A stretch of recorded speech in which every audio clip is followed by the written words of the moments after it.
Yeah, no, that's pretty dumb.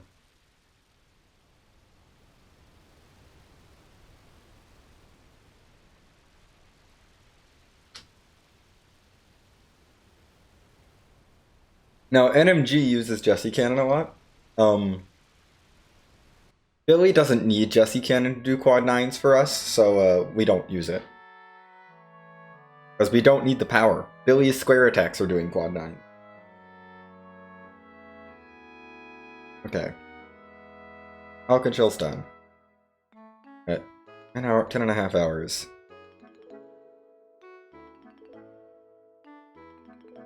That's sort of the end of the Akivi arc, I would say.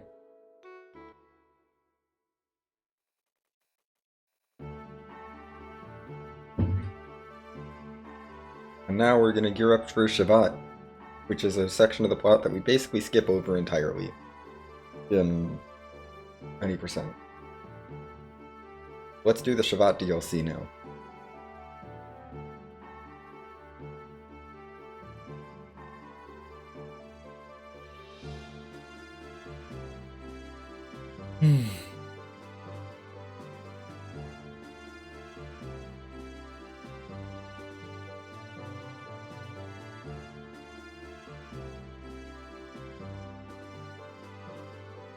Well, Satan, that's because your daughter is psychic.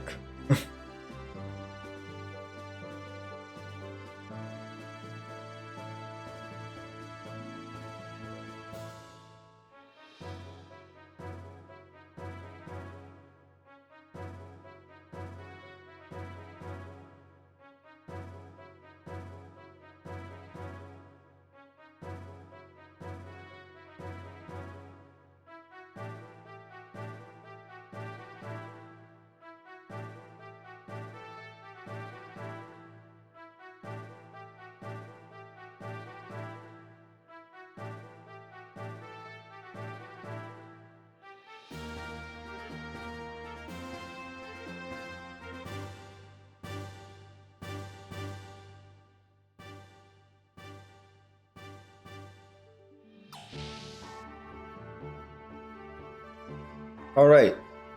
The person we rescued is better. Also, Faye's better. We're fine now.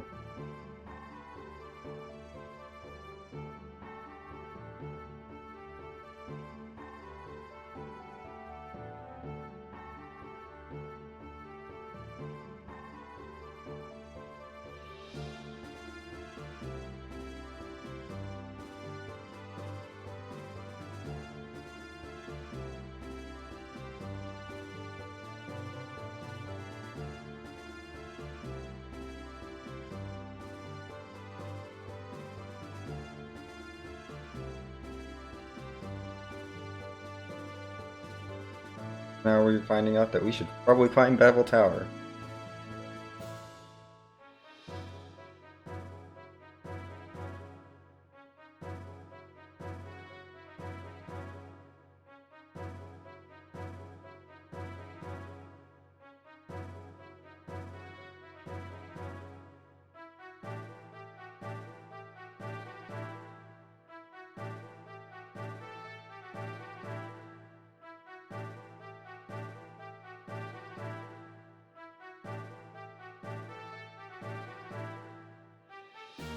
Yep, let's go to Babel Tower. I would like to go to Babel Tower and get up this tower, please.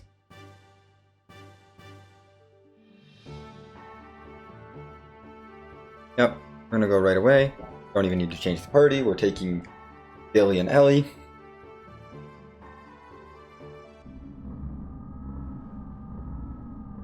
And now the worst Discord server has to give their thoughts on everything.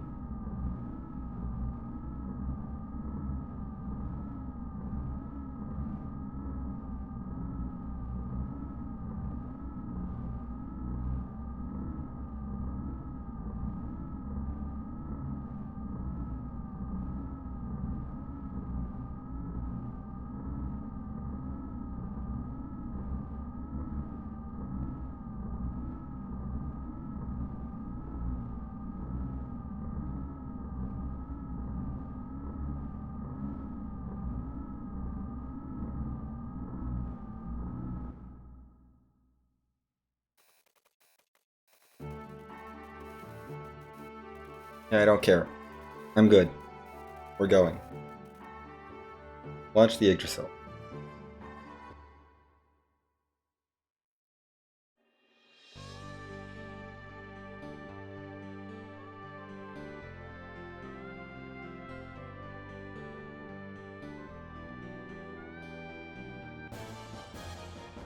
Gosh dang it, random encounters. I mean, we're safe from random encounters, but a lot of the encounters in the Tower of Babel itself are going to be forced.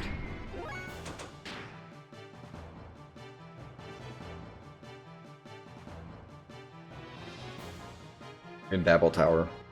They're going to be forced encounters, which means that we're going to have to actually deal with them. Okay. Oh, Babel Tower is loading in.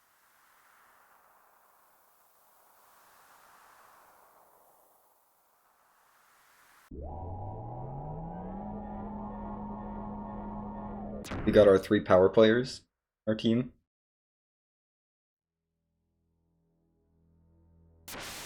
That's fine. We missed the ledge barely. But...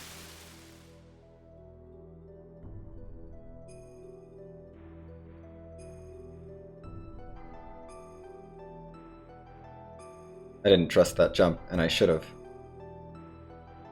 It was actually fine.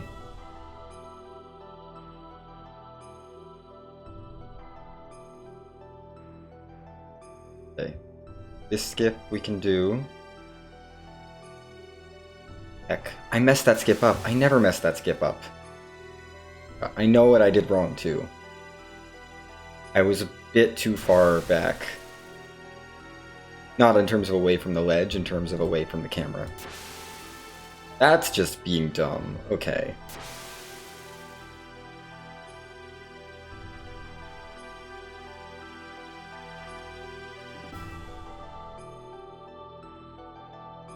At least there aren't really random encounters here. Just forced ones. Yeah, I gotta be on this side of that little divot. There we go.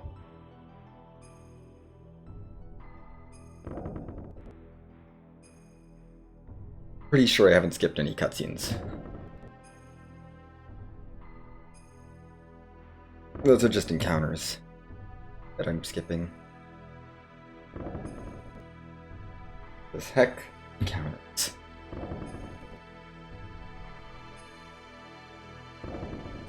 Yeah, not the fastest way up Babel, but it's fine.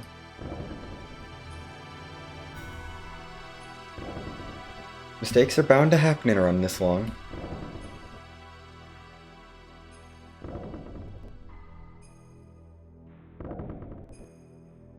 Are you kidding me? That wasn't enough swinging? That's ridiculous. Okay. Wow. I thought it might have been a hair too early, and apparently I was right. It was a hair too early. You really have to just swing ridiculously on that thing. That is absurd. I should not have fallen there. I could do this jump again.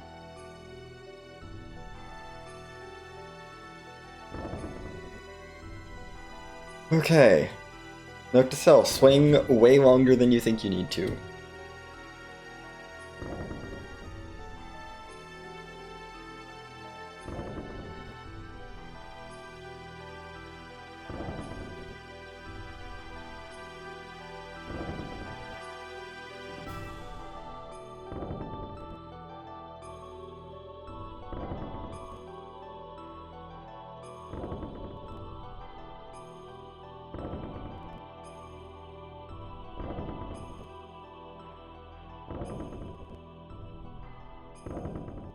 I'm still going. I don't trust this. That was not correct. I'm gonna let it settle down a little bit. Holding the wrong direction. You know, that's really smart. It is losing momentum. This rope. I don't know why I can't deal with this rope today.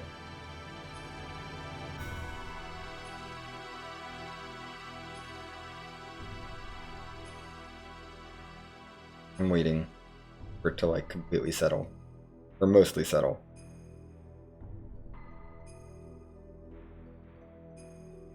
Yeah, okay, good. We caught onto it.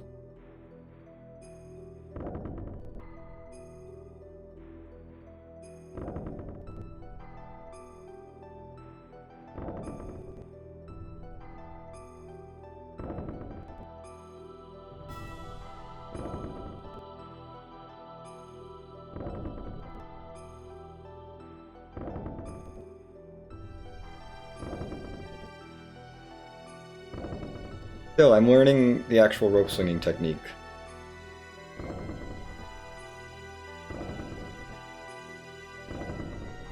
Oh my gosh. I feel like I finally figured out how to swing on that rope.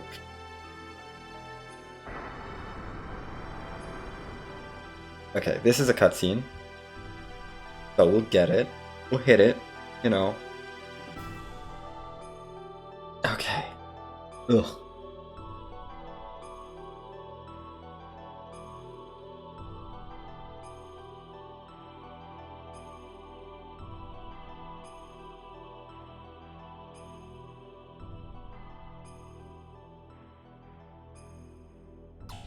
Pretty sure there's only one cutscene in here. Rain summoning one.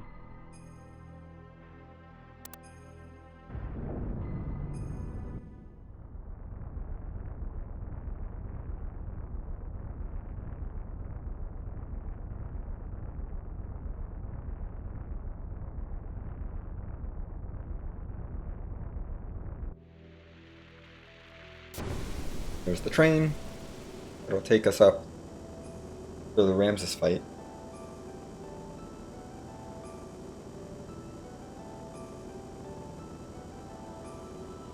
First of the two fights here, so roughly halfway up the tower. It's so weird not doing that, we'll skip. Okay.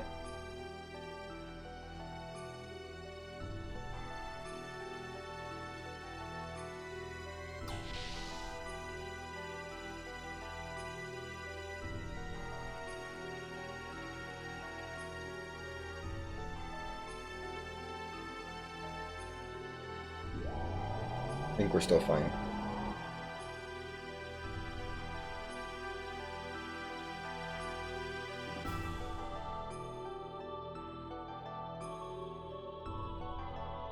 This is a cutscene.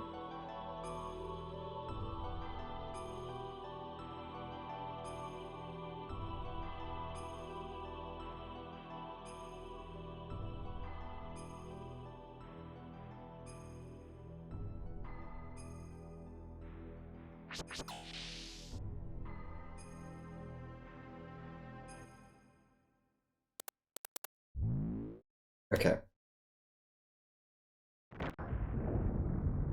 We have many ways that we can one-shot Vendetta. Every single person in this party is capable of one-shotting Vendetta.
Hey. Here, outside now.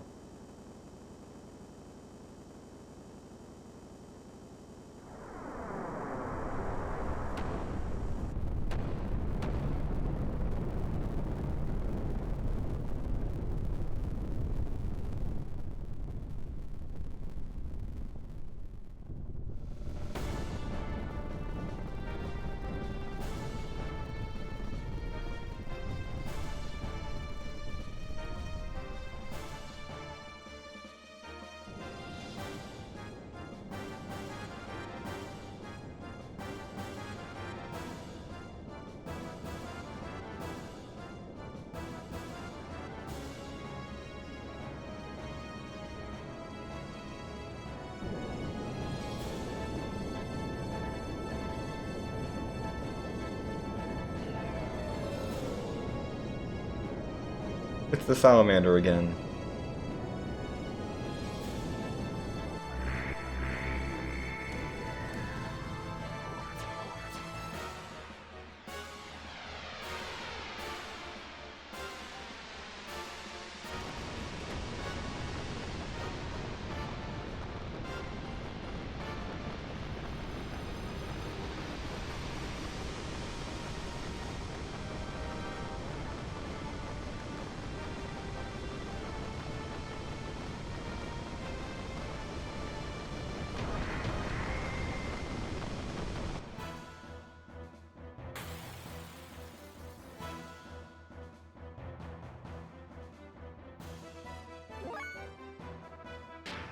Well, you went first, so... There we go. Wait.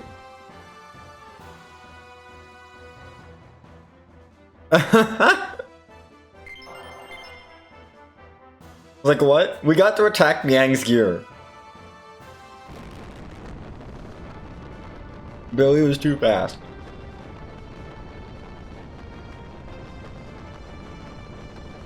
Okay. Beat Vendetta. That's really interesting. Literally so fast that we can attack Miang's gear because Ramses' gear is dead, but the fight hasn't registered that it needs to end yet.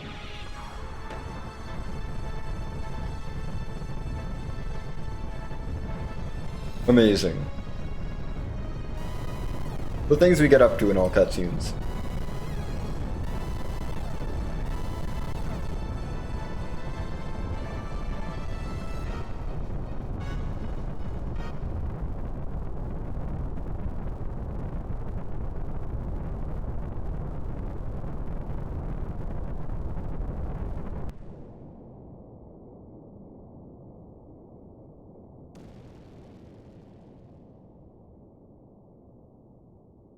Oh gosh. I have to remember how to do Babel Clip.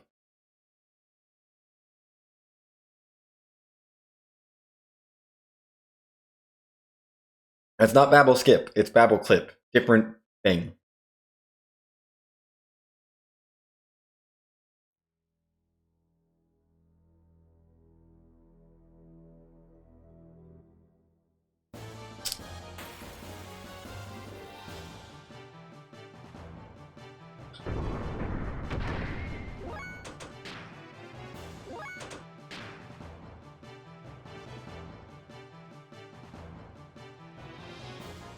Babel Clip is allowed because it does not skip cutscene.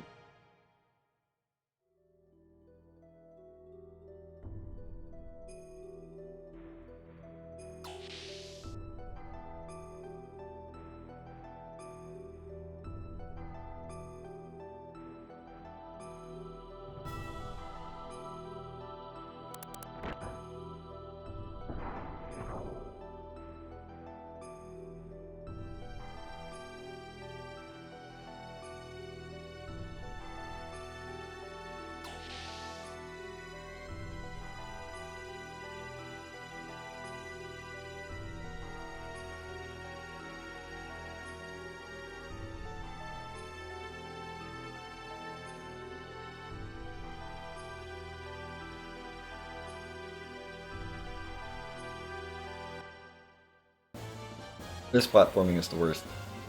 Getting out of this little pit. Awful. We don't do the mirror thing in the room because it's a repeatable cutscene. And we don't do repeatables. Or most repeatables aren't considered part of cutscene percent. Or all cutscenes. Whatever you want to call it.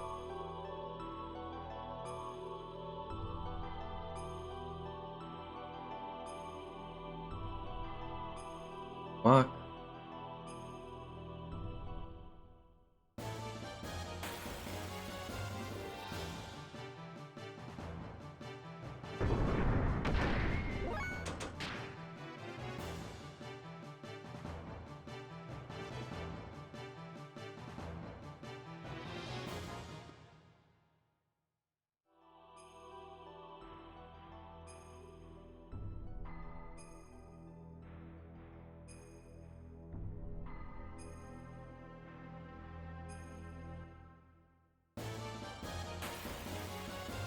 Let's remember how this part of Babel Tower goes.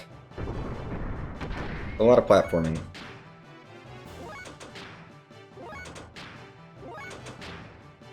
Okay, finally got out of that encounter.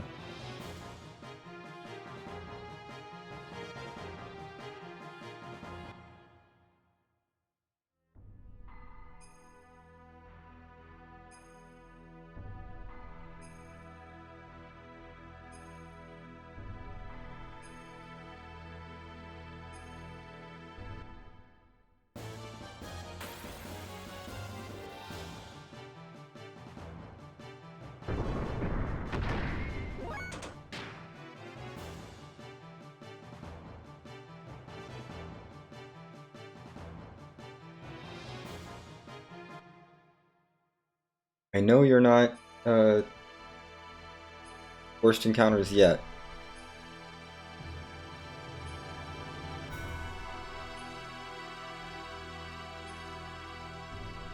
Go across that space.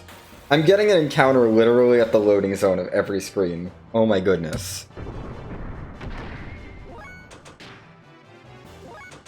Fortunately, I'm pretty sure the next room doesn't have randoms, only forced, so we're gonna be safe from randoms for the rest of the dungeon.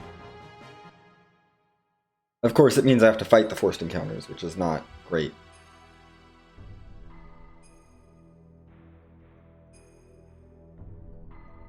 So, Babel skip.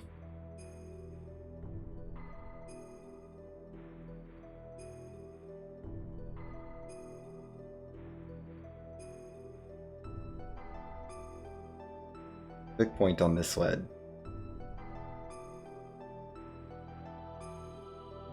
Ah, not getting it.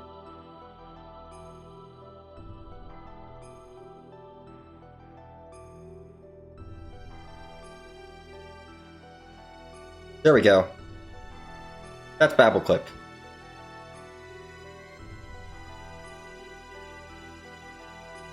Skips a couple of forced encounters. Well, I just fell, so I get to do it again.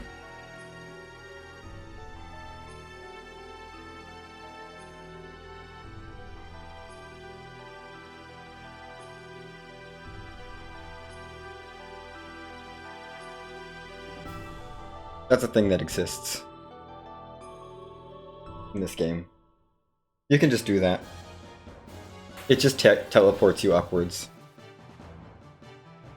Anyway, these guys die really fast.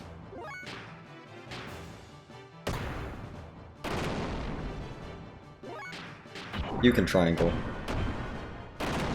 They die to phase triangle attacks, so... And those use, like, no fuel, so I may as well do that. Billy can square. He gets a turn. Ellie would air odds if she was fast enough, but she's so slow that it doesn't matter.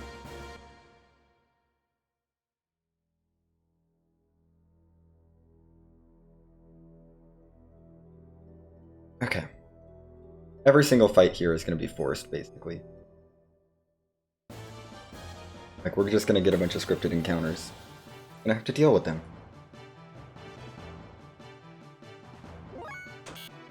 Yep.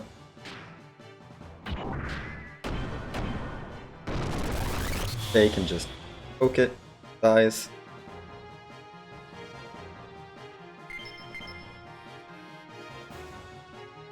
Babel Tower's not hard, it's just time consuming. Oh, right. There is an encounter skip for this one, I think, but it's not. It's pretty precise, and it's costly if you lose it, if you miss it, so I'm just gonna take it. Pretty sure all the enemies here die to... Yeah. That. Billy, just square attack. You quad 9 everything. For no fuel, so do that. And no time. Billy is very good.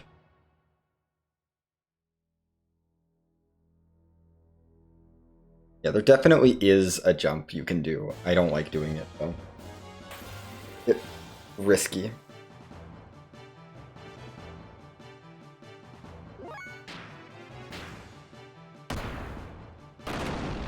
Over to you. Over to you. Over to you. We're just working our way up Babel Tower, it's fine.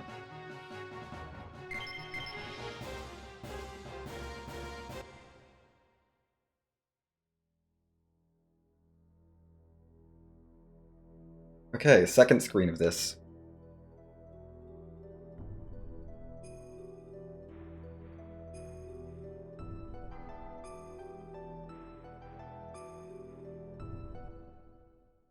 You literally get stopped midair if you try to jump over the encounter trigger too. It's like, they just don't want you to skip them.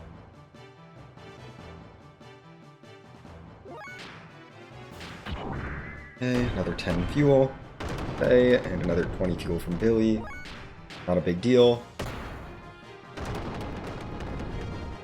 Like, these enemies aren't hard. I don't know why they think they're challenging me. Anyway. They're really easy.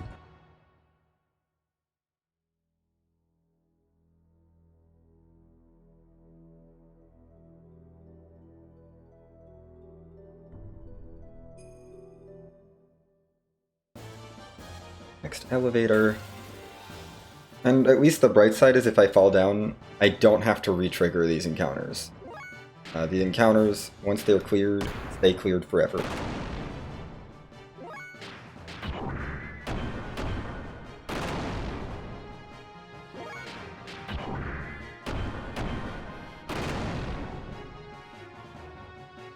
So all these things are done. Good. I just would have to redo the platforming. Any encounters I skip, I have to re-skip, but if I take them, we're gone for good. This is something.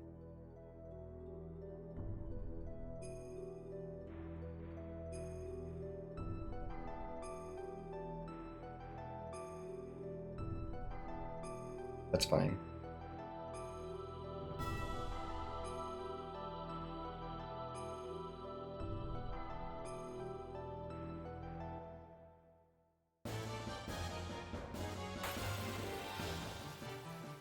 A few more encounters here.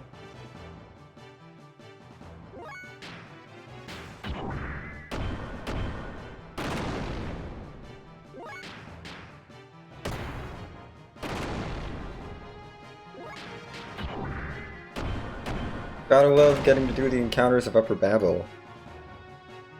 Or upper part of the Tower of Babel. Because that's so much fun.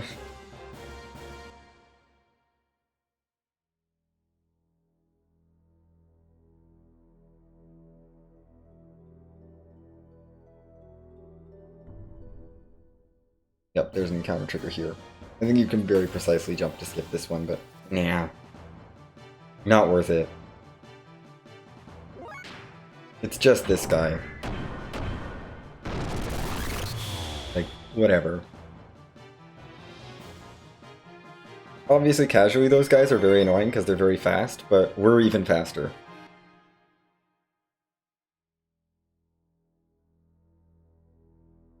Okay. Babel Tower is done. No more Babel Tower.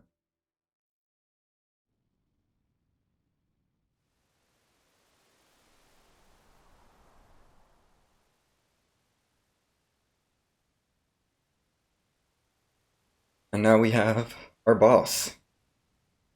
Afterwards. A little bit of cutscenes. And then boss fight.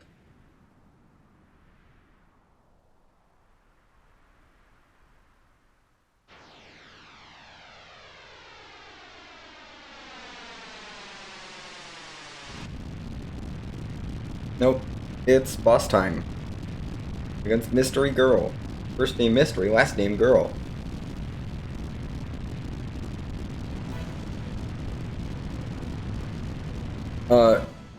She is also very easy. I don't know why they decided to make these bosses much easier than Alconshell, but they are. Oop. Fight's over. Thanks, Billy.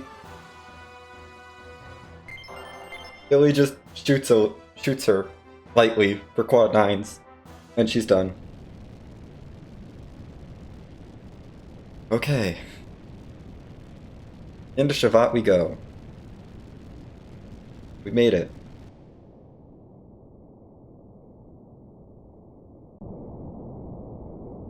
There are some bonus cutscenes in Shabbat beyond what's required, though, so this is going to take a little bit of time to get through this.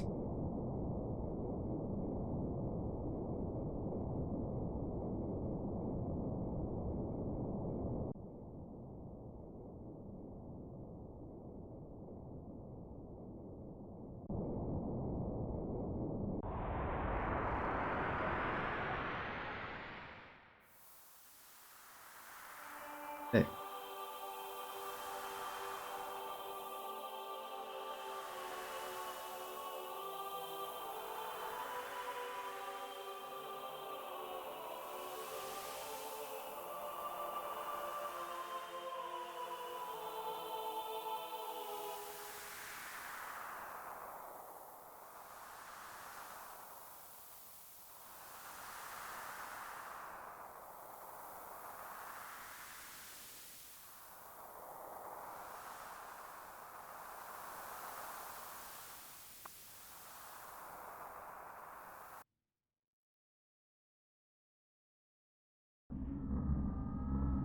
Oh, great. Worst Discord server has things to say. Of course they have something to say.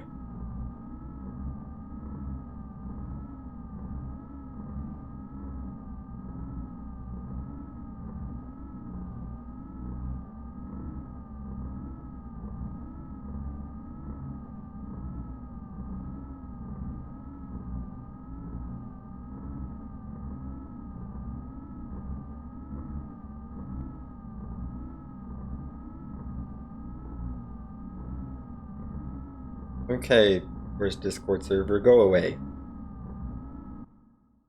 I know you're saying things that are important, but like, no.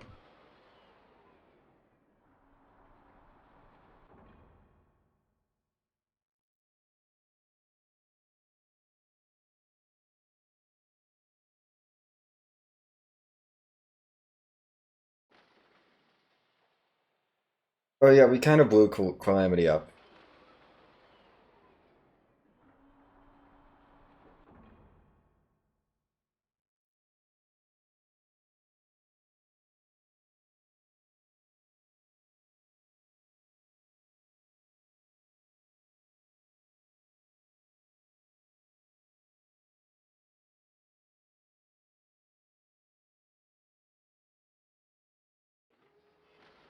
Anyway, before we go take the elevator, we have some cutscenes.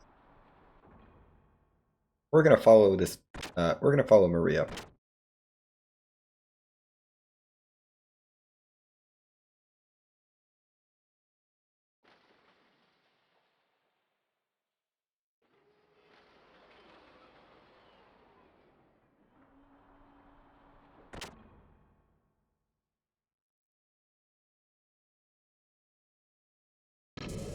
Yes, we get to know who Maria is. Any percent, Maria just kind of appears as like a person you can invite into your party, but like...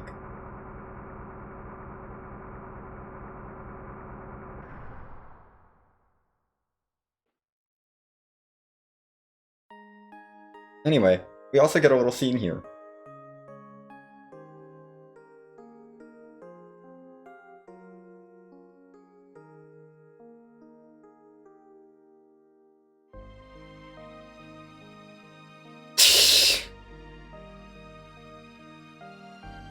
This is true. Choo Choo is Choo Choo Party is canon. It's unfortunately included in the Shabbat DLC.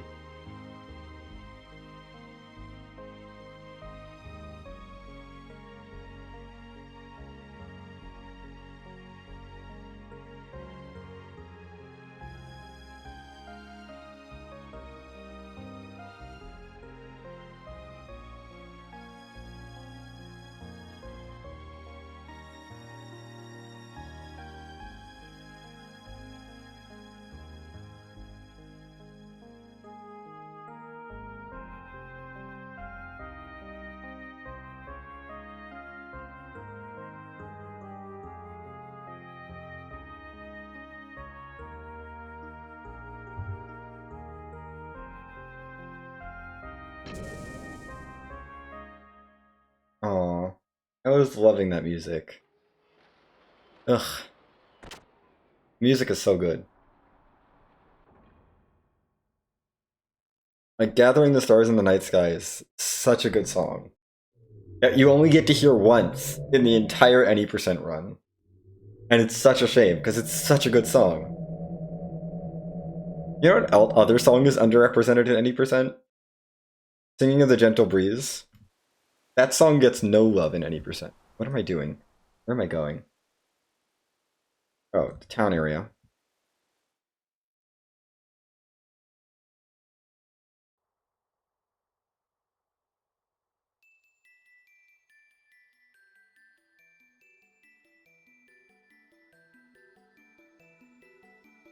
Come on. I think I fell through the floor, but also, this is a cutscene. So we have to do it.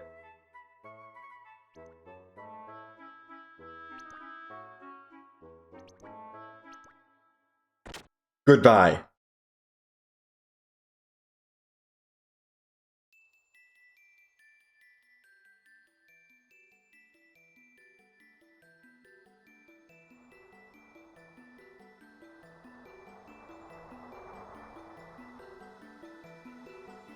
We literally just have to enter that room for that little scene. And then we leave.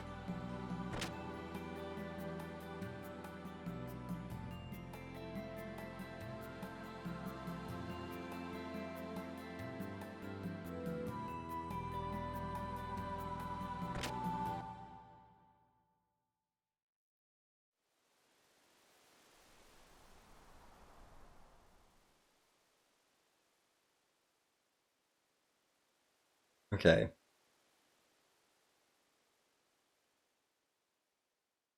And now we get to have our sad times with the rocking horse.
I think that's everything here.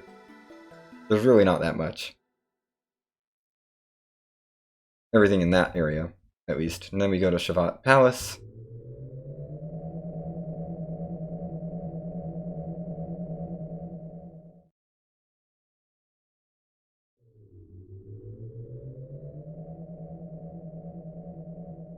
The only cutscene we have here is with Yui. Well, I mean, other than this one.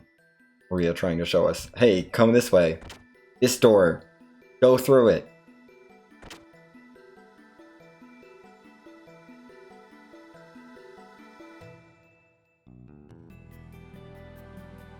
This room, I think? Yeah, okay.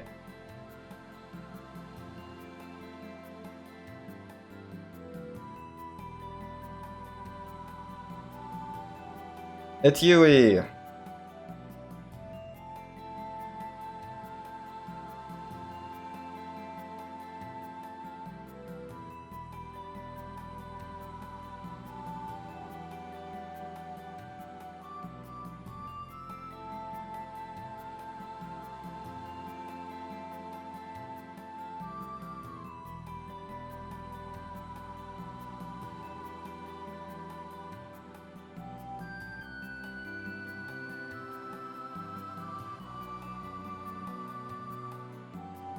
I like that we get to talk to Yui. That might be our last little bonus scene here.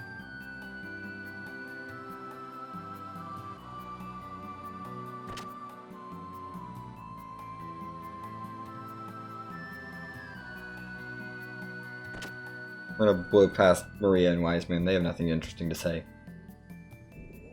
Or rather, they're not cutscenes. Yui is a cutscene. We actually get to meet this person instead of just Queen Zephyr showing up right before we go to Solaris as like just a person. And then again in Disc 2. It's nice.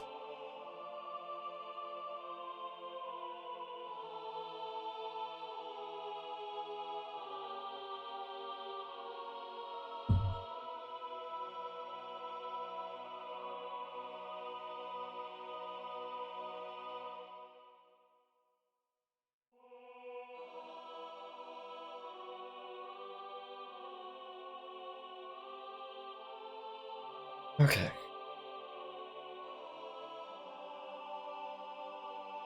Zephyr's gonna give us a lot of information.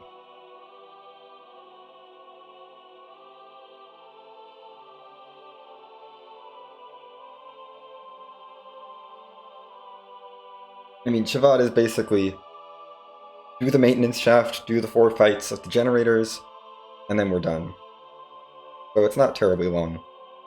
And then we get to do Fort Jasper, and then we'll be back on track with other stuff, with the last couple hours of the 80% run, for Disc 1. So at that point, I'll know that it's roughly 6.5, 7 hours left in the run. After Fort Jasper, we'll know that it's 7 hours left, roughly. But we still have Shavat and Fort Jasper to get through, basically.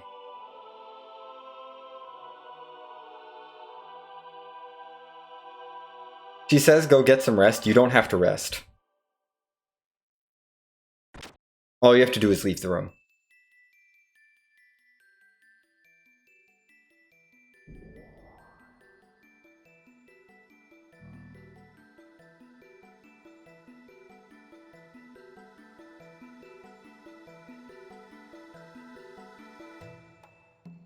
Okay, my heart is set. And this starts the sequence that leads to the maintenance shaft.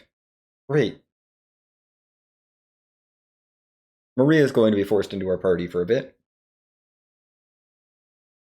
But don't worry, it'll be okay. Because we're gonna be powering Maria up and making Maria actually useful. Maria is the secret bonus useful character in the all cutscenes run. Beyond what we do in 80%. Mostly for Fort Jasper stuff, actually. And then one specific fight in Disc 2. There is exactly one fight where Maria is useful in Disc 2. And then after that it doesn't matter, and she becomes irrelevant. But she's very useful for those specific things.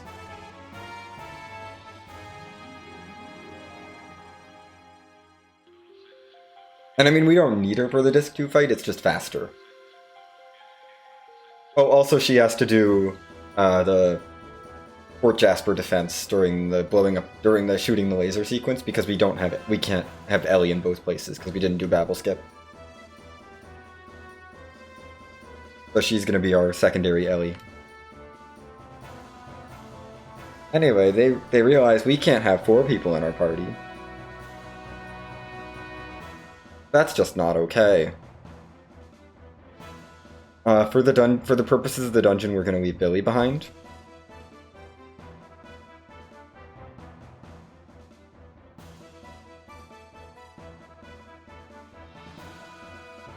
Okay. Now let's...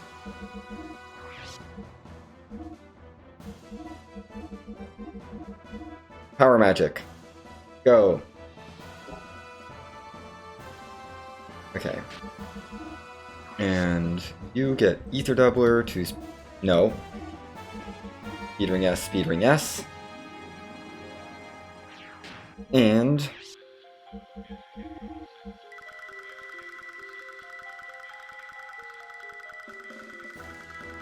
these extra Ether Drives are all for Maria.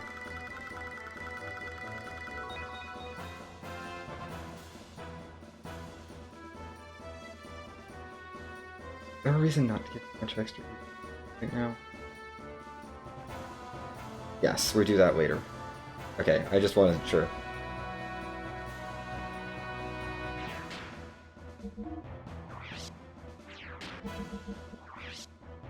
I don't need to save. I can't save. What am I doing? This is the wrong menu. Need to equip gear, then leave.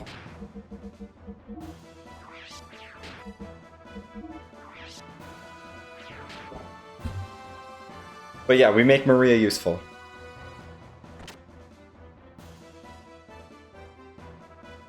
We need her.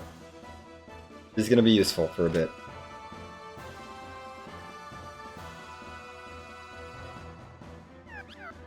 Oh right, this little choo-choo is gonna give me a shop. I don't care about this shop. In NMG, you care about that shop. That's like the biggest shop of the run in NMG.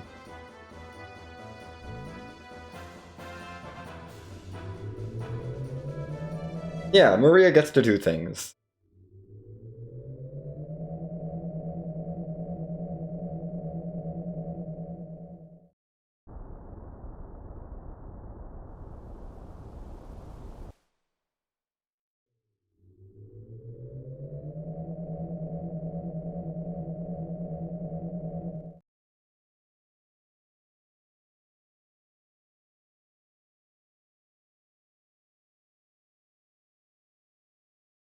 And yeah, Maria doesn't need MP for a little bit. We'll be giving her some MP later. At which point she'll be using... Because we don't need her to do anything until she gets Graviton Cannon. Once she learns Graviton Cannon, she's useful. But until then, not so much.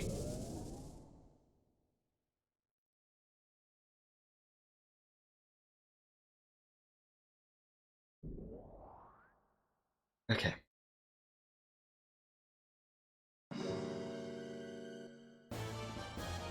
Jesus, encounter. Okay.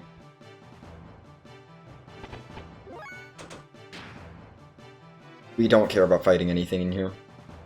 We're just trying to leave.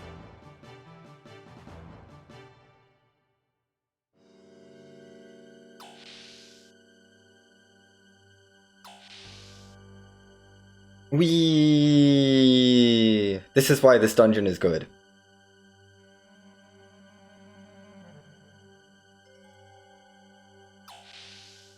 Is that the only reason why the dungeon is good? Perhaps.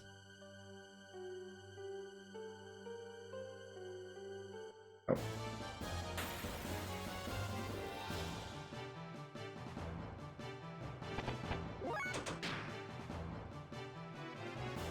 Maybe I am going the right way, actually. I went upright, which is... yeah, west.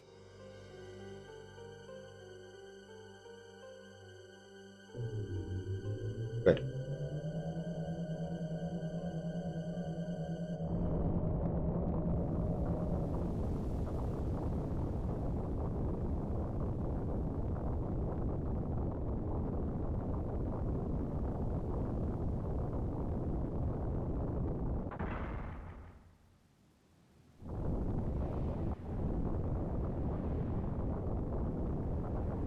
Yeah.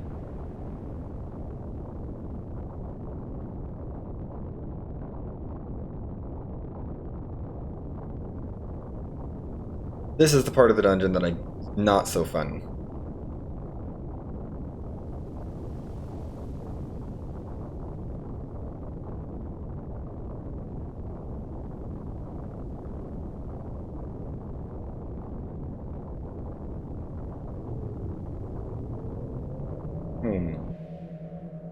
That's one outdoor platforming section done. Now near door, which is this way.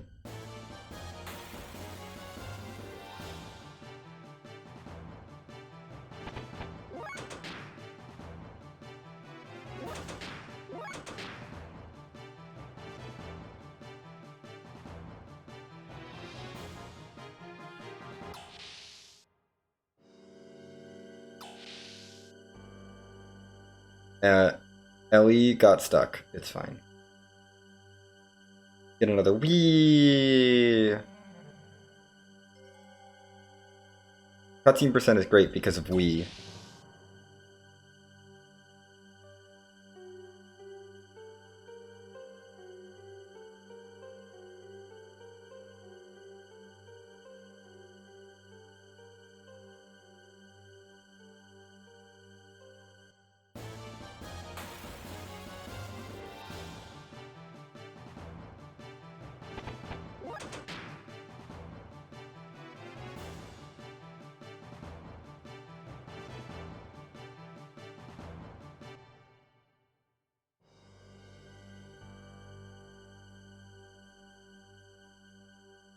I don't know, it's something so satisfying about spinning in circles as you run downstairs. Okay, another outdoor area.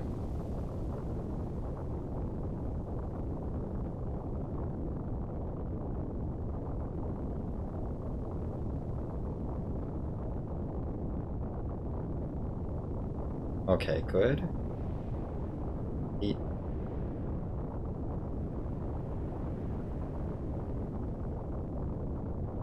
Good.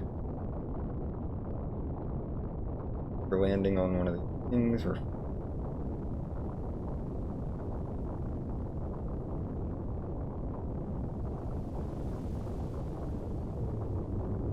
And...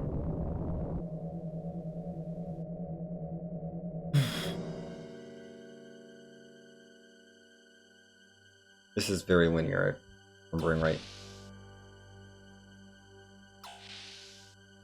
We...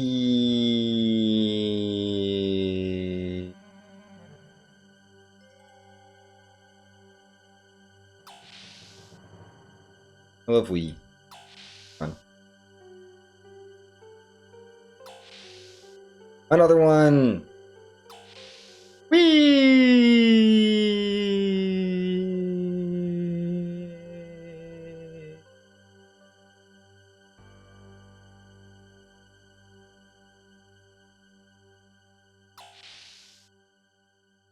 But actually, it's like one of the most fun things to do. That's like the best part of this dungeon, honestly. Easily. Ow.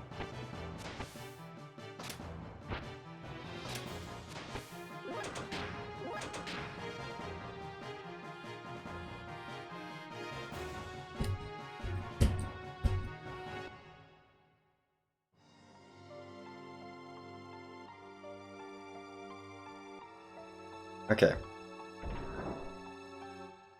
And we made it. Maintenance shaft done. Easy. Oh yeah, it's silly.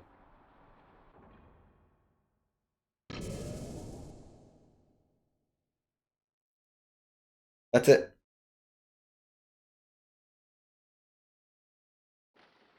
We're done with the maintenance shaft. Now we just get this cutscene. Great.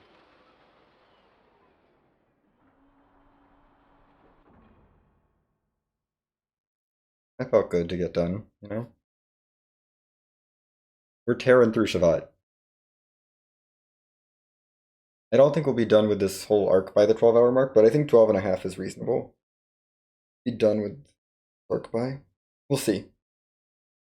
But yeah, I think my 19 and a half to 20-hour estimate is right on target.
I love how boosting up Maria's ether directly affects how strong Zybton's Graviton Cannon is. Because that's why we have Maria, is basically for Graviton Cannon, which is a free AoE quad 9. And it's a bigger AoE than Thermo Dragon is, because there are going to be some encounters in Fort Jasper that Thermo Dragon can't sweep because there's too many rows of enemies. And so Maria's Graviton Cannon will do that.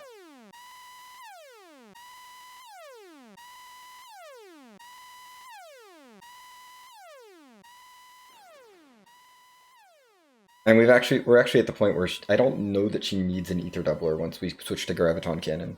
Like, I think she can just do it without an Ether Doubler. Because we gave her, 99 extra Ether. Her Ether stat is through the roof, so she'll be fine without it.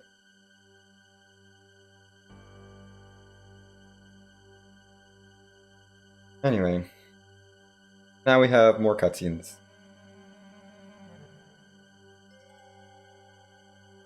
We have to figure out how we're defending Shavat. With all the gates and stuff.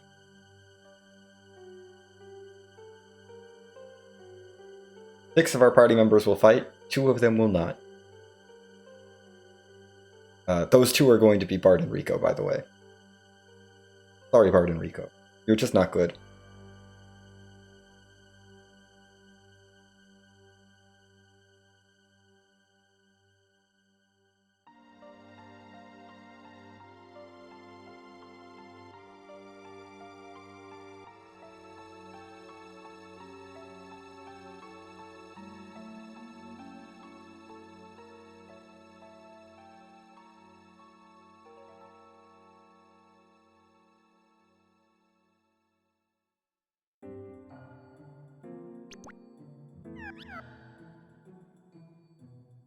Oh yes, we named Choo Choo question mark because that's...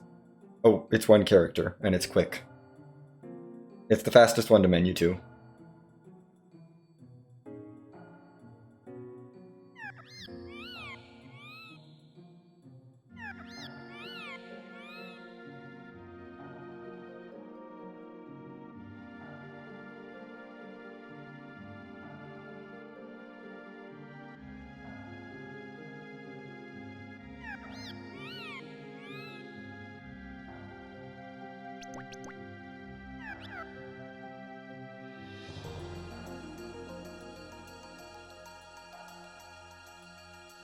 Oh dear. Some frames are getting dropped. Fine.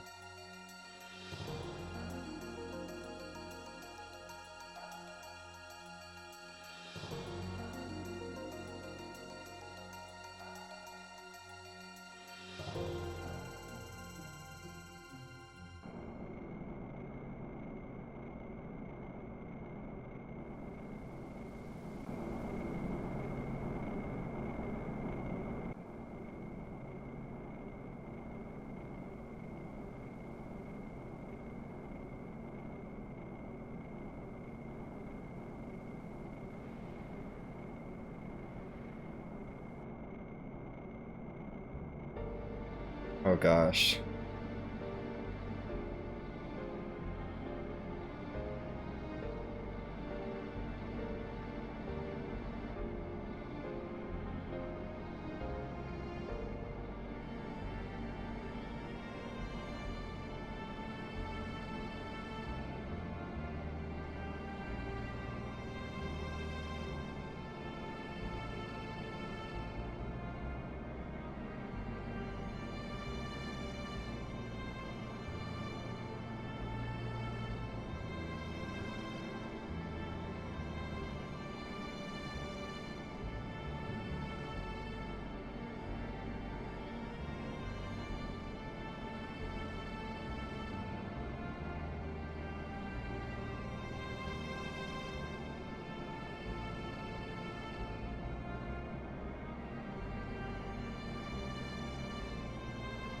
Oh, I assume you mean my any percent run? The any percent run for really wrong thon went. I mean, it went fine. Was not a good run. Oh, I need to menu here.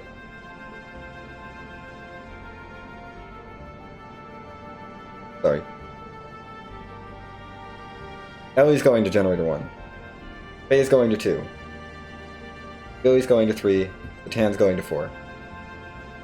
This run is also not going super well, but that's fine. Yeah, the run on the first was mildly cursed.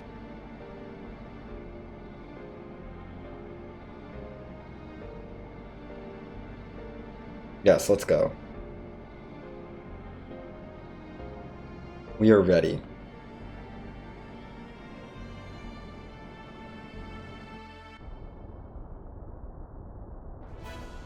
We're doing bonus content right now in an all cutscenes run. We're gonna start with generator 1.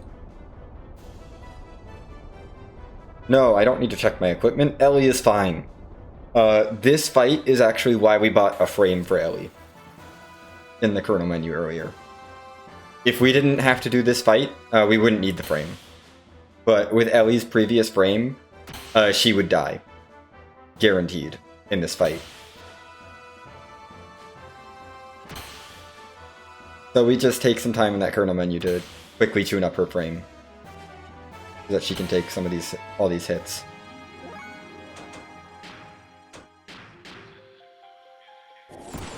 And now Aerods, and we haven't even bothered equipping her with anything different than what she started with. So we can just destroy everything. Quad 9s to everything. Goodbye. Ellie's very strong. Unfortunately, she's just not as fast as Billy or Faye.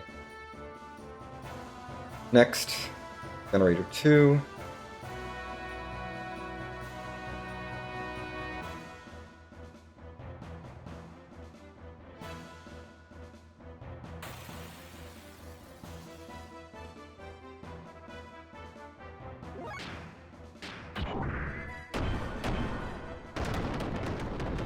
Just very basic attacks will one-shot these guys, so we're just gonna take out the White Knights. Oh no, one of them gets a turn. Oh no, I took 68 damage. Goodbye. That generator's safe.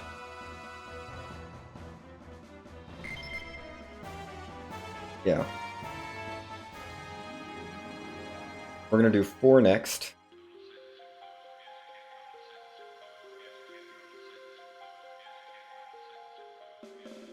Come on, Satan. Satan is okay. I mean, we did give him good stuff at the beginning of the game, so...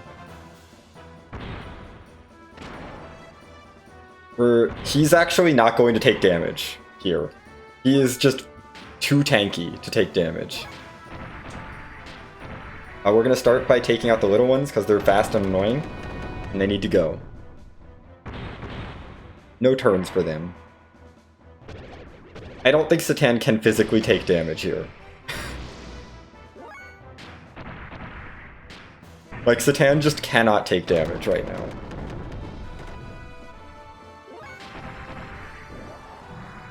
Gosh dang it. You're supposed to let me hit you, Avalanche. There we go. That was Avalanche. At the 4th generator. Now we do generator 3. Billy is very fast, so we don't need to booster him.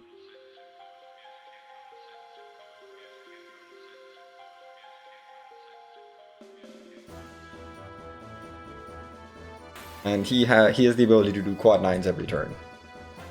The Billy's kind of just OP. We're going to focus on those sidekicks first, because they will guaranteed get a turn if I don't hit them first. Just to make sure they don't get turns. Because then Billy's still fast enough to outspeed this thing and destroy it. I think if I had gone for the one in the middle first, one of the White Knights would have gotten a turn. So it's a slight bit of optimization there. And we did it! We defended the 4 gate generators, hooray! We did our little boss gauntlet there, that we could actually set up for. Now we have our 2 fights that we have to do with Choo Choo and Maria, who we haven't really been able to set up with super well. Maria we've actually set up decently well. The Choo Choo fight, we just kind of deal with whatever we have. There's not a good way to set up Choo Choo properly for the fight. Unless strength drives work, actually. Because I'm thinking I could just route in buying a bunch... No, we can't. We don't have Choo Choo in the party, so it doesn't make sense. Never mind. There's nothing we can do about Choo Choo. Because you don't get access to her in the menu until her fight. Until after her fight. The one fight we use her for, so... There's literally nothing we can do about Choo Choo.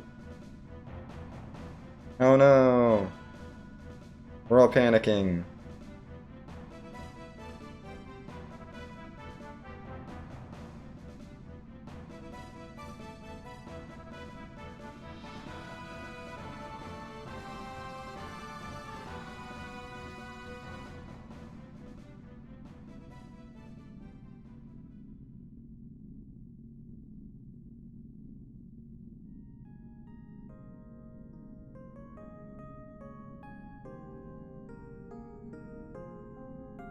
Yeah.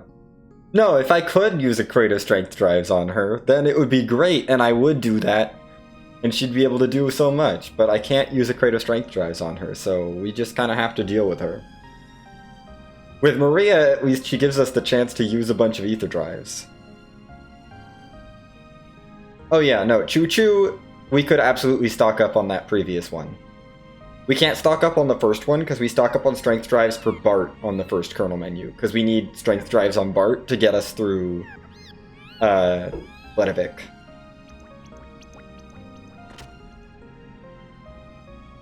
It lets him two-shot Ramses in Ledevik, because he has to do some fighting by himself in Ledevik, so we give him a bunch of strength.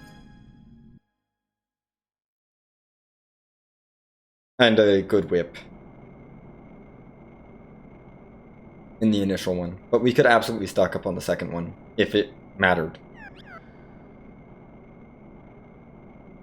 Yeah, that's the only reason we buff Bart at all, is for that sequence. Like, it's not worth buffing Bart any more than that.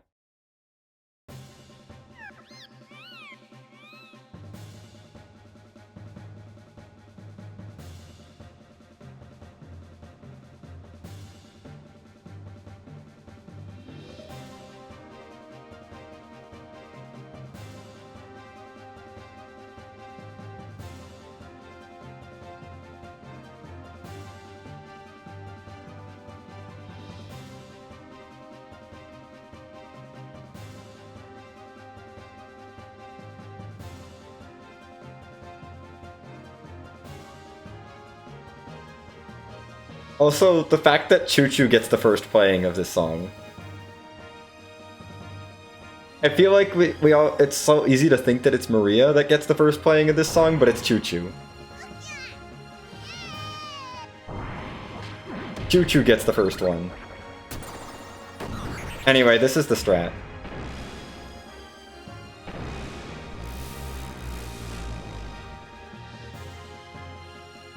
Choo Choo is very slow, also.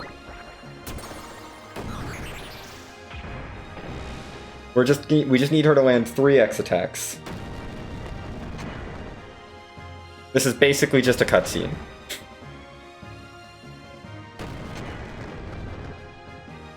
Like, this fight may as well be a cutscene. Are we gonna get good RNG? No! Gosh dang it, Choo Choo! You're wasting time!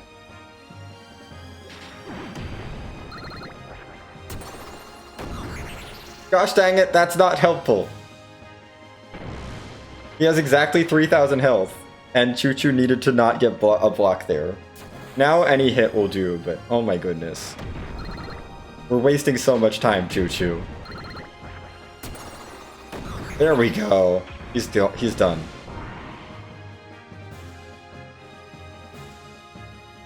Choo Choo RNG is a thing in this category.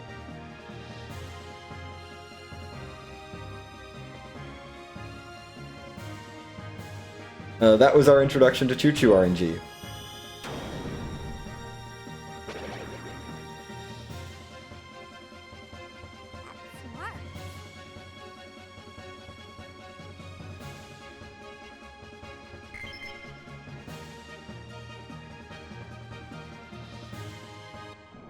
Okay.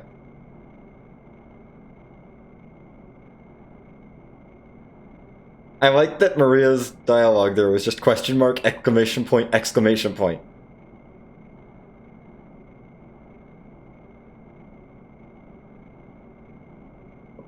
Because we named Choo Choo question mark.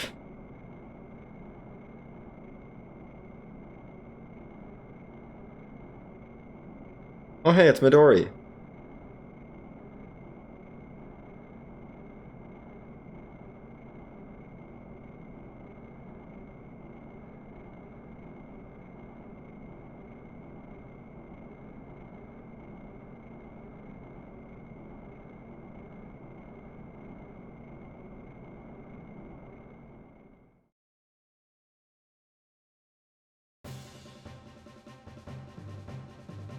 Okay, now Maria gets her big moment.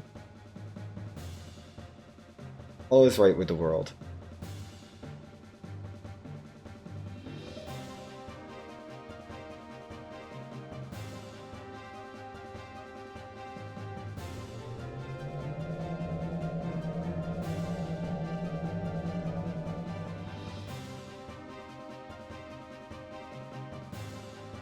Like, this is when everyone thinks that Soaring plays first. Because everyone remembers all the cool camera angles as Maria runs to Saiptune. But no, Choo Choo gets it. They couldn't have held out just a little bit longer on this song. So that this could be the first time we hear it. Ugh.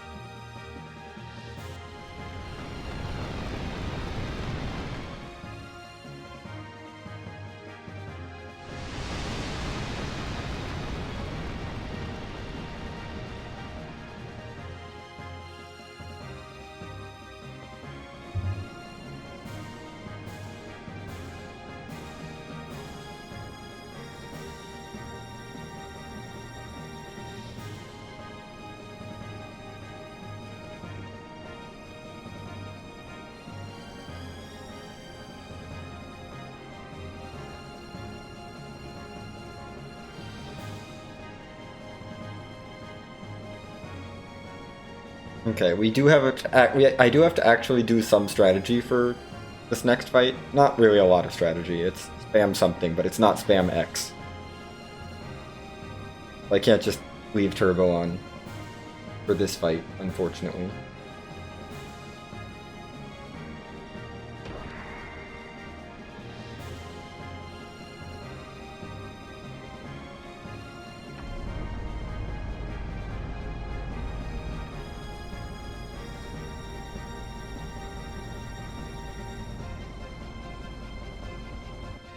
Are you sure, Octane? Are you sure you're gonna be more powerful? I kind of gave Maria ridiculous ether.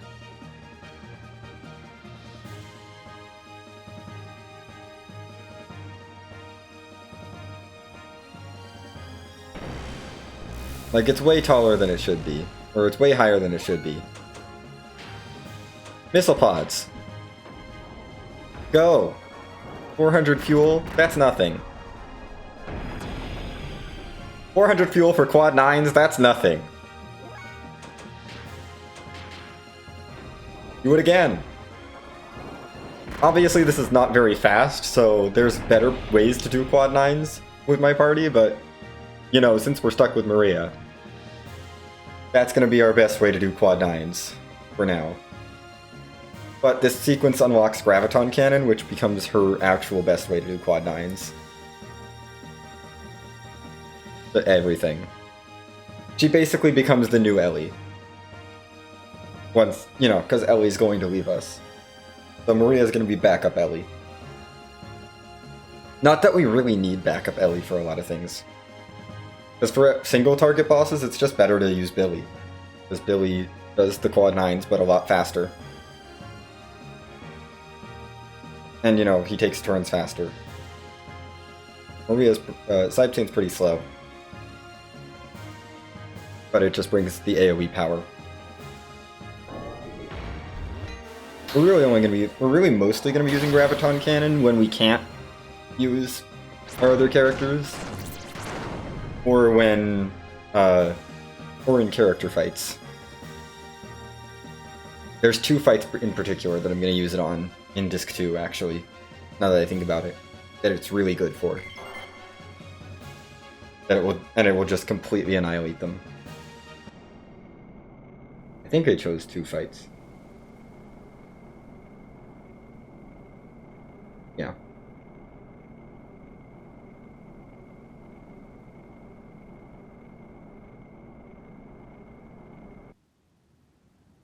Yes.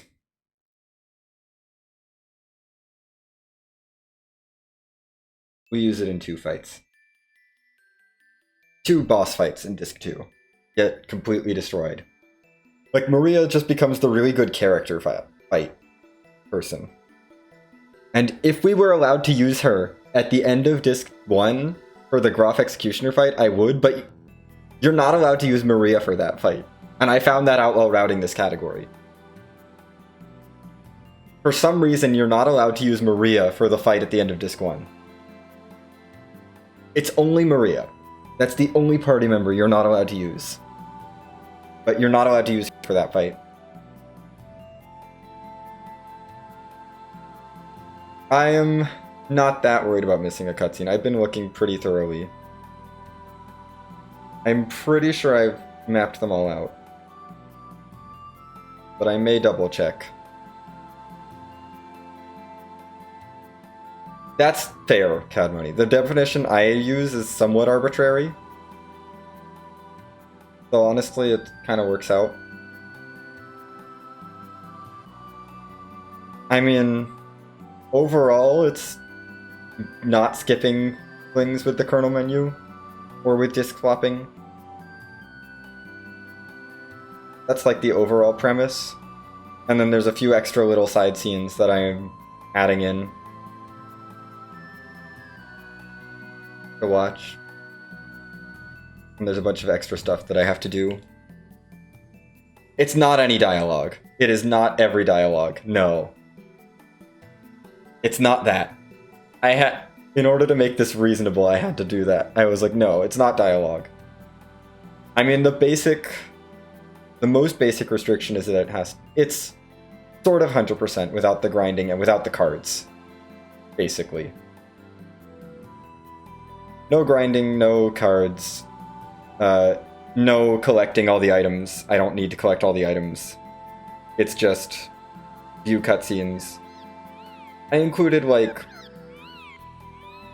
Mermaid's Tear sequence, Midori's Ring sequence, but nothing that's like, no cards, no badges, none. I don't have to get all the books. I don't have to do, I mean, I have to get a couple of the books, but not all of the books. Takes out a lot of the headache of 100%. Because, yeah, I didn't want to do 100%. Okay, I'm done here. Yes. I am done here. That is it for Shavat. And there's a bunch of, like, little scenes. Like, there's the scene with the map painting in Dazzle that I get. There's the town hall discussion in Nissan on the first... I don't think Dine Dash is a cutscene. I don't consider that a cutscene. One of the... No. I don't consider those things cutscenes. Most of my definition is like it has to be repeatable, it has to involve camera angle changes, like fixed camera angles or a scene transition kind of things. It has to be non-repeatable for the most part. There's a couple exceptions to the non-repeatable rule, but those are in like Zeboim 2.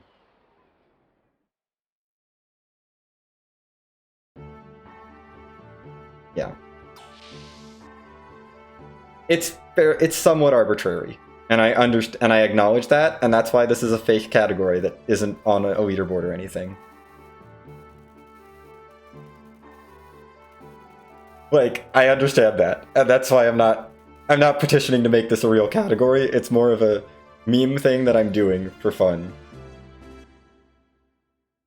And as a showcase sort of thing, not as a showcase as a more completionist category than any %. Where I can still use glitches, but I can't do quite as much.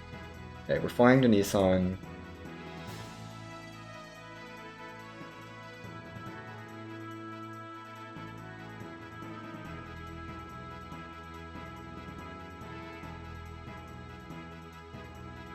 I flew too far.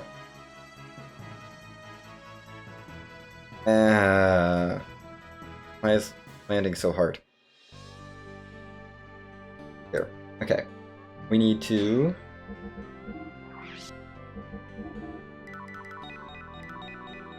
There.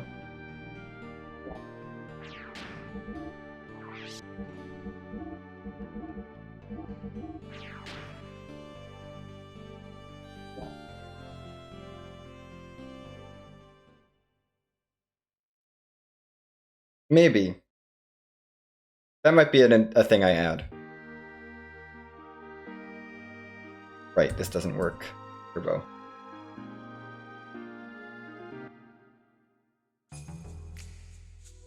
But yeah, it's definitely not a hard and fast, solid, like, there's a definite thing of what is not a cutscene sort of thing.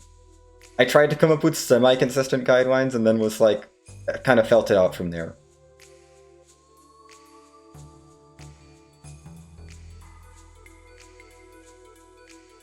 Wait, I might add Breaking the Fan in Bledavik. There are some really interesting ones, though. There's, like, a little cutscene that you get if you walk around and get, like, 2 encounters in the first room of the Stalactite Cave before moving the boulder, which is in this run, because why not? I have to get the book from that the one kid is using as toilet paper, so I do have to go in and out of a bunch of doors for that. Those are fun.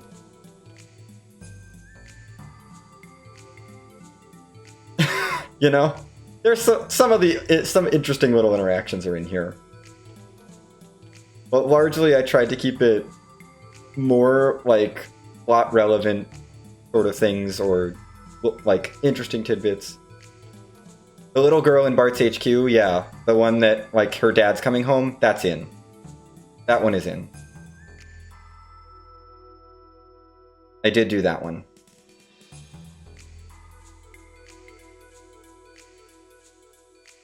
With the... I did Side Zane intro in Shavat, definitely. Oh, definitely did Side Zane intro. Yes. Definitely did that one. Okay.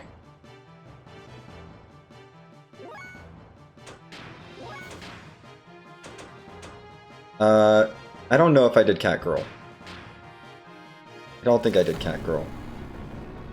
I should add that, though. Not that adding a couple of extra scenes... Oh, the Vandercom Bride. There's so many. I've forgotten... Bledavik is a blind spot, apparently. Where I just did not add, like, any of the Bledavik cutscenes. It's fine.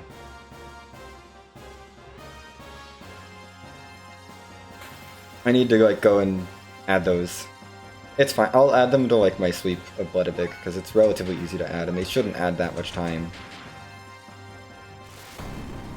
Honestly. What, maybe 2 minutes to add all of those, probably? None of those ones are that long.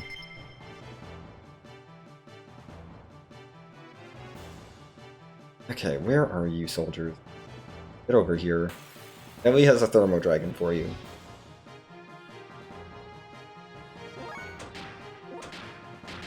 That's not what I meant to do. That's the wrong spell.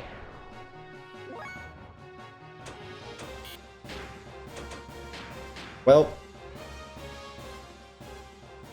Oh, yeah.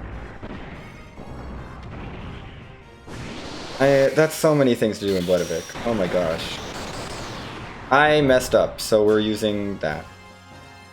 That was me being bad, not the game being bad. I guess I should use an Omega Sol on Maria next time I can.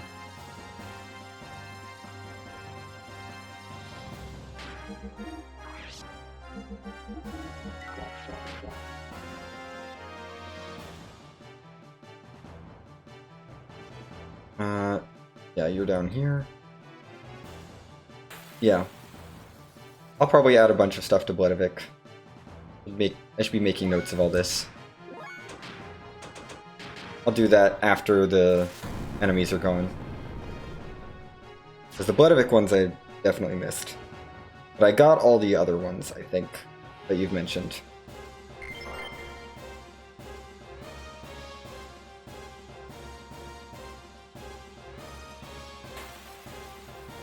None of those are anything special other than go to the place and talk to the person, right? Because I know where of those things, at least most of them. I don't think I ever broken the fan.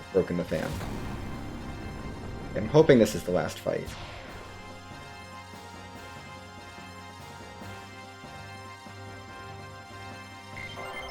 Be the last fight, please, so I can... Okay, that was the last fight. Good. Okay, Bloodivik. Going back to Bloodivik.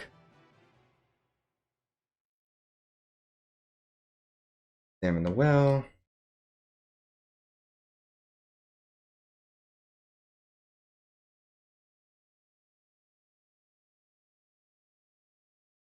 Let me make sure I grab these.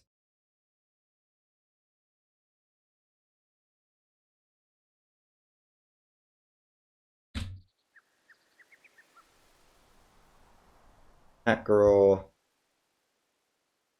Vanderkaum Bride. I'll figure out how to route these in better in a bit, but I'm just making sure I make notes. Then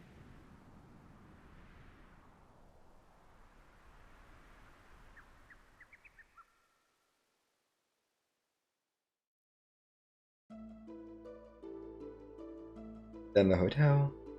Beer shop, then the hotel. And break the fan.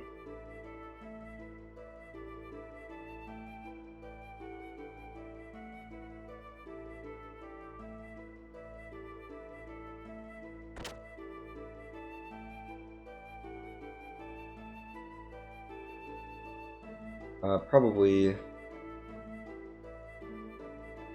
I may not know about this. Then. Yeah. So fan break.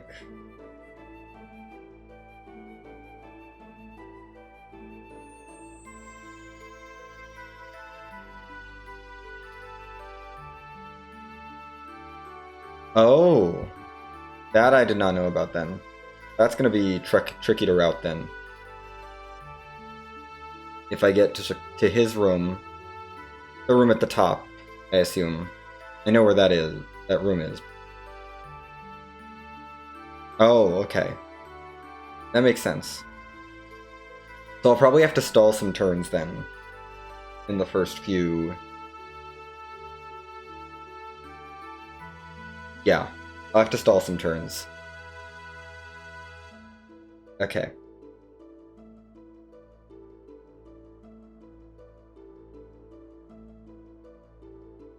Yeah.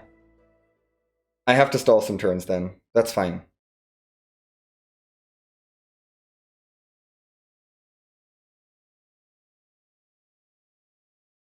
Yeah. No, I'm just gonna need to stall a couple turns probably, but it's not a huge deal to stall a couple turns. I go into the Ave tournament with 999 hit points. I can stall a few turns early on. I'm not sure how many I'd need to stall, but probably not that many. Because as it was, I got the finals started in this run right when I hit, like, the floor where you would split off and go through the door that leads to Marchie's room. Well, I got pretty far in. Yeah, No, it'll depend. It's a neat little thing. I'm not sure I would add it. I don't know. I might want to see it, but first, but it's interesting to keep in mind. Oh, they're just in fixed places? Okay.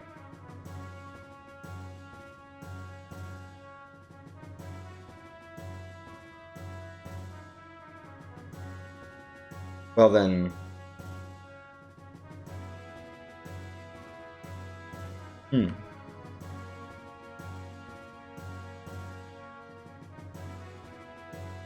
Oh. Who am I bringing? We're bringing Maria.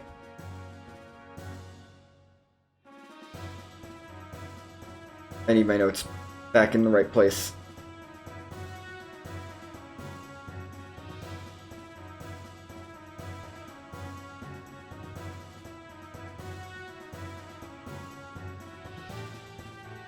Yeah, because I've just been guided shotting my way through the whole Ave tournament, basically, other than Dan.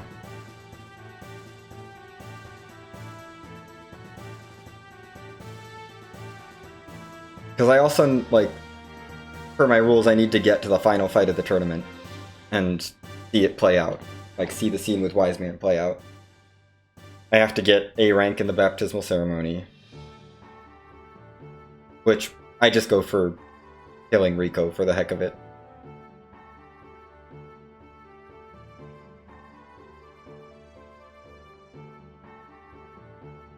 Yeah, I might not add that one. Then again, this is a showcase run. Like, this isn't official anything.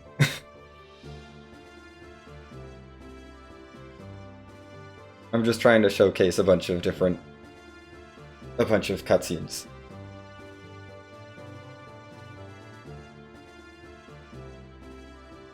The big thing was to not skip over the large chunks of the plot that any percent does.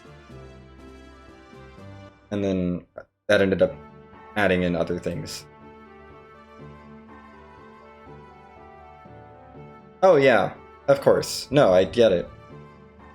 And like some of them I will probably add, because like some of the little things like in Pledovic I'll probably throw in.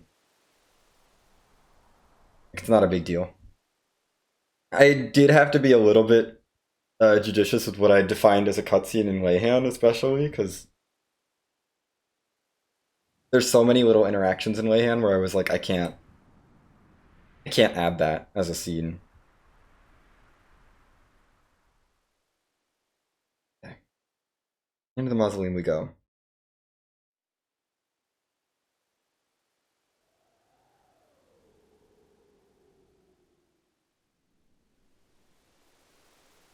I don't remember. Oh, the birds. I almost added him in, I think. I think I cut him last second because I was like, I don't... But I did... He's close. He was on the chop. He was like right there. I was just like, well, there were just too many things in Layhan at that point. Because I had to have Luca in the tutorial hut. I had to have Mermaid Tier. I had to have Dan outside. I had to have Timothy inside. I had to have the maid in the basement. Maybe I can throw him back in, but it was like, there's a bunch of other little interactions in Layhan that I was like, I can't have all of these interactions. Might add him back in.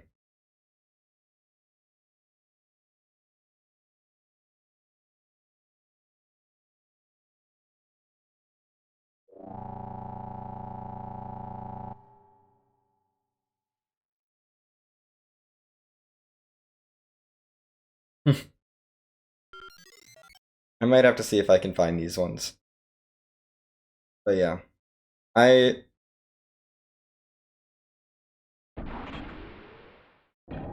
Oh yeah.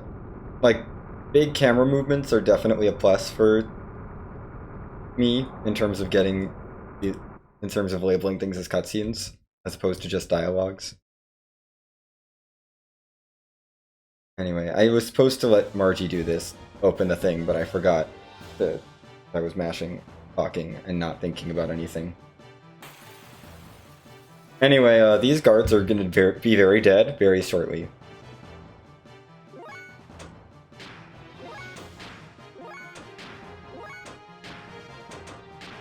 Goodbye, guards.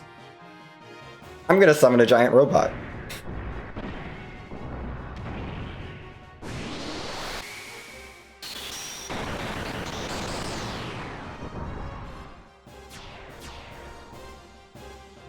Because Thermo Dragon can't hit everything in that fight. She does. Actually. It's nothing helpful. Nothing particularly useful for the speed run. But she can do things. She can actually be useful in no major glitches. But very rarely. Usually she just wastes time. But there is a very small chance she gets a critical hit and kills something. Because she does, the way she works is she does 1 damage unless she does a critical hit. She can either heal you, restore a status, which, you know, both of those are reasonably useful, or, well, restoring statuses is useful, healing, questionably. So, or she can do 1 damage. But if she chooses the option that does damage, she has a small chance to crit and do like 300 damage, which will probably kill something. It's great. I've had it happen. While playing this game, while doing an NMG run. Back when I did those. She does miss a lot. She's not good. I think I've only ever seen her crit twice, and only one of those was when I was playing. She's not that useful.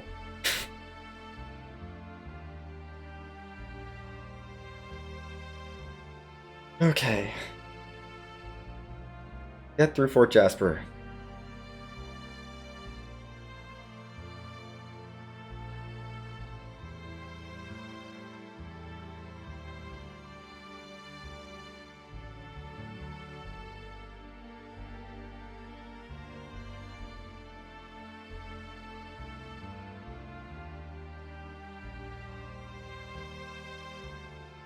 Goodbye, people.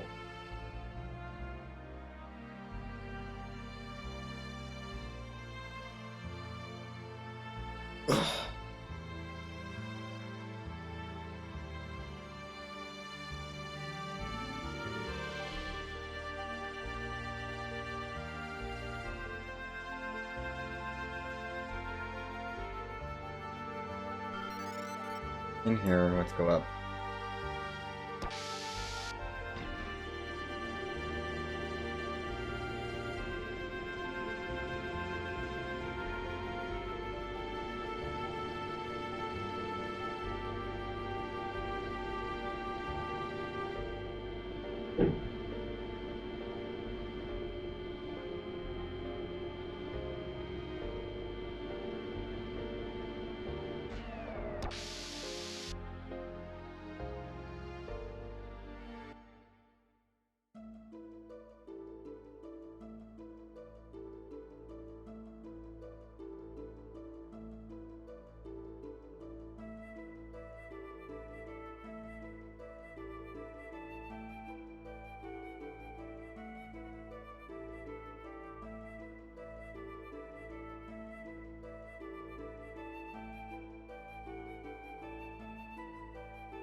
Well, like, a lot of the things that I define as cutscenes are things that are like...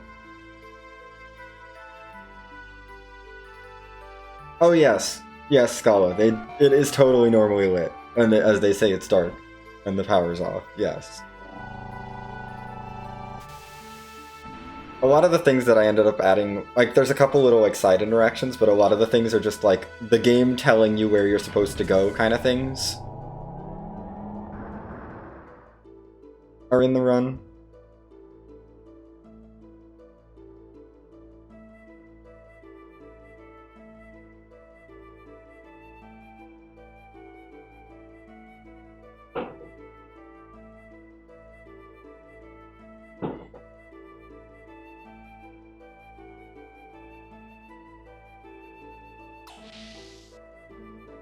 In we go.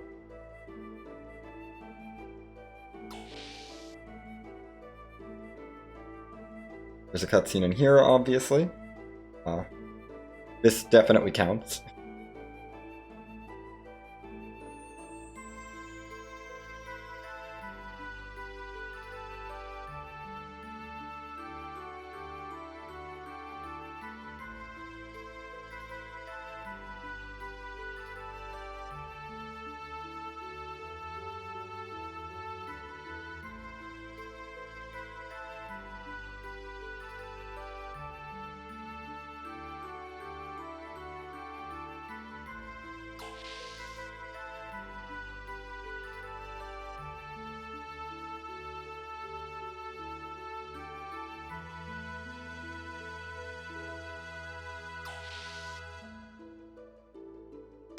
Oh, that's not correct. What am I doing?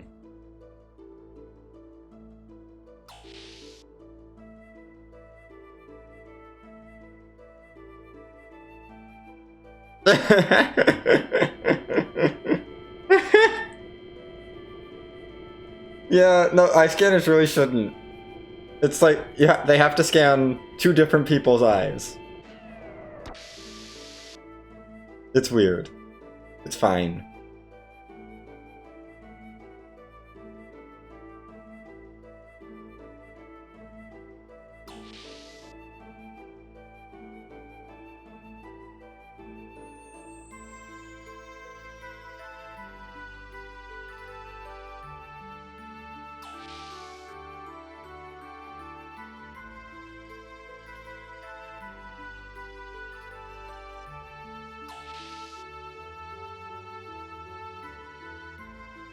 That's a good question, Scala. I don't know. Somehow I don't think so, but I feel like it should. She does have two eyes. I think in the spirit of it, it has to be two different eyes. Oh, I need to move. I get a hydrate, and then I was like, well, yeah, I need.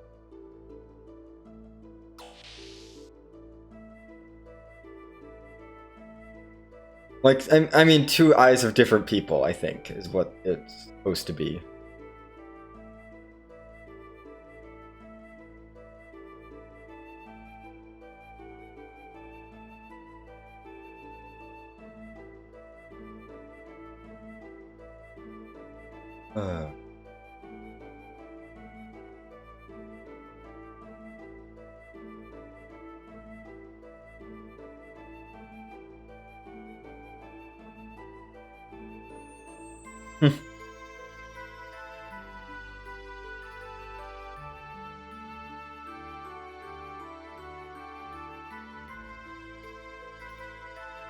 Mm-hmm. Oh, that makes sense. Yeah. Right, because it needs to have it needs to have the eyes on the other side. But if you just flip someone upside down, then the eyes are on the correct sides. That's clever. But then the eyes would be upside down. I don't know. Although can an eye scanner tell if your eyes are upside down?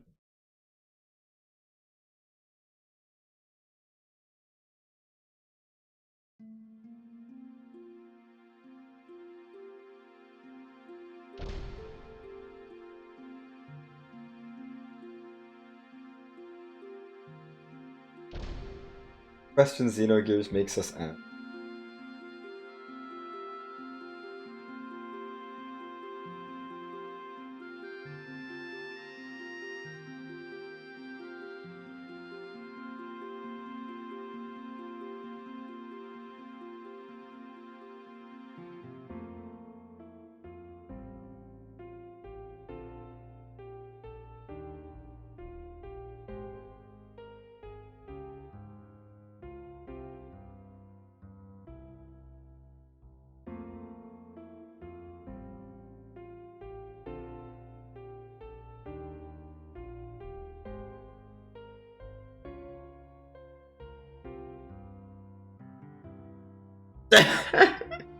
Yep. Exactly. Oh my god. Okay. Well.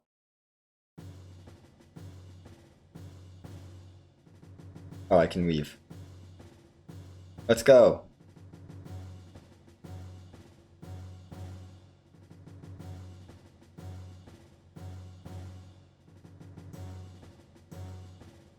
The lights are on now.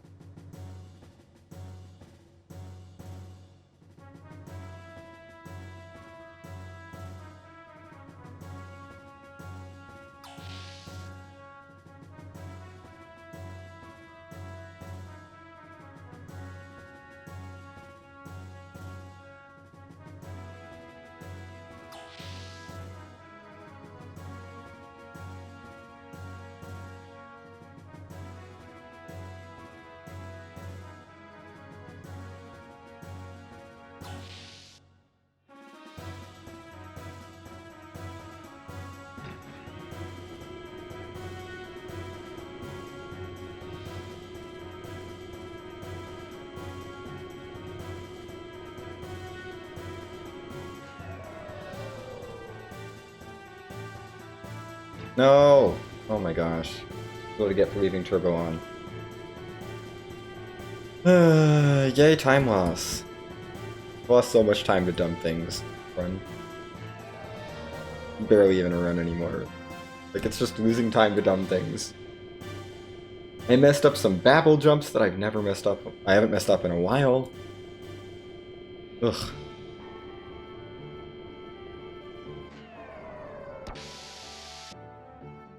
It's so sloppy. I blame it on it being a longer run and not being used to having to actually do things 12 hours in.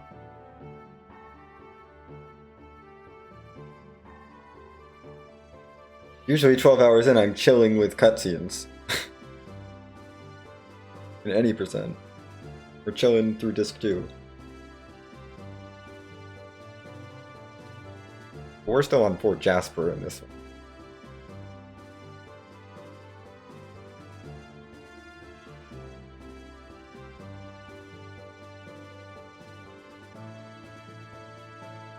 North side in the middle. This one.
I don't know.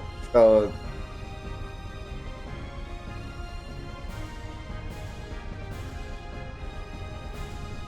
don't know why we don't get cool stuff like the Catholic Church hiding giant mechs in tube. They just don't do that.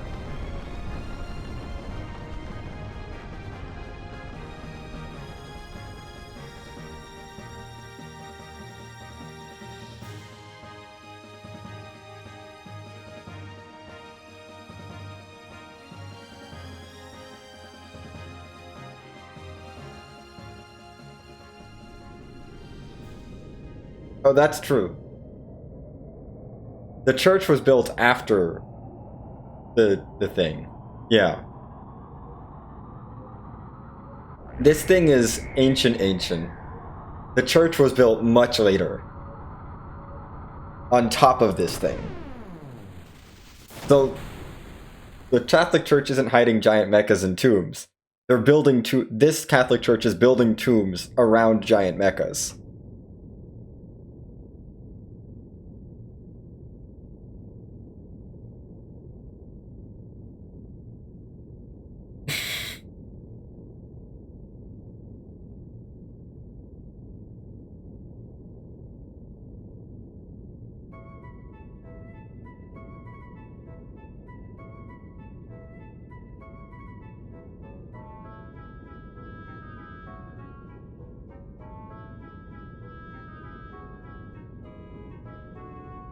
You're not Emeralda. Excuse me? I think I've seen that glitch before. I don't know why it thinks Maria is Emeralda in this scene. Like, I cannot have Emeralda in my party yet. But it calls her Emeralda here.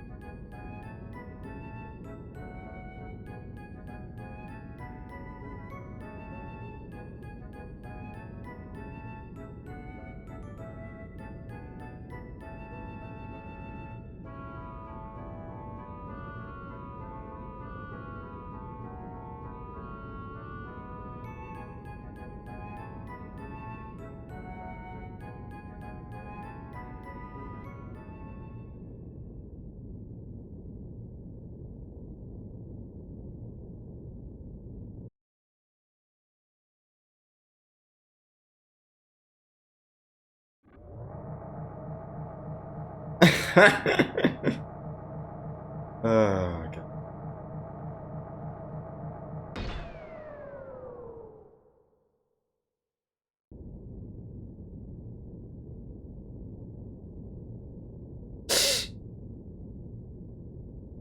All right, we have a whole Shakan to deal with.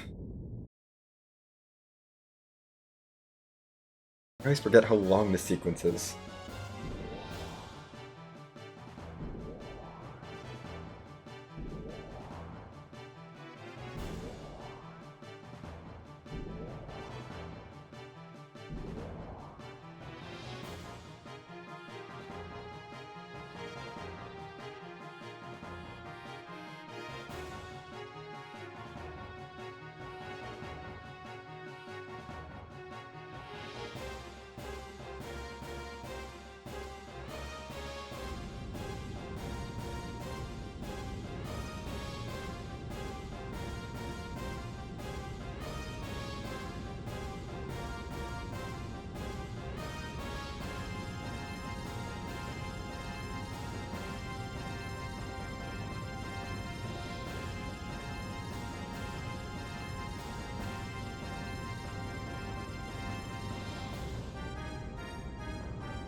Maybe they can stay there. Make sure Maria's full on EP.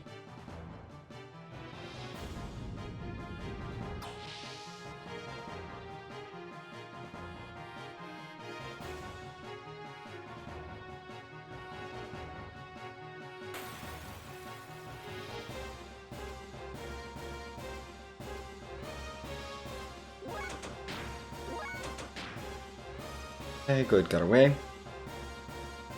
If I don't get away quickly, I'm just gonna destroy them. But it's good to have extra EP just in case.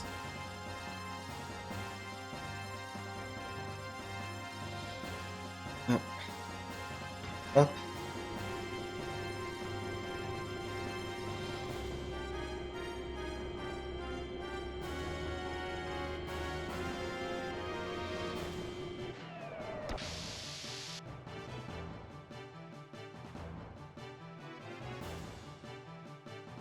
Great.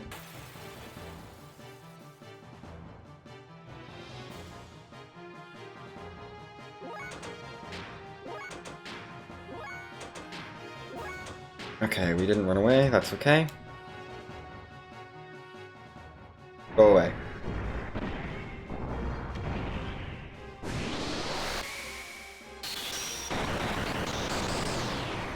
You wouldn't let me run away from you, but you all go.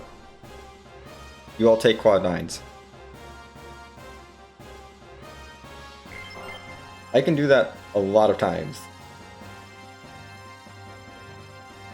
So many times.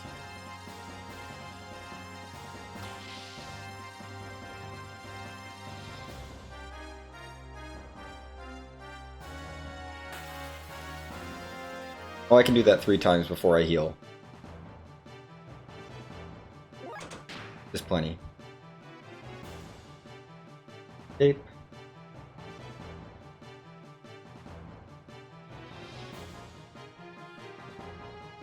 That's the north one. Northeast one.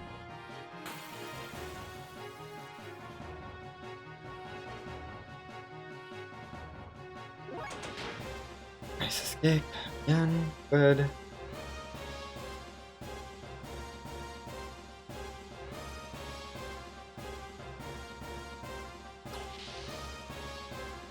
Okay. We'll be basically at the end.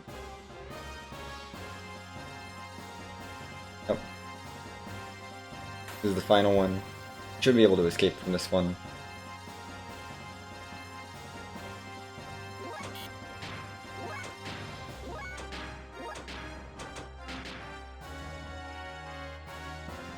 That's okay.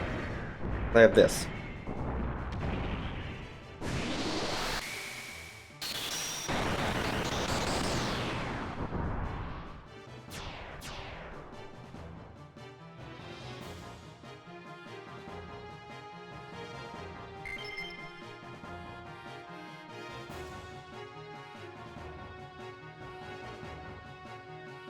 Okay.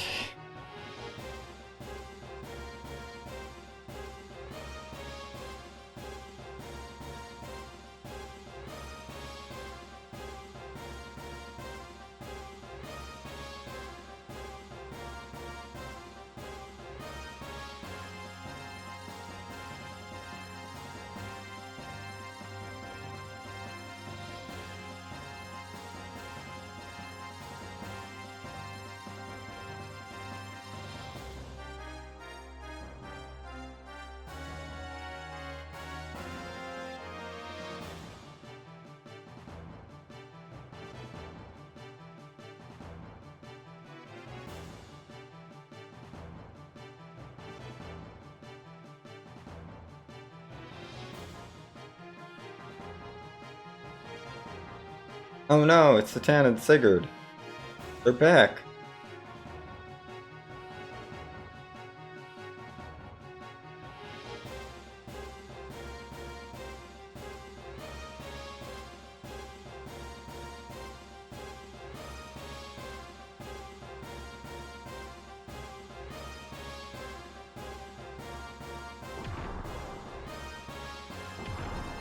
Alright, they locked the door.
Almost done with this. Let's just hit the gate cave, blowing up the other gates, and Solaris, and so much.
feel like they want me to see how powerful Bard is, but honestly,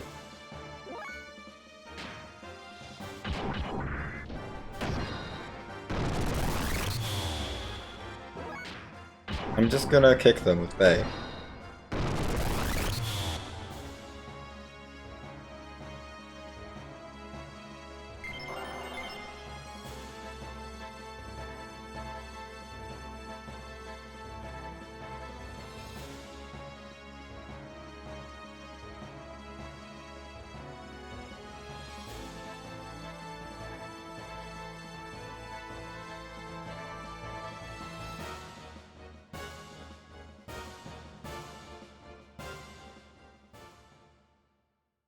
Yeah, sorry, Bart.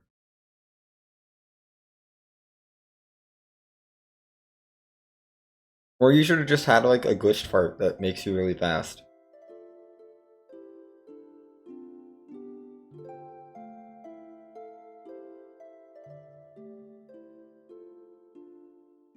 But mostly the offensive ether ability.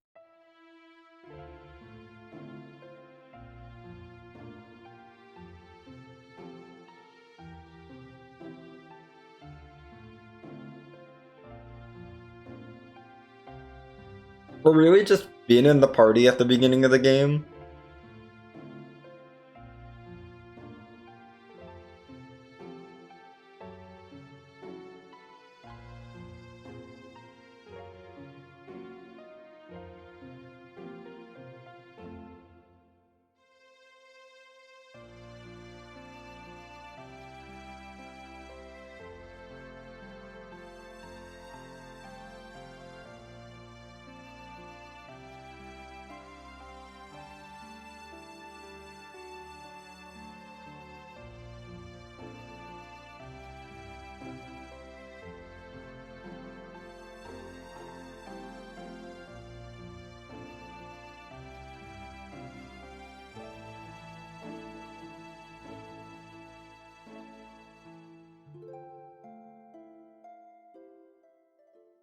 Done here. We are done here, finally.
Hmm.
Of course I'm grabbing Billy.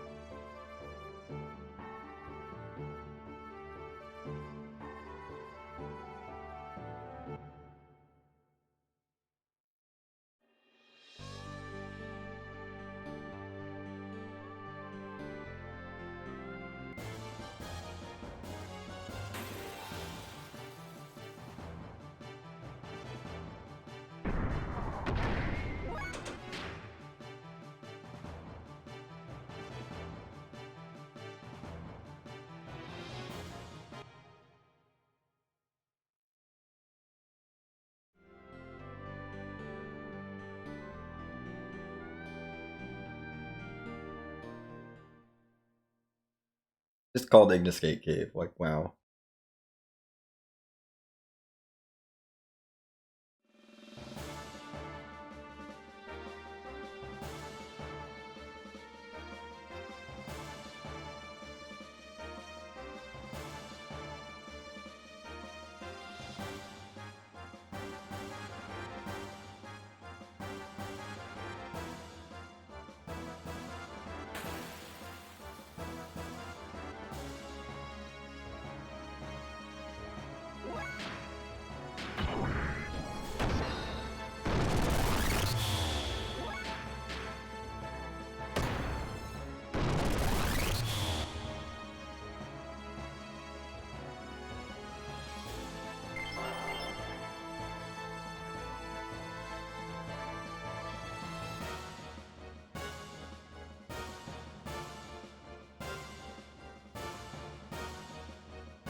Mm.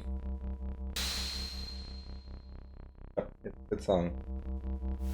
All right, we get more Doth Thou Desire the Powers in this run, because 2 of them are DLC.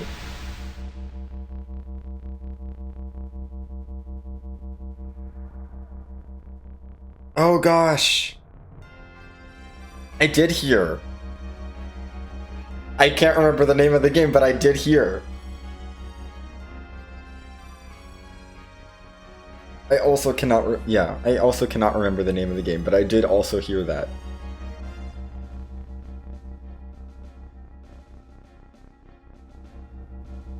Yes, thank you, Scala, that's right.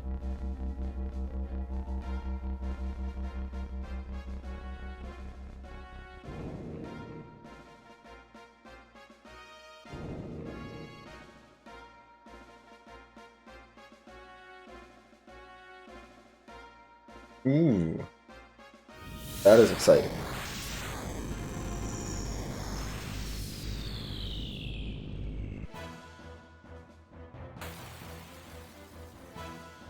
On time.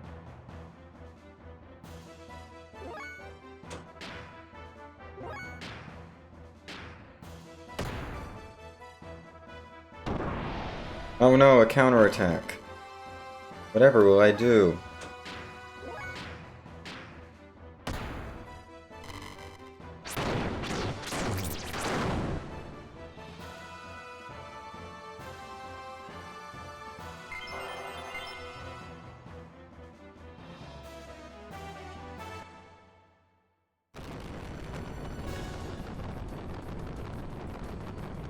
Oh, that was Shakan.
Wow, you destroyed the DLC gate.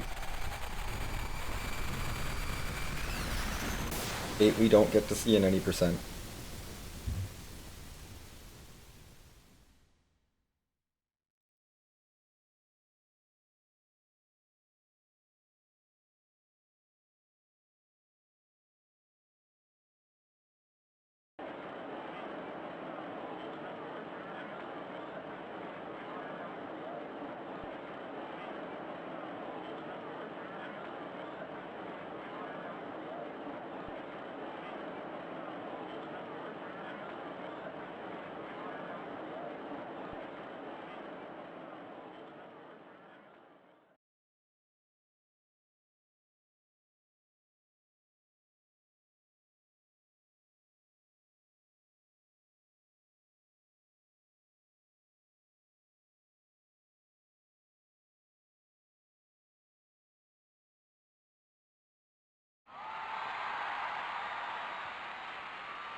Oh, definitely.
Oh, it's great.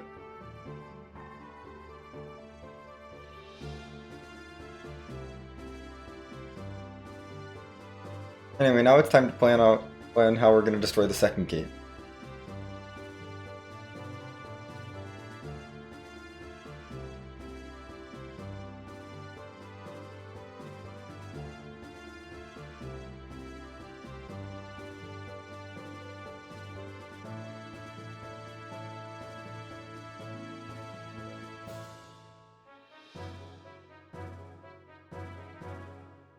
Yes, Choo Choo is contributing to the conversation.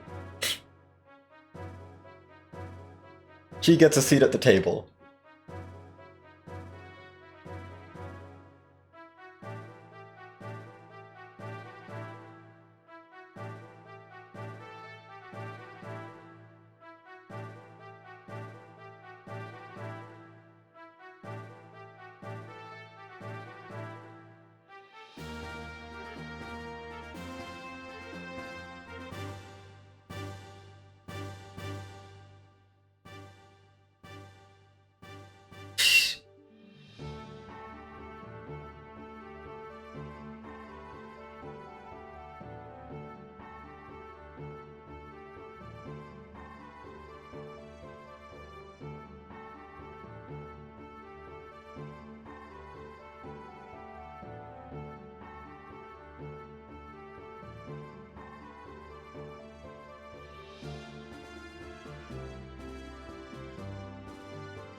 Okay, we're almost caught up to where Babel Tower would have put us out.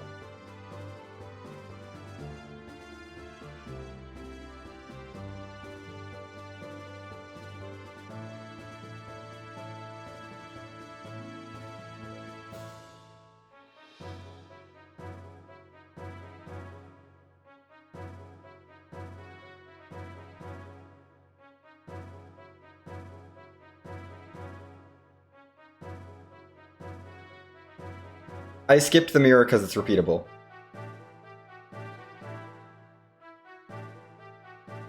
That was another one where I was like, I'm just gonna skip it because it's repeatable. It's not a one-time interaction.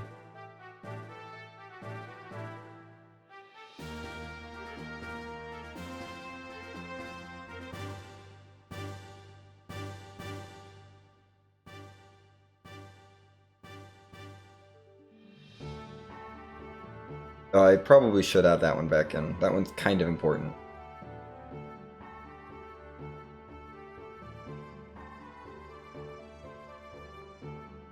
These notes are a mess. Like, this route is a mess, honestly. It's fine.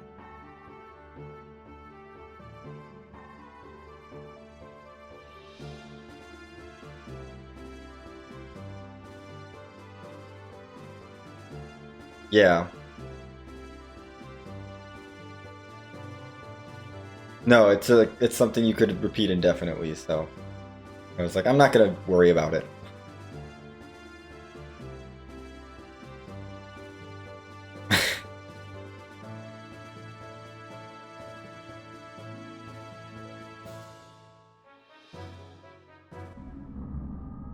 Oh good, it's worst Discord server. They're back.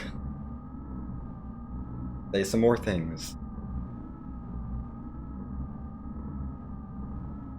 Yeah, no, I'm like, it's one of those where I was like, I don't really feel like... There were a lot of cutscenes that were like kind of on the edge, where I just kind of cut them just because I was like, this run is really long and I want to be able to do it. And stay awake through the whole thing. And I absolutely wasn't going to cut Zebuim 2. Like, I have to go through Zebuim 2. I was like, I have to go through all the story stuff, obviously. I can't do Babel skip, and I can't do Nortune skip. I have to go through the sort of vanilla way through it. And then try to hit any interesting little cutscenes along the way.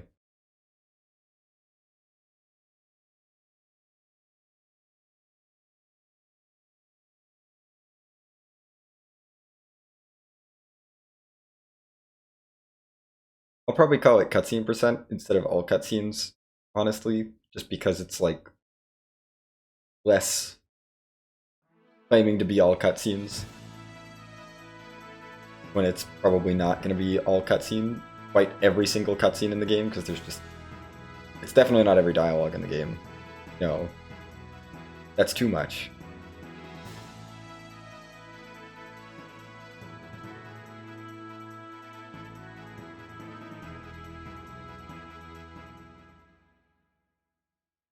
Babel 2. Babel 2. Good.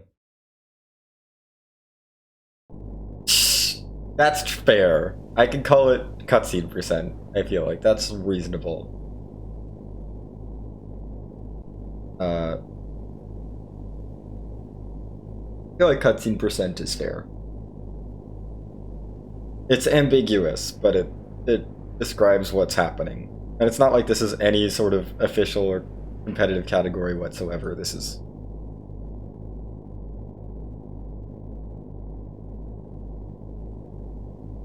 I'm purely thinking about doing this for, like, really, really lots of lore. Like, I'm not thinking about actually, like, turning this into a real thing.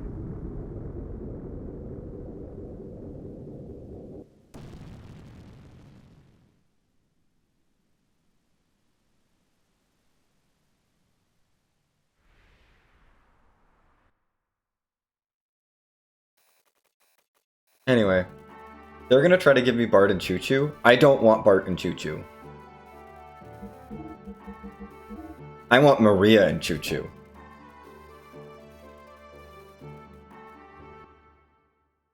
Heck, Bart. Bart, you're not coming. We're bringing Choo Choo. Choo Choo because she's slow. And Maria will take turns first. Yeah. Lore percent would just be read Perfect Works while I play the game. And bring up interesting details from Perfect Works.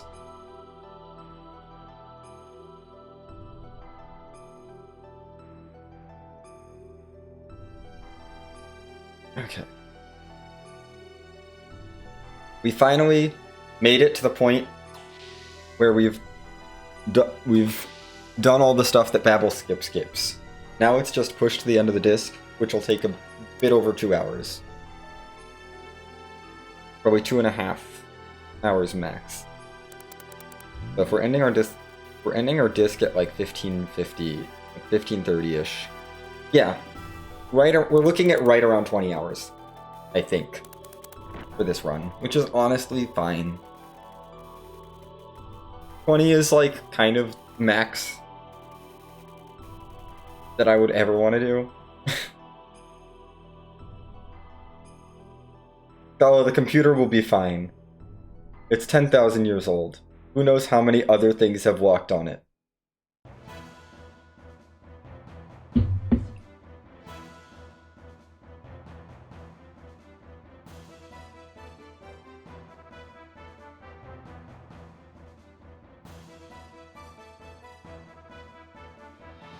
Do I go for the fast maybe strat? The risky but slightly faster strat? I don't think I do.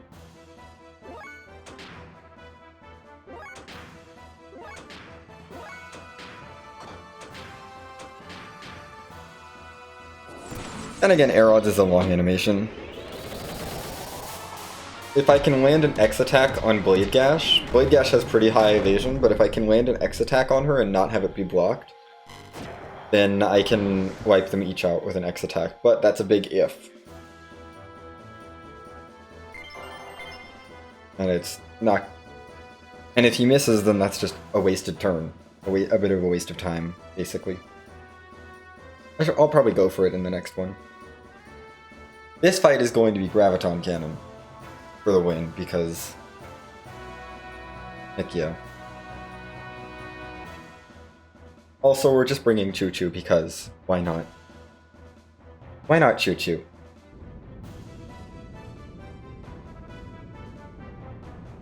Choo Choo's gonna be useful. And by useful, I mean she's not gonna do anything. But she's gonna be slower than Maria. And that's why she's useful.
Maria, you could have just not taken Choo Choo. We don't need Choo Choo for defensive maneuver.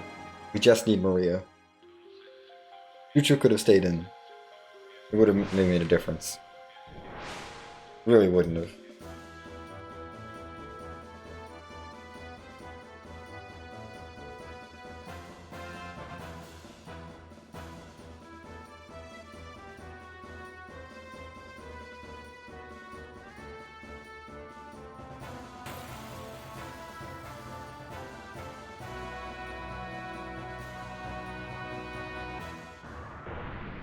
The downside is we do have to sit through attacks from them because everyone is slow. But we're fine.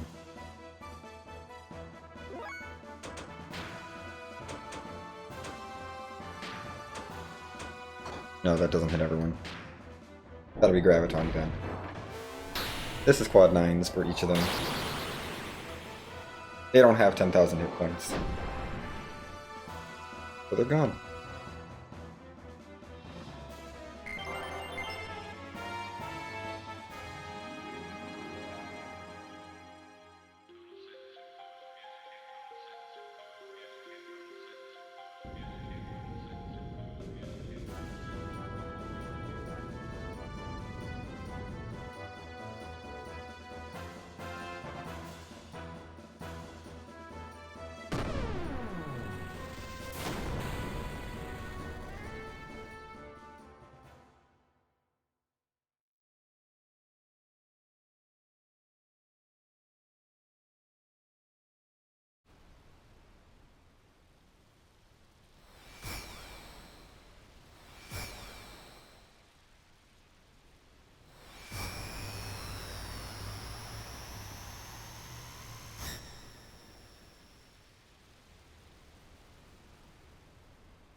No, it's fine, Satan.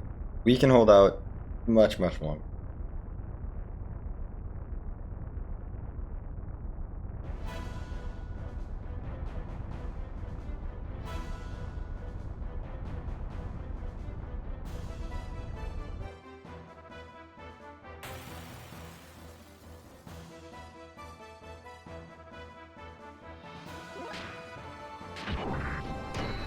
Nice, okay, we did it.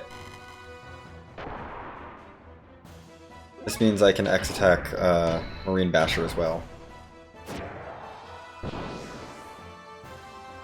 I think that's a faster animation time overall than air rods are, because air rods take forever.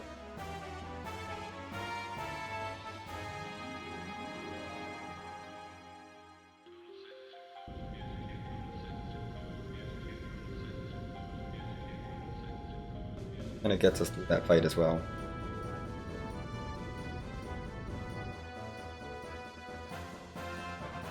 Okay.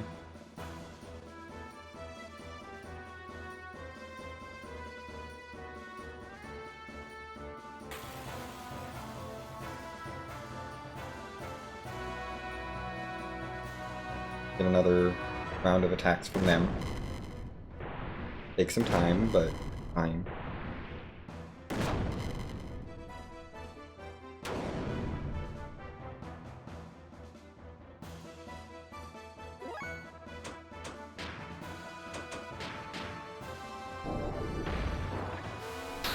And go away.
So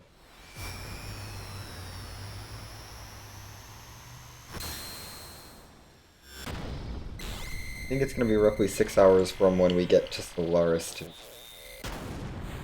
like, when we enter Solaris. Hey, dude, Darkwood, welcome back. We're still at it. Gotten further.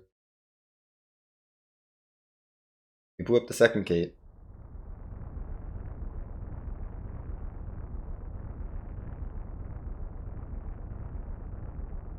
We just blew up the second gate.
Come on.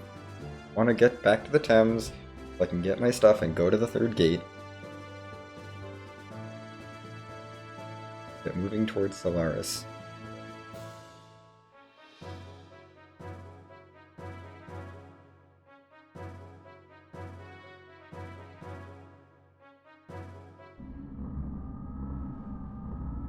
Right, where's Discord servers back to talk even more?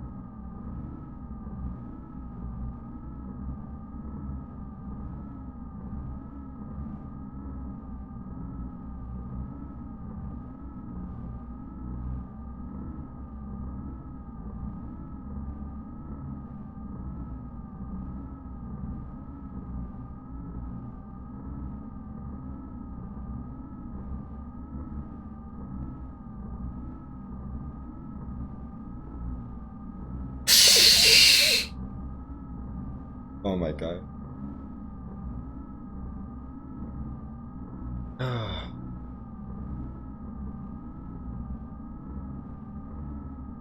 It's wild to me that there's still definitely at least 6 hours left in this run.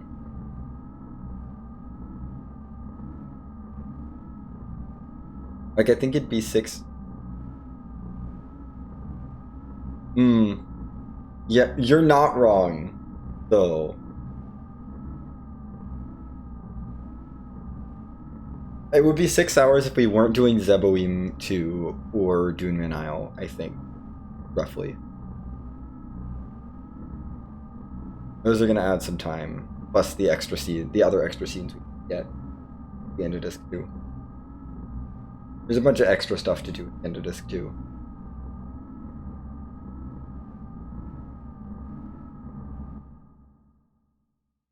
Yeah, we're looking at something barely sub 20. As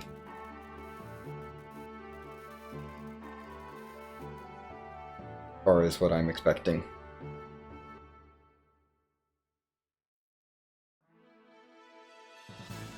Maybe not even sub 20.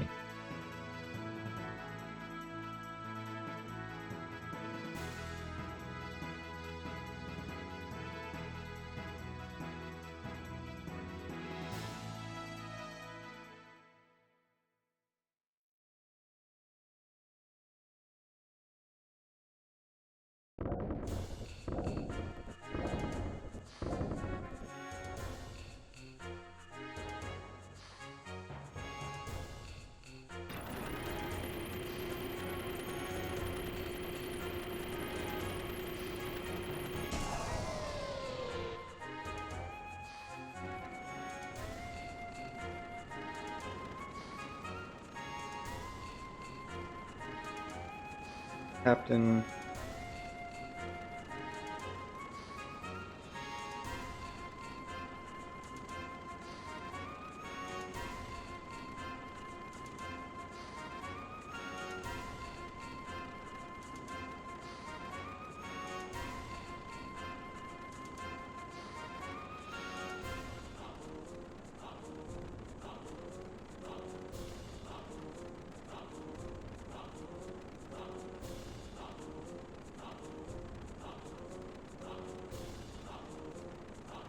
Oh yeah, how to swim.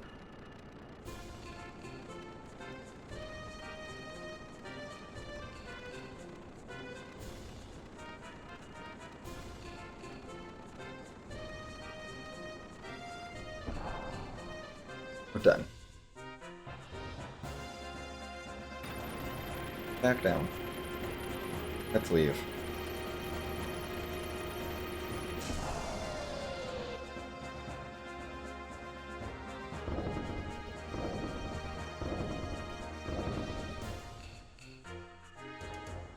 Oh, come on. Fuck.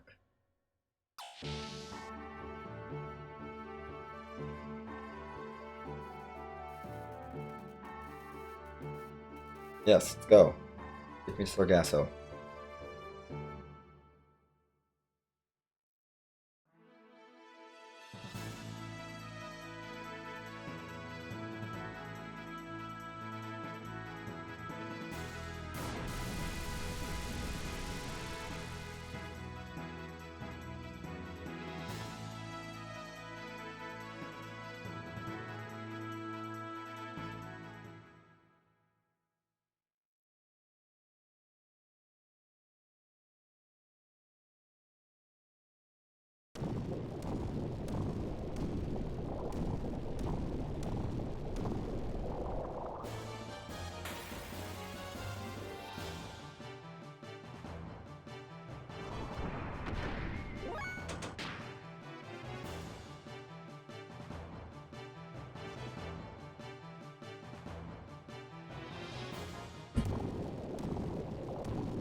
Oh, Death Scythe, you're so rude. Go first no matter what.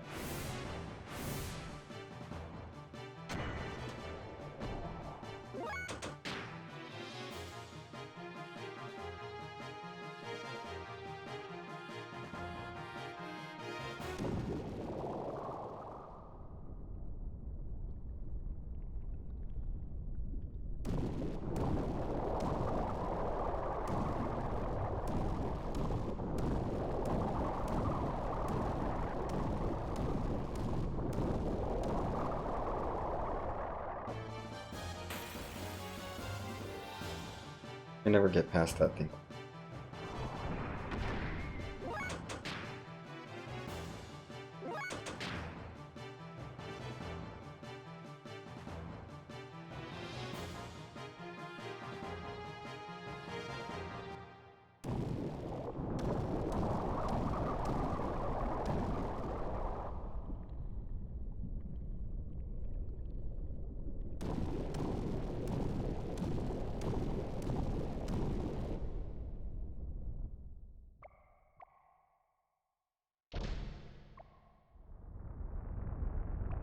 Oh.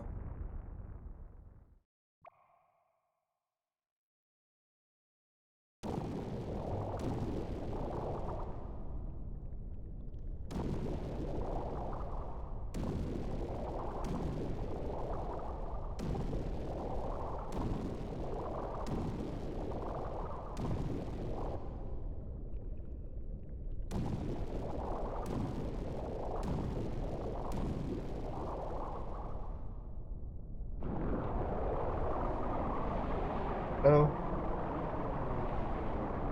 Yeah. Getting through Sargasso quickly. Sargasso is not a terribly long.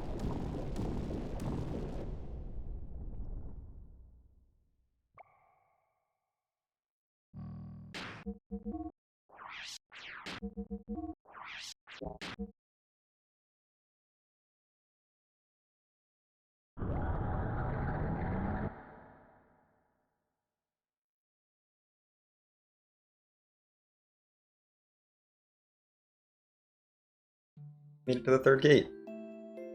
Time to recruit Emeralda.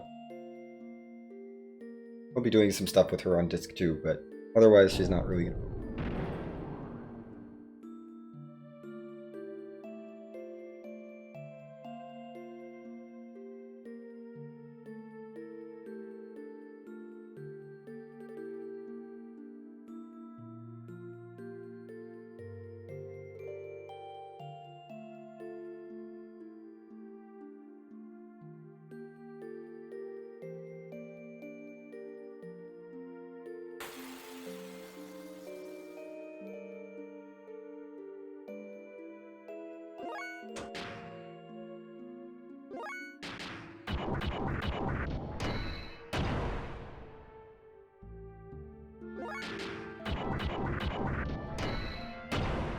Emeralda rude.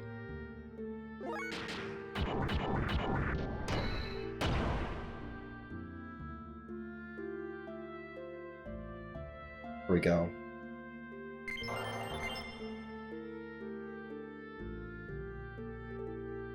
Done with that fight.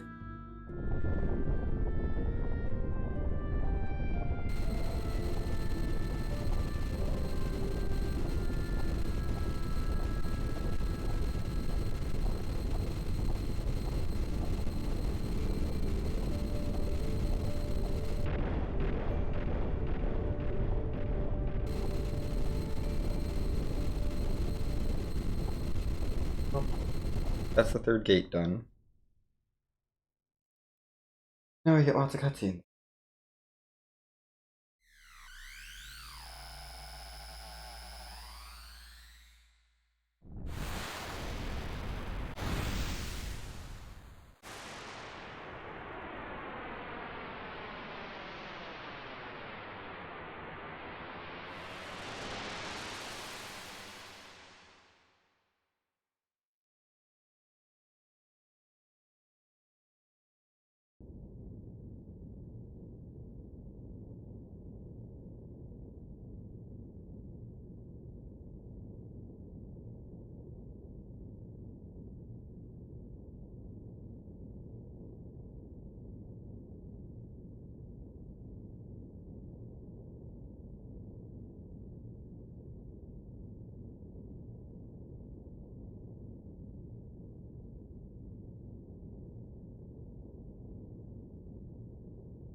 Hooray, we got Emeralda. Now we're not going to use her until the end of Disc 2.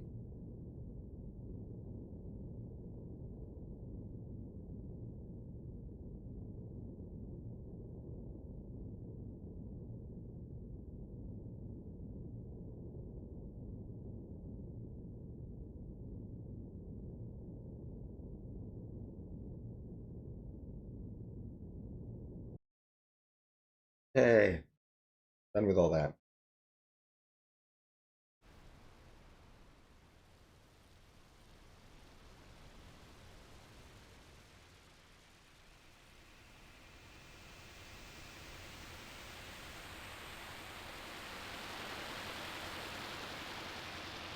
Hey. Here's Solaris materialized. I have to go through all of Solaris, but and all of Disc 2. It's okay, Disc 2 is not nearly as long as Disc 1, thank goodness. Should be like 4.5. Say, probably.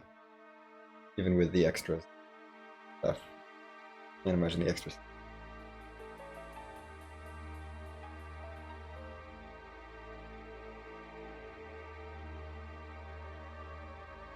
Maybe a bit over 4.5.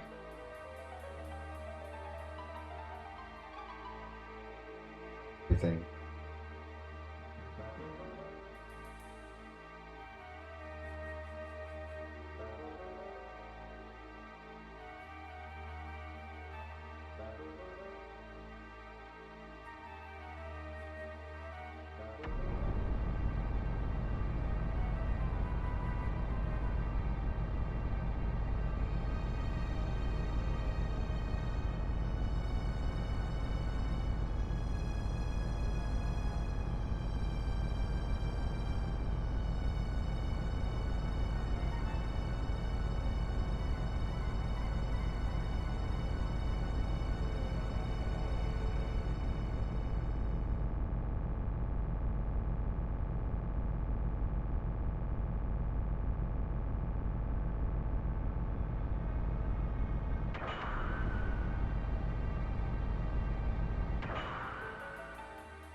We can't. I'm sorry. It doesn't work that way. No, we just have to go.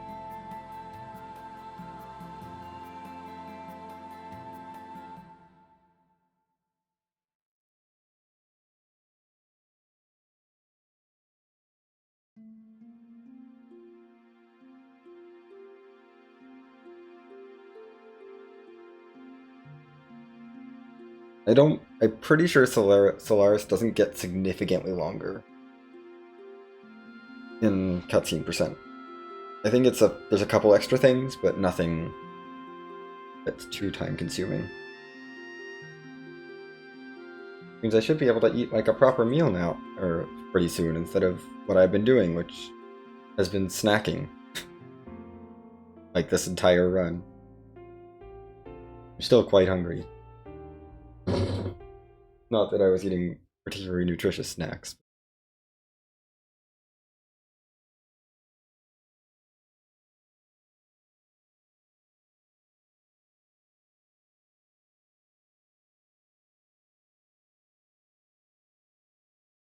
Okay.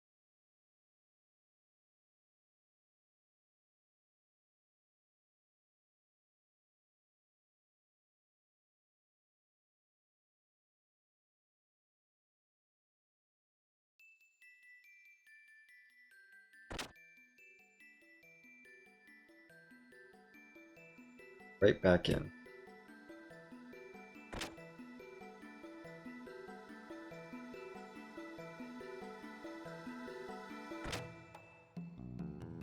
It's fine. I'm trying to do this single segment.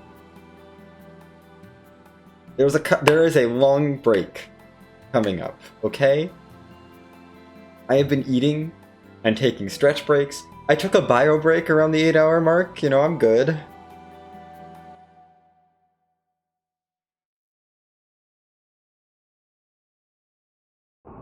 Also, yes, I did phrase that right. I took one singular bio break around the 8-hour mark. We're fine.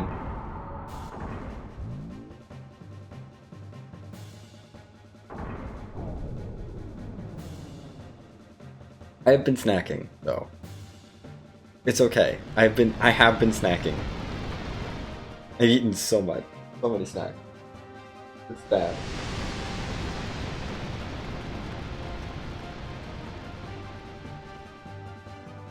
But I'm gonna try to hold out for dinner at this point, because there is a end of disc 1 cutscenes are my staple of like, this is the time that I don't have to stress and I can just eat dinner.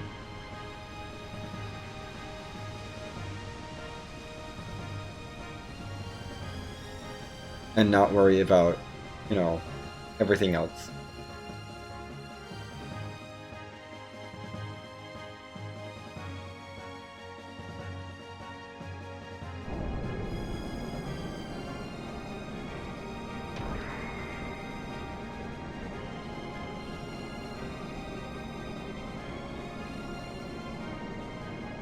We can get through Solaris.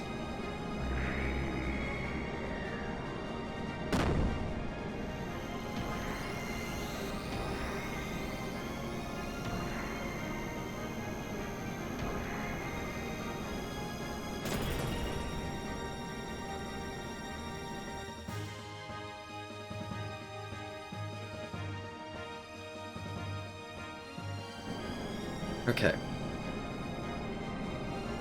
No, I'm not gonna eat a meal then. No, that's not a long enough cutscene.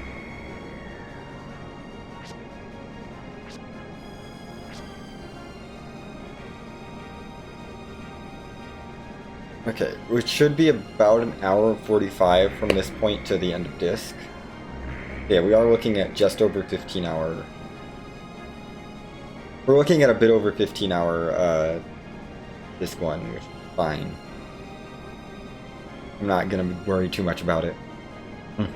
With all the extra cutscenes and the bonus content we had, I'm not worried about it.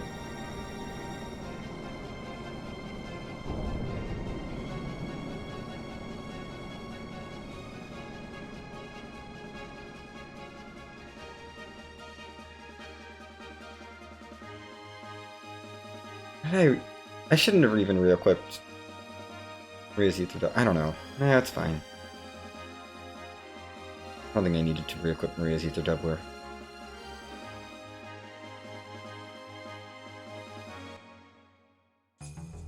Oh, I need to re-equip Ellie's Ether Doubler though.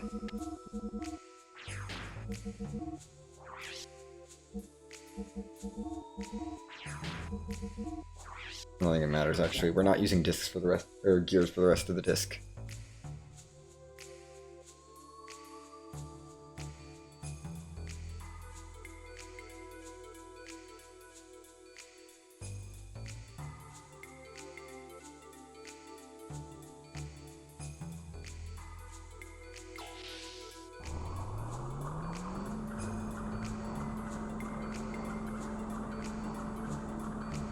Okay. Into Solaris we go. Final sequence of Disc 1.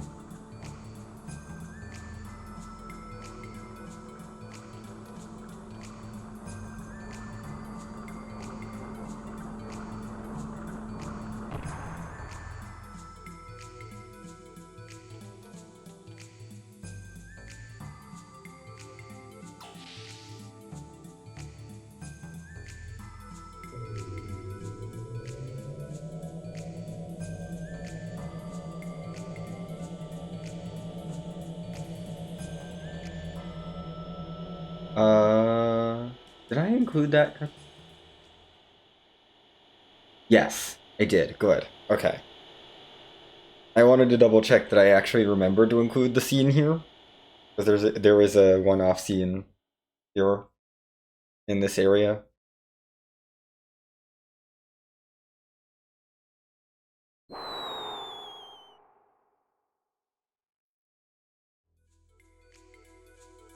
There's a couple of little things in Solaris that are going to take a little bit of extra time compared to an any percent run. Like we go in here.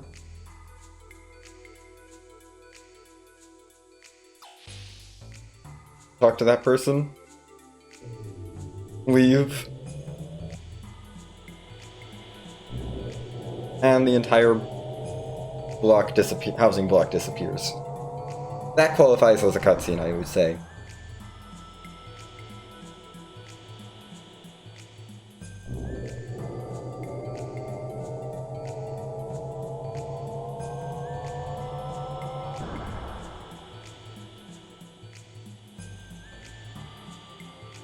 And we're gonna go in here. The Samson.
Yep.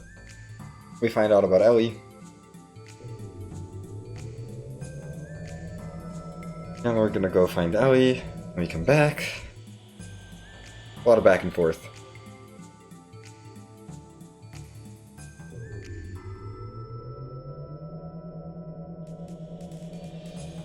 Okay. I don't know that Samson knows that. Knows that his hair is a battle item. We never use Samson's hair, it's just not useful to us. Like, there's no point in using an item to boost strength because all of our fights end so quickly, and also strength is not the stat we're using. We're using ether primarily. The only items that are worth using are speeds. The only, like, stat boosting item we use in battle is speed stars. To haste people, so that we can go even faster. Because there's a limit to how fast we can get our agility.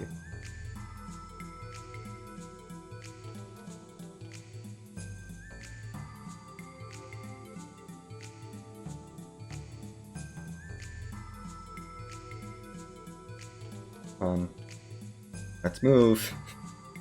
Yes, Ellie, let's move.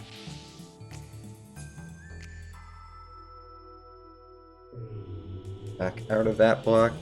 Back to Samson. And then we can go into the guard tower.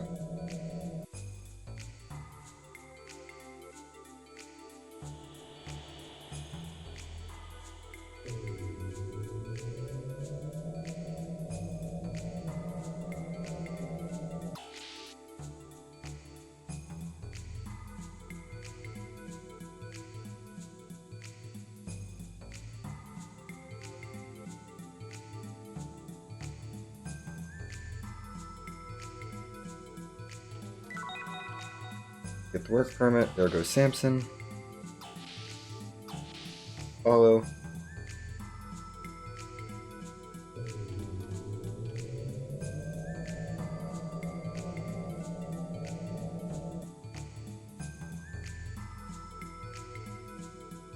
Yep, we're ready to go. There's no scenes in the guard tower. The guard tower is just the guard tower.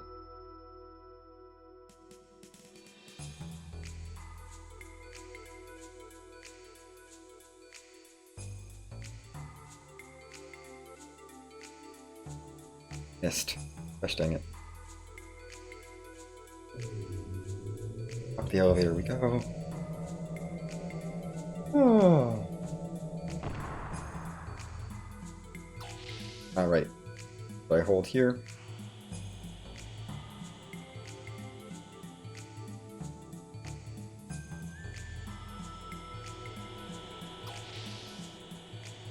Aha. We don't have time for stealth. When speedrunning Xenogears, we don't have time for stealth. We just run. And it works. Honestly, I think that's the best feature of the Xenogears speedrun, is you realize, oh, I can just run. I don't have to stealth. It's amazing. I will never stealth that section again.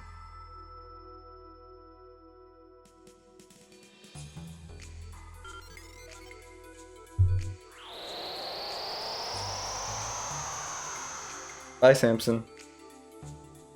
He's gone now.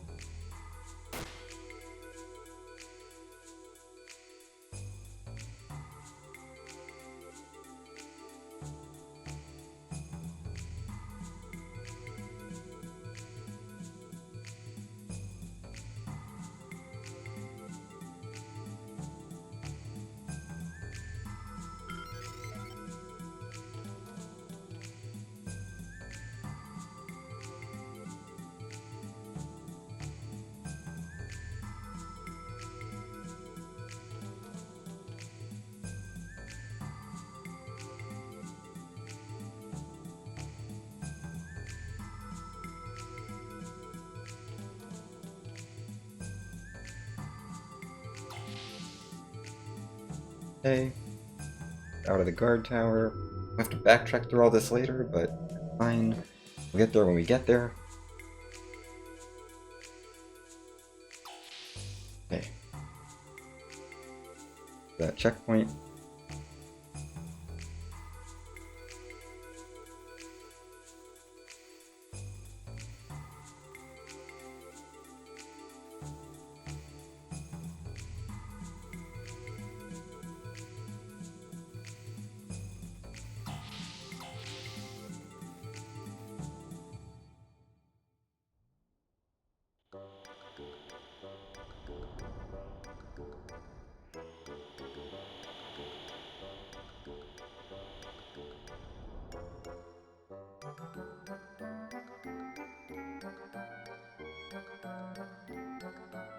Time for a little cutscene.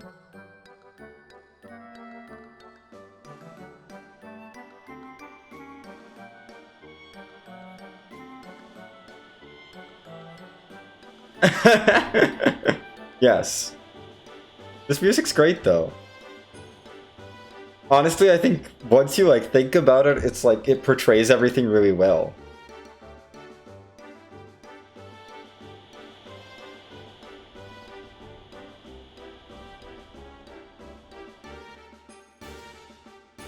Because if you think about it, this is like the kind of music the citizens would be listening to. It's like everything's fine, we're all happy here, nothing is going wrong.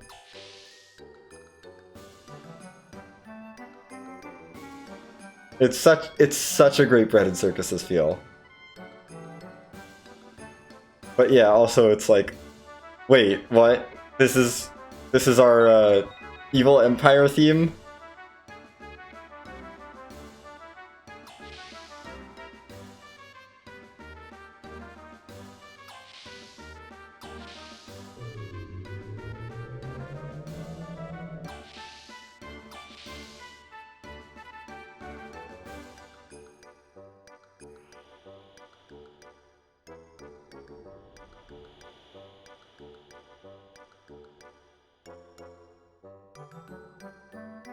No, don't take this elevator.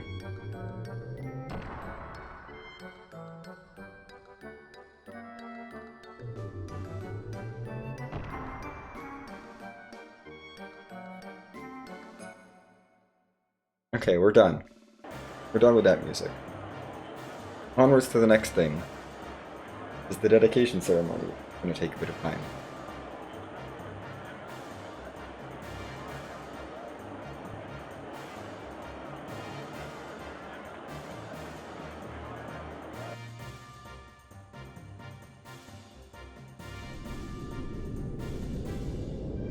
Okay. Oh heck, what were these things called? We had a name for these.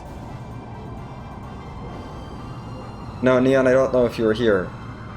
We had a name in the marathon for the ships that are not salamanders, the other ships. And I'm totally blanking on what it was. Oh well. I don't think it was whales. Oh, catfish! Yes, the catfish! Salamanders and the catfish. Those are the two ships.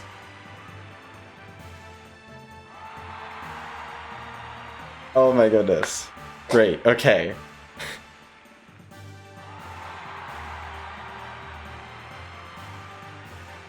I swear half the reason I keep running Xenogears is because every time I run there's a new meme. And I just keep building, you know?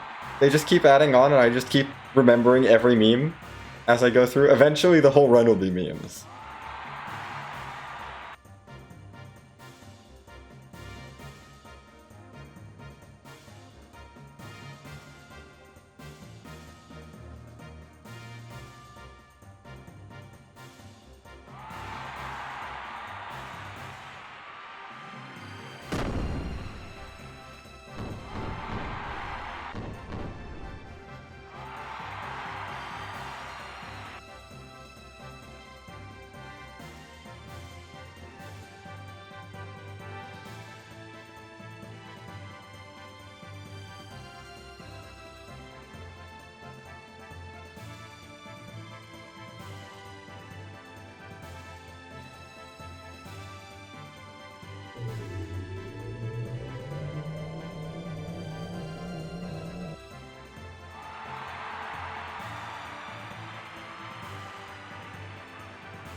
Like, it started with just Salamander and the worst Discord server, and now it's...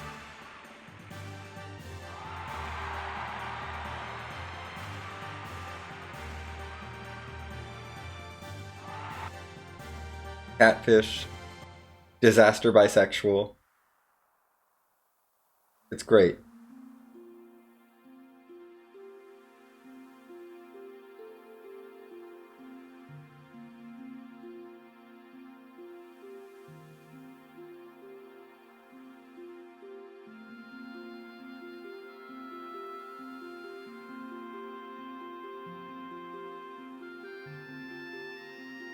The DLC content this run has been good. But we're already done with all the DLC content. Well, no. I guess we can call the end of Disc 2 stuff's DLC content as well.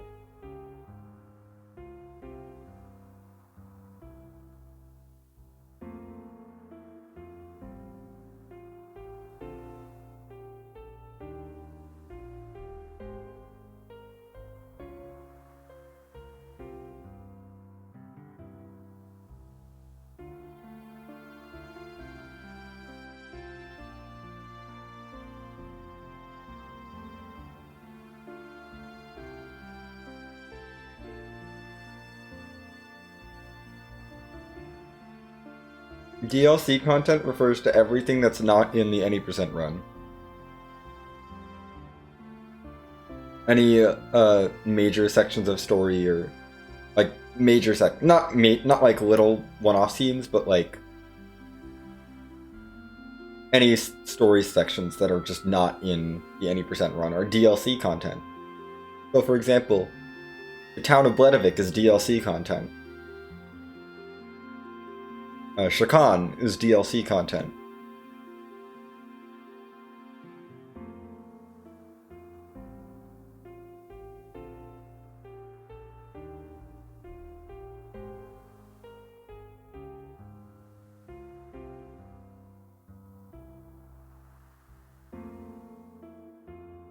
We've already had a good, like, 5 hours of DLC content.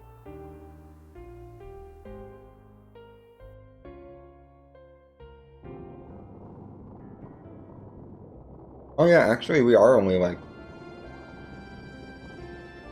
5 hours behind Any%. Dang. Okay, this might be sub 20, then. I hadn't been thinking of it that way.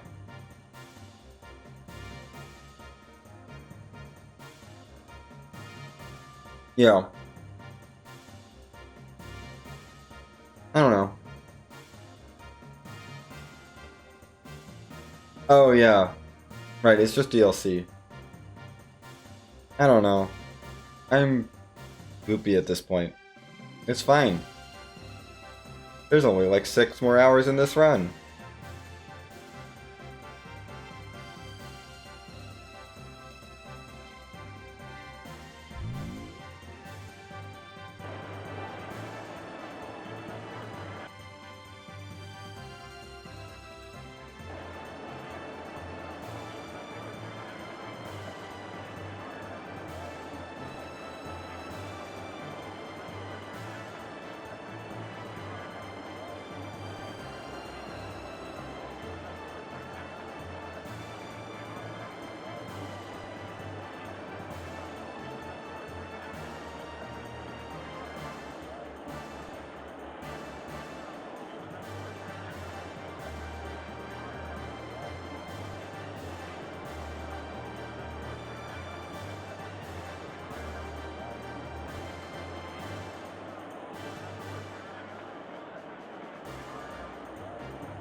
Oh, Faye. Okay, now we have the chase sequence. Hooray! Do this, and then do all of Ellie's house cutscenes. So many cutscenes.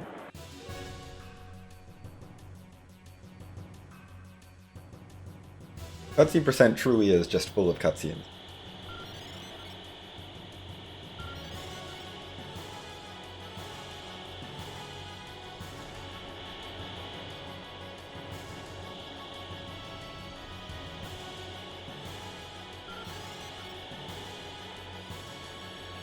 Okay. All good. I mean, this run's going for another 6 hours, so...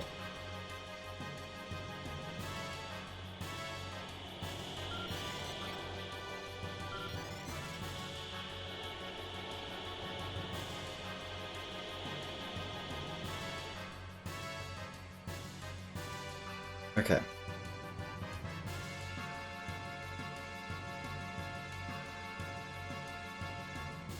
Time for some, hopefully not garbage movement. Let's go. Can I move like not garbage?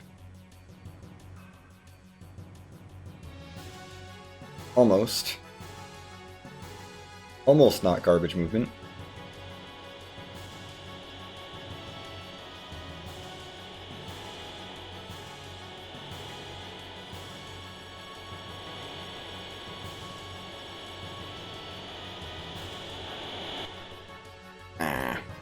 Okay, first encounter. That's fine. I'm not gonna get through here without an encounter. Die.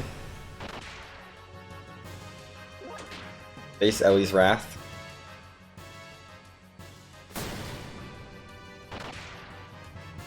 Right, we're back to normal any percent stats. Or rather, any percent stats have caught up.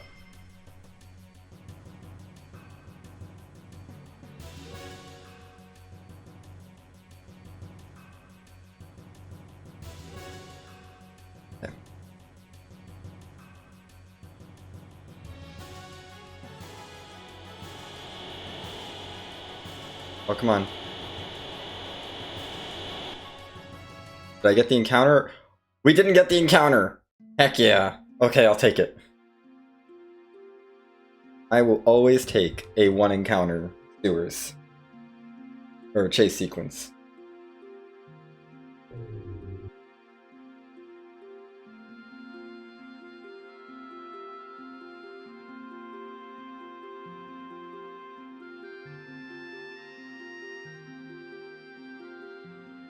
Hey.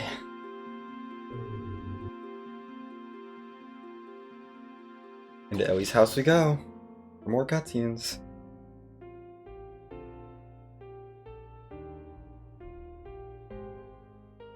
Better try to finish this disc.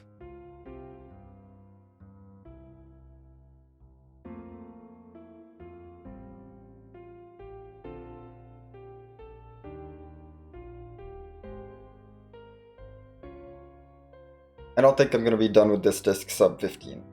I think I'll be in the final cutscene during the 15-hour mark for sure, but I don't think I'm done with disc 1 sub 15.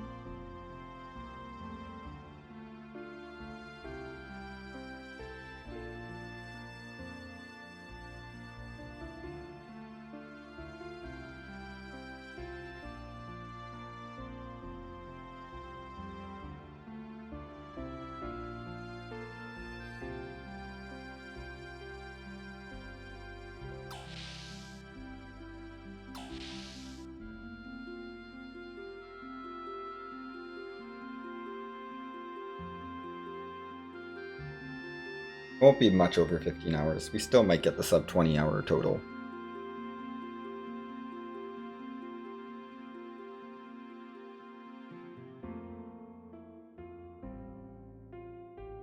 Yeah, definitely. That's what we've been waiting for. That's why I've been playing this game for almost 14 hours now.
He is absolutely looking.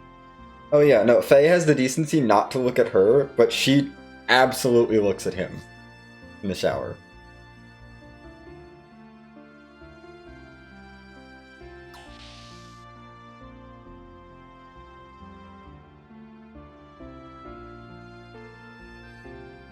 This is very straightforward. Same. This is basically the same as what I do in any percent.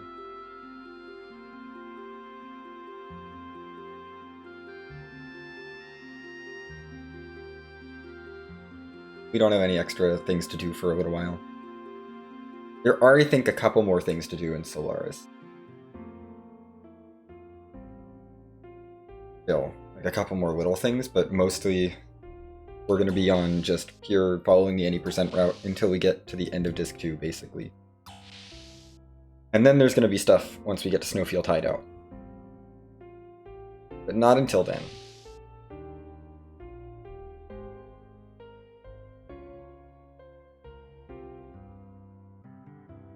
I mean, there's a couple of little divergences in some of the boss fights on Disc 2, but that's it. I think even in the boss fights, the only divergence is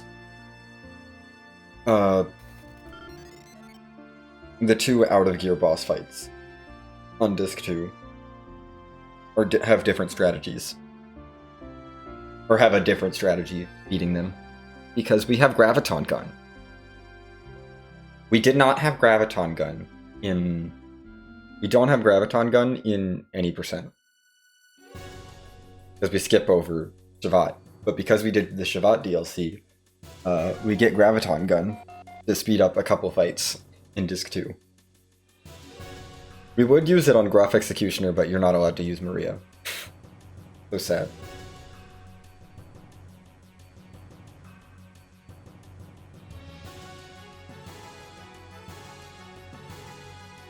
Almost done with Ellie's house.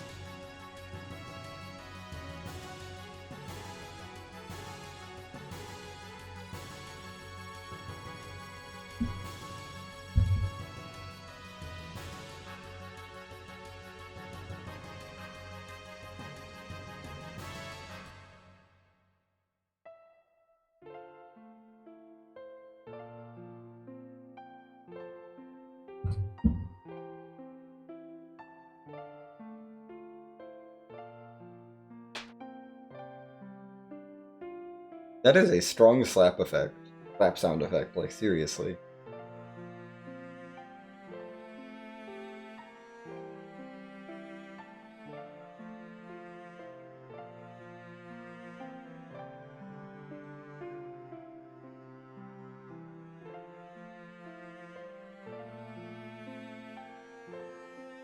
Yeah, don't fight. You don't want to fight Faye. Faye will outspeed you and shoot you with a guided shot for 2000 damage, which is more health than a character is allowed to have.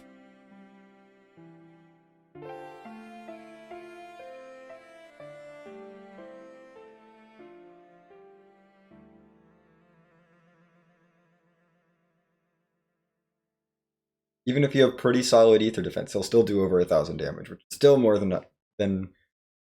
damage than you're allowed to have as hit points, as health. So, okay. Time to backtrack. Guard tower backtracking.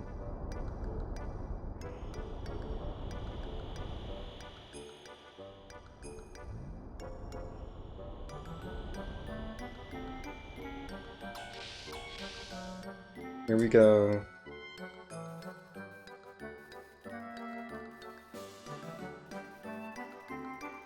Here we go. Great. Goodbye, Etronunk. Goodbye, silly Solaris music. And it's Surprise Satan. Great. Okay.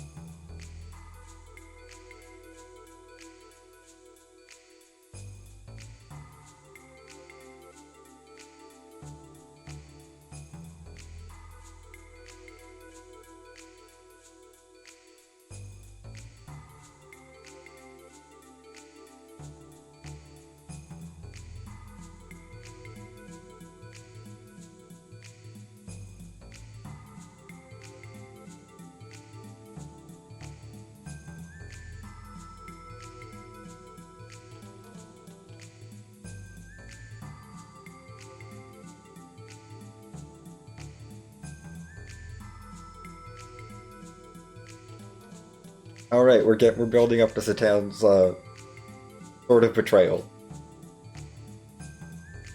Oh, Satan, you're getting really bad at telling lies.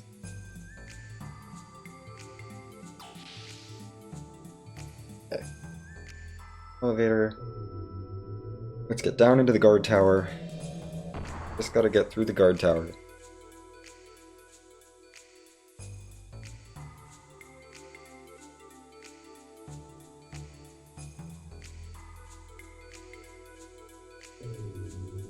No.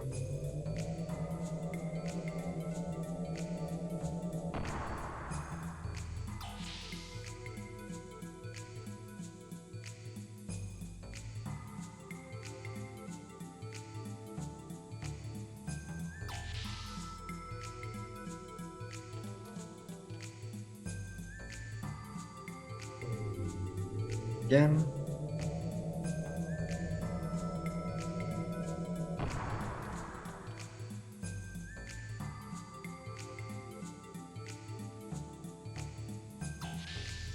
Out we go.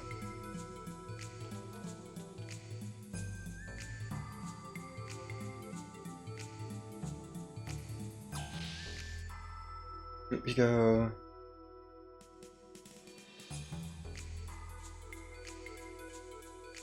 That. Array backtracking.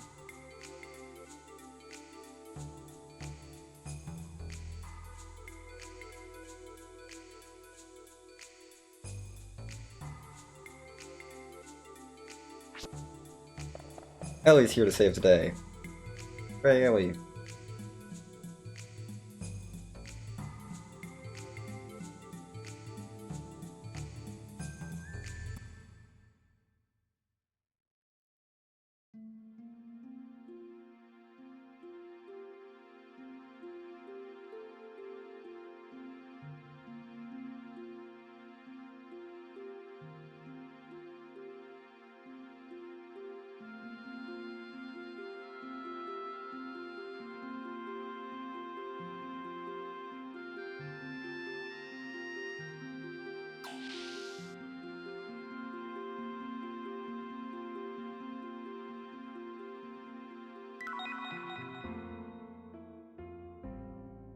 Gotta get Ellie out of her house so that she can get over to us.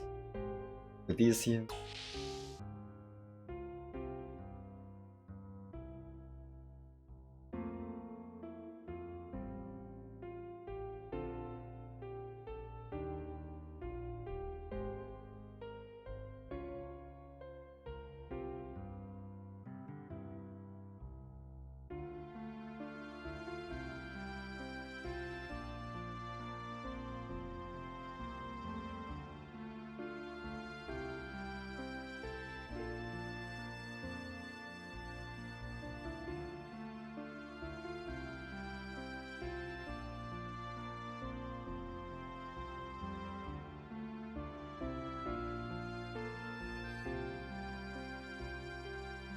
There she goes. Go, Ellie, go. Run.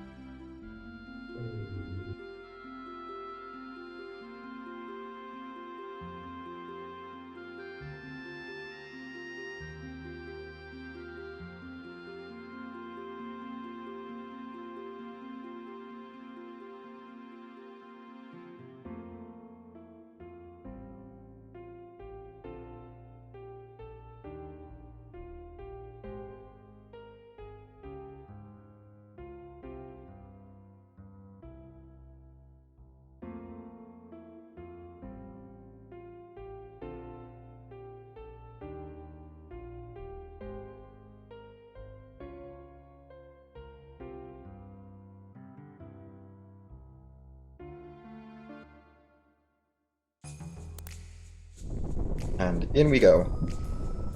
Into the lab. Definitely not going to be sub 15 hour disc 1, but we're going to be pretty dang close. Should be through the lab in about 15-20 minutes.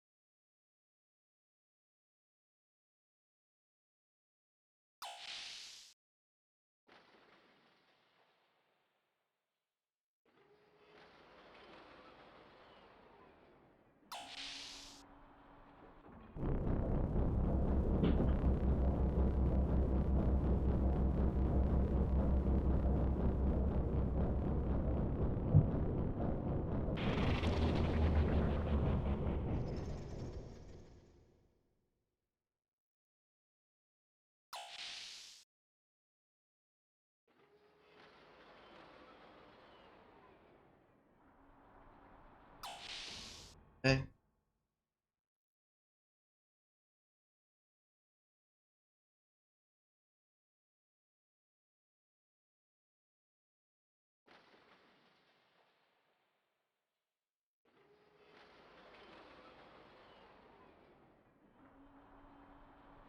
They're gonna eat.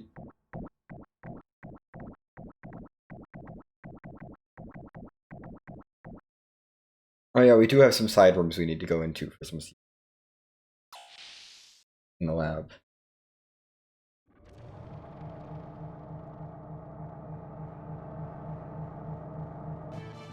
That's a counter. Oh.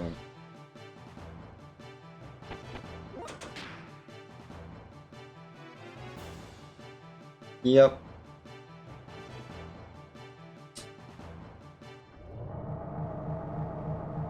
Okay. We have to talk about what we just ate.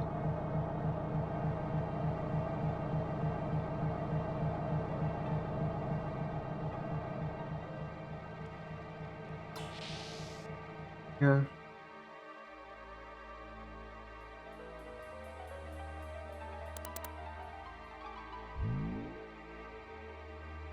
Wait, I have to do something else first.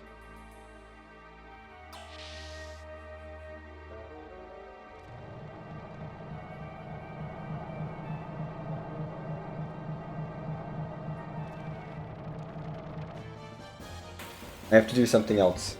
Yes, her dad was in charge of the system. He's no longer in charge of the system.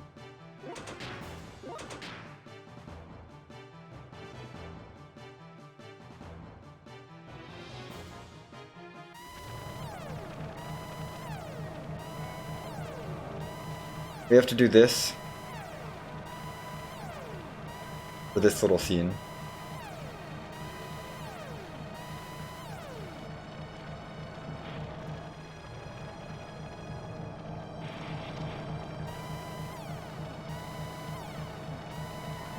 I did this the slow way.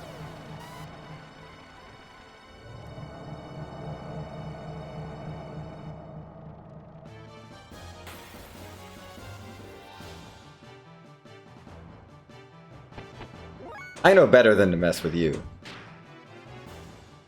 We learned. I learned from my really longathon run, any percent run, that I don't mess with you. You die.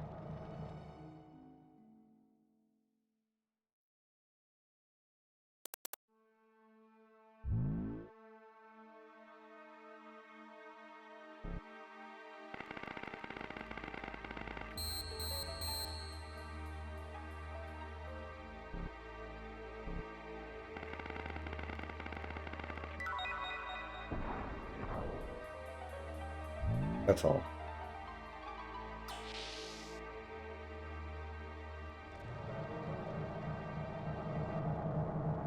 Oh, come on.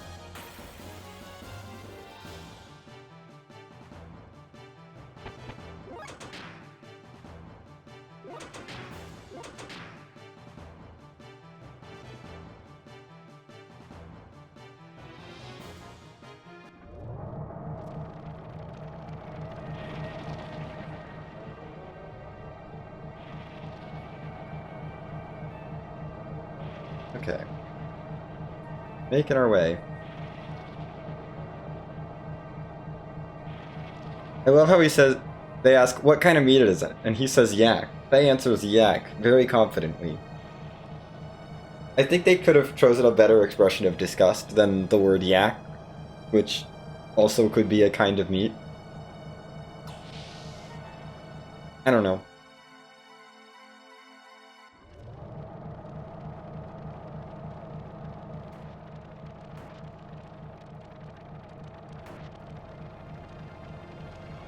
So I'd be surprised because I don't think we've seen yaks as like a thing that exists.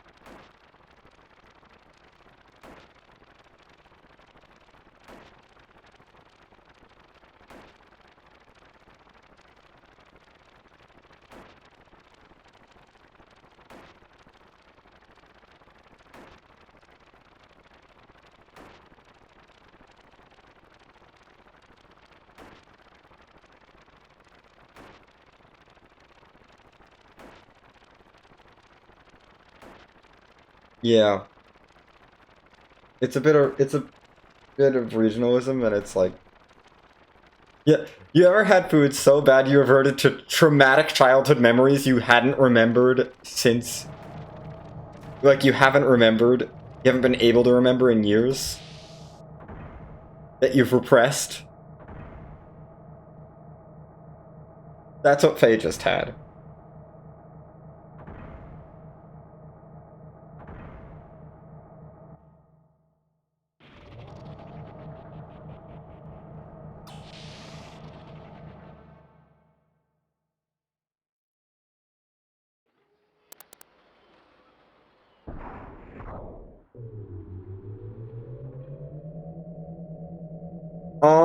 I don't know.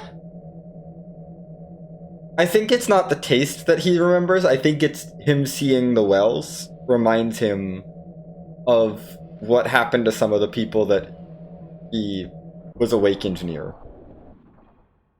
I think. I That's my thought. I don't know.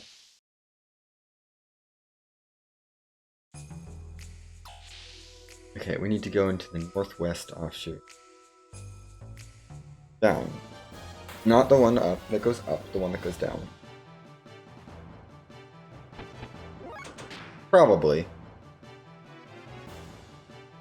This is also true.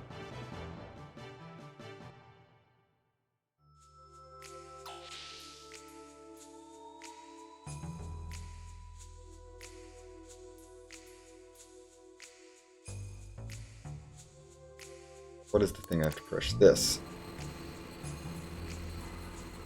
Cutscene. We have to find out how where the save points come from. Because save points are not just like a game thing. They are built into this world.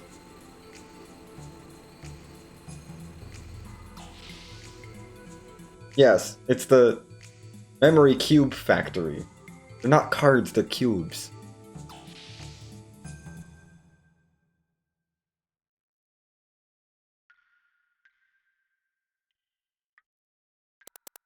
Oh, we get to turn on these lights in all cutscenes.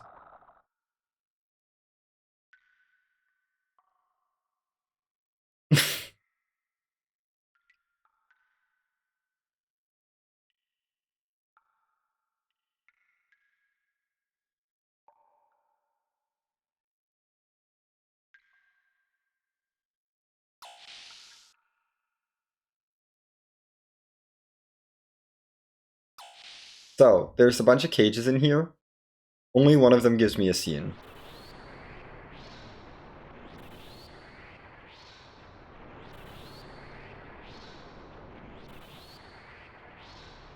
Most of these cages are not worth it. This one gives me a cutscene, though.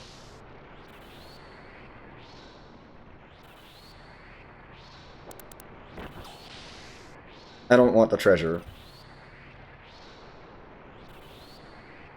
Oh my gosh! I got away! Ha ha! Ha ha! I don't think that's supposed to happen. You're not supposed to be able to dodge the encounter, but there's no requirement for me to take the encounter, so I'm not taking it. Okay, the experiment chambers are nothing.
First section of the lab done.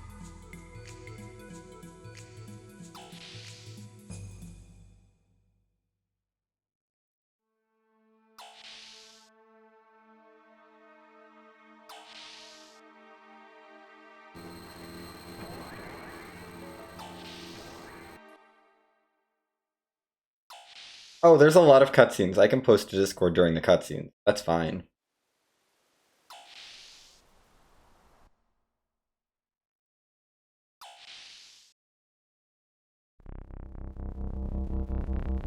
There are so many cutscenes in this run, like...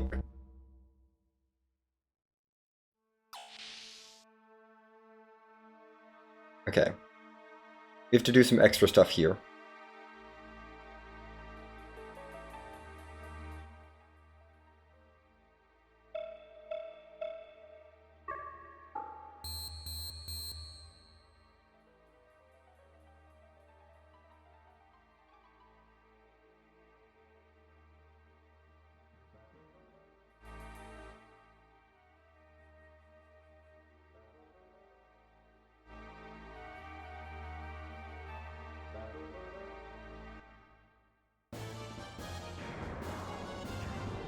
We have to examine it, find out that we have the wrong code, go over...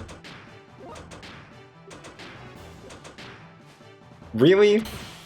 We couldn't get away. None of us could run. I should have just used Thermo Dragon. I should have just used Thermo Dragon. Only 12 EP and it would destroy all of them.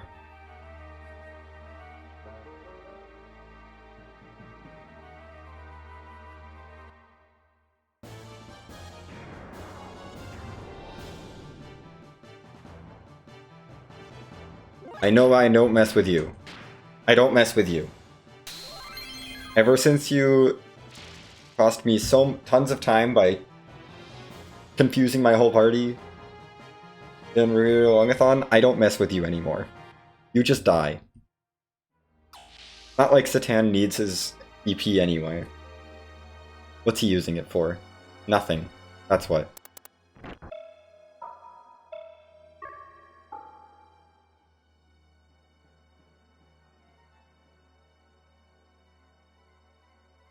It's an audio puzzle. Yep. It's an audio signal password. Now we're done.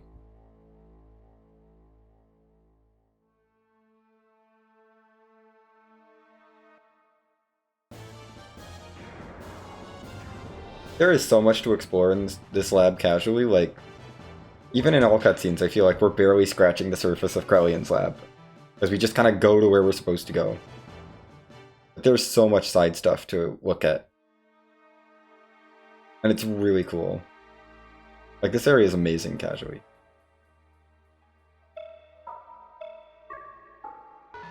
Yep, I know the password.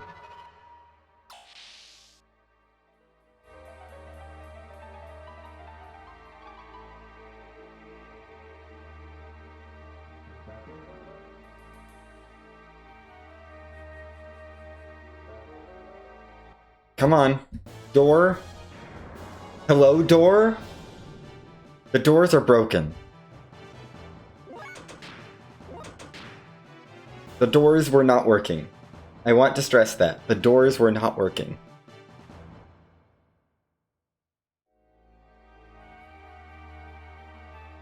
Excuse me? Okay. I don't know why the door was having trouble. That's concerning. I need the doors to work. They're kind of important. It's kind of required that I go through them. Not even just for the sake of cutscenes, but for the sake of, like, finishing the game.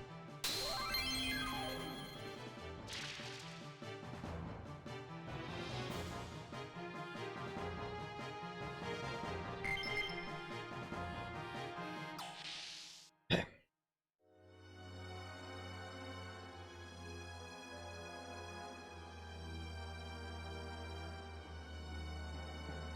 Now we just run down this hallway. Ignore all those side rooms, they don't have anything. There's one thing in this last side room, and then we're out.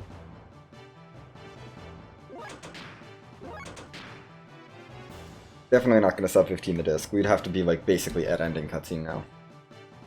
Disc, so yeah. That's fine. Got a detour into this room. The cutscene in here.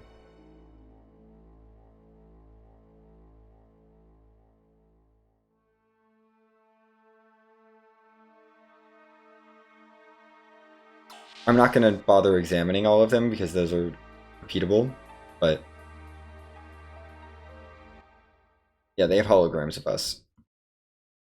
And now we are done with Krelian's lab. First section, apparently, basically. We're into the big bot dump.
No, it's not Luck Fei.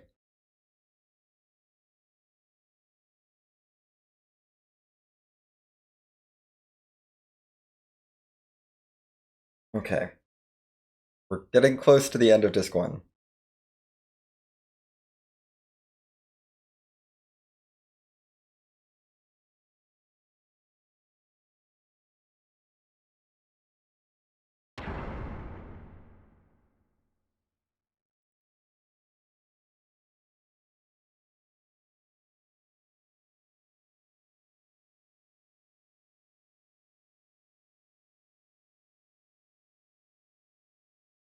Just making sure.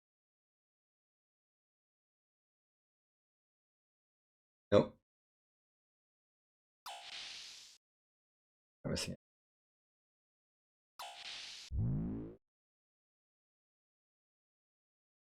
Okay, this is a decently long cutscene. I'm gonna take a stretch break. I need it.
Yep, we got these cutscenes. They are, of course, required because all the cutscenes.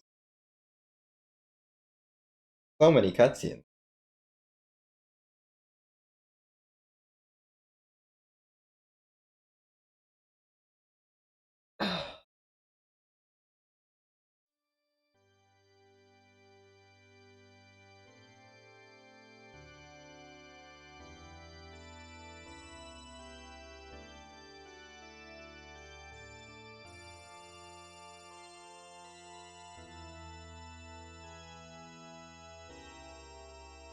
Ugh.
Yeah, Ellie, no, I think that is what he's implying, is that they're gonna get body napped.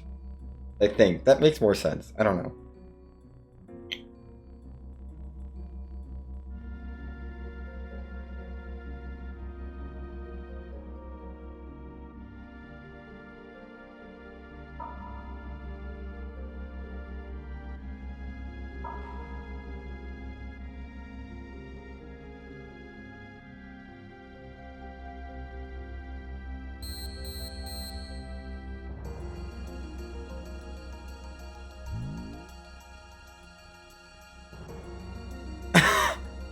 Oh my god, Scarlet, no, none of them are getting Choo Choo. Yeah, they need people who can align with Anima Relics. So basically, they're gonna take Faye, Billy, Bart, and Rico. They have compatibility. Maria, Choo Choo, and Emeralda can't align, so they don't count. No one gets them.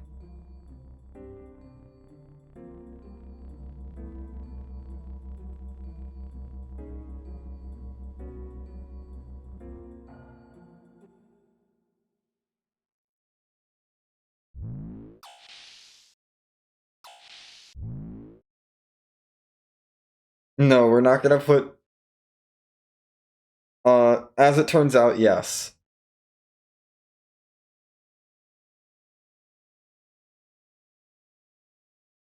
But only coincidentally, I think. Because Ellie could align as well. But Ellie is special.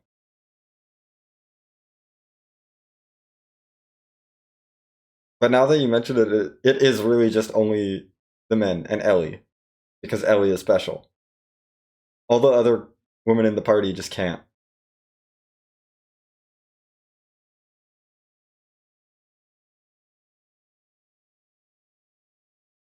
Though I think that's mostly because they ran out of time to make the things and not because they didn't want to make the things. They ran out of time to design the Omnigears and implement the Omnigears for... I know, especially Emeralda was going to get one, but... Yeah, that might be... The Anima Animus thing might be by design. Yes, diversity failed. The Gazelle Ministry only wants dudes. But on the other side, diversity win. Emperor Kane... Emperor Kane comes out as bisexual.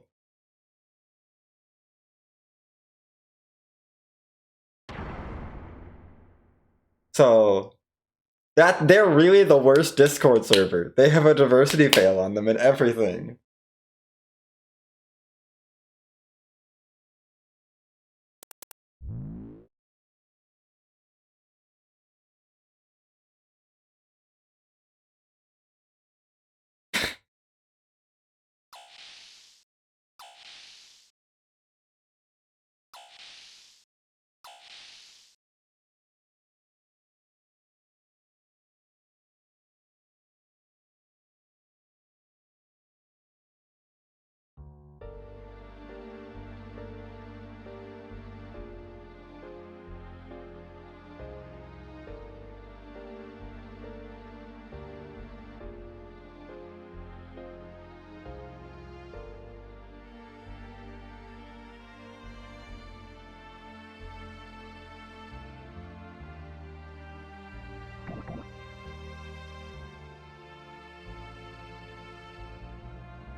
Of course. Oh, that makes total sense.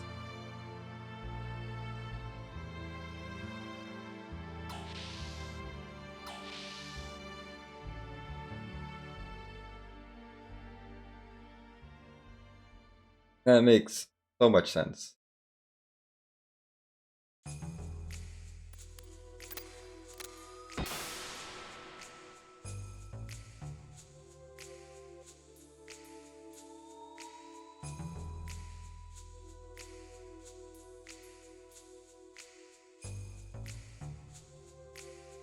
Okay, anyway, it's almost time to get out of here.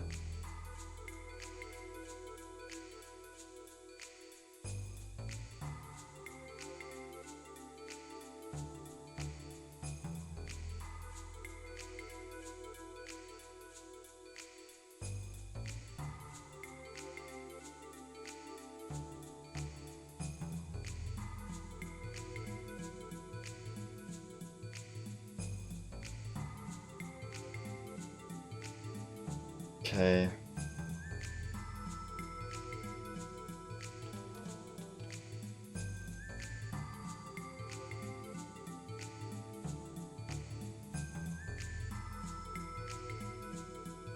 Let me out of this conversation, please. I want to go rescue Ellie and then get out of here. Yes, Satan is working for everyone. Simultaneously. It's fine.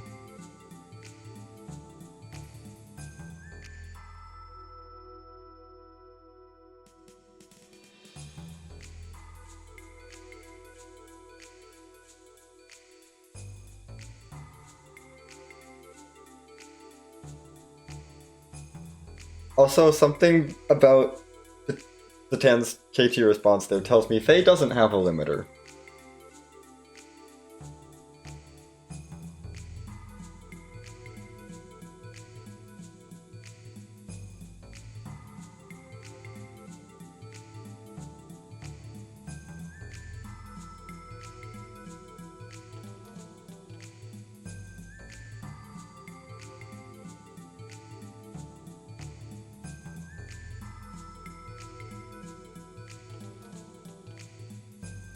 Probably.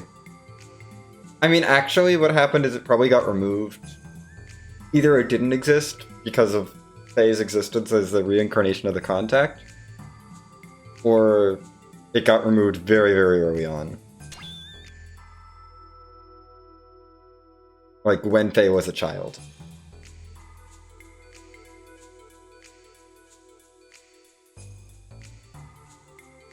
And now Satan says, I'm going to draw my sword because it's not fair if I don't use my sword. And I say, okay, Satan, we're never going to use you to hit anything ever again. It's okay. You don't have to draw blood.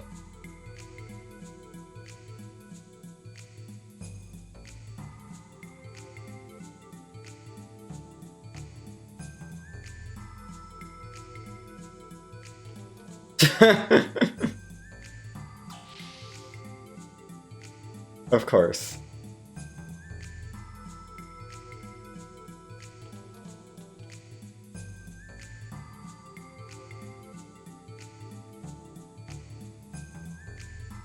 Oh.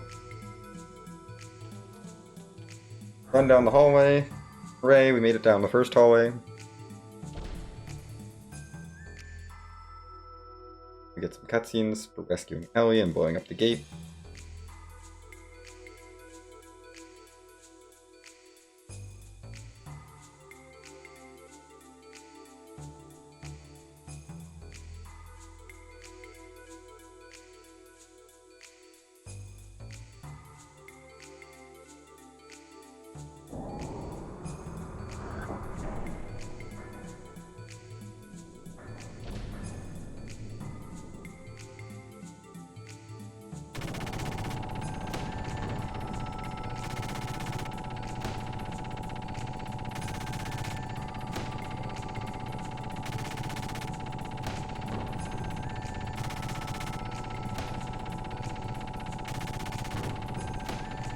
Oh my gosh. That... Yeah, the scanulation is... Yeah.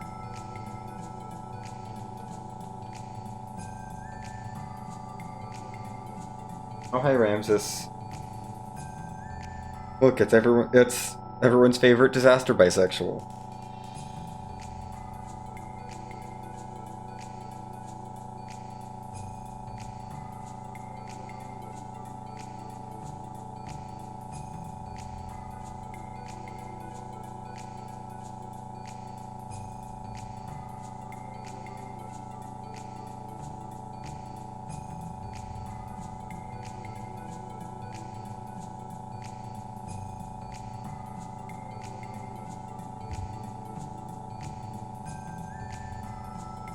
And we're just like, okay, bye.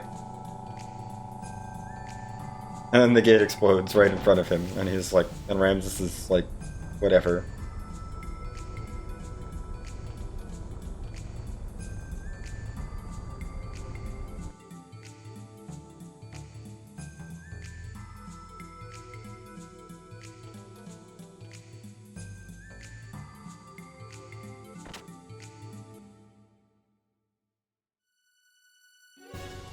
Okay. Hooray, we're here.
Bye, Eric.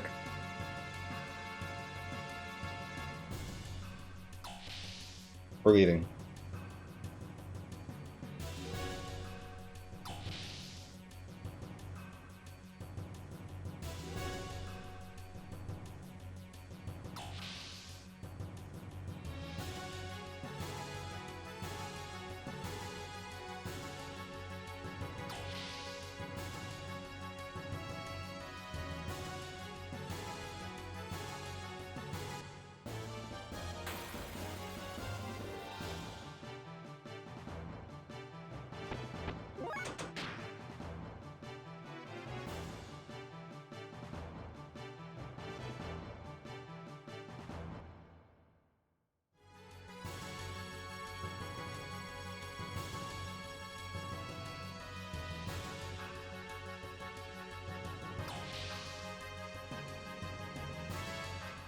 Okay.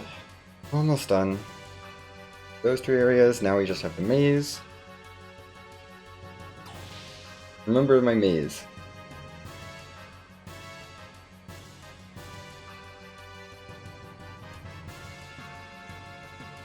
Right here, left, the next two.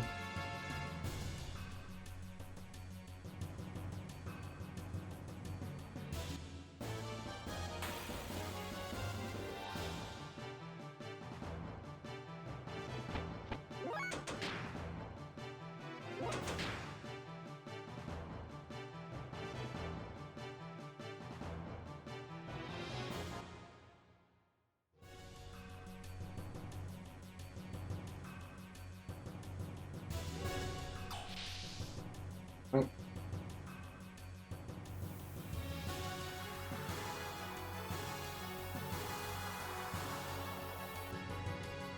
Go. Okay, we're almost done.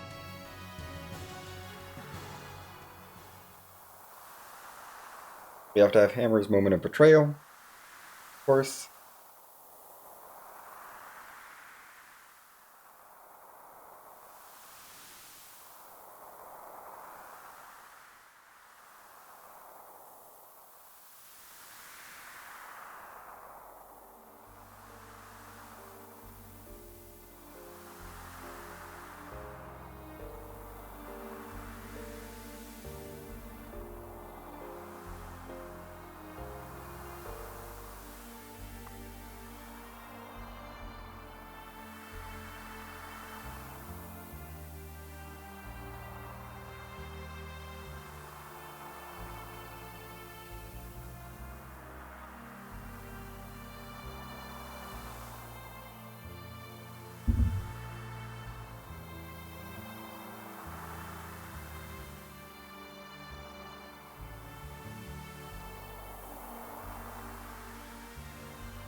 Hammer, how could you?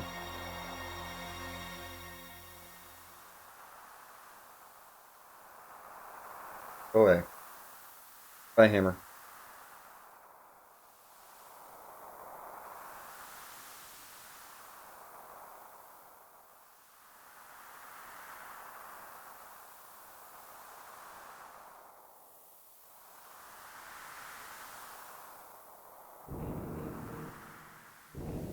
Oh good, it's Graf and Executioner.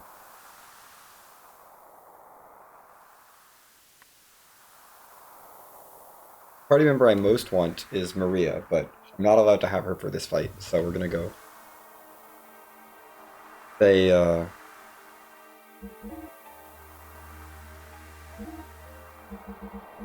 he's Satan strats.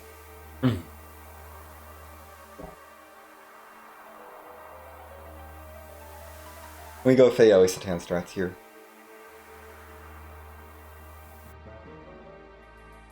Where Satan is just here to haste everyone else.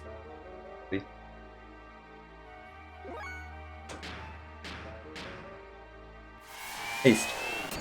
Go Fei. Be faster.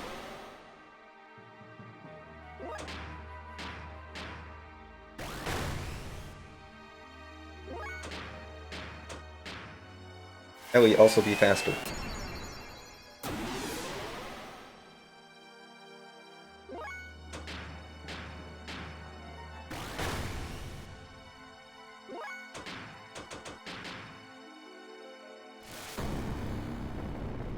Jeez, a lot of damage.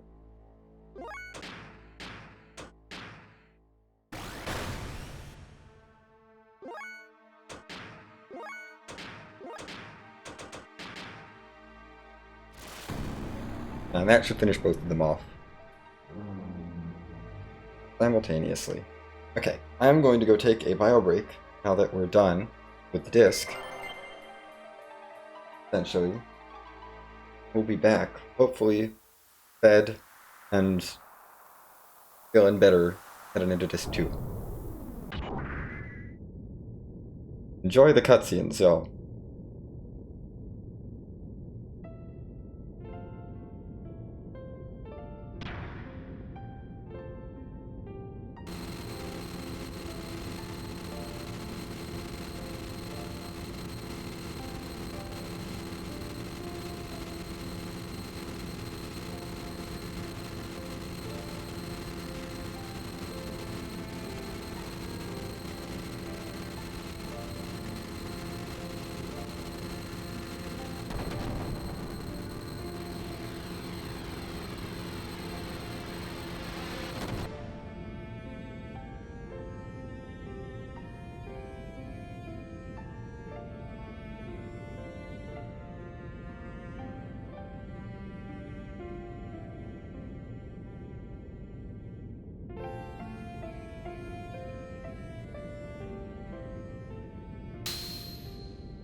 Okay, I have eaten a meal. I am no longer super hungry and all the things sort of functional. So hooray for that.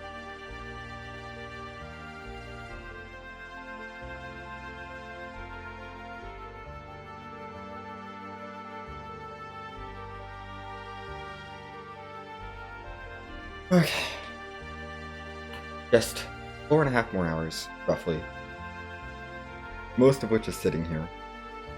There is some execution, but not a ton.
Yeah, it has kind of been destroying things for a very long time.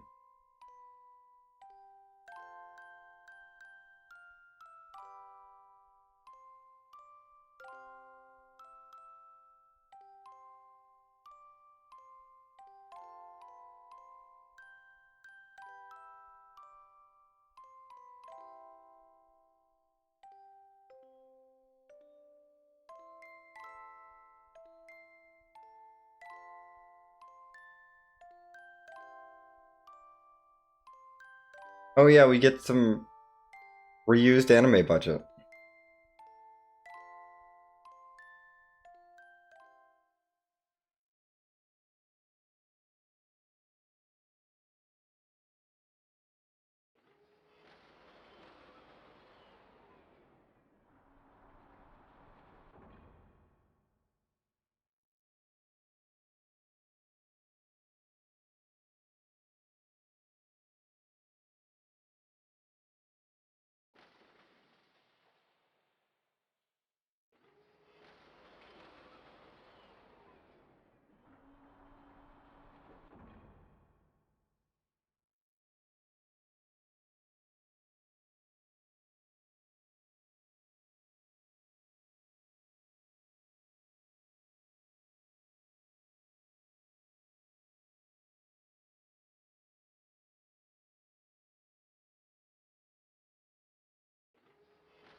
Very, although the hardest part about the run at this point is going to be staying awake.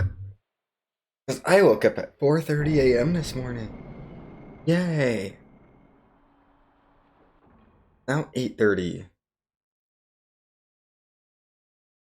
Mm.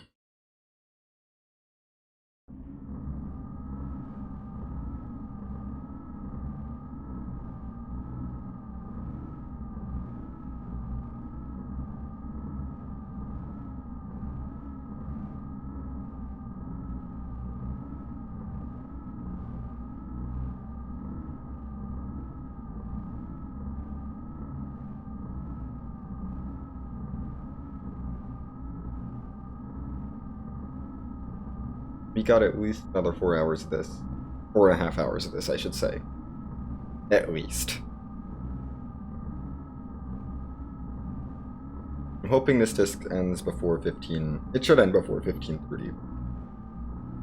We were in the ending cutscenes before the 15-hour mark.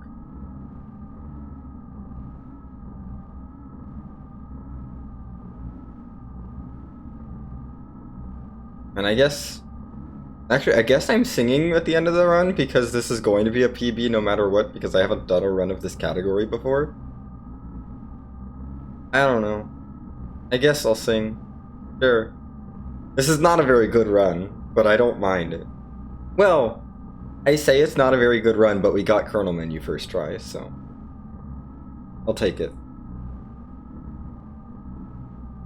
And we haven't had any, like, super terrible things happen. It's pretty bad.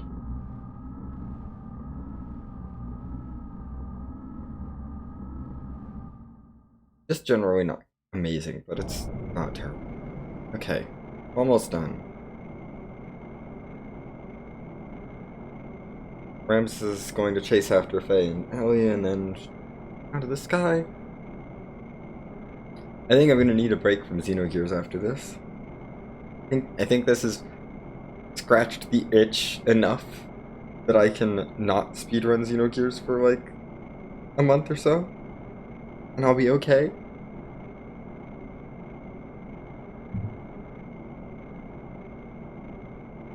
You know?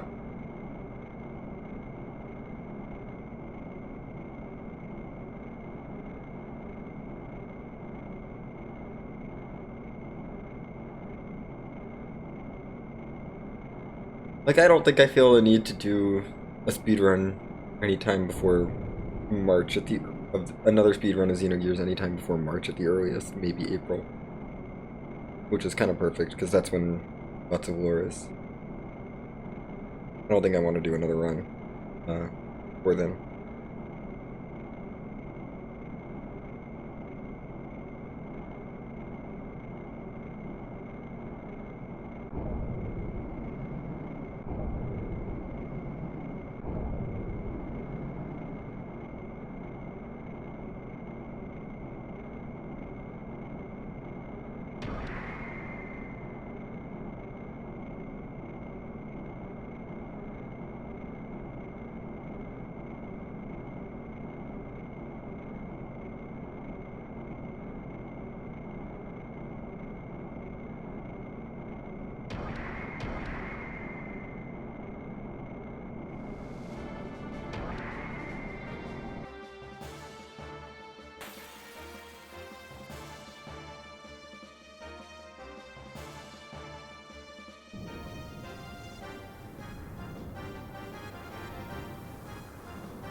Oh.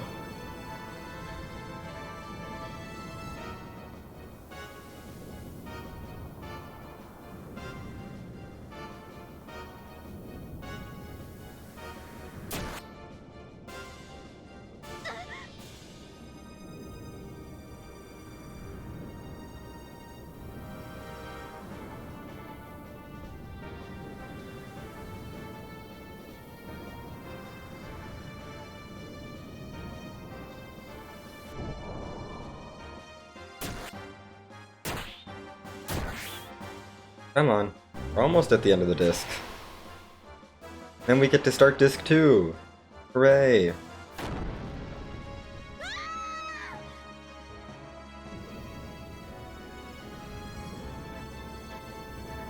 I mean, to be fair, we will be saving a tiny bit of time through the main sections of disc 2, just in a couple of the boss fights.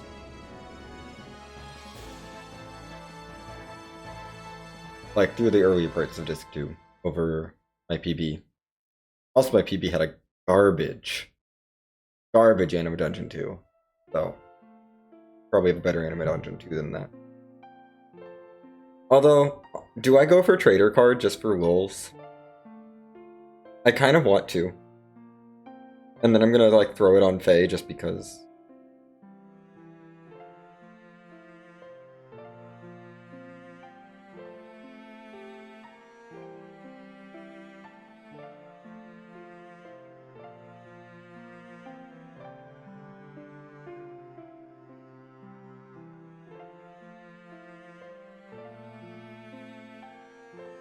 Let's do Trader Card for lulz. I'm pretty sure I can get it. I don't think that's an issue. I haven't saved in a very long time, so we're gonna save. Yeah, look at that save file. Reaper's Ship. Let's save!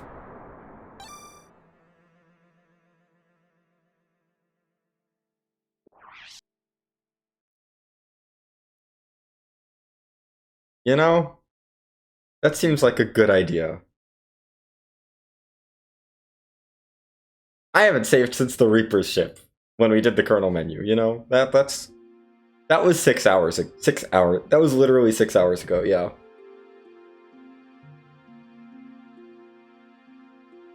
That would have been fun to lose that progress. Okay. Welcome to chairs.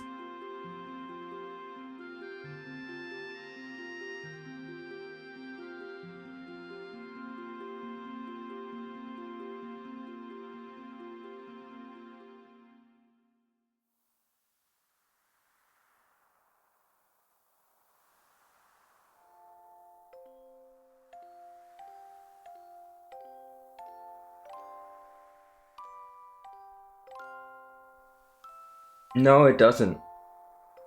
It really doesn't.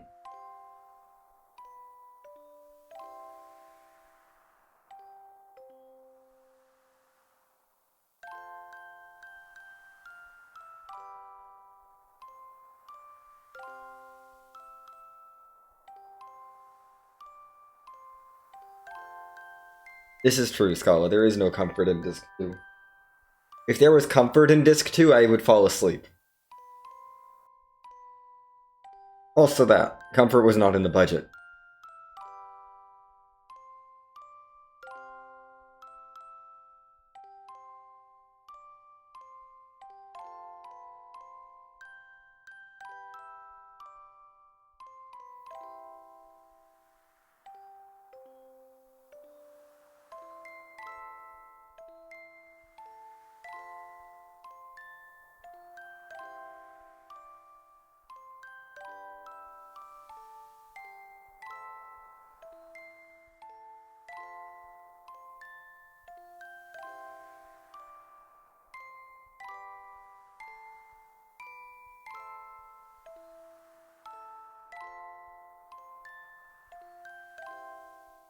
Yes.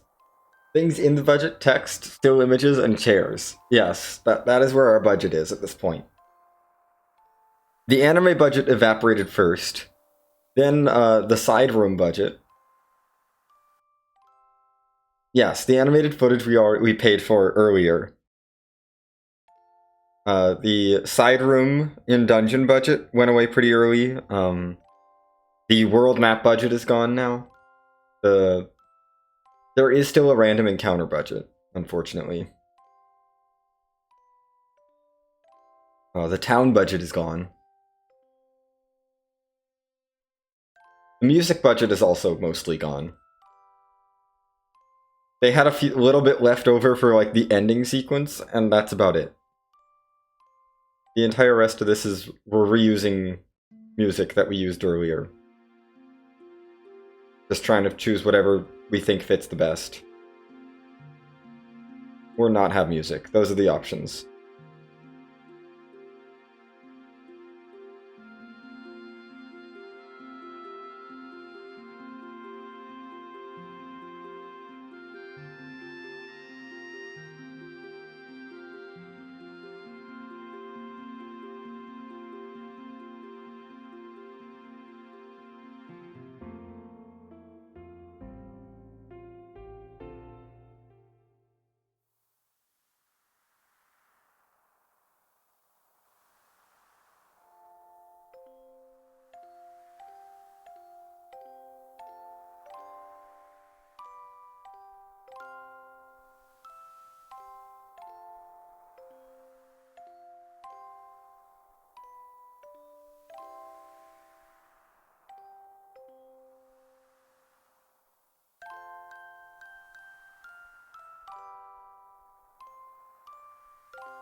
Hi again, Dude Darkwood. We're on disc 2 now.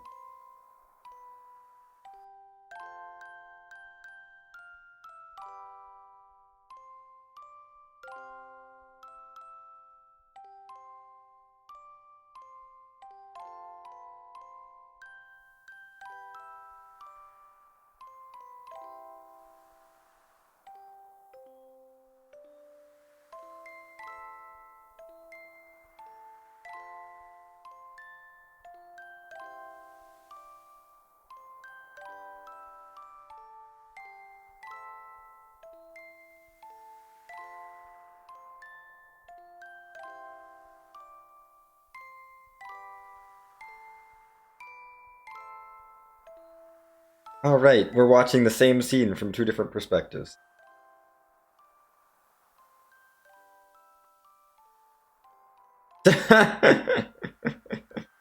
Oh, gosh.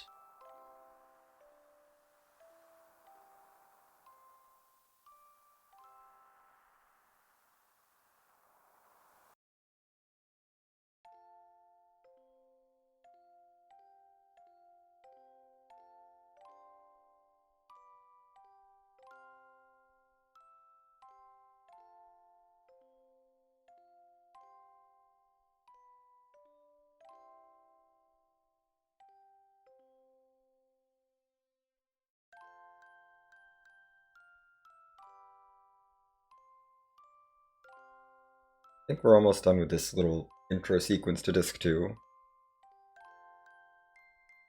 Go. I believe we're now fading in on Taurus House. Yay, Taurus House. We have some movement to do.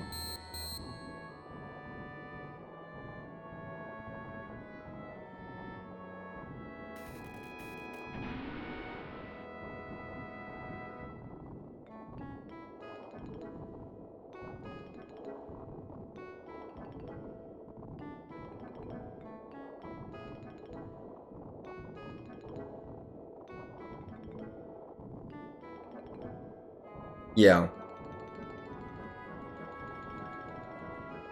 I think that's a fair assessment.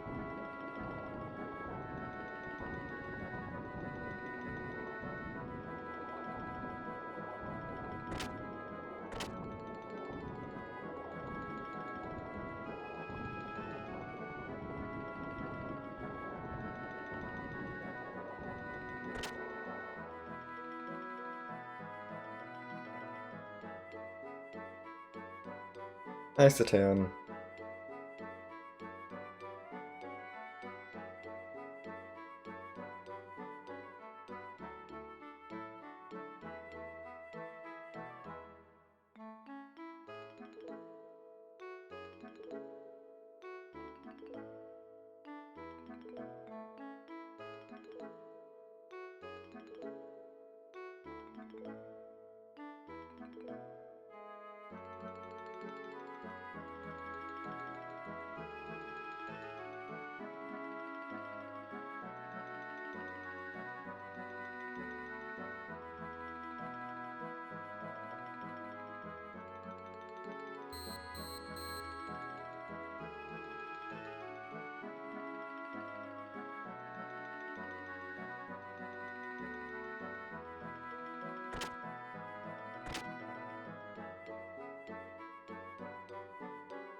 Okay, sure, we'll go outside.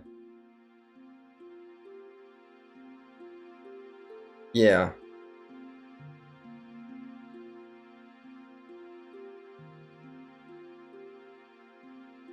That is true.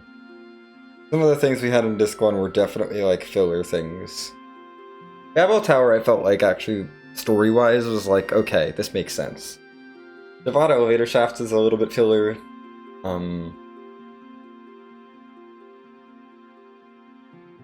Usually Mountain Range is filler. There's a few filler dungeons. One that are just like, okay, we're just doing a dungeon because we feel like it.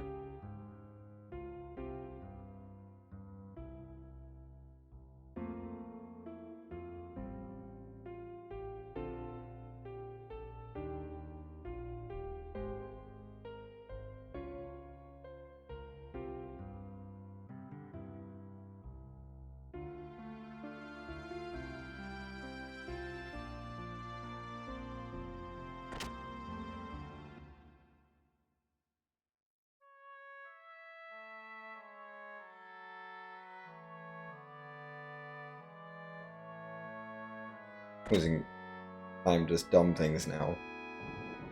Keep moving, please. Yeah, to me it feels a little bit empty, but it's not like it's bad. I don't hate Disc 2. There's some things that I think are a little bit like, ugh, there really needed to be something here. But there's nothing, it's not like it's overall. I'm like, ugh. And there's some things where I'm like, you could have told this story better in these places. You could have told this more efficiently. Mostly the things that bug me are the forget the name, mass driver facility. That one bugs me. I think that should have been a dungeon. I don't necessarily think we needed anything more than that one, honestly. But that one I think should have been a dungeon. I think that one should have been a thing.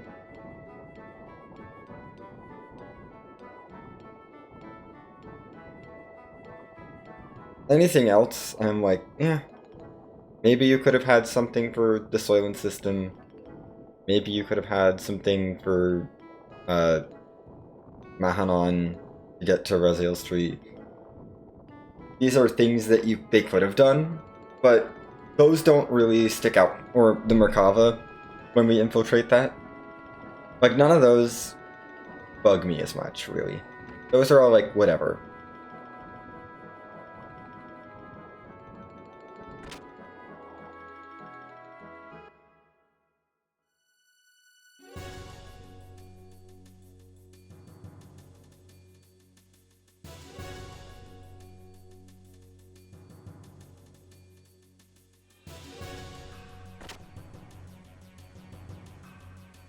Like, it's places where you could have had a dungeon, but I don't feel like it's that necessary. It's just the fact that the mass driver facility is nothing but a footnote that's told in cutscenes feels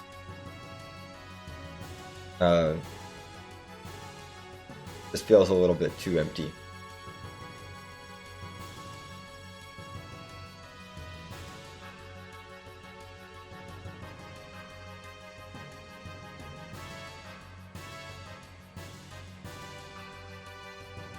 And like, clearly it would have been a time to build up like Emeralda.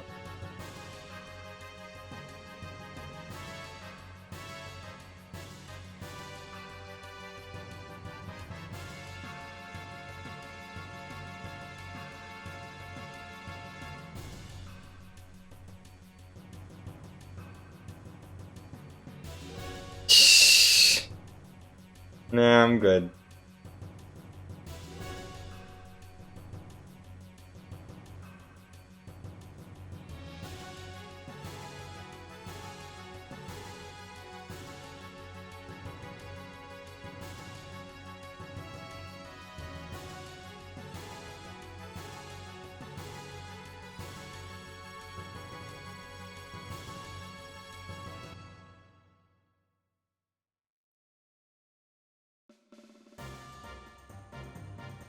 Okay. I think we're actually done with... Yeah. Oh yeah, and I think the Mass Driver facility would be a perfect opportunity for that because it specifically is a dungeon for Emeralda and Ellie. Now, I don't own the Xenosaga games. I've never played them.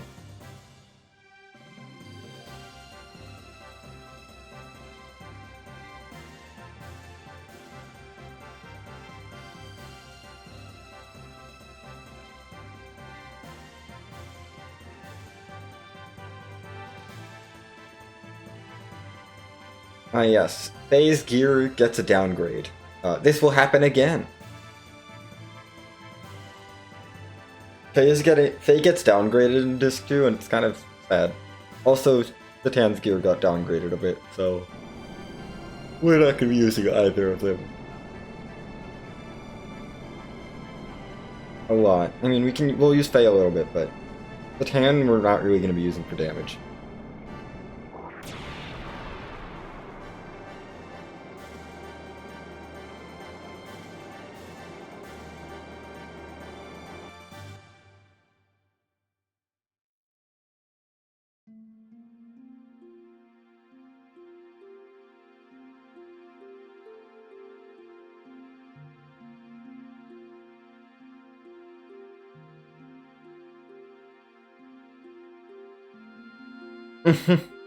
Yeah. No, he's somewhere else, I assume.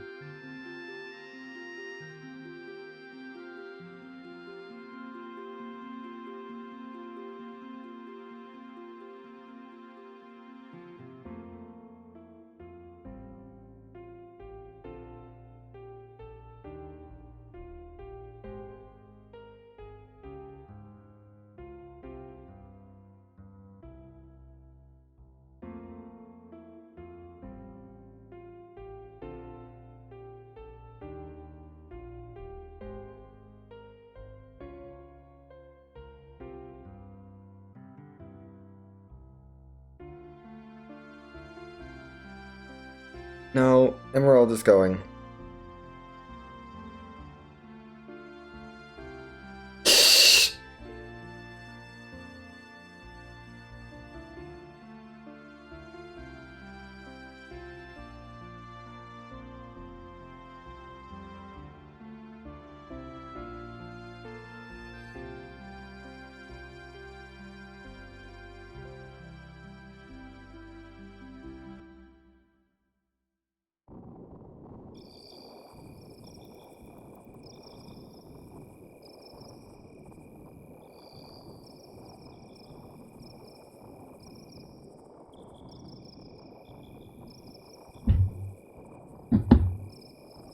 Okay.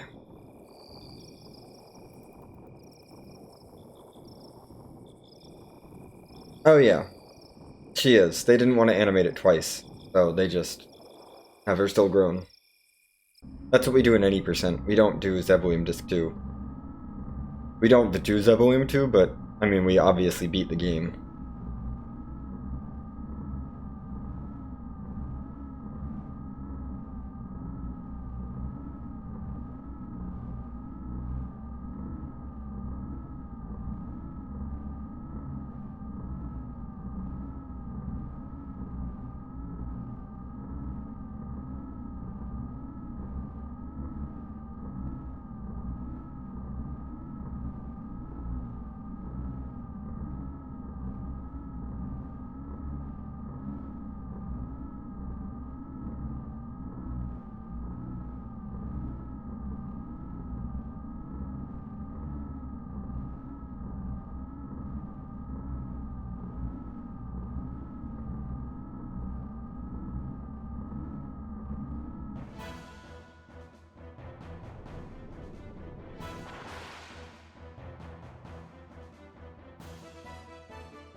Okay. We get to fight Ramses again.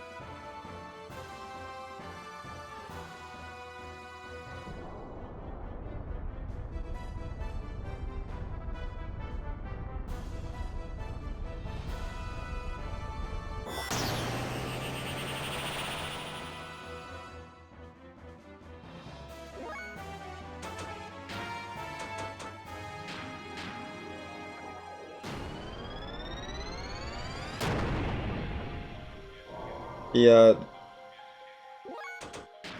doesn't understand. Goodbye, Vendetta.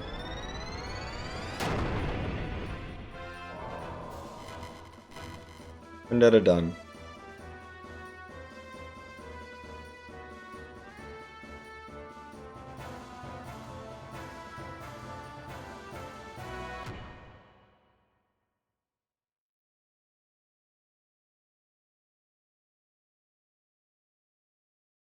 Yeah, we keep fighting him. Fine.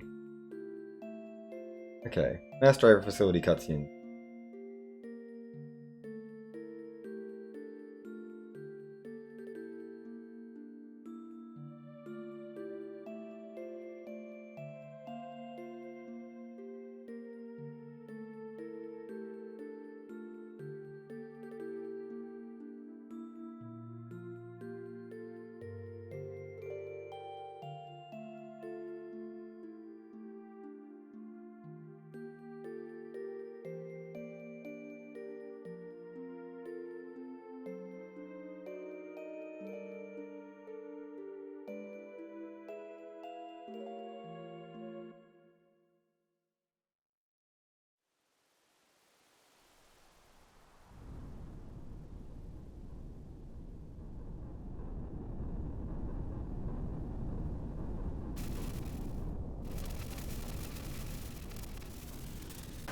Mass Driver Facility cut.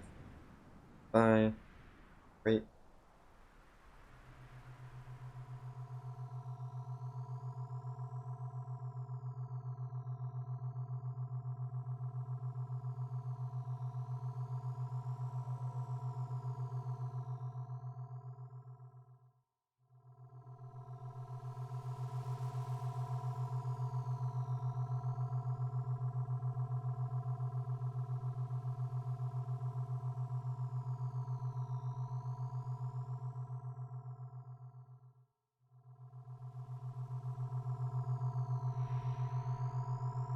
Hmm.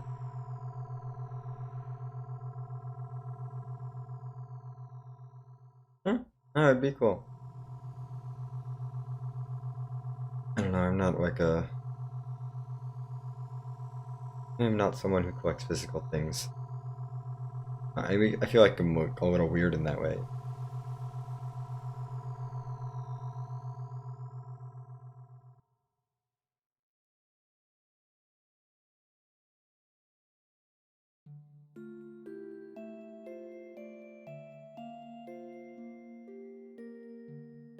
Yes.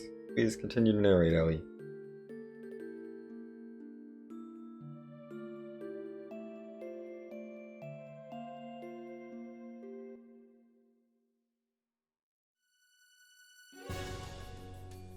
Okay, we're moving into Fort Hurricane now. Great.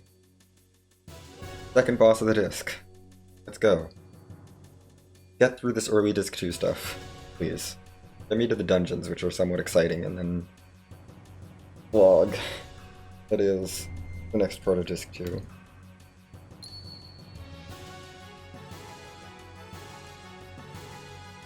Yeah, no. That makes sense. Okay. Lots of narration.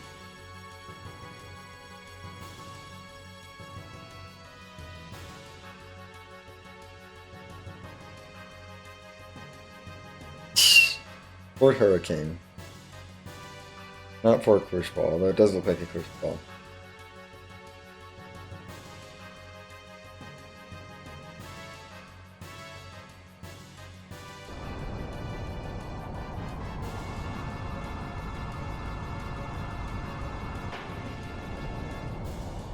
Oh yes. Absolutely. Yeah, no, this boss you have to try not to win.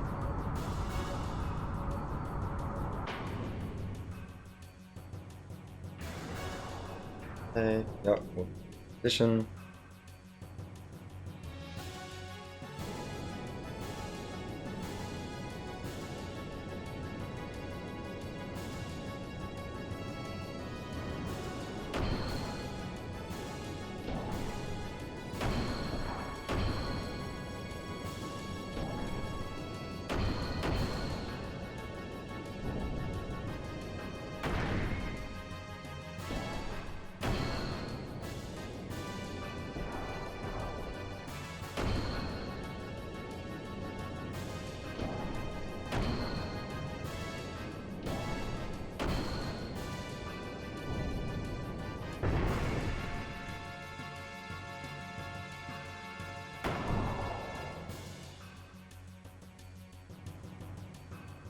Okay.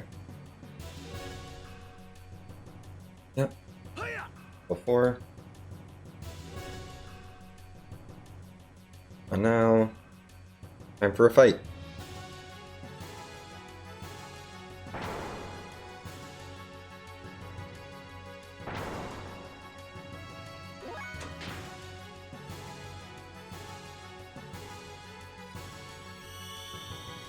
Oh no.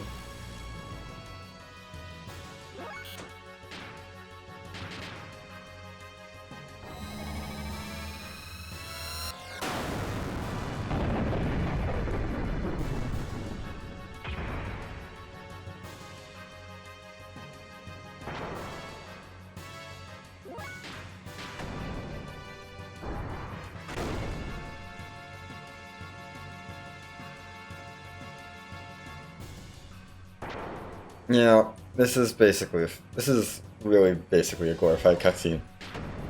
It's fine. We're done. There we go. I had to actually push a few buttons, you know? Now I am done pushing those buttons and this sequence is over. We can move on to the next one.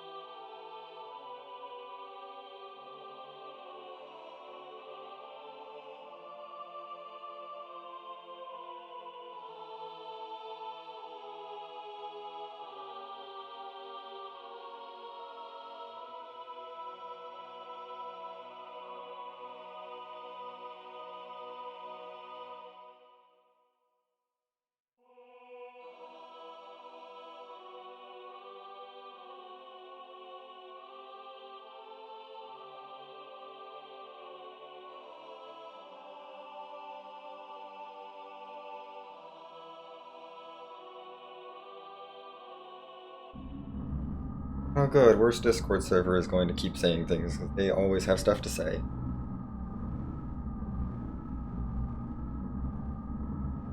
They talk a lot in Discord. Quite annoying.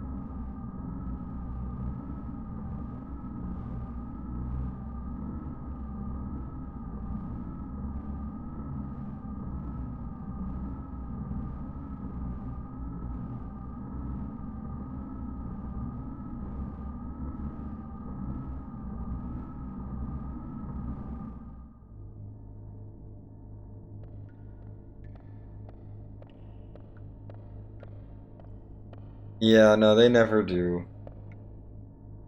They just go on assuming that their nanomachines is what caused it.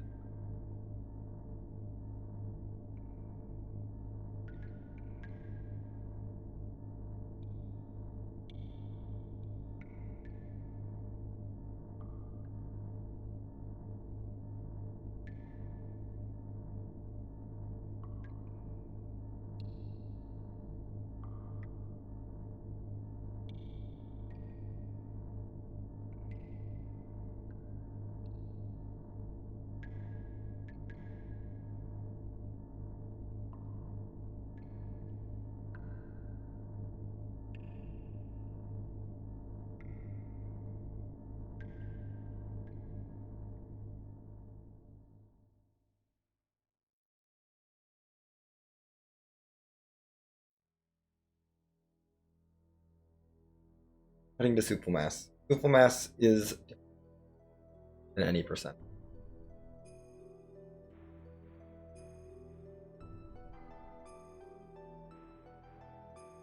It is a little bit faster to a different way. Mm-hmm. Yeah, I picked up on that like right away. My first playthrough, I was like, oh, okay, it's not our fault. It's Krelian's fault.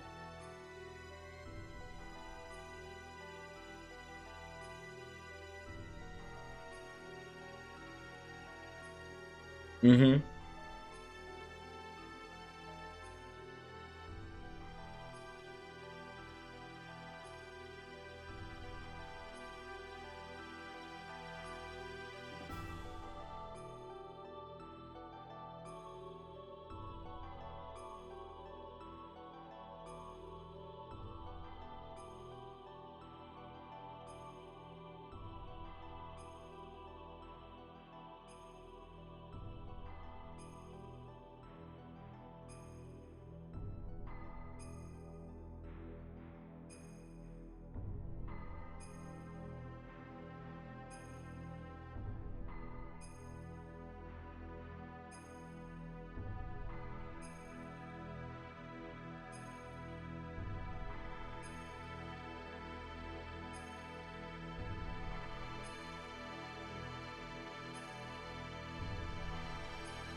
Okay, boss time coming up. Mass time. Mass is a lot faster in all cutscene percent than it is in any percent.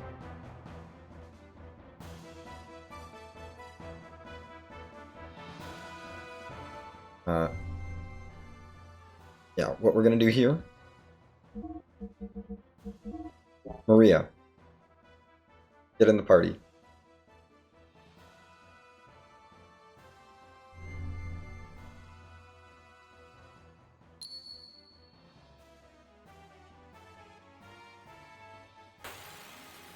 That's all we do.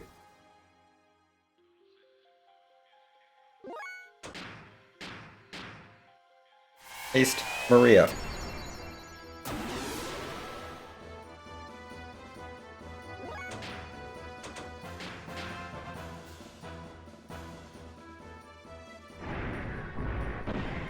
Typed in destroy.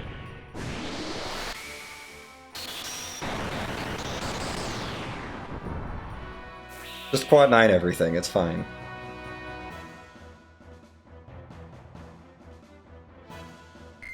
And that's how we do that. We let Maria do it. It's faster than the any percent strat of shooting it down with Faye and then thermo-dragoning everything else. Being able to quad 9 everything is very good. Okay.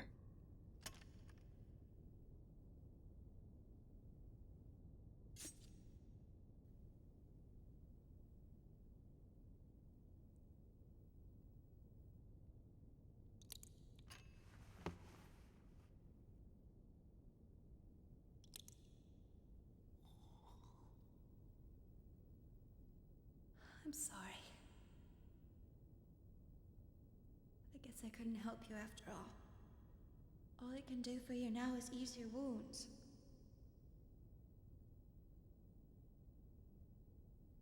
I'm so sorry. Ellie, you...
Okay.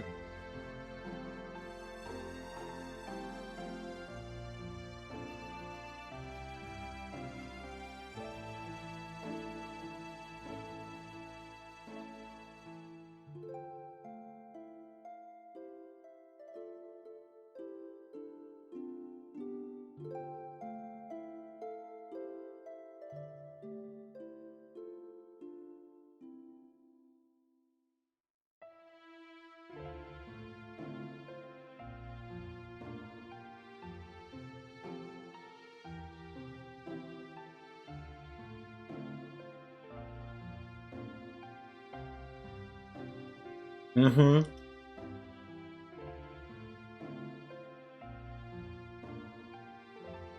Yep. That's a reasonable decision. Yeah, no, it still doesn't make sense to me. Like, amnesiac from rural village decides that military officer, high-ranking military officer shouldn't be allowed to fight anymore.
Mm-hmm.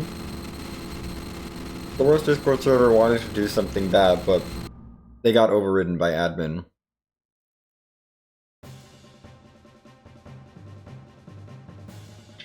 Okay. We're heading to Anima Dungeon 1. Hooray! A dungeon.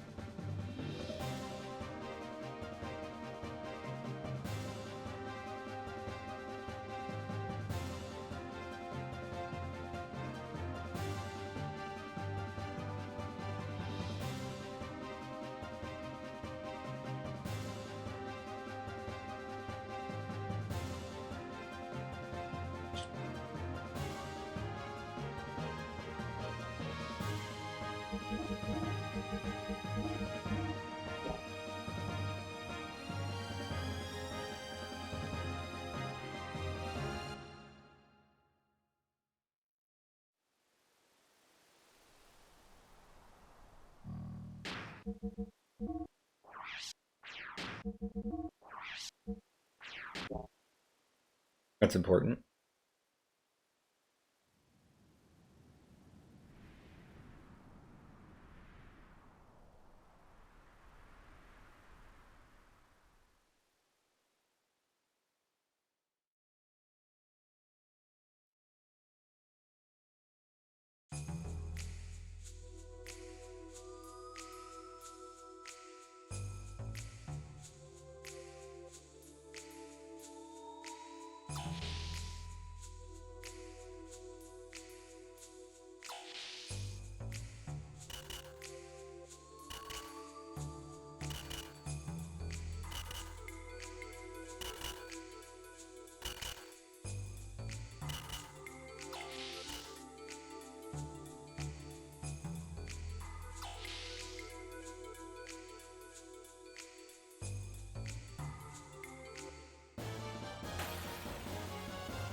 It is a little bit odd, but I don't mind it.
We're just tearing through Anima Dungeon 1.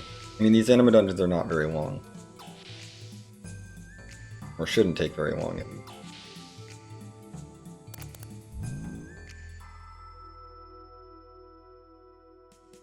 Yep, I know.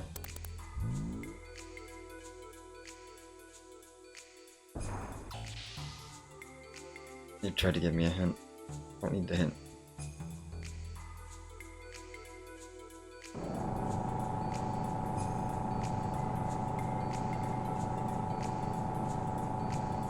Okay.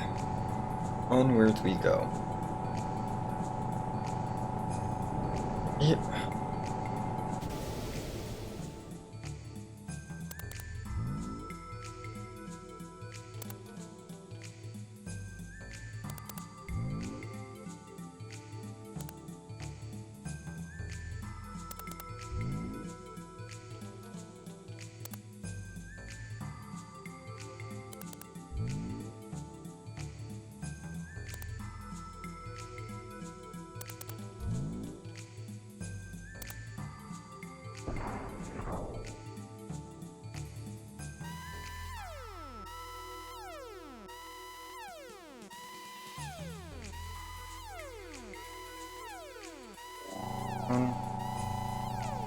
Boom.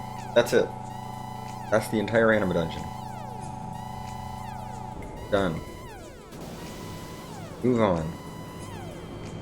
And the elements fight here, the reason we brought Maria along for this dungeon is for the character elements fight.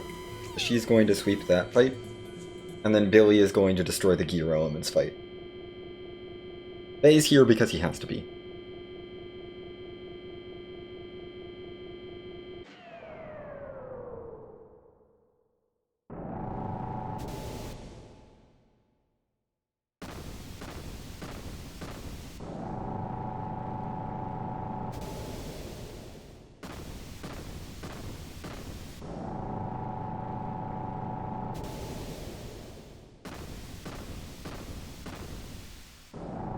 Yeah, there's still that. The bosses, sure, but yeah.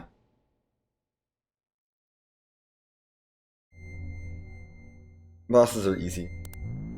Also, Ellie has the dialogue here, so she goes up. Yeah, Faye is here for moral support, exactly. Faye is here to support Maria and Billy in their mission to tear through everything. Although this is the last time we're going to be using Maria.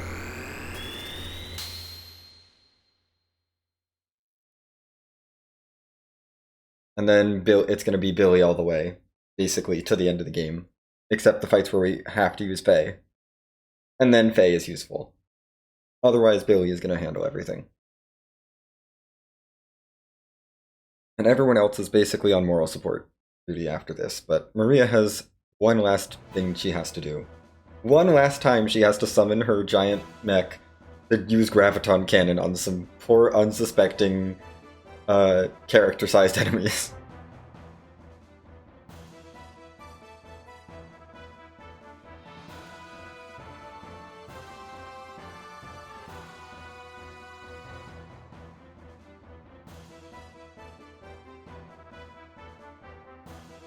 I'm not sure if Maria's actually learned Robo Punch. If she's learned Robo Punch, we can use that, or her AoE, or her cheaper AoE, we can actually use that here, because it still does enough damage to one-shot everything, and it's a faster animation than Graviton Cannon. But I don't think she learns it until basically right now. But of course, first we have to have this whole conversation with the elements.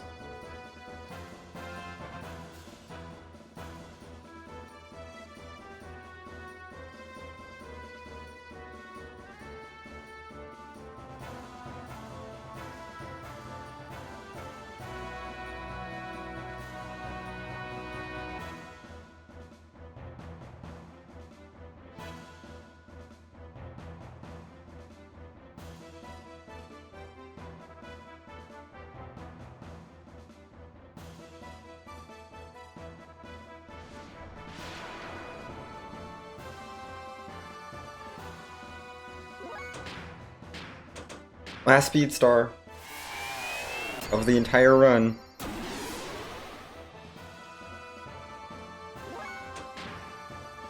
You did learn Robo Punch.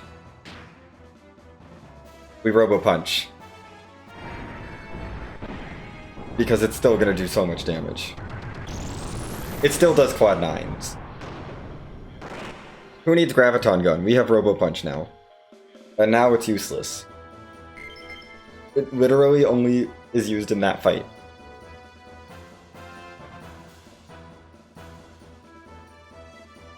Because it's a faster animation. And it's still quad 9s. Because yeah, no, I mean, our stats are maxed.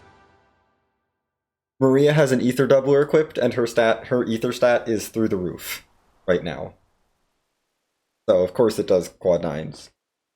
Plus Zypsin, if it helps, has 3 power magics equipped, because why not?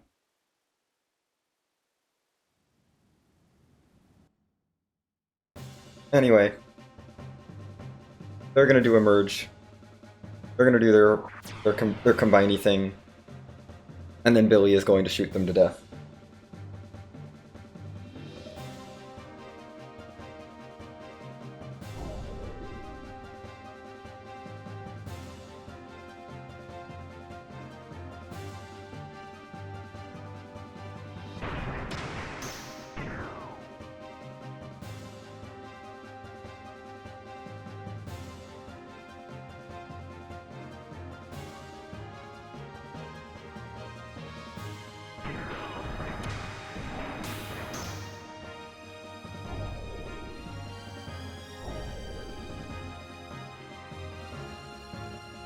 I don't think so. I assume it doesn't need the power magics, but it has them just in case. Also, Maria is not at max ether. I just gave her 99 bonus ether. Max ether is 200 ether, and she's not there. She's in the 100s somewhere. Probably in the 130s, if I had to guess. Somewhere in like the 130, around 130-ish, I would say, is where her ether stat is. Probably. So not max, but definitely very high. Faye has actual max ether. Ellie is pretty close to max ether. Maybe even max ether. Billy is not at max ether, but he's got a lot of ether as well. Also, yeah. It's the whole combining robot thing.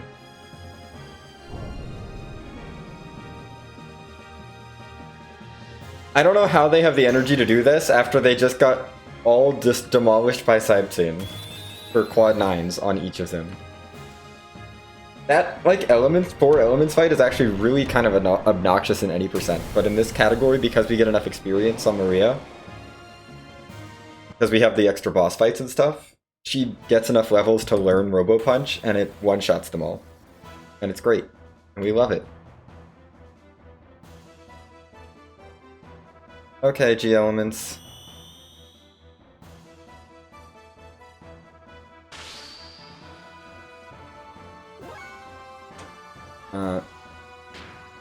We're gonna booster Billy. And now Billy is going to quad 9.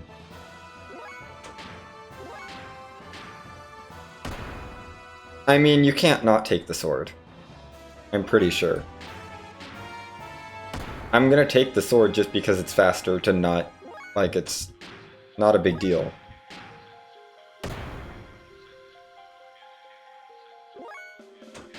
Like, I don't think you can not take the sword here.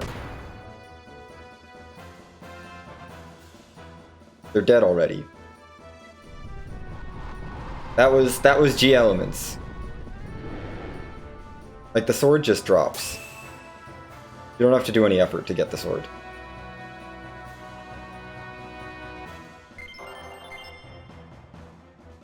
I don't think it counts as a cutscene to upgrade it. Yeah. Also, we don't use Satan. I will never use Satan again in this run. To, like, do anything. He may be physically present in some fights, but he's never going to do anything for the rest of this run. So there's no reason to get the sword. Like, it's not worth it.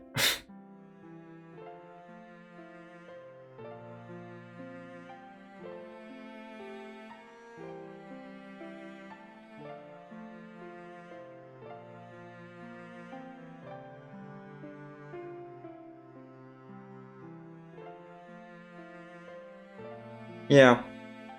Yeah, actually, he still isn't worth it in NMG. NMG doesn't even use him.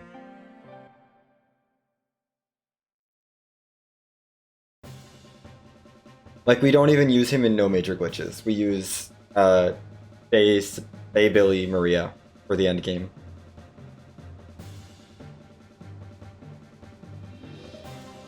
He stops doing offensive stuff.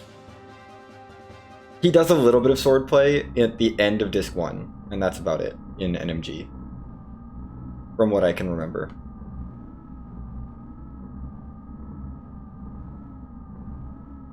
Like, we just don't use him. Simply not worth it.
Yeah.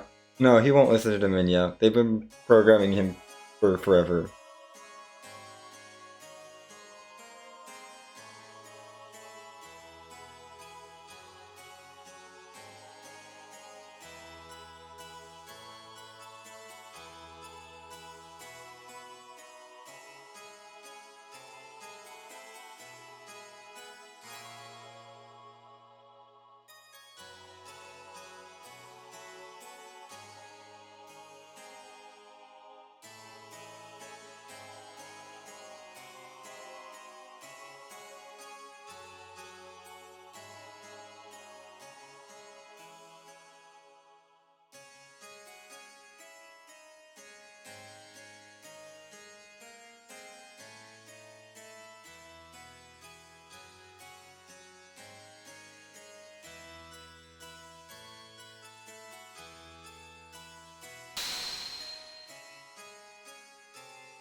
I think so. No, I think that is. Yeah. I think that's correct. I think he ages. I think Ramses, by his nature, aged faster than, you know, a typical human.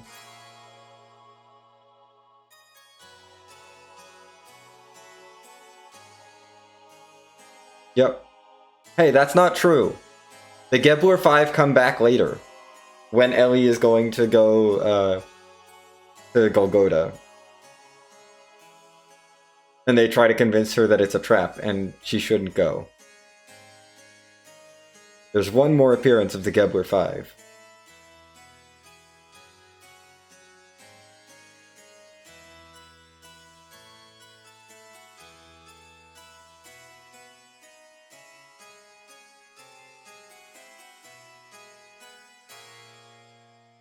Okay, Ramses, thanks for all this dialogue. Now can I get on with doing Anima Dungeon 2, please? So that I can, you know, be done with all the dungeons, other than the final one? Other than, like, the ending stuff? And just have to think about bosses for a while?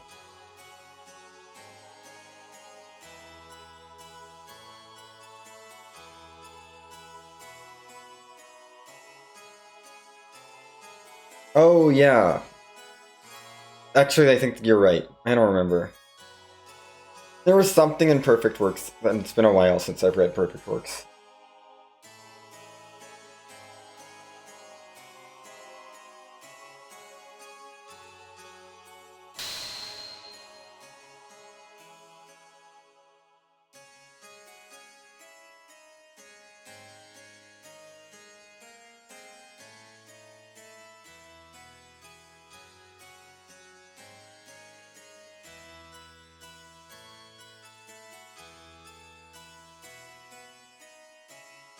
Oh yeah, no, I think Ramses.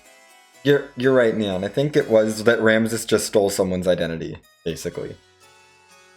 He just killed someone and took his identity. Yeah, because he was thrown out, discarded, killed a dude, and assumed his identity.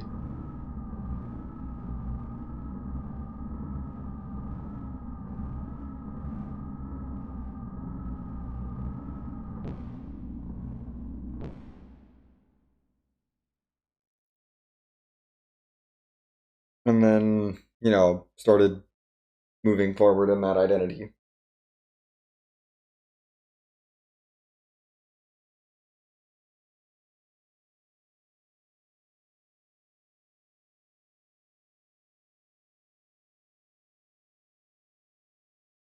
Hmm.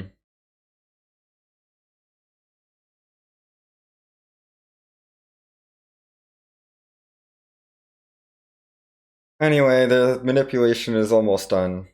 Ramses has almost killed Cain, and then we'll be done.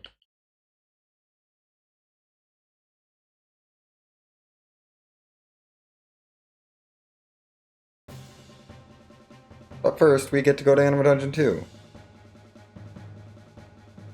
The second one.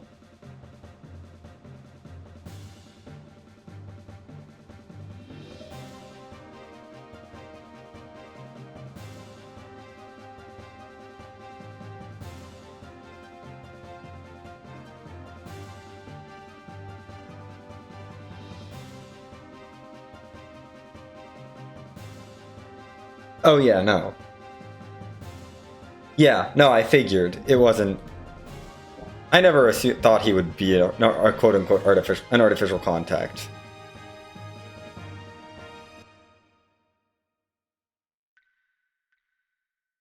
Okay.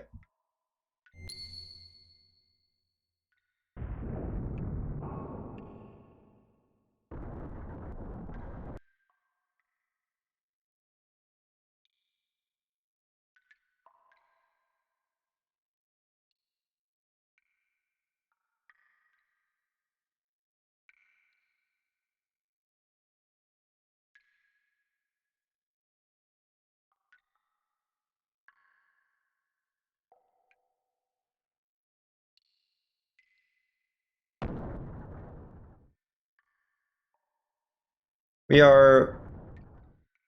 How far are we from the end? Maybe 3.5 hours from the end? Yeah.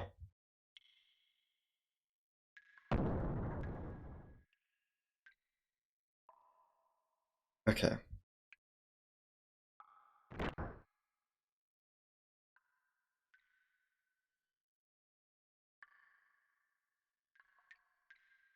Just do the puzzle. We are puzzle dungeoning. Now. Basically, there's a bunch of cutscenes in Snowfield that I'm doing. So there's a bunch of stuff around Snowfield Hideout. Zebawim, of course, and Duneman Isle. Has some scenes on it. Nothing else really does.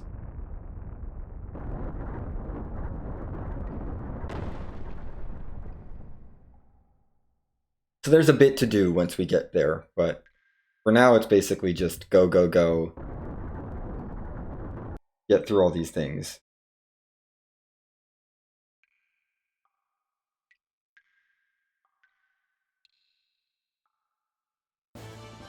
Heckin...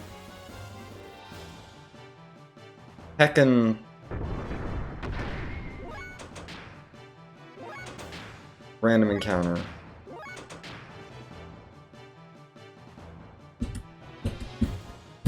Yeah, we're doing Dune Man. Because of cutscenes. Love getting random encounters when I need to jump. I don't trust that jump. There we go. Yes. Thank you, Step. I do not use he, him pronouns.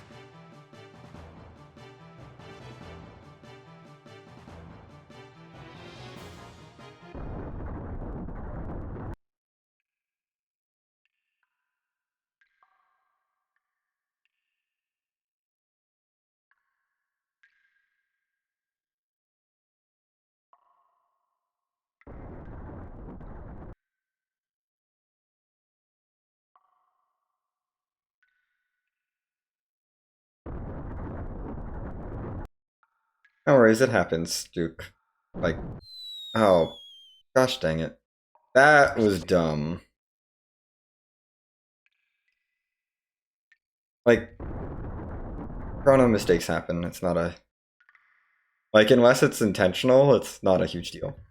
To me. Yeah. No, I get it.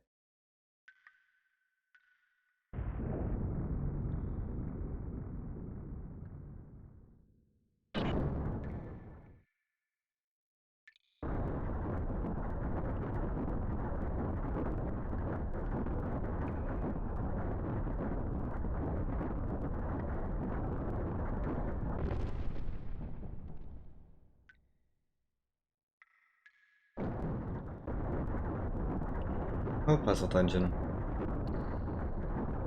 I basically autopilot through it. I've done this dungeon so many times I can autopilot through it. Like,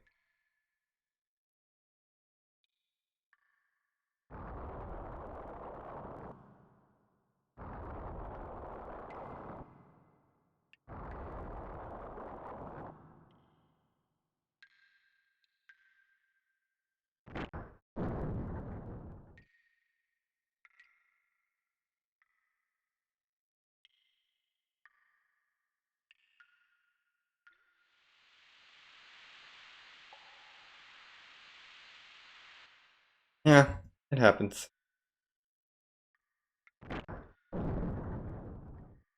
No, I don't want to read the writing on the wall. I want to solve the puzzle. Oh yeah. So yeah, it's been a while.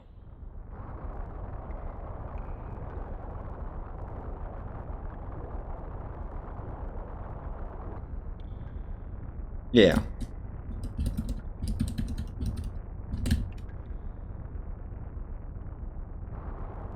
No, it's not a big deal.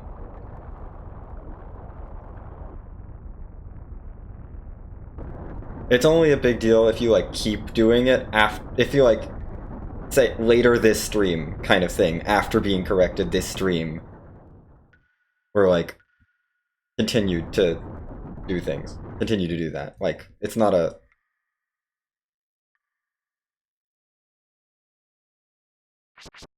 and even then depending on how long the stream is, I don't know. But if it's like we just corrected, if like you just got corrected, then it would be a problem. But otherwise, nah, never. It happens.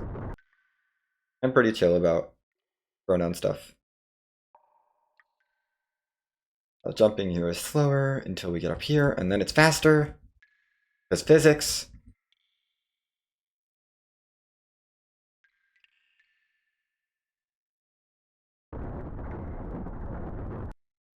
Okay. In this fight we go. That looks a lot sketchier to walk up than it is. It's great. It's like this really narrow ledge, but like there's also no invisible walls preventing you from falling off, so you can't fall off. Yeah. Yes, Step, exactly. I'm like, oh yeah, if it happened this stream, and then I looked at the timer and I'm like, wait a minute. This has been a 16-hour stream. Never mind. Yeah. But yeah, you're done with Anima Dungeon 2! Hooray! I hope y'all enjoyed. Yeah, that's fair. That is like, that's fine, dude. Like, if it's not, I don't make a big deal out of it. Hooray! I hope you enjoyed dungeons. They're gonna be not a thing for the next 2 hours. There will be 0 dungeons for the next 2 hours. They ran out of dungeon budget at this point.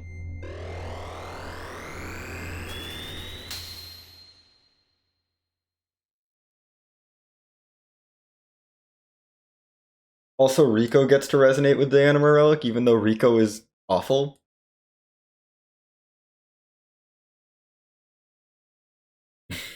Yeah, there's no dungeon budget until the final dungeon. And some of the optional things that we get to do at the end of the disc. But until then, no more dungeon budget. We just have a boss fight here, and then it's all cutscenes and bosses. That's all they had budget for.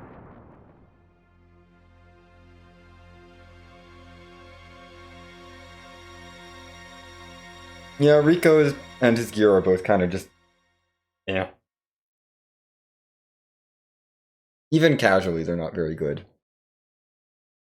But in the context of the speedrun, they're just, like, really bad.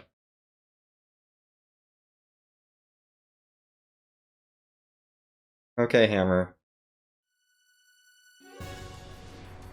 Let's get this trader card. I'm pretty sure I can get the trader card. I don't even think I have to try particularly hard.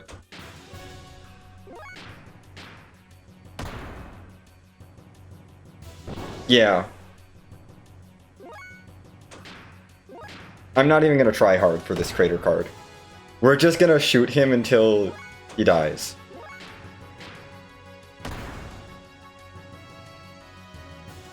So that's when I normally end the fight.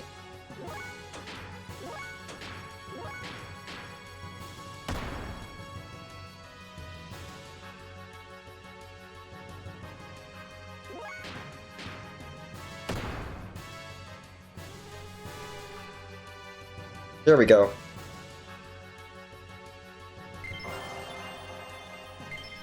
Trader card. See? Easy. Easy trader card. Just break the game. And then the trader card is super easy to get.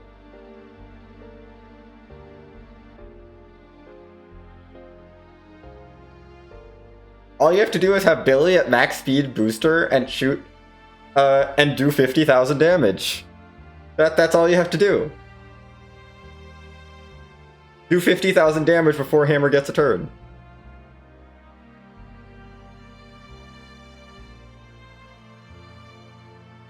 Oh yeah. No, it's just bad. I mean, the other thing is Rico starts out with lower stats than he should. Than he was intended to. As well. So he just generally, not a good character to use in this game. When speed is so valuable.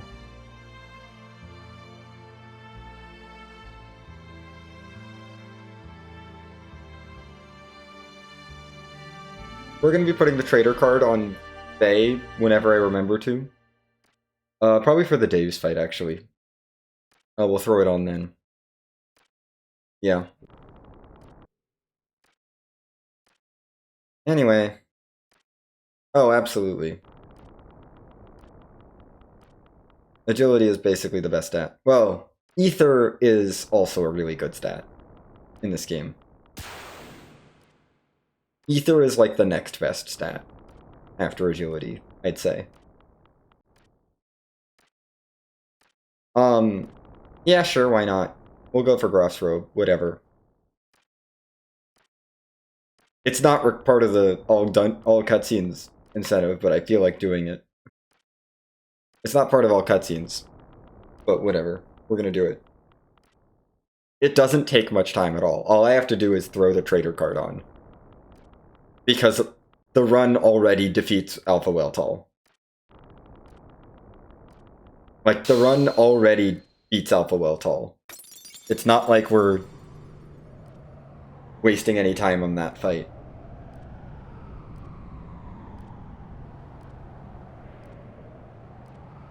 And I'll probably just leave it on Faye. Because we don't need the Speed Ring S. Oh yeah. No, it's faster for us to actually beat it, because it would be a bit of a problem to try to lose to it. Faye has too much evasion. Or Weltall has too much evasion for Alpha Weltall to reliably defeat it. Or take it out.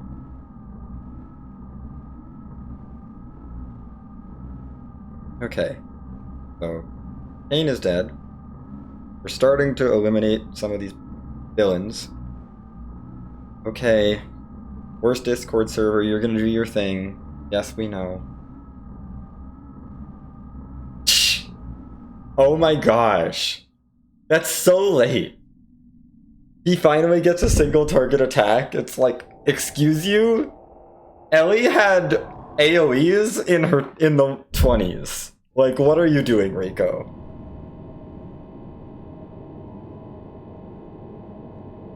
Krellian is eliminating villains. Yes. Krellian is eliminating villains. But it's great, you know? Kane being gone means that Worst Discord server does their thing now, and now they're useless, and the next time we see them will be them getting shut down, which is always good.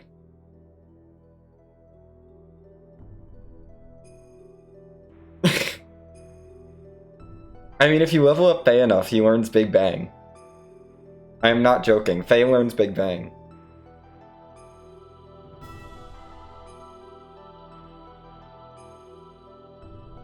Yeah, exactly. But see, my whole goal is to root for the Gazelle, the demise of the Gazelle, because they're the worst Discord server and they're annoying. And I just want them gone from my speed run. They talk way too much. They need to go.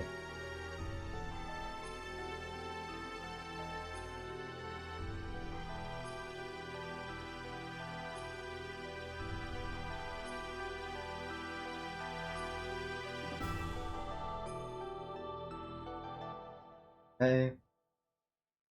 That's that. Narration. Now we get to watch the ship rise out of the water.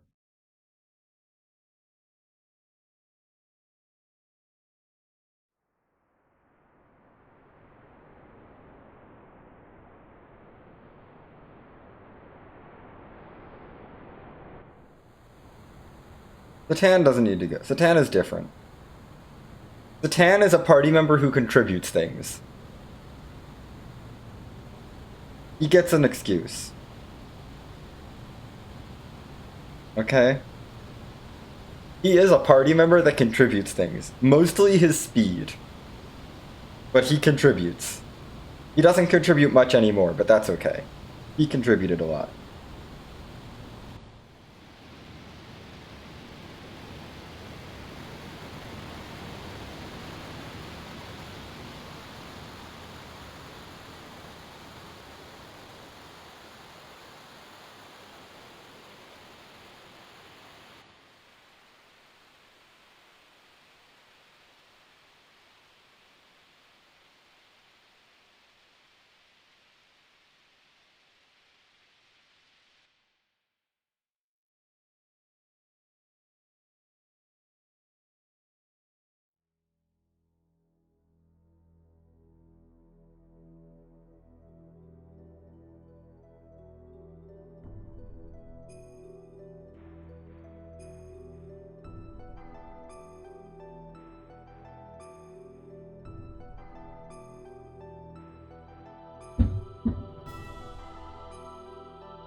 Oh yeah. Mahanon is half of the Eldridge. The other half being Babel Tower.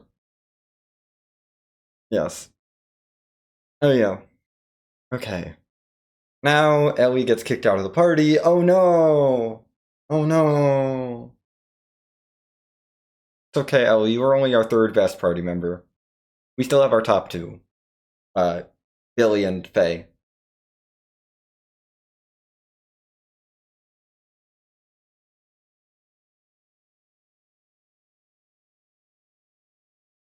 Maria is probably fourth. I think Maria barely... I don't know. Maria and Satan are kind of even this run. Just because Maria doesn't have that much use in that many fights.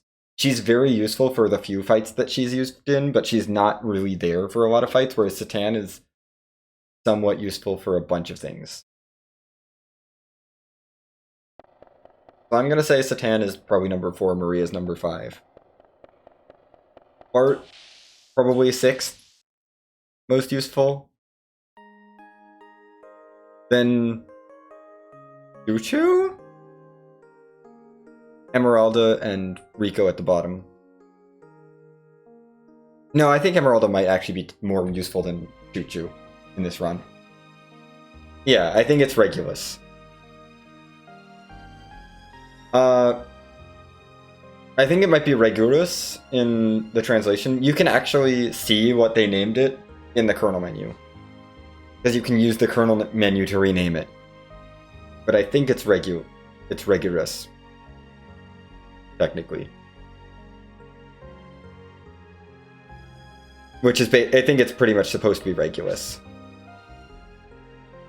But I think the way it's localized in-game is Regulus. I believe. I would have to do a kernel menu to go look at it, and I don't want to do that right now. I also don't know where it is, off the top of my head, in the renaming column. So I'd kind of just be browsing the renaming column until I hit it, and that's no. Emerald is better than Choo Choo. That's fair. For the run, though. I'm thinking in context of this run. Choo Choo does something. I think Emeralda is more useful than Choo Choo for this run, but not by much. Rico, of course, is at the bottom. Choo Choo barely above Rico. But yeah. Oh yeah, no. Emeralda fights... Emeralda hangs out in all 4 of the orbs fights, because we do all 4 of the orb fights.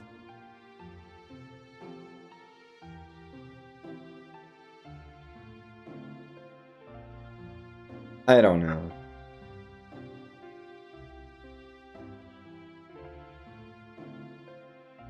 Oh, that would make sense.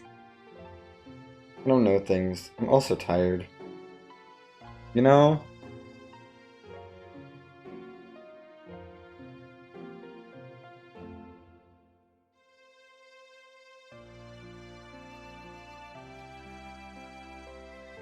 I have been live for almost 17 hours.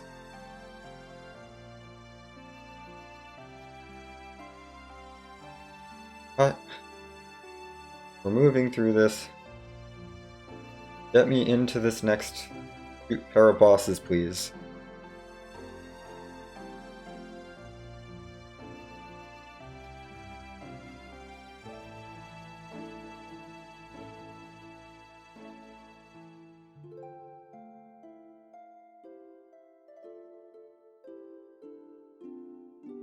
I mean, I think in the next 40 minutes we should be through about Ophiomorph.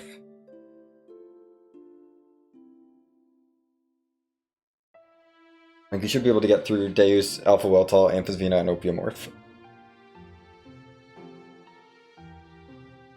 And then we get the joys of waiting.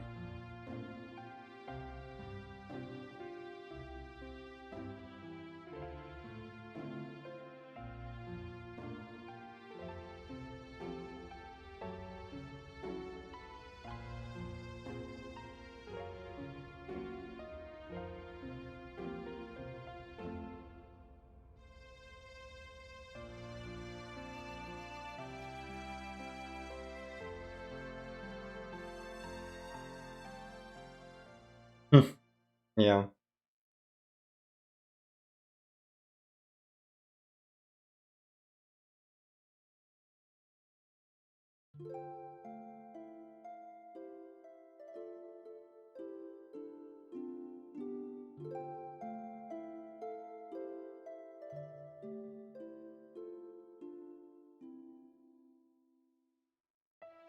I don't know.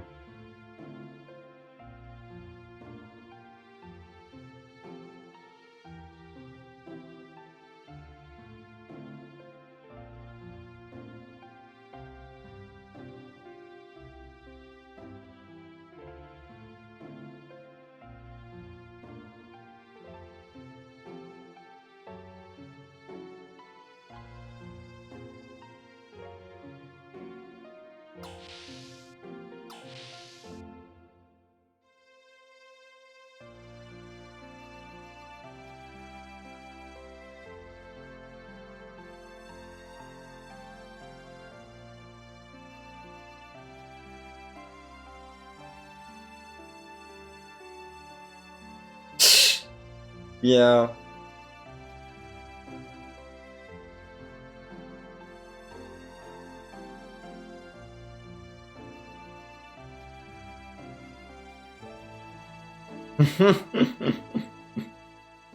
That's fair.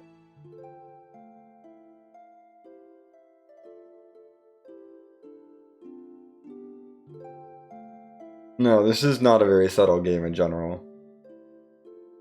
It kind of hits you over the head with a lot of things.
I don't think we do know how it made its way to Karen Wong. I have no idea. It just kind of happened, I guess.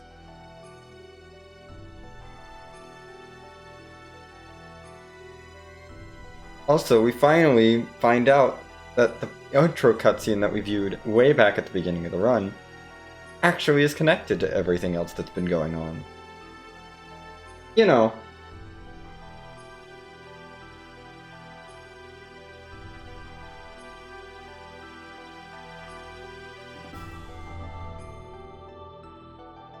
Okay, we need to change members first.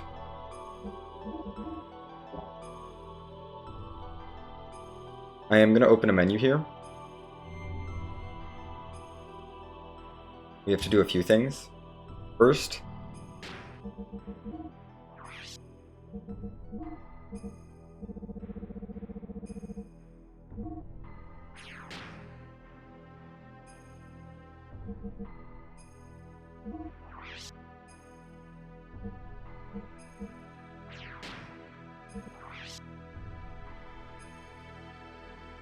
yeah, finally and for certain, this is just a sci-fi game. A lot of the Xeno games do that, actually, where they're like... At least, the Xenoblade games also do kind of the same thing. Where they try to pretend they're fantasy, and then it's like, nope, this is sci-fi. Xenosaga, no, they're just like, this is sci-fi.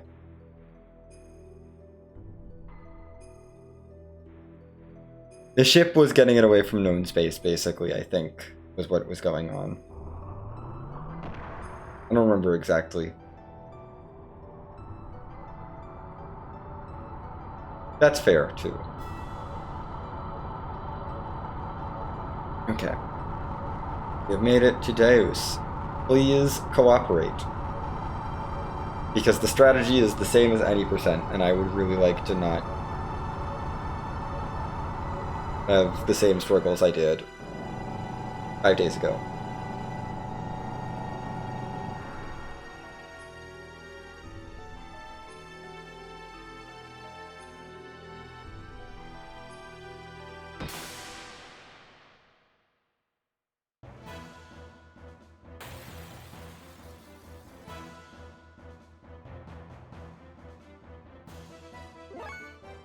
Oh no, he just gave me terrible RNG.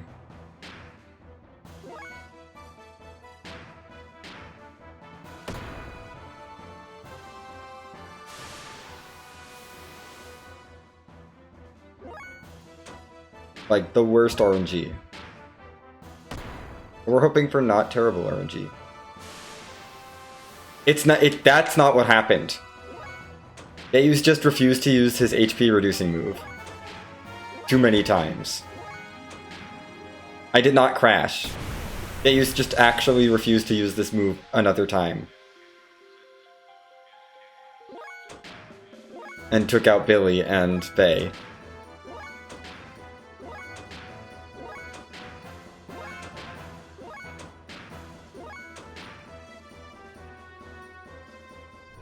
Because Deus started doing this thing.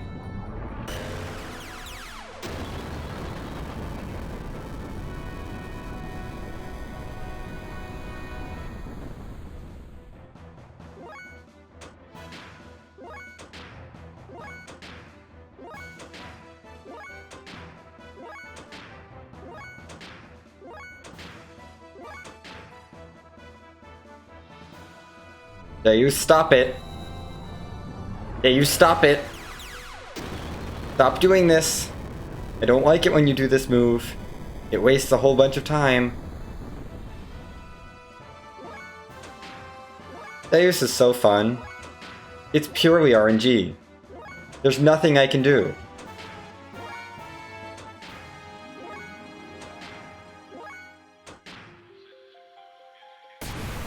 There we go. Hit it. Okay. Billy.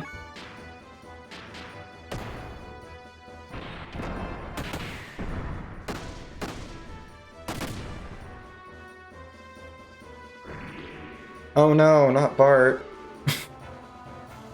There we go. That's that fight.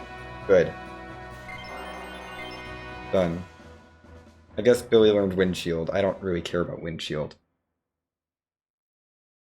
I guess that would be like part of an elemental like quartet of shield spells, but I don't think.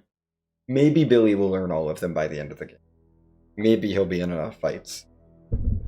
Actually, probably will. He's gonna be in a lot of that stuff later on.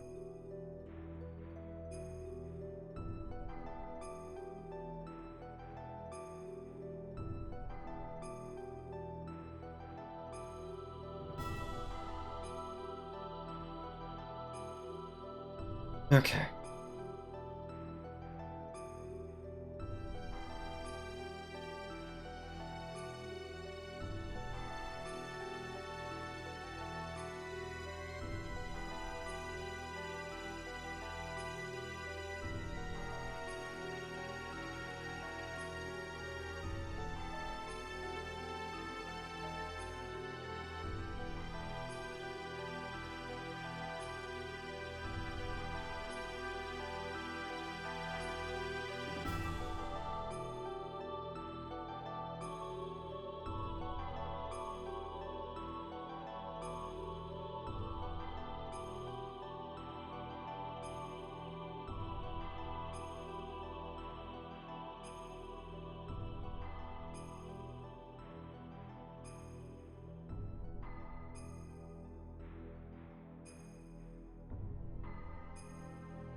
Here we go. On, sit down. Get all that data studied.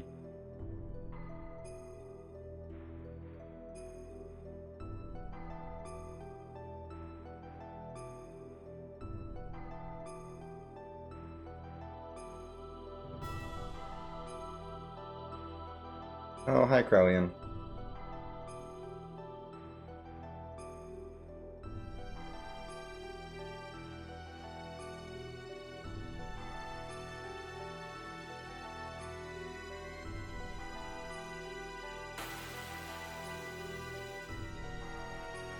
Okay. This fight.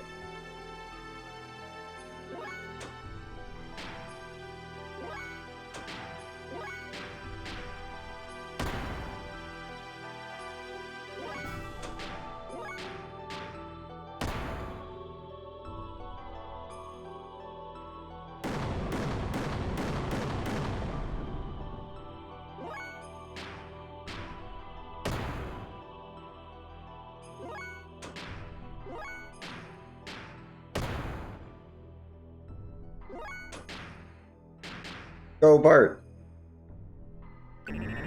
Wild smile!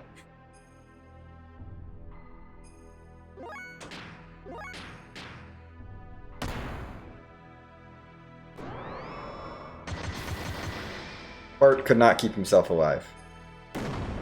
I regret to inform y'all. Oh, Bart is alive! Oh my gosh!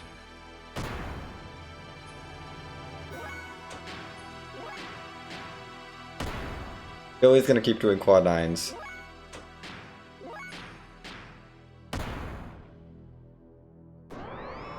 Bart's dead now. Goodbye, Bart. Nice dodge, though.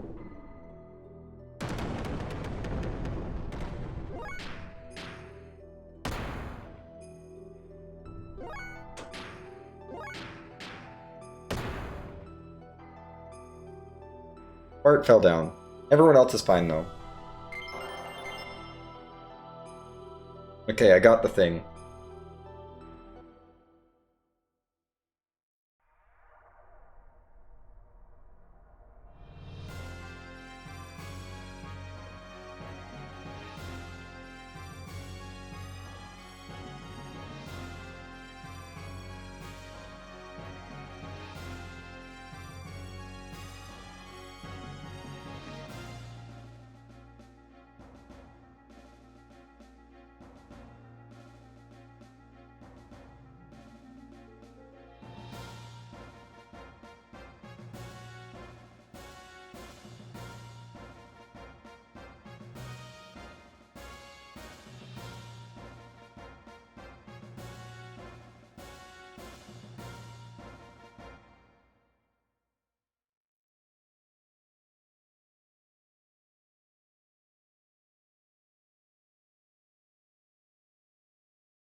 At least we're through that.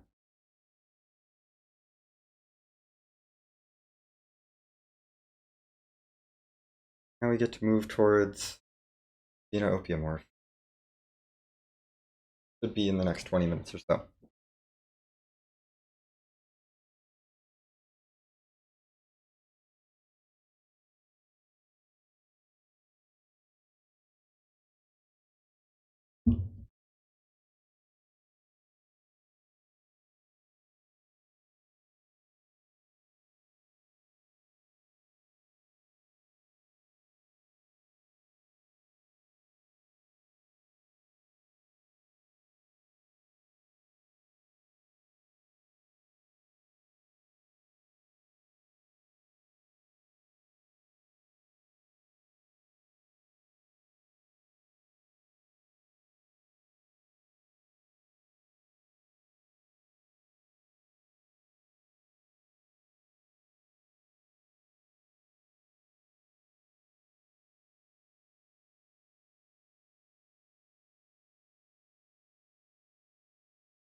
Well, that can't be good.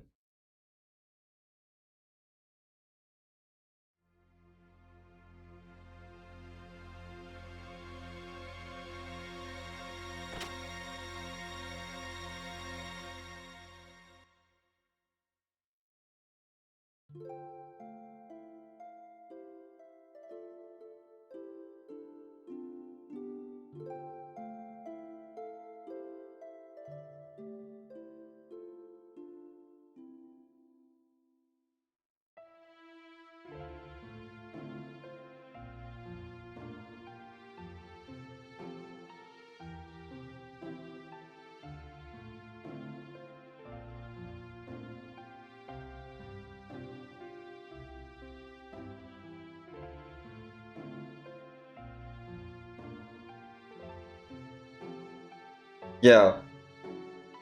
Also, here's the last appearance of the Gebler 5.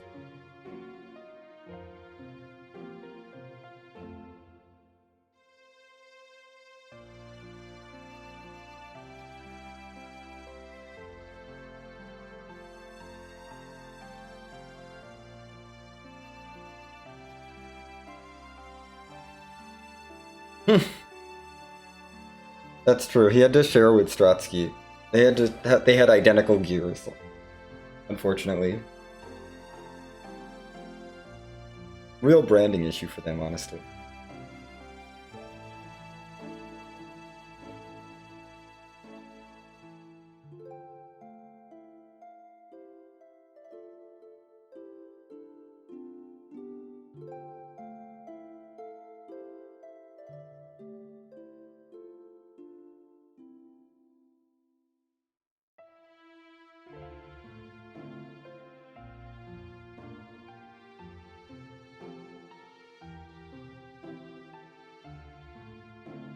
No, Helmholtz is Sword Knight. Helmholtz is definitely Sword Knight.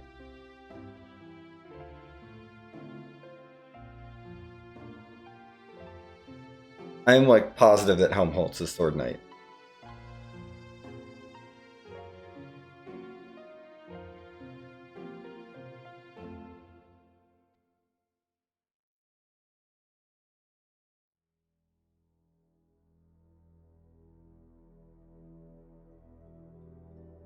Like, I'm pretty sure Helmholtz is Sword Knight. Stratsky is the other one Knight.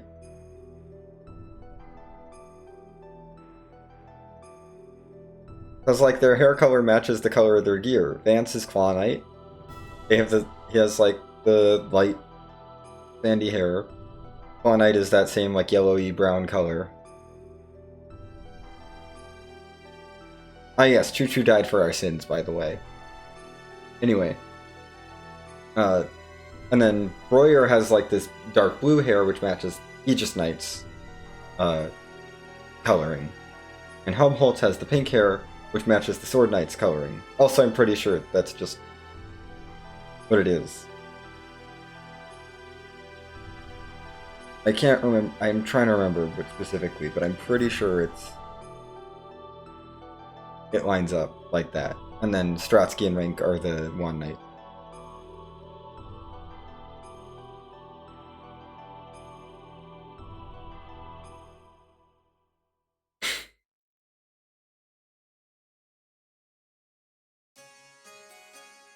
Yeah, rank's fiery red, but there's no fiery red gear.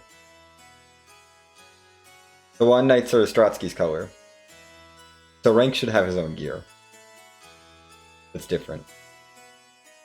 That is a very good... I don't know why they don't eject. They're dumb. They're very dumb. I don't know. But we're supposed to not think about it.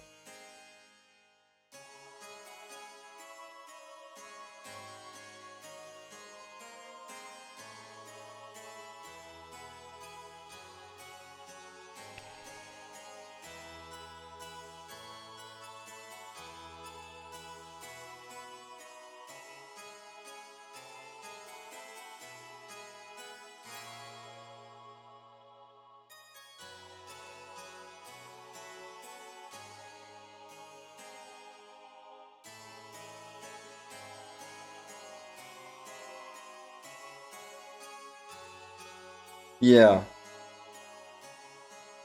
Yeah. No, I get that.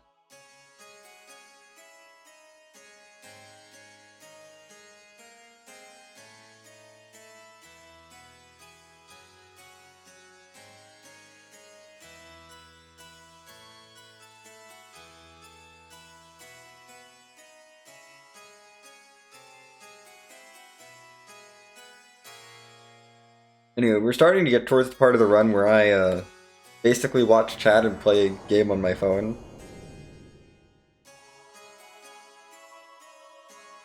Because, honestly, what do you want me to do? Like...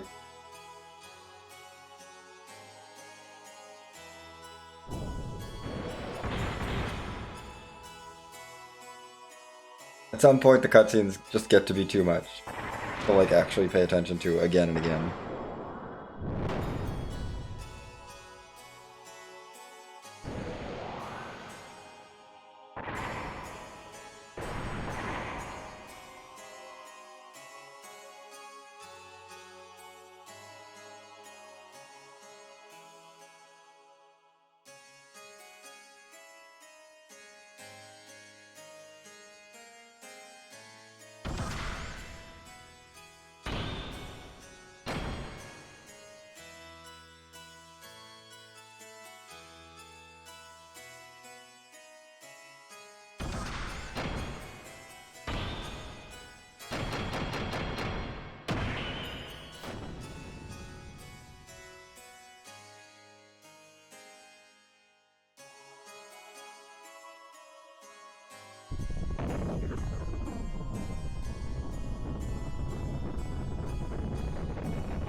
Oh yeah.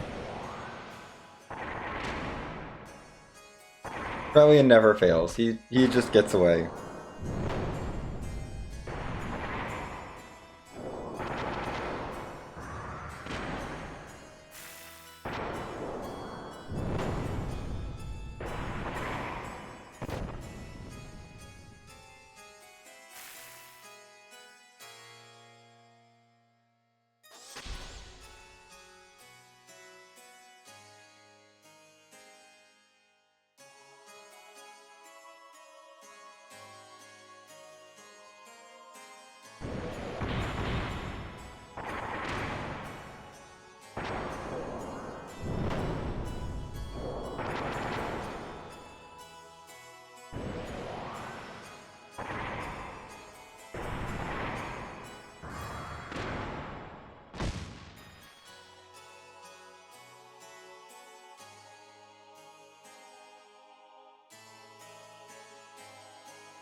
Yeah.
Well, I'm not doing the battling arena.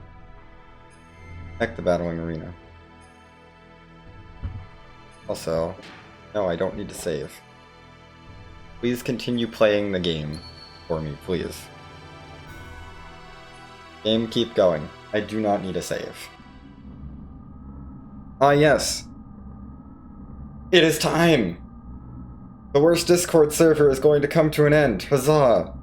We no longer have to be troubled by them.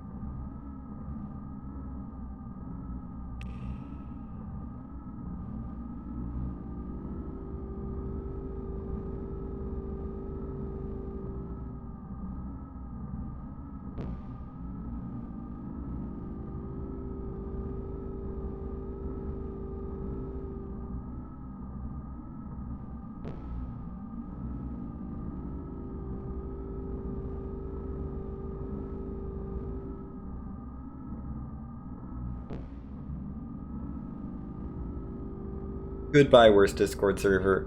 You're getting shut down.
Oh good, Faye's gonna feel sorry for himself for a bit.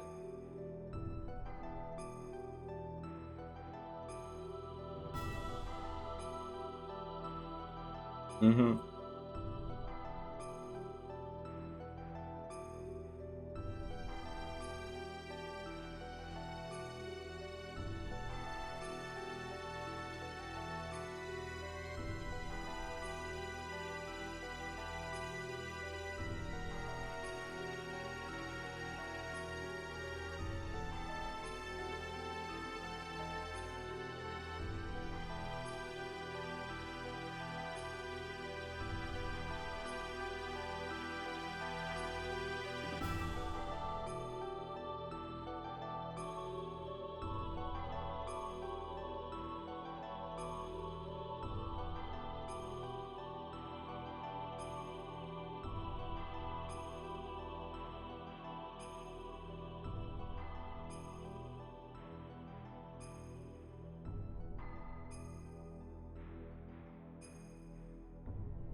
Okay, wise man, thanks for the lecture. Bye, wise man.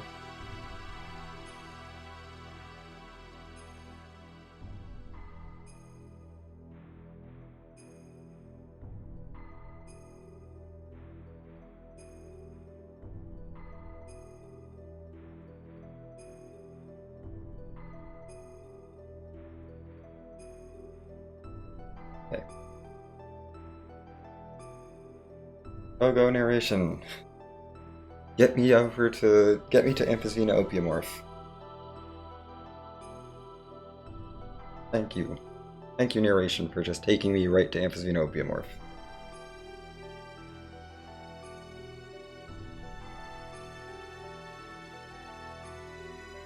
Well, we have some other narration on the way in, but that's fine. Or rather, this little scene here. The elements.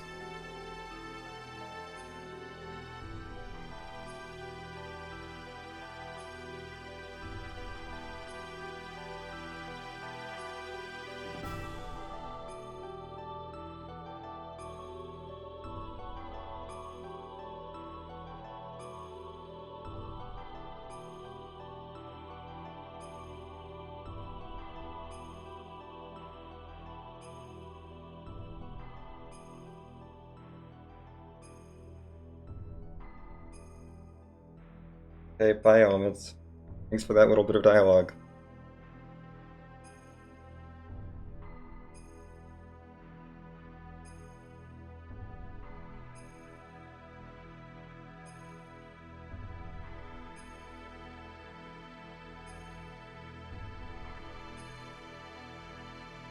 I think we're now actually in the Merkava.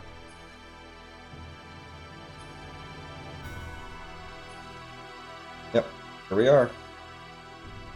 This descent. That means we're about an hour and a half?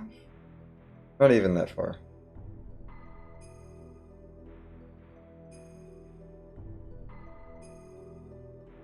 Yeah, this is at least pretty close. Yeah. Probably about an hour and a half left of these sorts of cutscenes. Maybe hour 20 minutes before we get to the open section at the end. So yeah, we may actually still sub 20 this somehow. Okay. Need to swap billion, and we're just gonna go.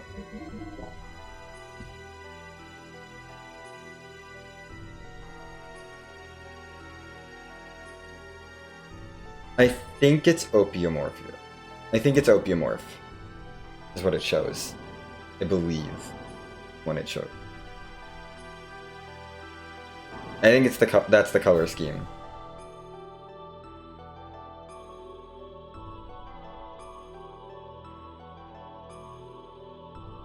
Also, I didn't save, so hopefully we're just fine. But we should be fine.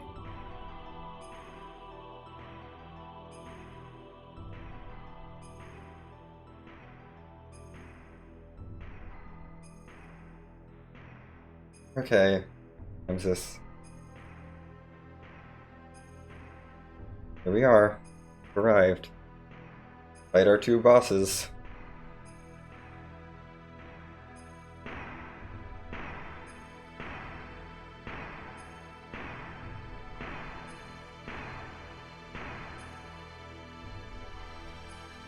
But first cutscenes, because we need more cutscenes. Yeah. No, I think it's Opiamorph. I think. I think that's the color scheme. I think it's got the color scheme of Opiamorph and not the color scheme of Amphisbean. Amphisbean is very purple. And it is not purple.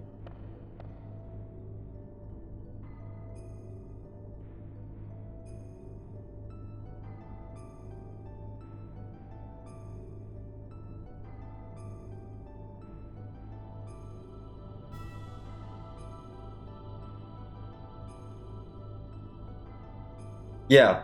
No, Ramses just assumed the identity of someone by killing them and taking them over, because his physical development is faster than a normal human.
Oh, hi, Jaminia.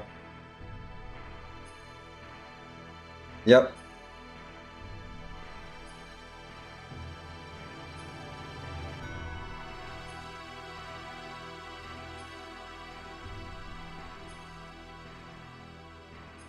Oh, Ramses.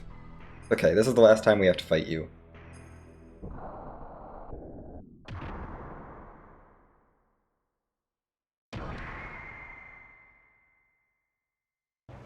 Okay. Boss time, go. Even if our speed is broken, it should be fine.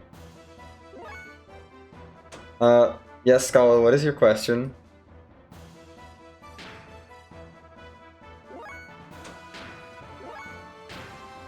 That's fine. You're not expected to just sit here. Oh, great. Okay. Oh, we need to make up that damage, so we're going for Flaming Hell. If Billy misses, I have to make up the damage with Faye. Is the rule for this fight. Billy, you cannot miss. Do not miss. You butt. Billy, how? How dare? How dare, Billy? Billy missed. Ramses? No, Ramses is artificially aged faster than a normal person, and then killed someone else as like a young, like a teenager sort of thing, young adult, and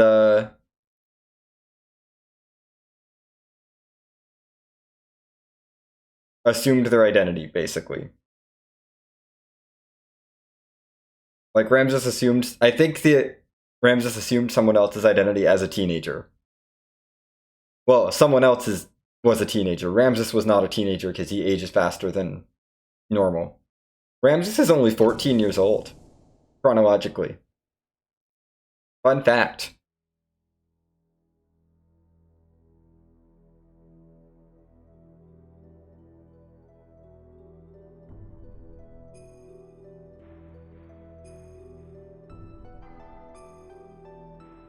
Ramses is an actual child. Which kind of explains his behavior, honestly. Yeah, the other person was Karen. And he took on that person's name and identity, basically.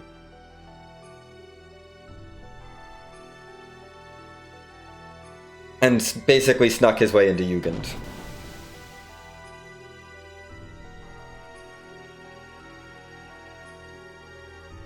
Because he was, like, rejected as, like, a child. And thrown in the dump, basically. And then snuck back into society, took over Karen's identity. It's fine. Biologically, he's older. Just emotionally, he's not.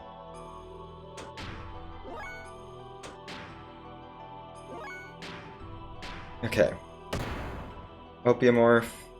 Fine. Billy never misses against Opiomorph.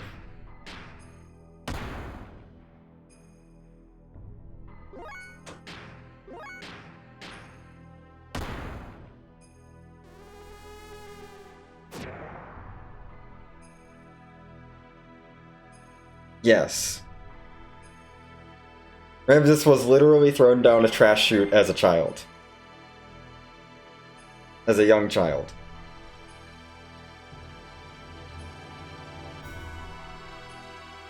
Okay, Amplitude Opiomorph done. Now we have a lot of cutscenes. And if this was an any percent run, we'd be about 2 hours from the end in terms of content. So probably about 2. So yeah, we're looking at just about 20 hours. Right about, just about 20 hours, maybe slightly under. I don't know, Scala. I don't want to think about it.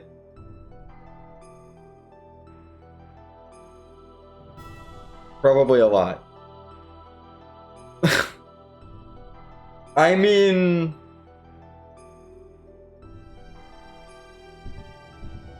He probably ate the processed stuff, not like it raw. But that doesn't really make it better.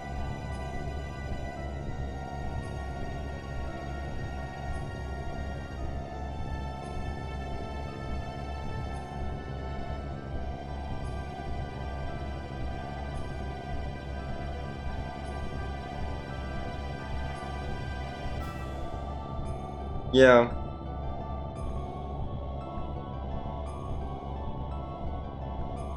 Probably would. Okay. Now I have to decide when during this cutscene break I want to eat my last Cliff Bar.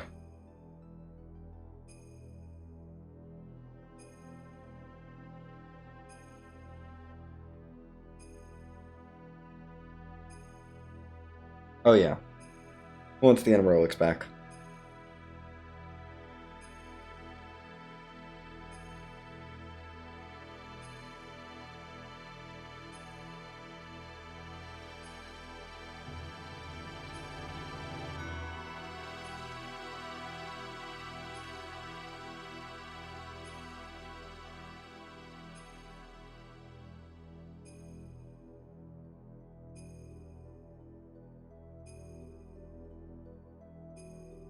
Okay.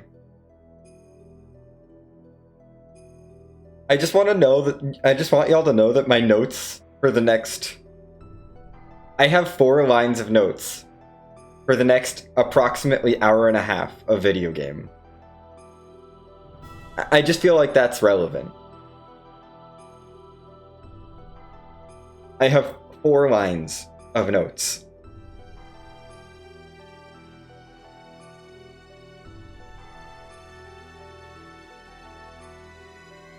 That is how little gameplay there is. And then the last half hour of video game is like many, many paragraphs. I have a lot.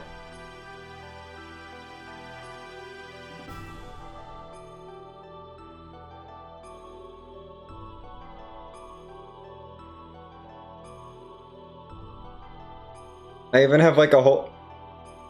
My boss strategy for one of the 4 orbs that's, like, subservient to the final boss is longer than my boss strategy, than any of my other boss strategies have been up to this point. Because we fight the 4 orbs in this run. And one of the orbs, I actually have to put, like, effort into the boss strategy, because it chooses one person that will fight it at a time. And 2 out of 3 times it'll choose someone who can do quad 9s, and it's fine. The other time it will choose Emeralda.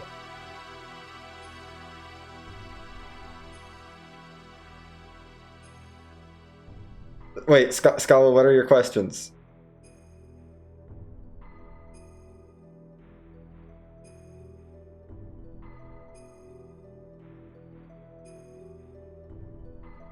Nah, that's too much work. We don't care about tank guards. We have enough fuel. We don't have our Omega 100 engines anymore. Harloot, I believe, is the one that's annoying. The others aren't too bad. Because as long as we can get turns, Billy and Faye can tear through any of the bosses. Kane, along with the Gazelle Ministry, like 10,000 years ago, roughly.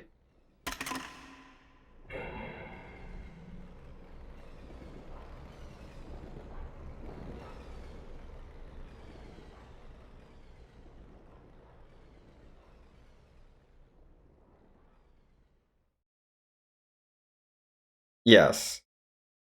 Kane was the first human born from original Miang. And then the Gazelle came after. Abel is another human, is the only human who survived the crash. And then began mingling with, you know, the other humans. Specifically Ellie.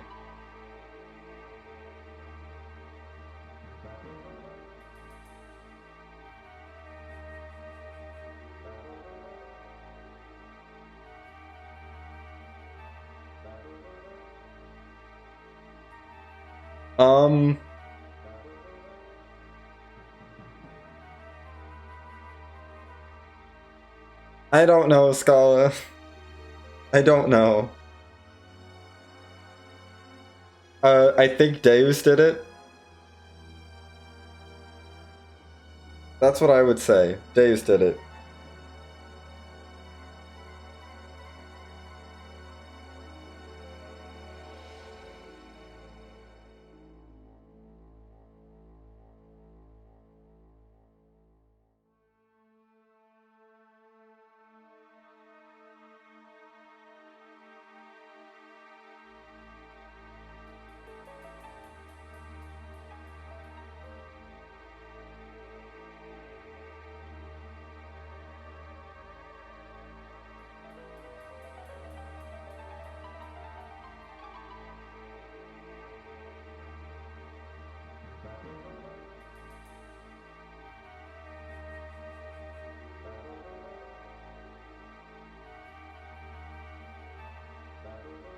Yes. Parts of the Animus. Yeah, sex didn't really exist. It's weird, yeah. Original Miang was created by Katamoni, the biocomputer. It's complicated.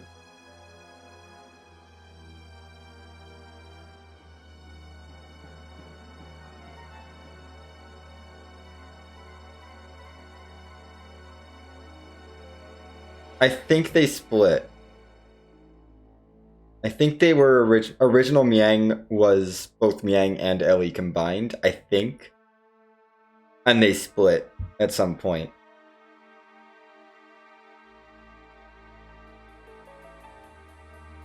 I think.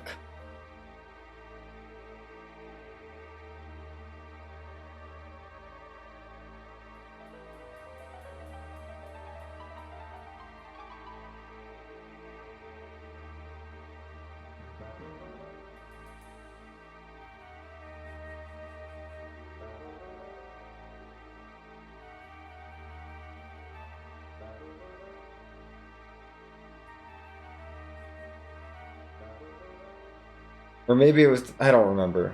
I am really tired and trying to remember Xenogears lore. Trying to remember the deep Xenogears lore is tricky. 17.5 hours into a run. You know?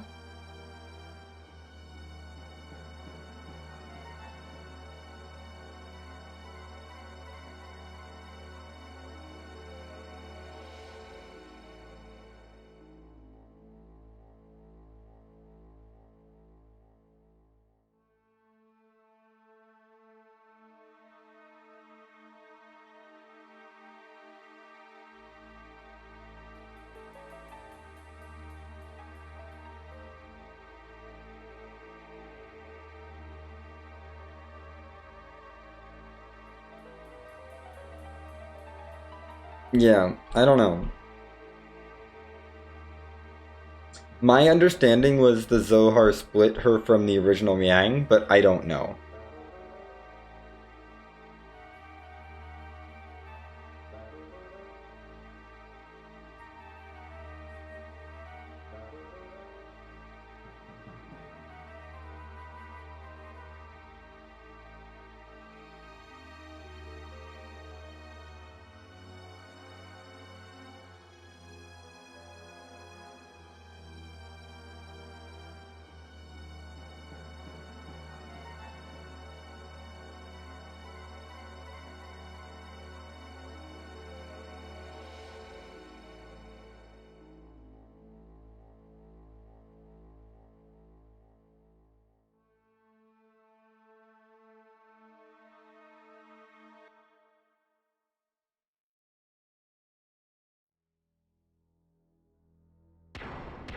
Why is Satan in my party? Satan was not in my party.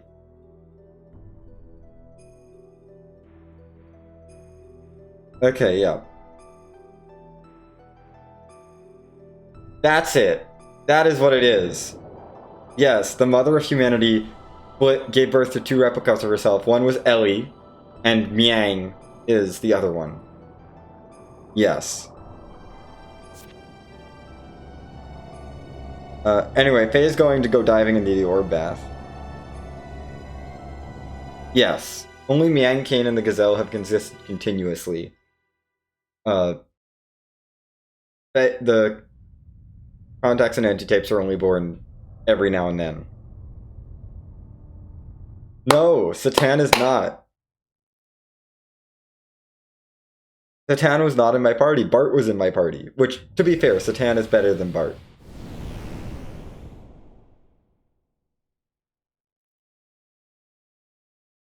For sure.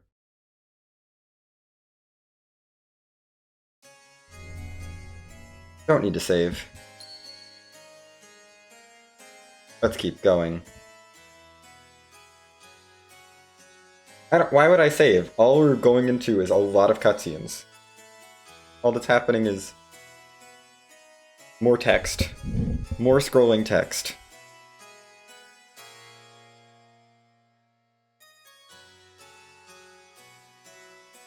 Okay.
That's fair.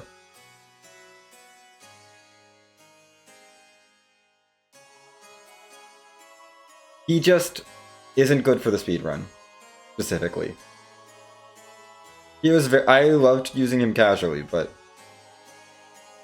he, specifically for the speedrun, is just not what we're looking for.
I mean, this game basically had already gotten like a year-long extension when they were making it. Before they got the year-long extension, I've heard they weren't gonna make Disc 2 at all. They were just gonna make up to Disc 1 and stop there, and then they were gonna maybe make the rest of the story as a sequel. But it did get, but part of it was like they wanted to refocus their efforts onto Final Fantasy VIII at the time. Yeah. There's a lot of things that went into this.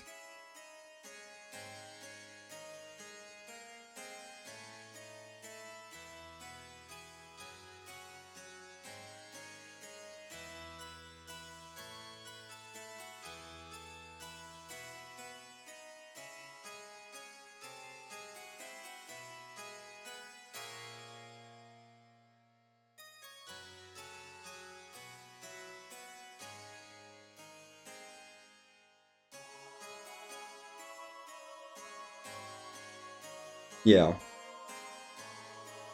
There's definitely some overlapping development between these games. It's just...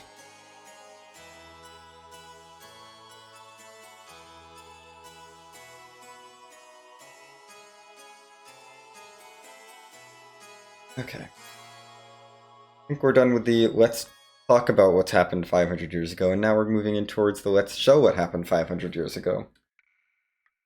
This cutscene is great. They tell you something, and then they show it to you.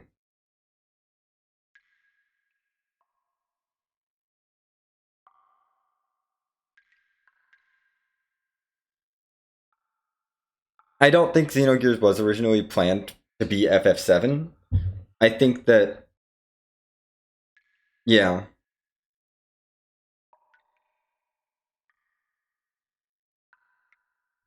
They were kind of started at the same time. And the Xenogears concept got rejected for a mainstream Final Fantasy series. Also, yeah, no, this game is basically Star Wars.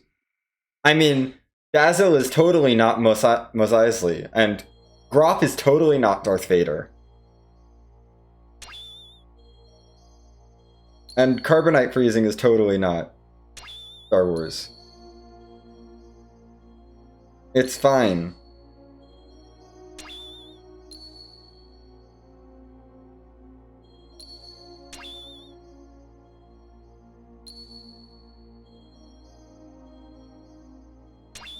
I don't know. Not everything parallels Star Wars, okay? There's just a few little things that parallel some things in Star Wars. Okay? But that's not like new to Xenogears. That's like a Final Fantasy thing.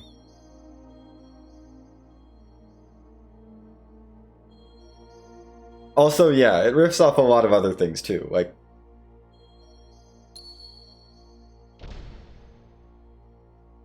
the entire Soylent system is just Soylent Green.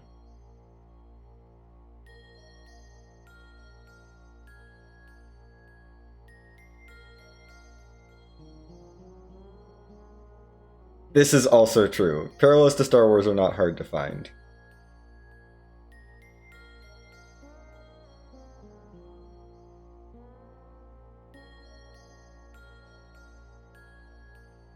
But yeah, this game is also loves to reference things.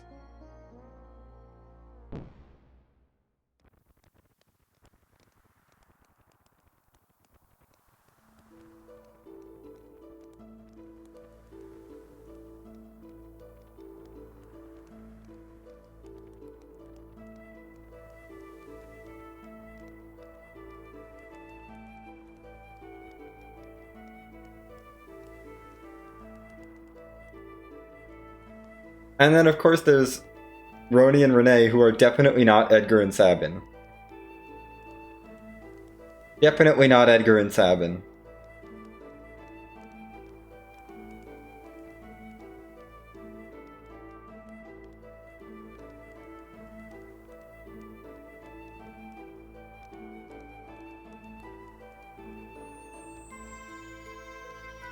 Definitely not Edgar and Sabin Figaro. Renee probably could have suplexed the train. You're right.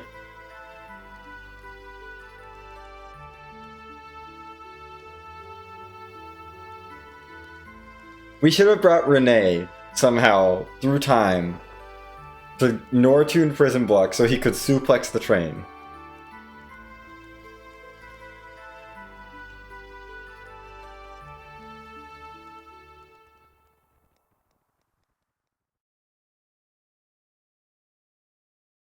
Yes. That is what I mean.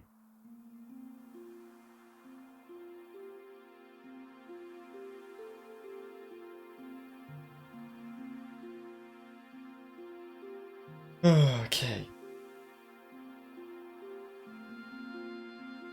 So many cutscenes here.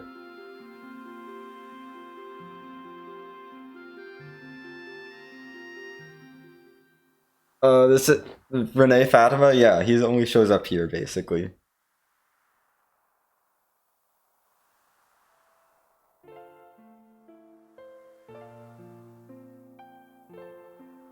I mean, you're not wrong.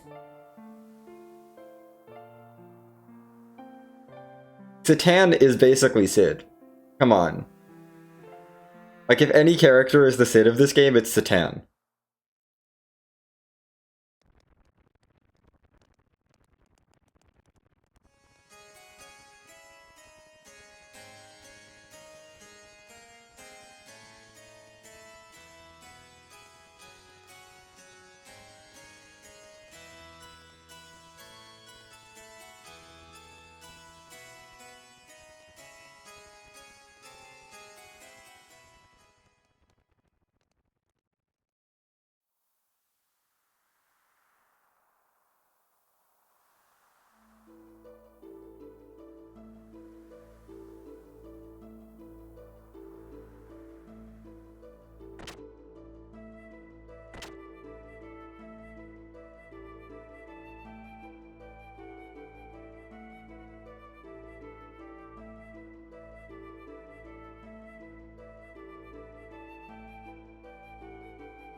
Oh god, there's... Wait. Gala, what is this?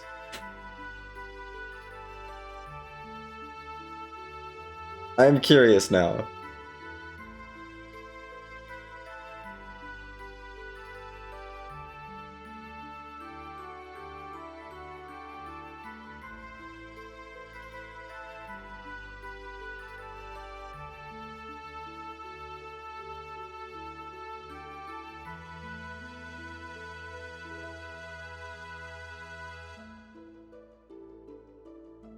Okay.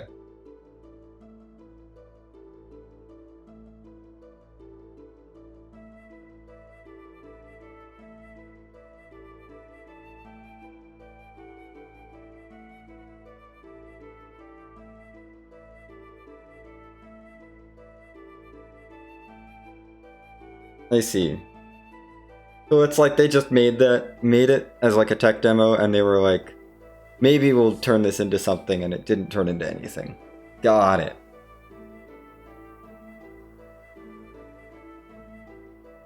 Okay. Oh, that reminds me. Once I finish Xenoblade 3, whenever that happens, I need, like, once I'm done obsessing over Xenoblade, I need to start FF7.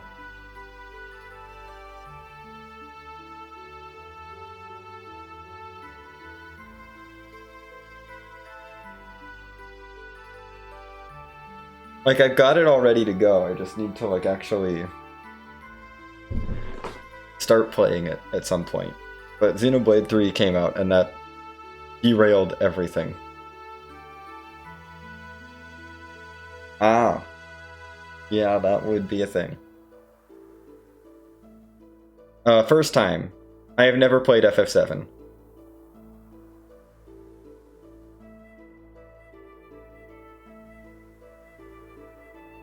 I am not of the age where I was around when all these things, like, games came out. Like, the first RPG I ever played. Scala, it is literally at the top of my list, except that Xenoblade 3 came out. Okay? It is the next thing on my list.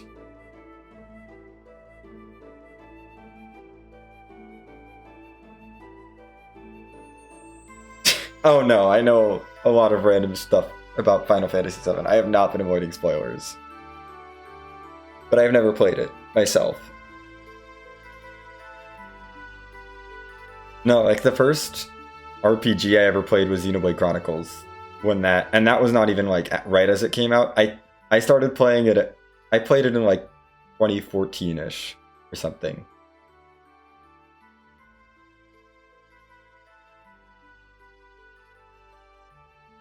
And then eventually, took a while, but I went back for some of the old for the SNES Final Fantasies, main series Final Fantasies, FF4, 5, and 6, semi-recently. And those were fun. I'd already played Xenogears at that point.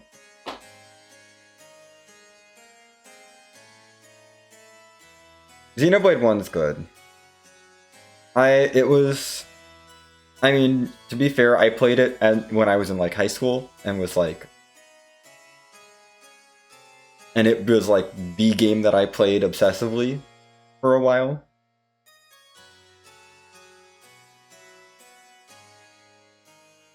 I played too much of Xenoblade 1, honestly.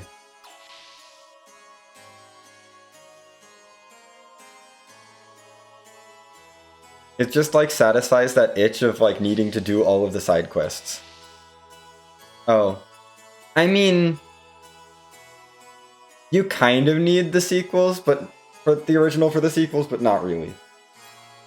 The Xenoblade series is not a series in the strictest sense of the word. The Xenoblade series is Xenoblade 1 and Xenoblade 2 take place at the same time, and Xenoblade 3 takes place after both of them. But Xenoblade 1 and Xenoblade 2 do not need to be played, can be played in either order, in my opinion. Technically, you should probably do 1 before 2, but it's not the biggest deal if you do 2 first. 3, you should absolutely play 1 and 2 first. Because there are references. And then there's Xenoblade X is also a game that exists, but you don't need to play that one to understand any of the others. You can skip Xenoblade X.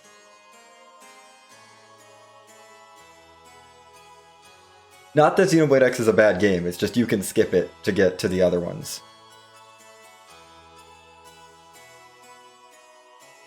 And also none of them are really taking off of... I mean, there's thematic connections with Xenogears and Xenosaga, but not like... it's not the same universe.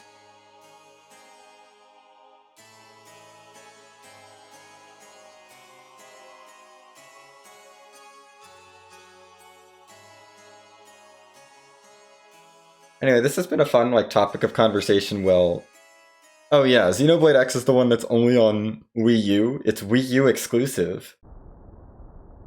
It's a decent game. But it's not required to understand all the other ones at all. There is no plot relationship whatsoever between them. No characters carry over. There's tiny references in it to Xenoblade 1. And it's also made by Monolith Soft, and that's about it.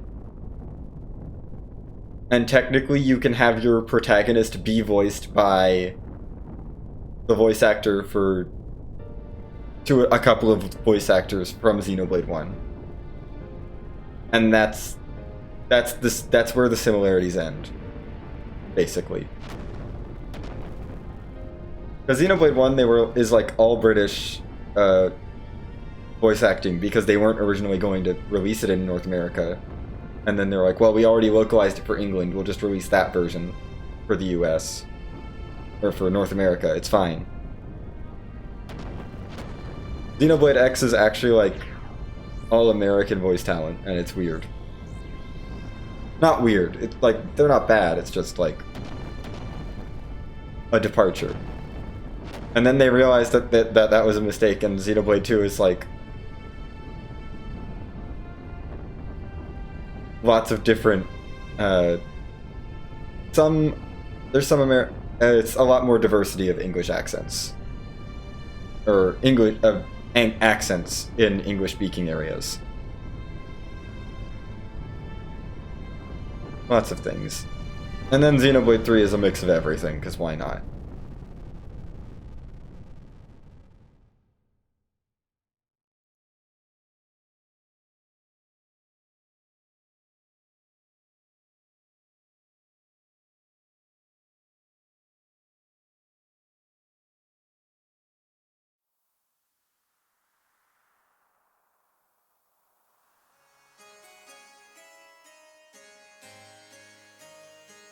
I mean, the other trouble with the Xenoblade games is they take forever to actually play.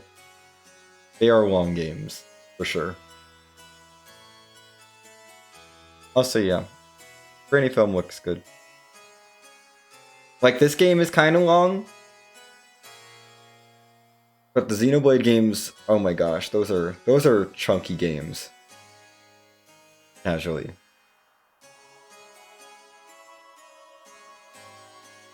Yeah, no, I mean, there's cutscenes happening, I guess. I've seen these cutscenes so many times, I just, don't pay attention to them.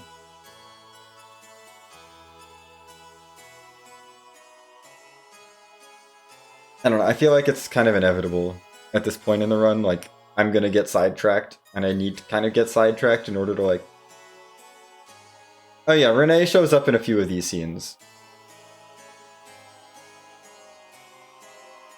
He's in a few scenes here. He doesn't talk a lot, though. Yeah. I don't think he talks in this one.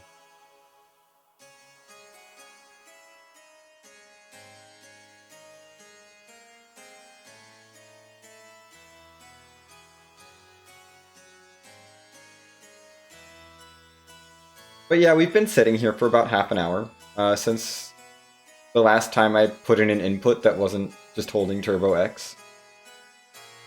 I feel like that's worth mentioning.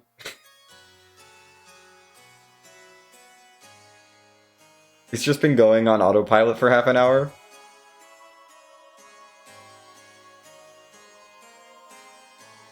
This is just this game. Yep.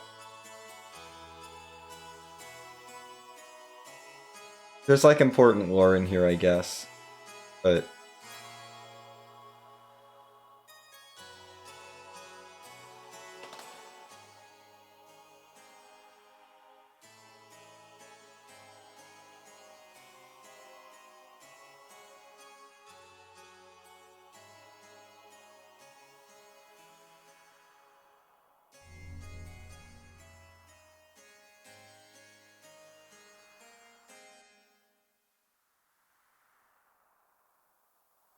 oh my gosh, are we done?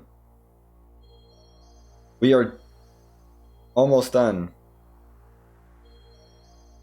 Yes, Lacan has to go talk to Miang, and then he has to go visit the Zohar and become Graf. Yes, that's right. We're almost done.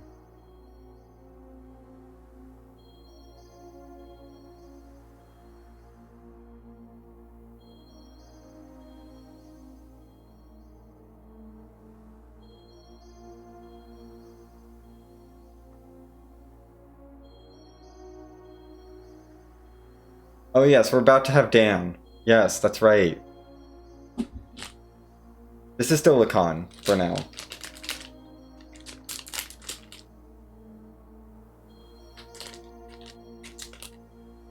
It is time to eat this other thing I brought down with me. Very desserty. That's okay.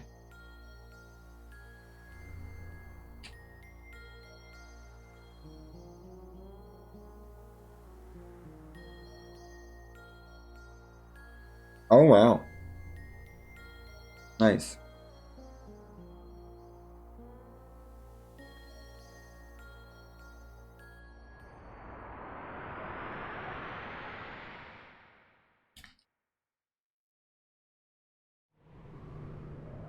Oh.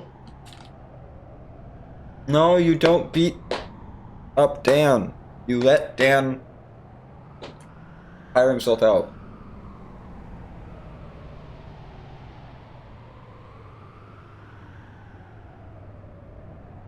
Because if he tires himself out, he gives you a wedding dress.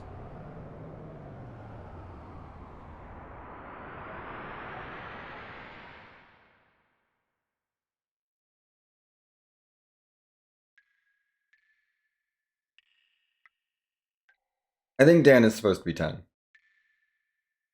That sounds right.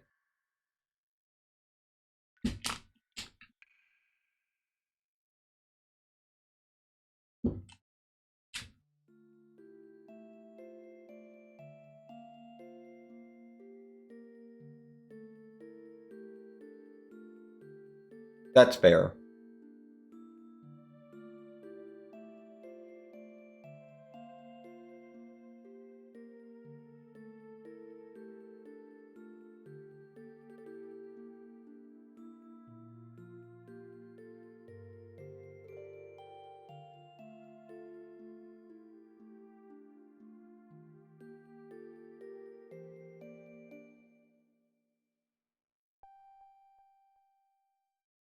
Oh yeah, Midoriya's here.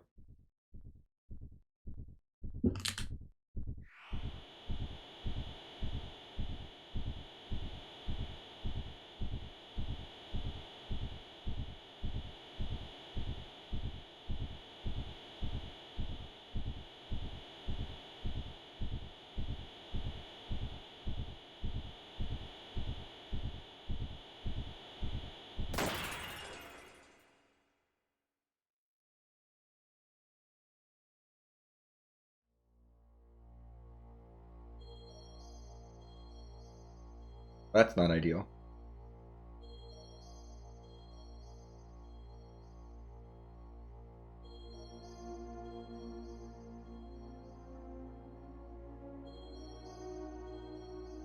Okay.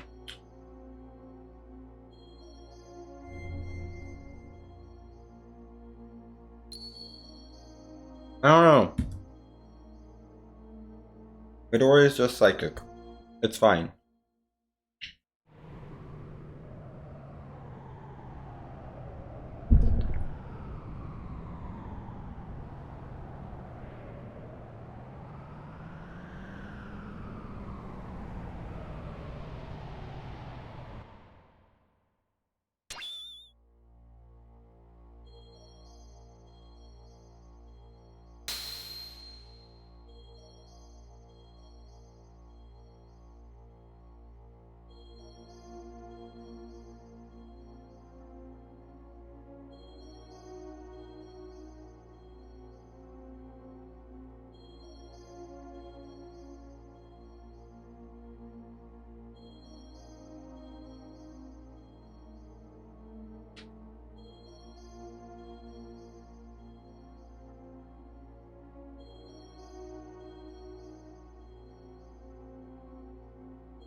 I'm probably gonna need to go get some more get a refill on water soon. After this boss fight. We're coming up on a boss fight. I'll go get a refill on water and then I'll probably strap in at that point.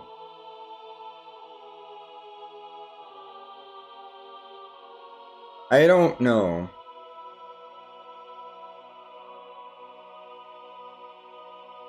Renmatsu and Steyer turned back.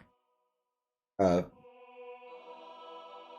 think Anvari and Fenrir were just completely different machines that they're just fine. I don't know. It doesn't make sense.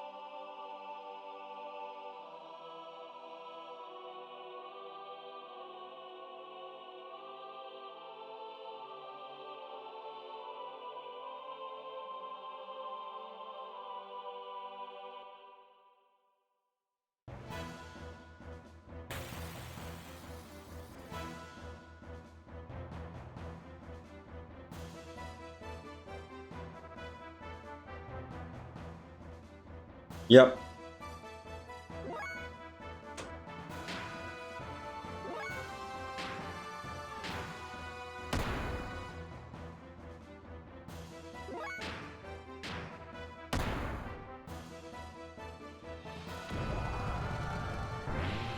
Oh yeah.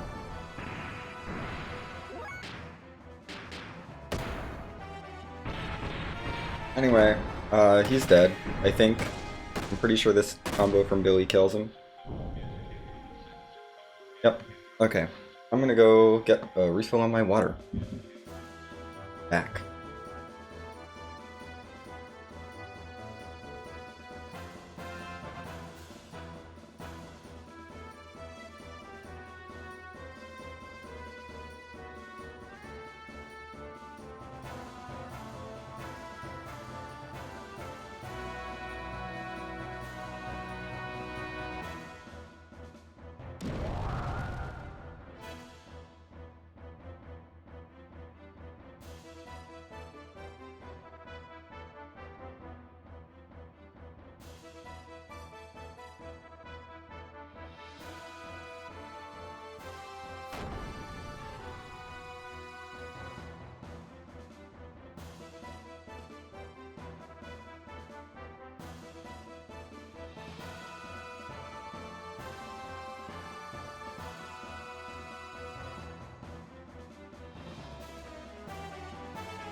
Oh, gosh. Okay.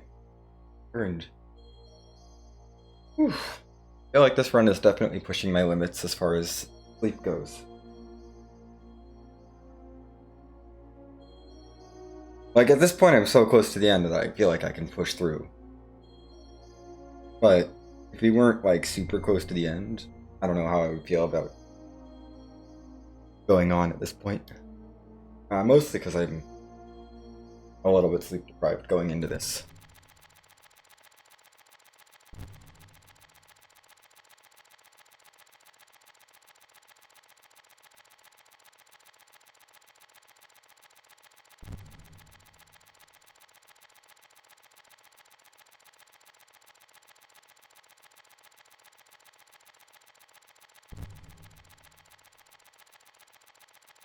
Oh well. We're going through Faye's internal conflicts. It's fine.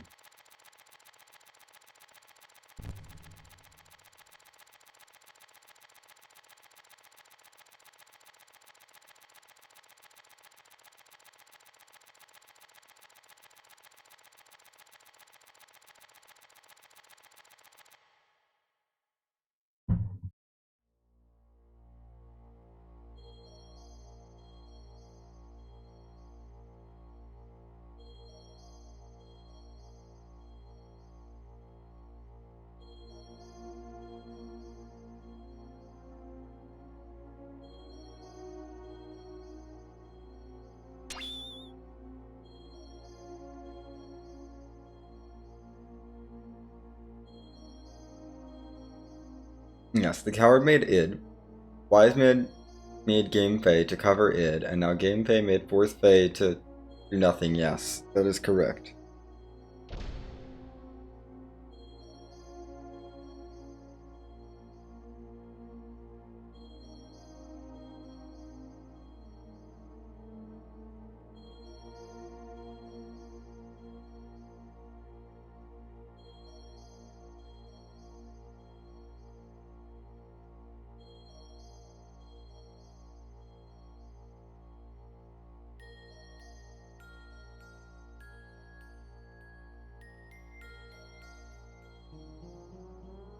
Yeah, you could.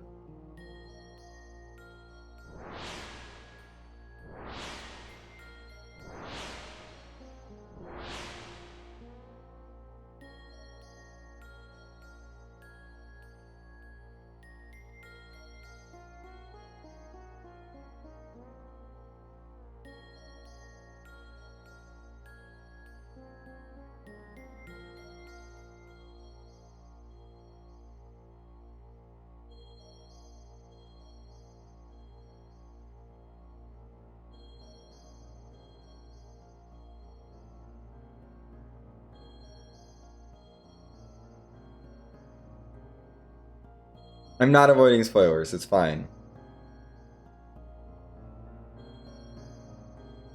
I am fairly well aware of the plot. It's fine. At this point, I don't... It's not that I want to play FF7 for the plot. I want to play Final Fantasy VII for just the experience of going through it, you know? At my own pace.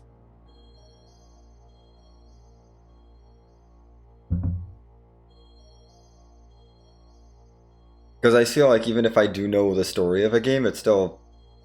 There's still something about just experiencing it for myself.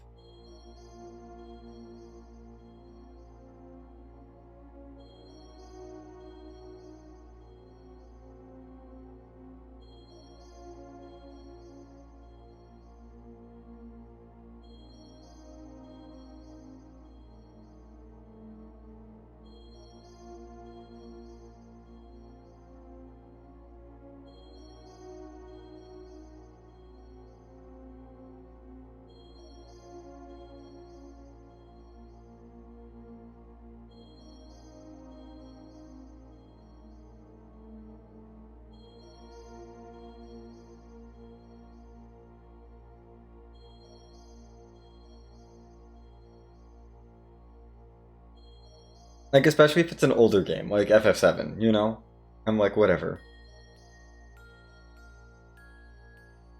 Yeah, no, I'm not trying... I'm going in being like, okay, this is a Final Fantasy game. I'm not going in like, this is the best Final Fantasy game ever, you know?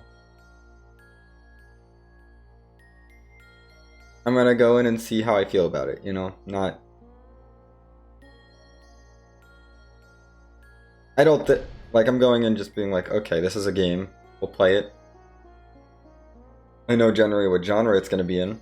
You know, that's where I'm at.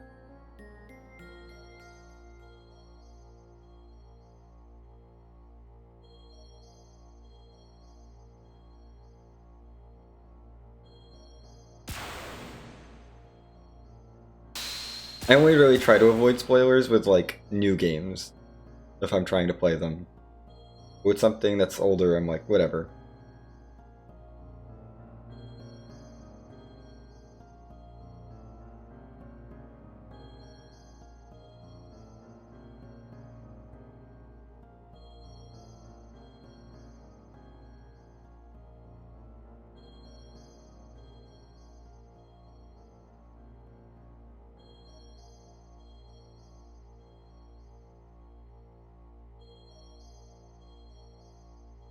I'm hoping I'll like FF7.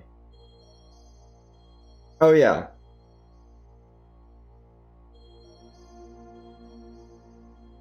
Yes, exactly. We're just talking casually while we're fighting for our lives, it's fine.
Or so much dialogue here.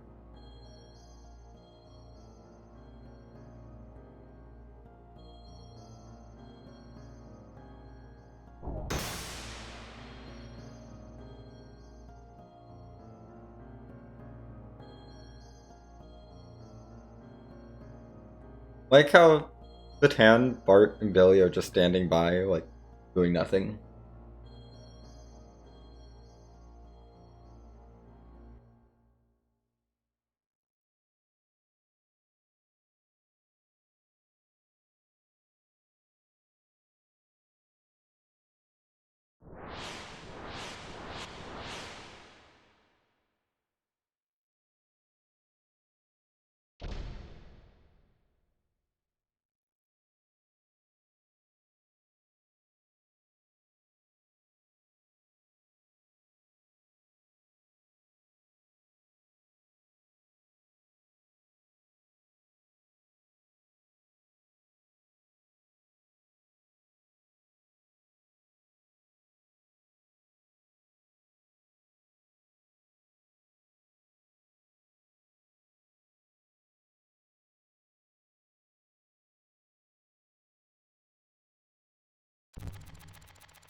That's true.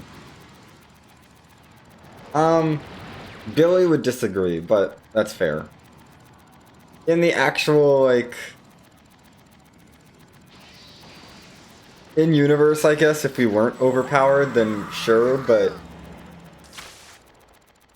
I'm pretty sure Billy could just do everything.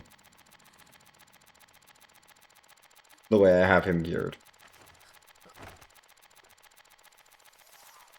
Billy is pretty dang good.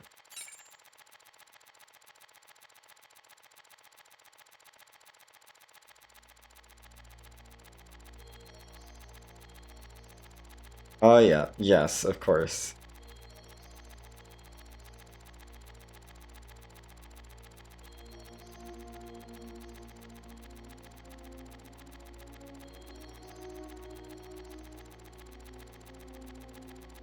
Yes. Oh yes, Rico at the baptismal ceremony. And Rico is so good, and Rico as a party member, garbage.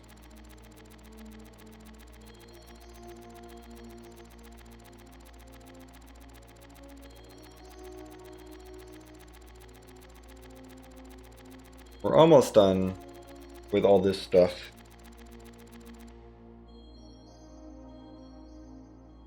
Then we get to move on to one of the shorter boss strategy descriptions I have.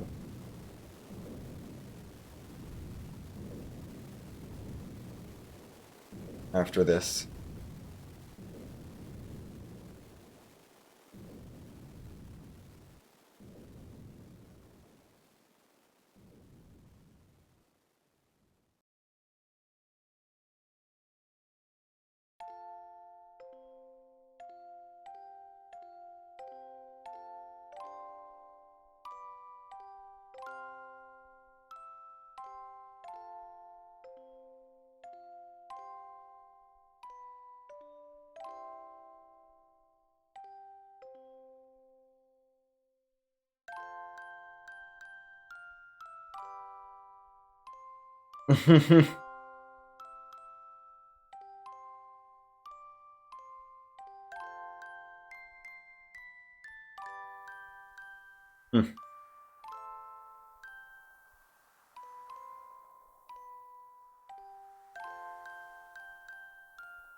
Hmm.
Right.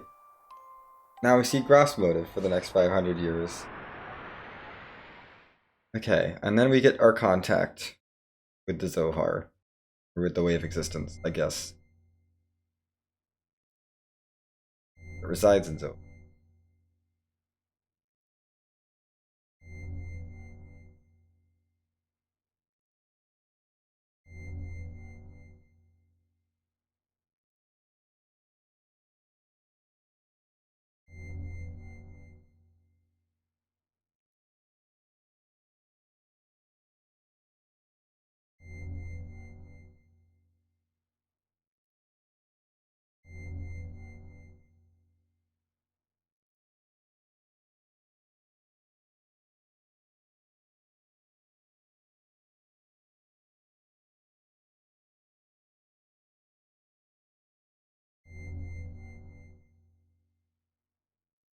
Yes, the Way of Existence.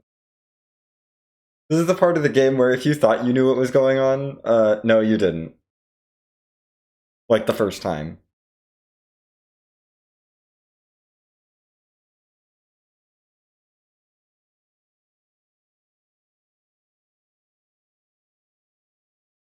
If you thought you could keep track of everything that was happening up until now, this is the point where it's like, okay, what the heck is all of this?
Hey, title drop.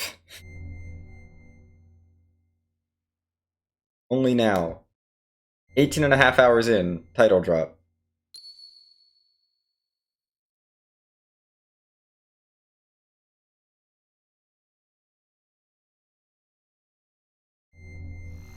Okay. Done with all that, all those cutscenes. We have a fairly easy boss fight, and then it's just cutscenes until Snowfield Hideout.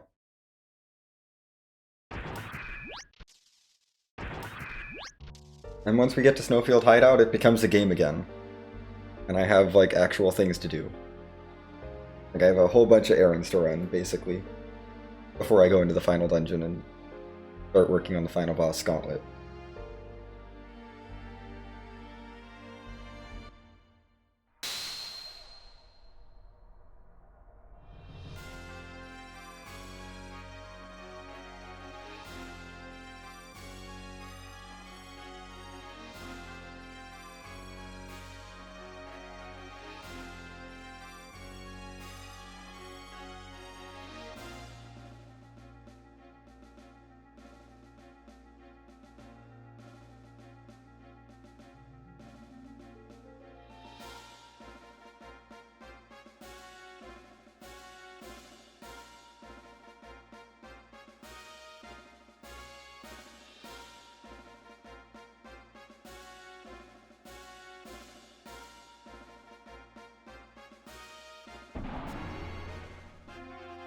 Yes, Lacan equals Groff equals Khan equals Wise Man.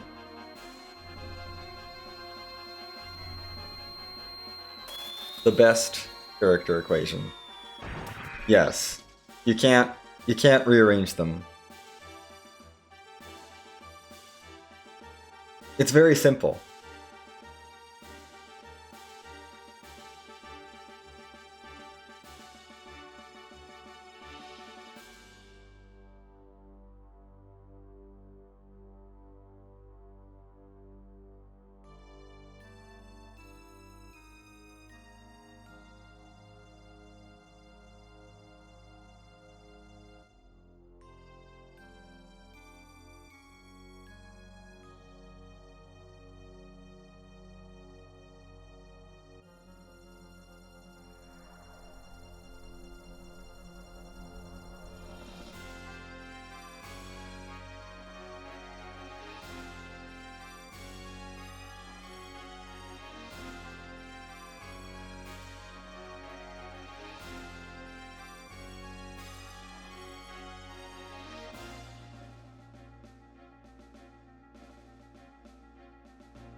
Okay.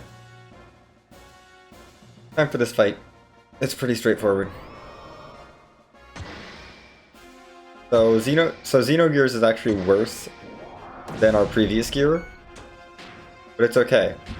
They want me to go for hyper mode. Why would I go for hyper mode when I can do this? For 4 MP. 4 EP.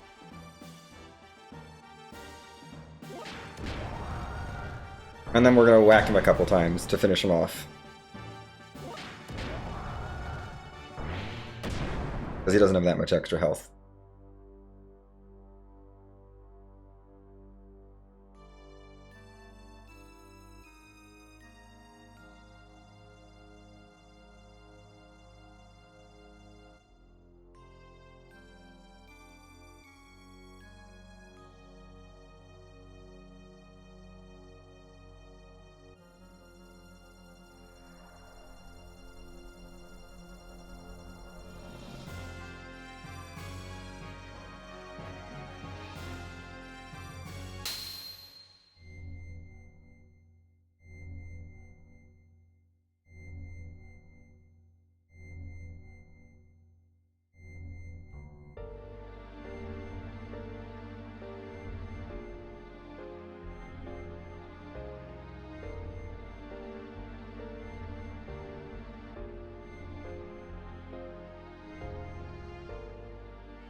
Bye, Groff.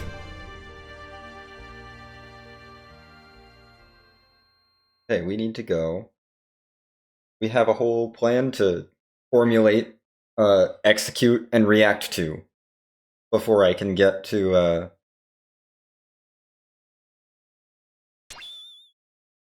Snowfield Hideout.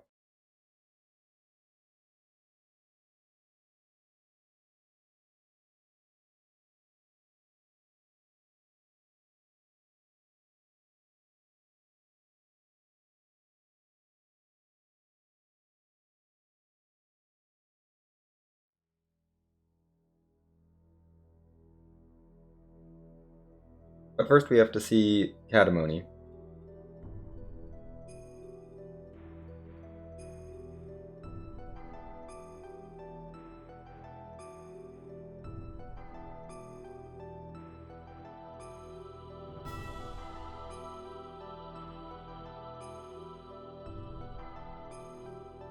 Yep, she gave birth to replicas she gave birth to replicas of herself, which were Ellie and Yang.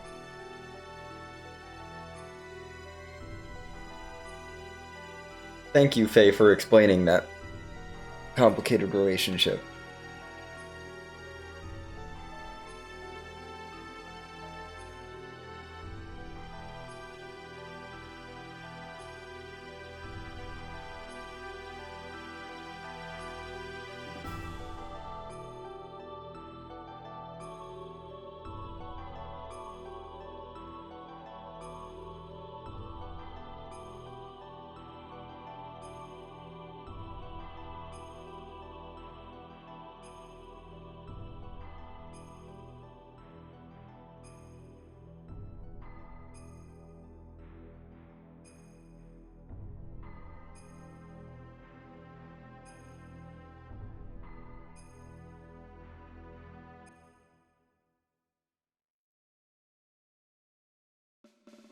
Okay, now that we've learned about Catamony, it's time to make a plan, and then execute the plan, and then react to the plan without any input from me. It's great. The plan is a thing.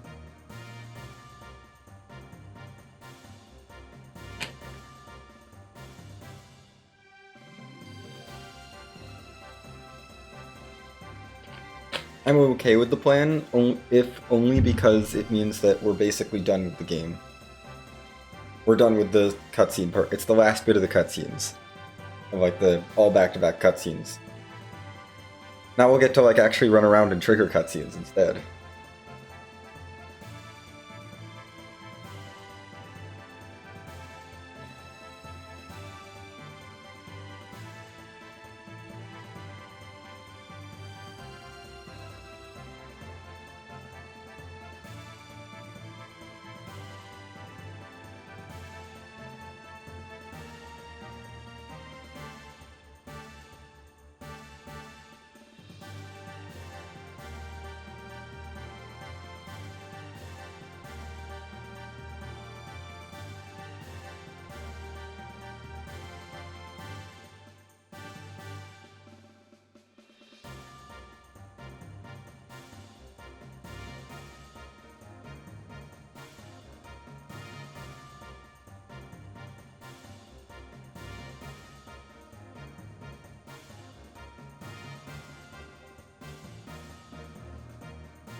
Yes.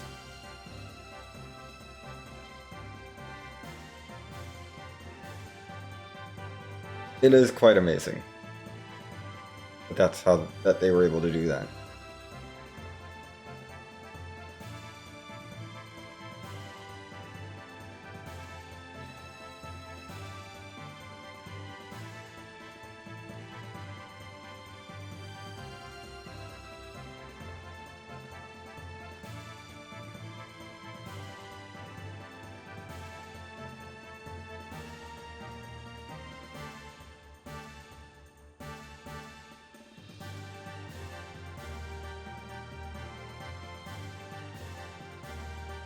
Yeah, exactly.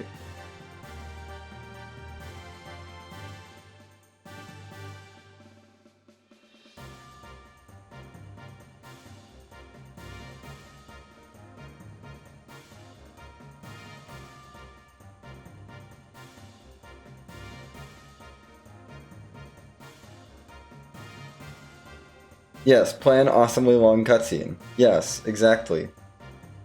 That's what's happening.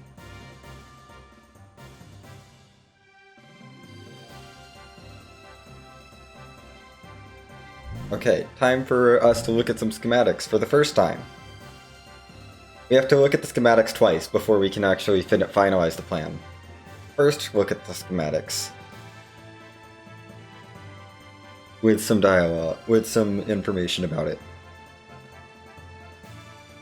Yes. Yeah, the disassembler device, which completely negates the advantage of endlessly repairing nanobots. Just perfectly. We're just gonna write that out of as a problem. It's no longer a problem. We figured it out.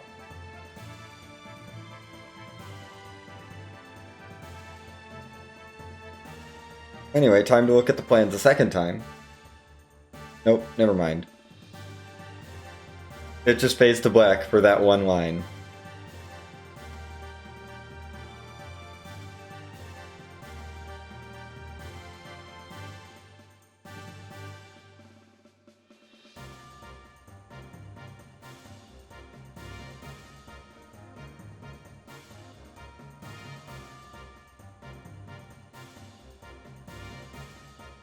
This is true.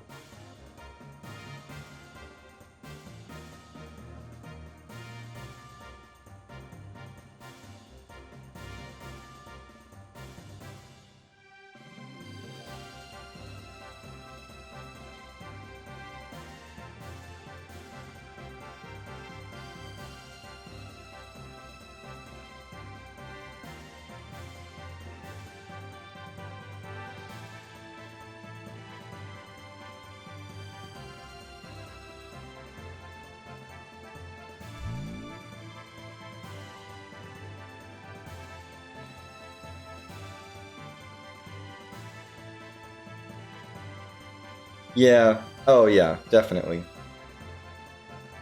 They do this a lot. Especially here, where they're just trying to get you to the end of the story. Like, especially in Disc 2, towards the end of Disc 2, but not, like, right at the end. They're just trying to push you to the end of the story that they wrote. And they're like, we need to get you here quickly. We didn't have time to design these things. We just need to give you a good experience to get to the end of the game.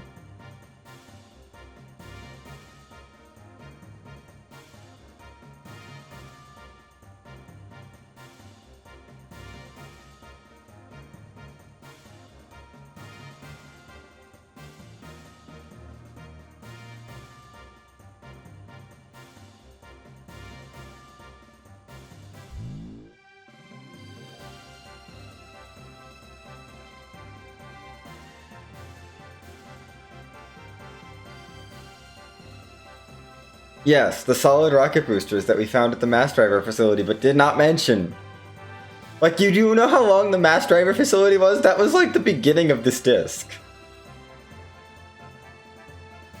Like, I'm sorry. It's been 3 hours since the mass driver facility. And this is me speedrunning. Like, geez.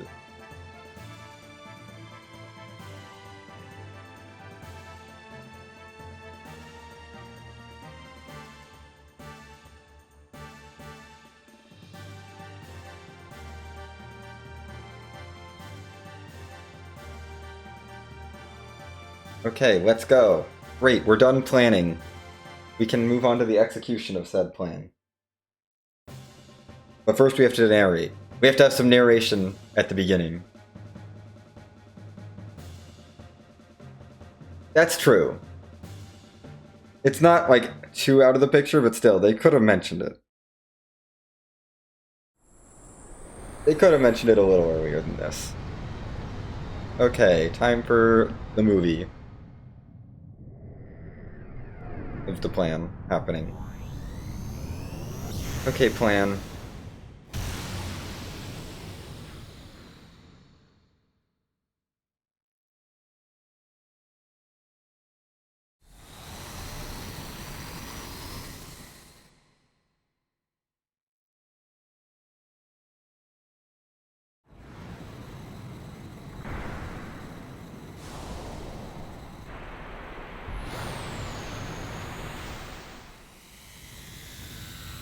Oh no.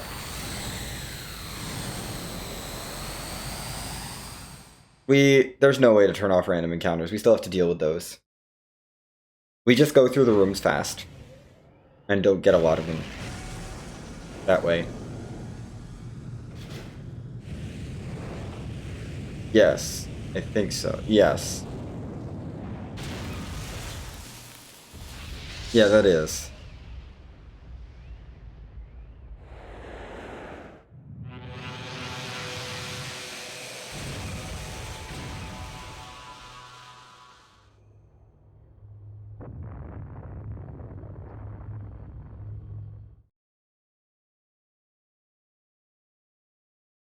Okay, I think we're done with the animation. Almost. Right, we have more. So much animation.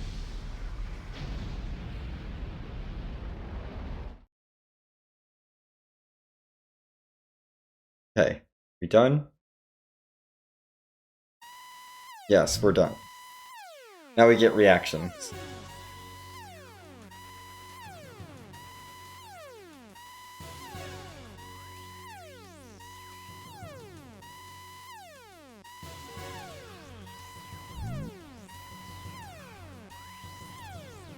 Yes. No, I don't know. I brought this up way back when we saw it way earlier. When we were in Ave at like the 5-ish hour mark, a little before the 5-hour mark. Like, there's no point.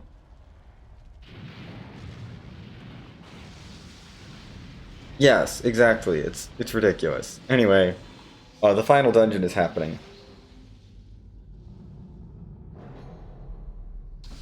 This is how you make a final dungeon in a JRPG.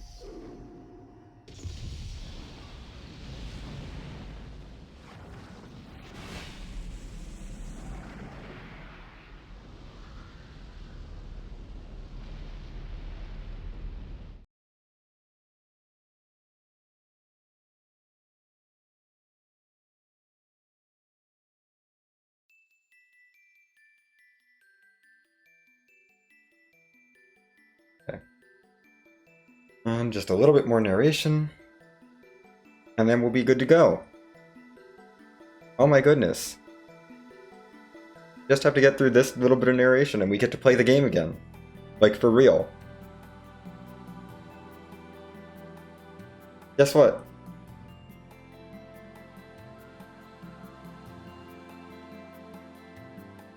We can play the game! It's a game!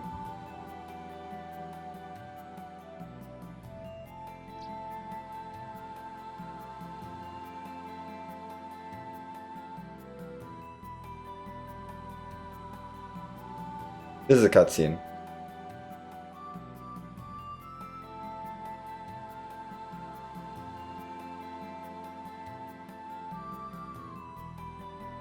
About Hans. Hans. Hans. I guess.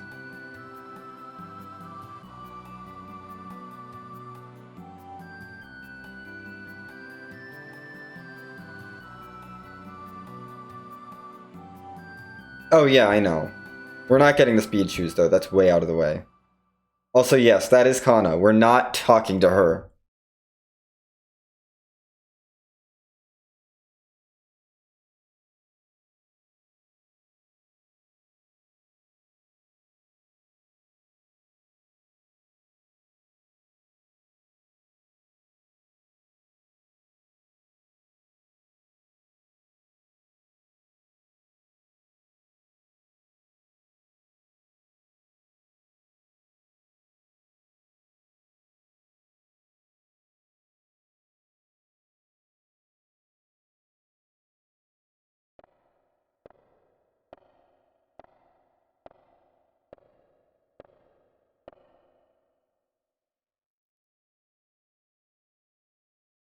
Lance, I think. I want to say Lance.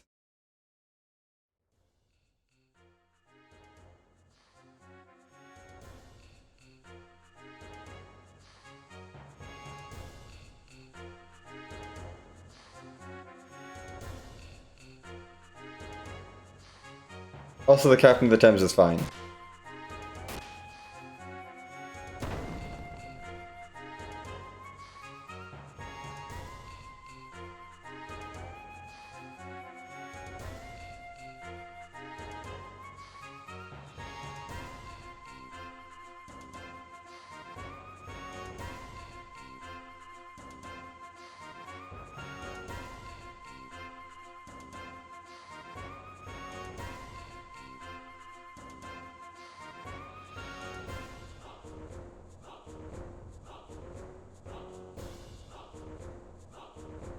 Oh yeah.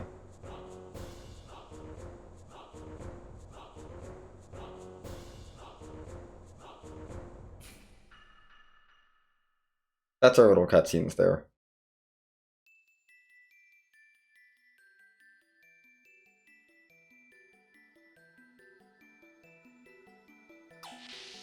There's a cutscene in here.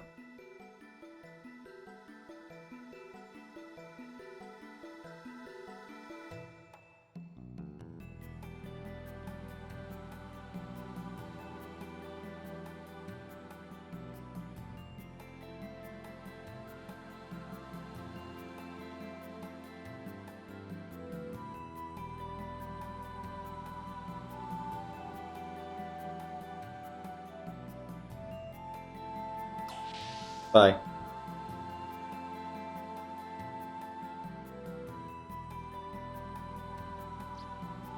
I think it is. They saved the cats. Yes.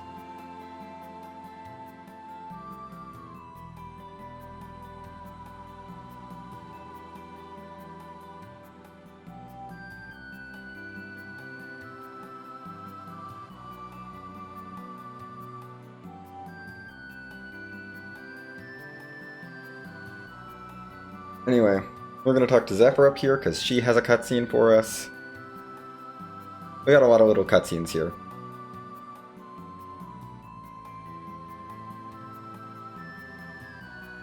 Yeah.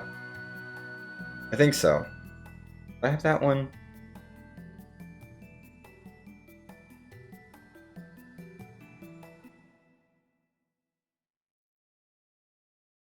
I think I will do that one later.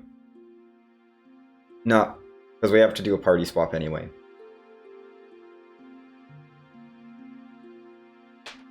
But yeah, this scene is definitely a thing.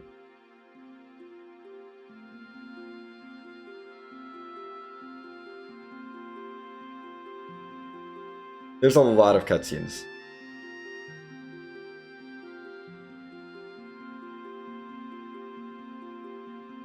At this point, because they wanted to give you a bunch of like final, like you're about to go into the final dungeon, here's how all these characters are doing.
You have to talk to both of these people.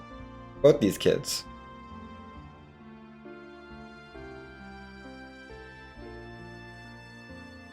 We picked up Midori's ring at the beginning of the game, so we're gonna turn it in.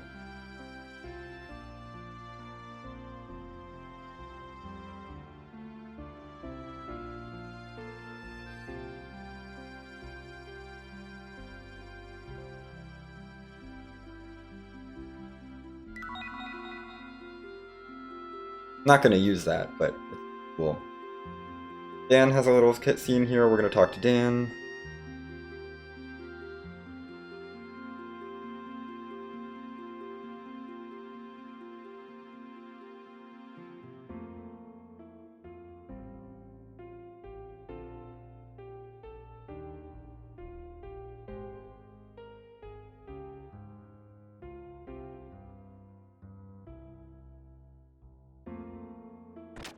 That's all we have there.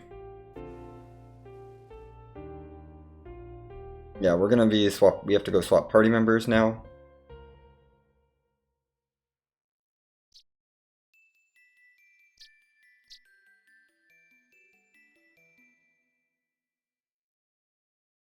Oh yeah.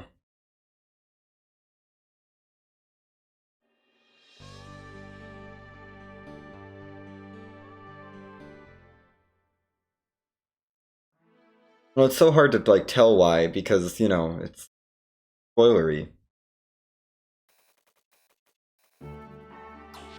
Anyway, we have to swap our party. Oh yeah. Oh, absolutely. They're gonna have forgotten that they picked up those things. You know.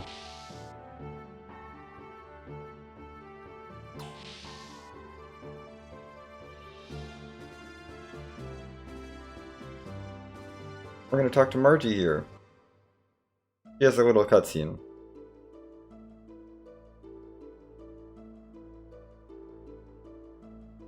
There are so many cutscenes to go through. Even before we get into Zebuim 2 and Dunman Isle. There's a lot of little cutscenes. To view.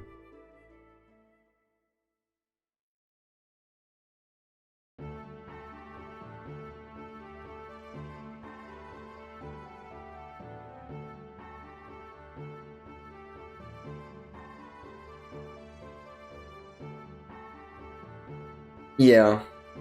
No, it's not a big deal. We need Billy and Emeralda. That's my party.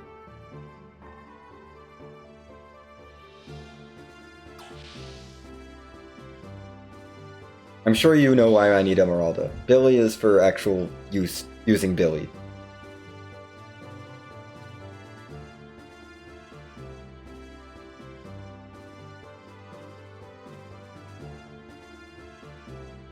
She's over there.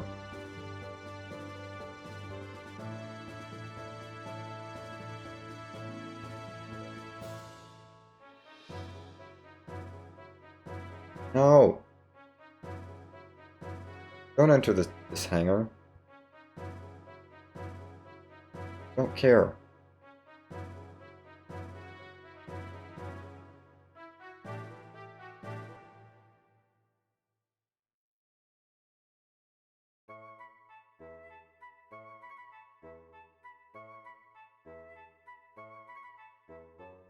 We don't have to view it from here, we have to hear the lowdown on the gear. It's Choo Choo! This is a cutscene, definitely.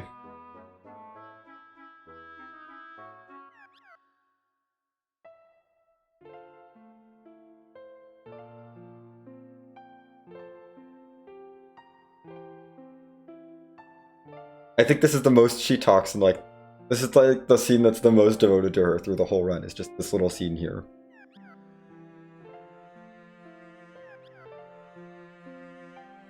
Okay. Yeah, get out of the gear hangar, Choo Choo, please.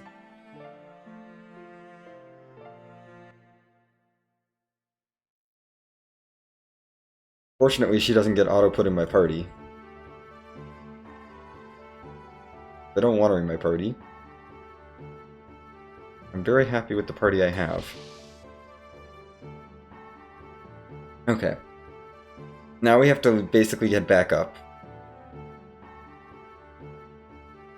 That's all we need to do inside the Yggdrasil. We're gonna head back up, talk to Sigurd. Sigurd will have a cutscene, and then we land back because we need to do stuff in, we need to do more stuff in Snowfield Hideout with Emeralda in the party. My gosh, I don't know. Okay, Sigurd. Sigurd's gonna tell us some stuff.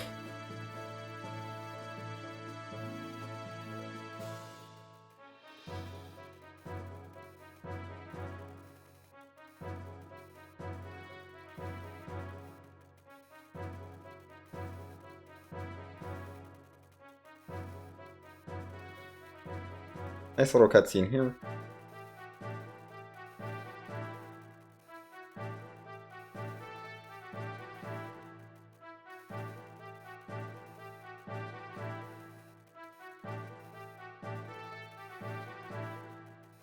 Also, saving our one friend is just as important as saving the entire world.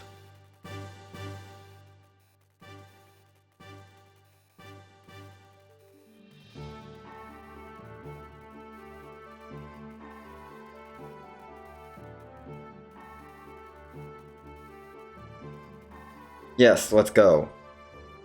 There's nothing at Tora's house. Nothing new at Tora's house.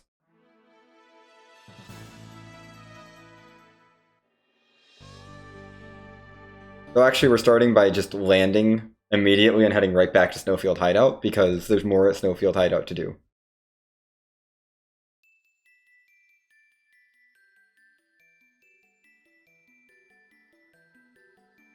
Yes, this is it.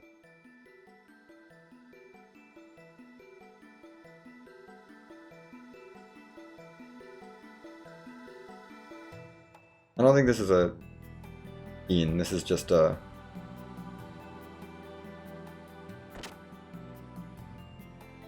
Nah, nothing else at Nortune.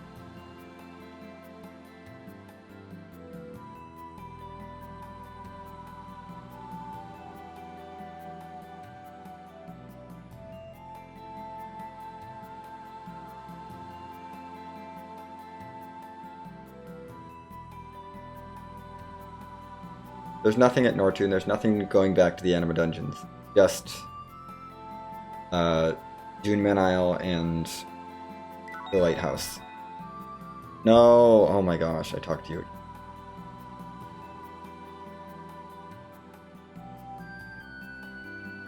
Okay, at least you don't repeat your whole line, your whole dialogue.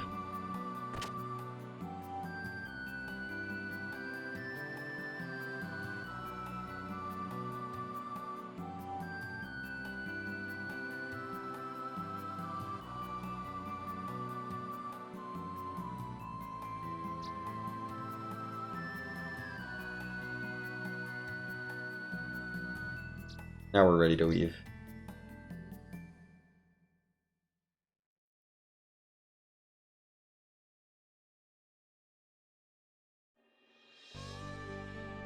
Yeah.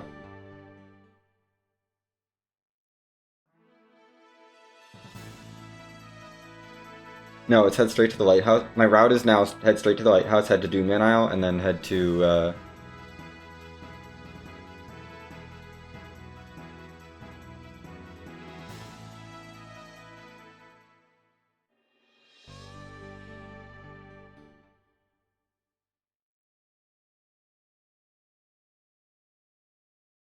they head to Deus at that point.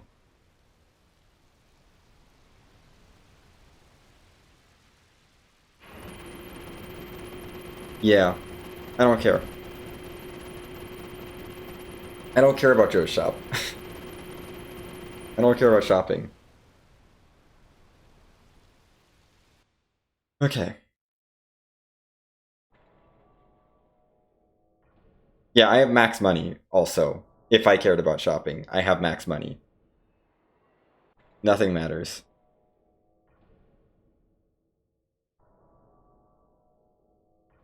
Okay.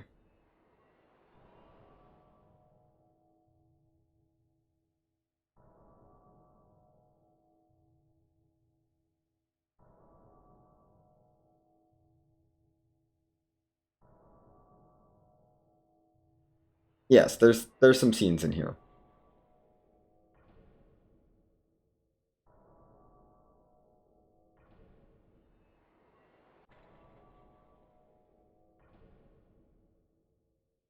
We don't need to read the newspaper, though. The newspaper doesn't matter.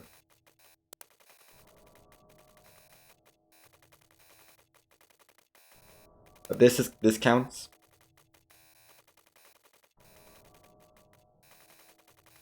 There's not that much here that actually counts. Big Joe's area doesn't have anything.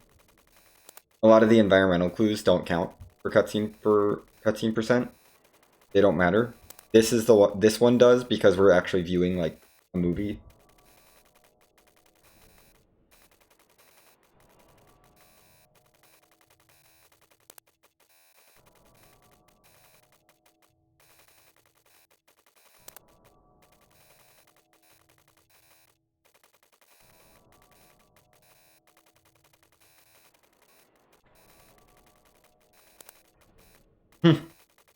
Yeah.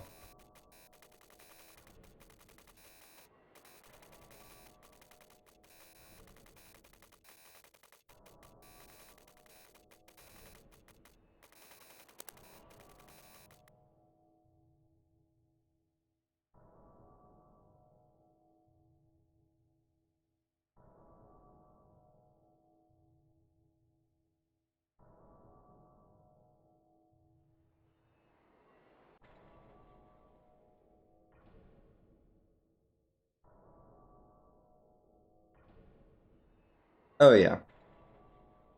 It is still weird.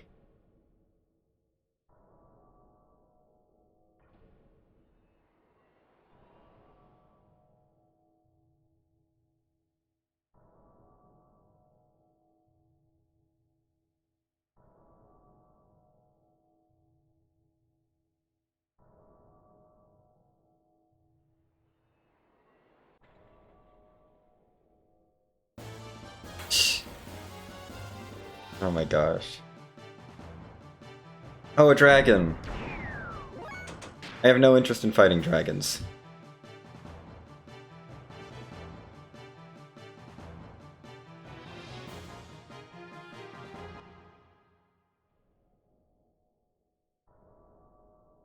I don't care about Billy's gun. It doesn't matter. We don't need it. Billy is ready to destroy everything.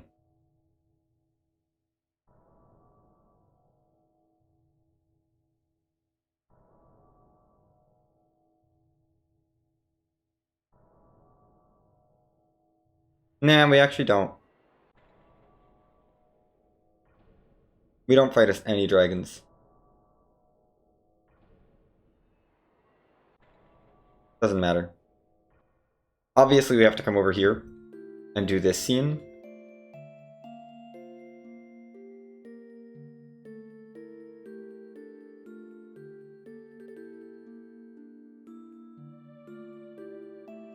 Like, I don't need anything to beat the game at this point. Or to do any. I don't need any resources. The only things I'm doing at this point are getting cutscenes. No, it's a worm. Not a dragon. It's the same kind of worm that we fought with the gear in the desert at the beginning of the game. But it's without gear. They're just an encounter there.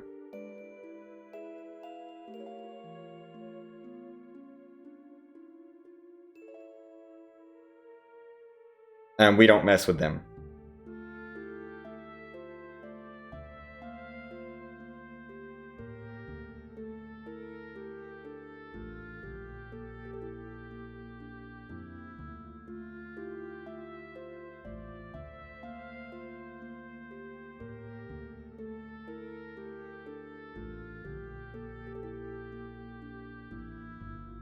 Hey Mike. Thanks for the stream anniversary wishes. I am like exhausted. As you might be able to tell by my timer, that is accurate. That is how long this run has been going. We're almost done. I mean, I'm at Zeboim 2.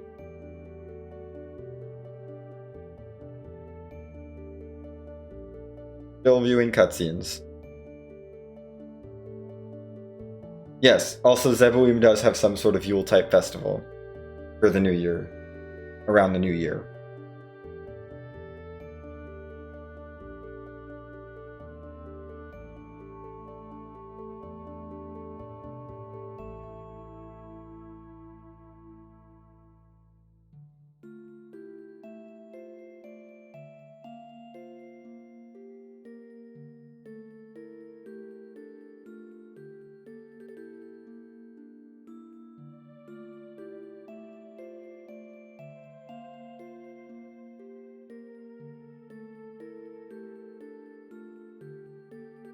Yeah, something with a decorated tree, yeah.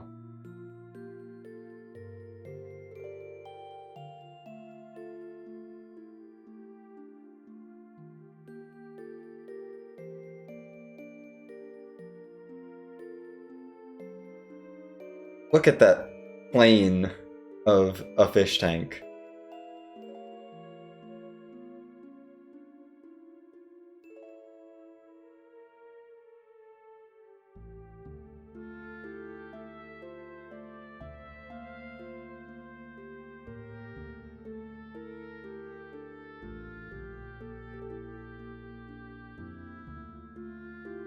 Yeah.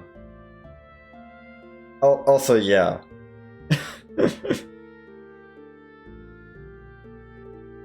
Oh, God.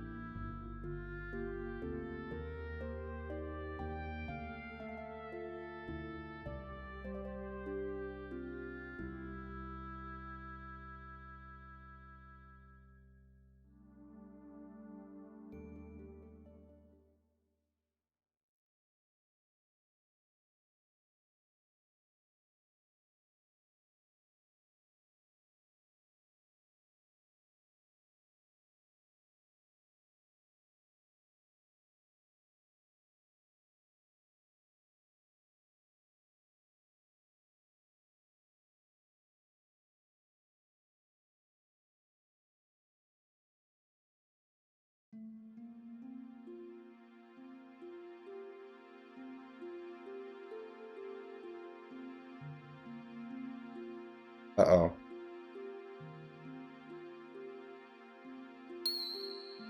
Well, Emeralda just did already a grow-up thing.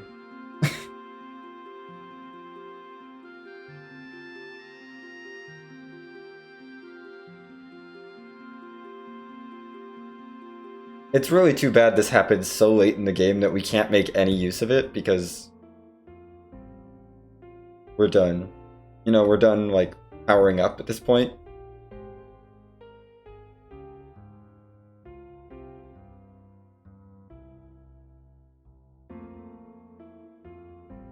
But Emeralda's an adult now.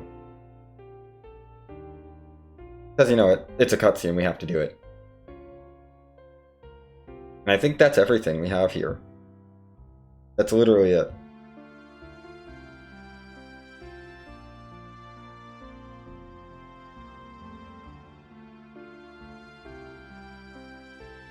Oh yeah, her stat gains become amazing after this scene, but we're not going to get any stat gains. It's simply impractical to get any stat gains at this point.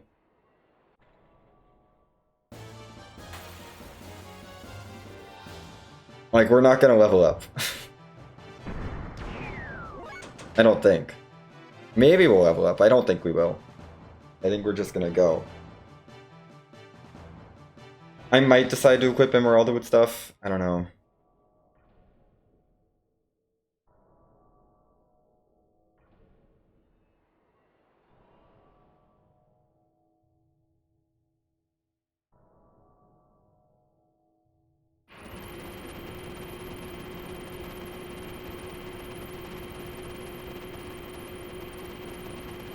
I should equip Emeralda with stuff at least.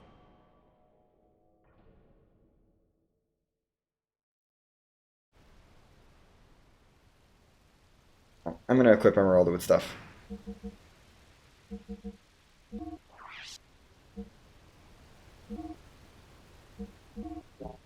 Power Magic's probably pretty good.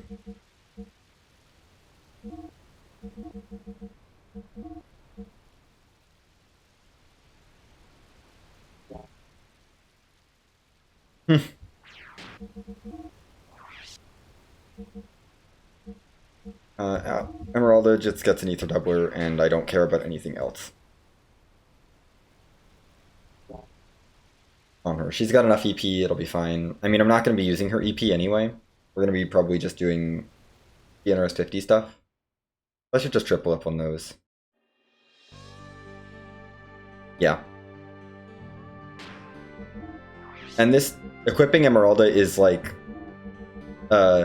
just in case things go terribly wrong in one of the fights, I'm making sure Emeralda is good. Okay, make sure I reset my agility. Now we head to Doonman Isle.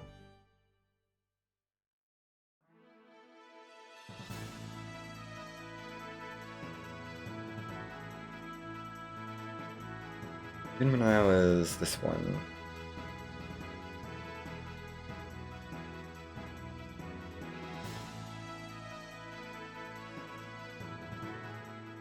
Yeah.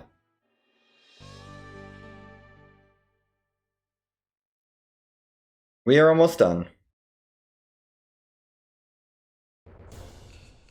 Okay, Doonman Isle.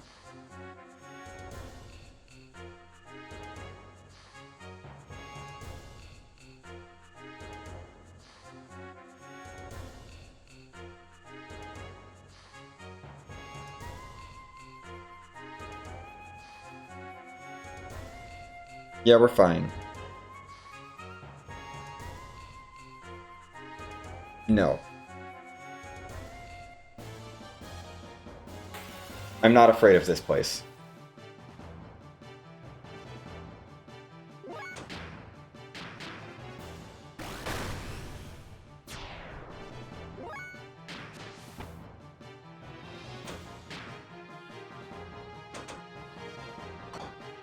Your ether isn't high enough. We're gonna just go...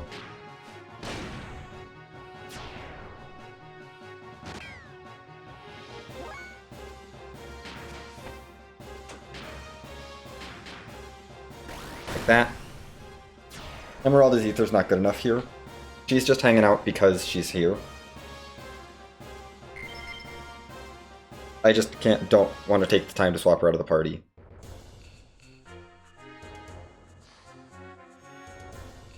Okay, now we go east.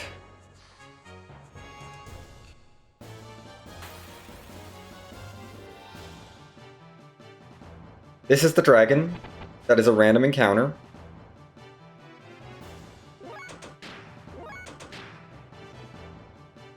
That's a random encounter.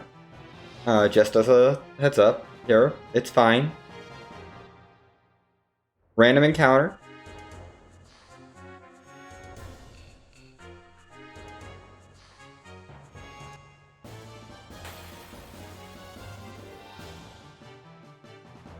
Yeah, I don't care though.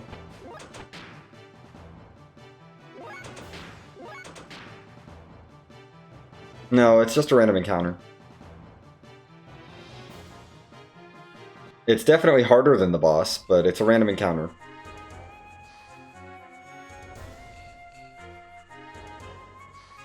We want to go east until the sandfalls disappear.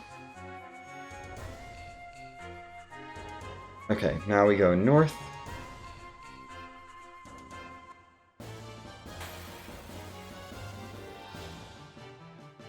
Oh gosh. Let me go away, please. Good.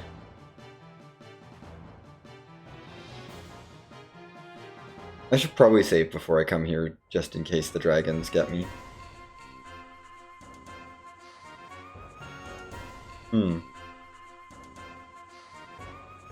Yeah, I don't know.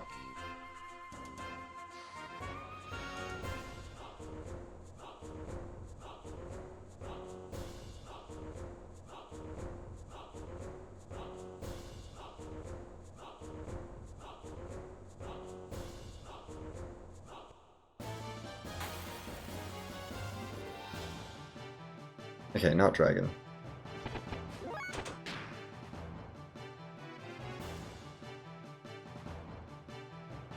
Okay.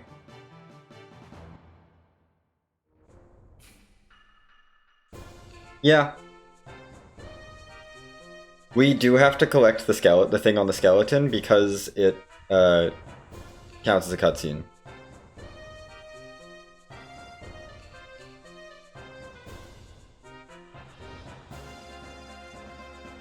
Oh my gosh, I hate this sword.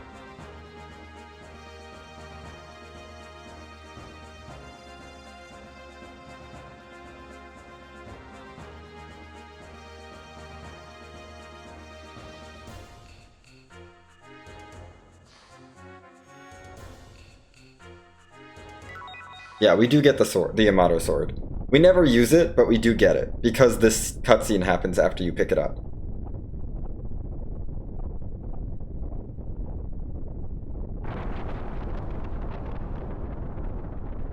That counts as a cutscene.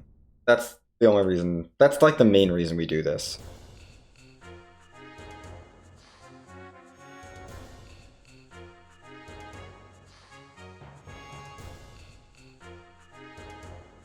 Okay. Then we make it to the falls. We're gonna get thrown off the falls. Worm is not hard for my party at this point.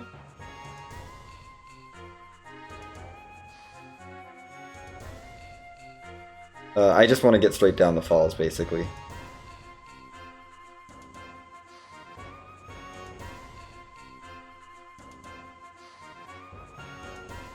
Like, I don't care about anything else up here. I'm just trying to get down. And we should get the boss fight. Yeah, we should get the boss fight here. Which I'm not afraid of, because it's just Worm. Yeah, it's one of those chests there. I don't care about it, though. We don't need it. Billy's already doing quad 9s. I have to stress, Billy is already doing quad 9s. I don't need anything.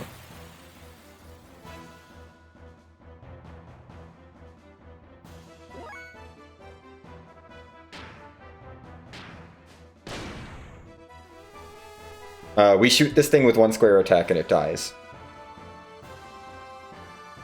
That is where we're at. That was the boss of the area. Yes. Yes, that is a thing that happened.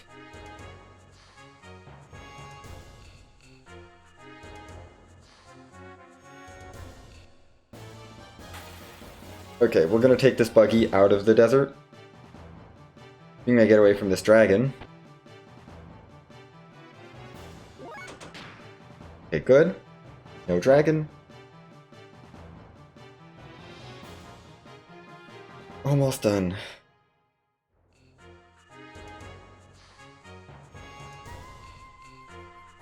Yep.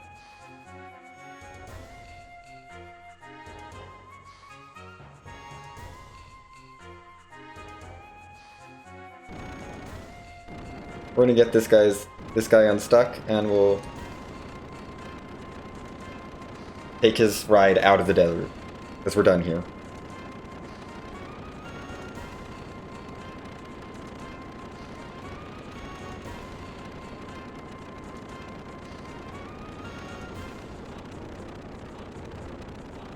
Yes, I would love a ride. Get me out of here. We're done. We're ready to go to the final dungeon now. That's all the cutscenes. Outside of the final dungeon stuff.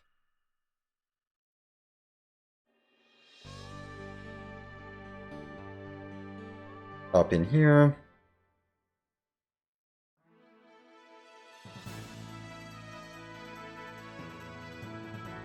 Final dungeon is conveniently right over here.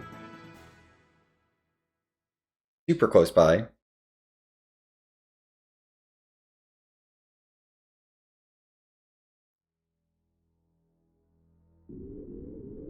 Now we can head in.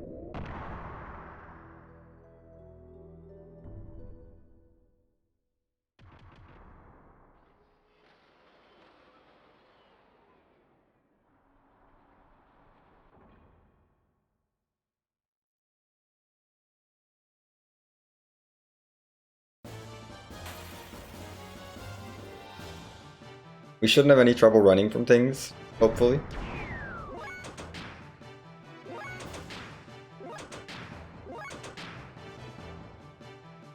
Faye and Billy are going to get every turn. Emeralda is... the only reason I even bothered equipping Emeralda is for one of the one pillar.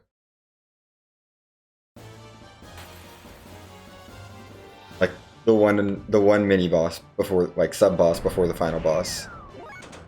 That's the only reason she's even equipped. So that she can stand a chance at doing something to it. Oh yeah. I know. Ugh, yeah. No, I mean now I don't need it, but it was rough.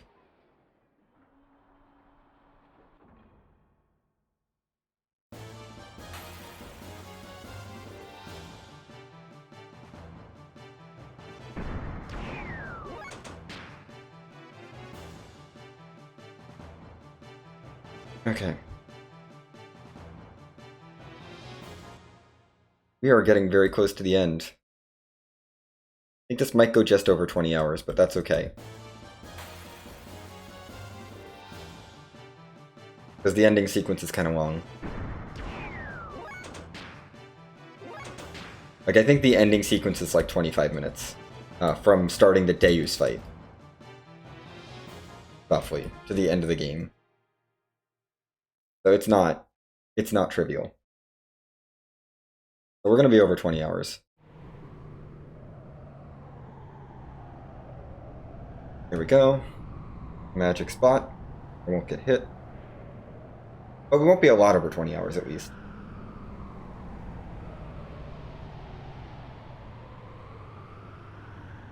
Be very close. Yeah, we don't care about upgrading her frame though. Upgrades cost time. I don't need it. 14,000 is whatever she started with. And that's what we're doing. It will work. She definitely has frames over 20k, but it doesn't matter.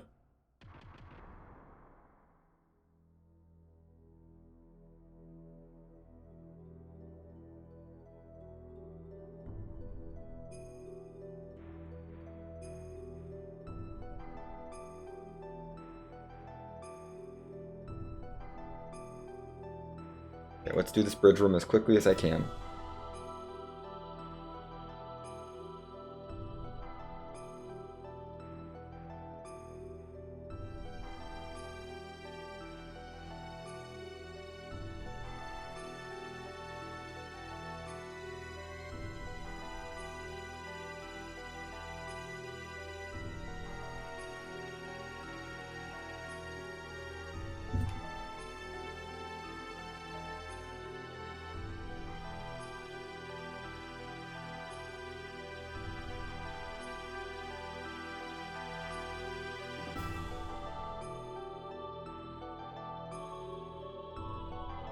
We go a bit just to make sure we can all get on the elevator quickly.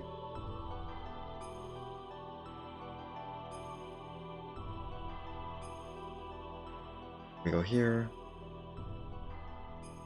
Coming from south.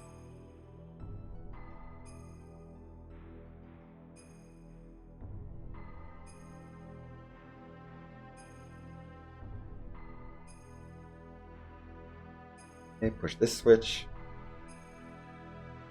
That platform into place for later.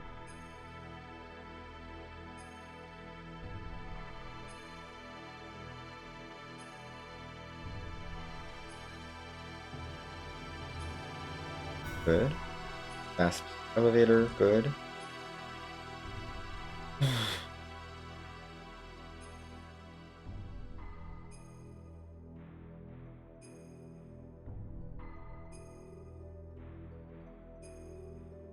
Okay. Backtracking. So much fun.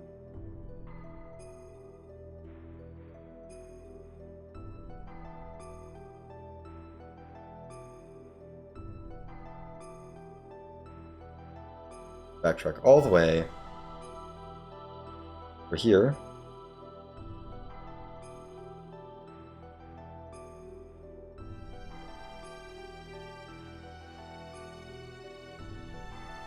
Hmm, that's interesting. For sure. Well, we have ticked over into January 7th now, in my time zone at least.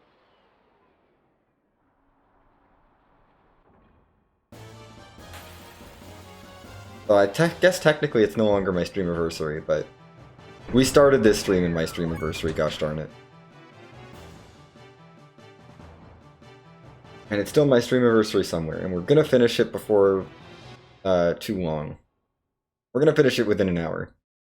Definitely. I would say it within half an hour, but I'm not quite that confident. I think it's like 40 minutes out.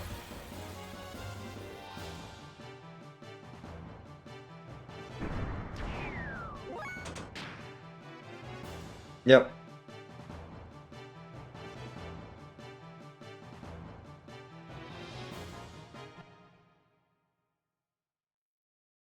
Okay.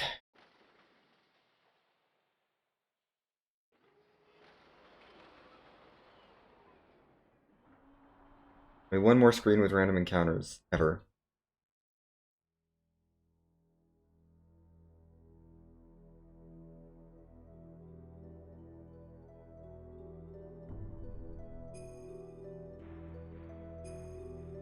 Up here.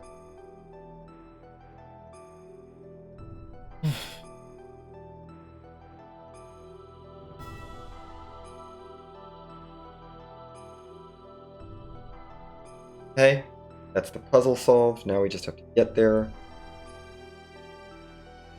Should be fairly easy.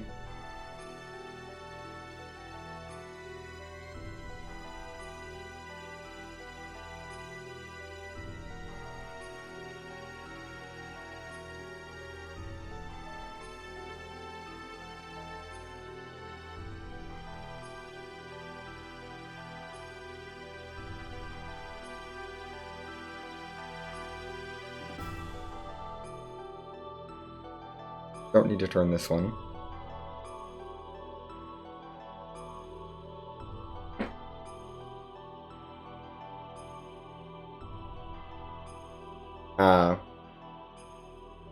Yeah. Yeah, that's fine. We're almost done with this one. Last room with encounters. I mean, this is literally the last room with encounters in the game. Or at least random encounters. We have boss fights, but that's it. Yeah, we'll probably be wrapping up within 40 minutes, I would say.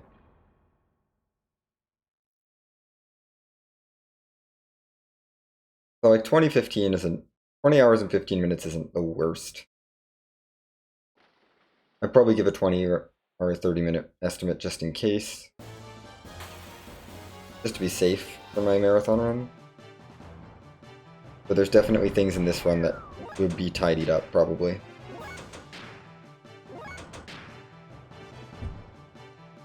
Because there was a lot of stuff a lot of execution errors in this one.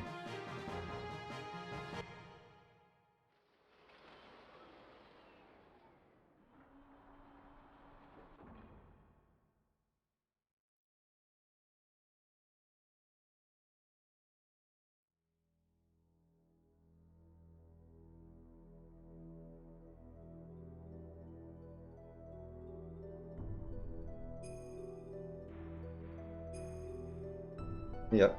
Oh my gosh, Emeralda, why did you get stuck? Ugh. Fortunate. Okay. We're off. The hole. Emeralda has a very short text here, which is another nice bonus of having Emeralda in the third slot as opposed to the second slot. Her text is extremely short there.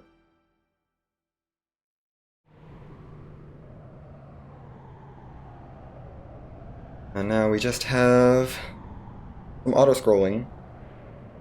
And then it'll be the final save point.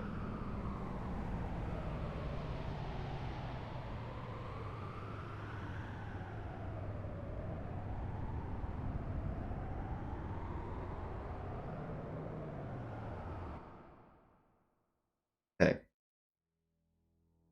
We are descending into the final save point. Great. Yes, we have to do this descent again.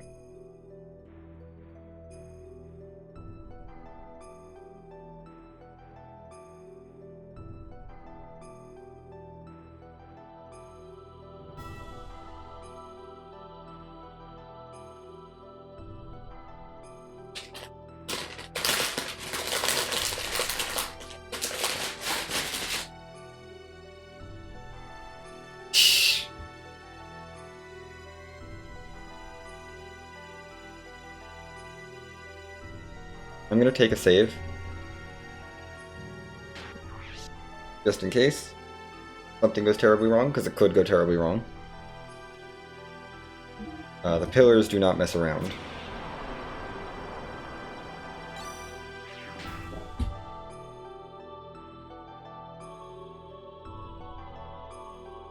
I'm not taking the emerald. No. No. That'd be really dumb. Okay. Here we go.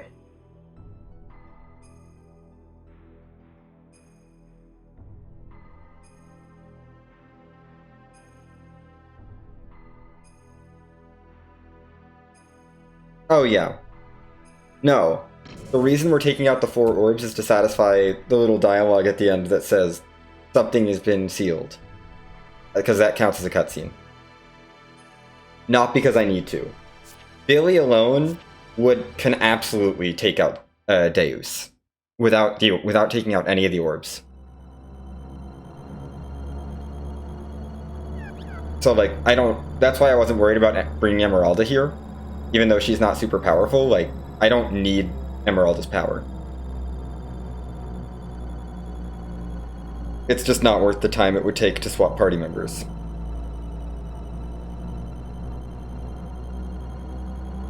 Faye can also... I don't know that Faye can probably also do the same thing. Yeah, Faye can do the same thing with guided shot, actually. Oh yeah, those are always fun, but...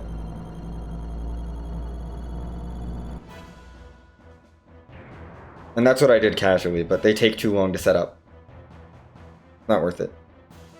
Okay, you are one of them. 4 orbs. Forget which one you are. But the strategy here is Booster Billy. Bap.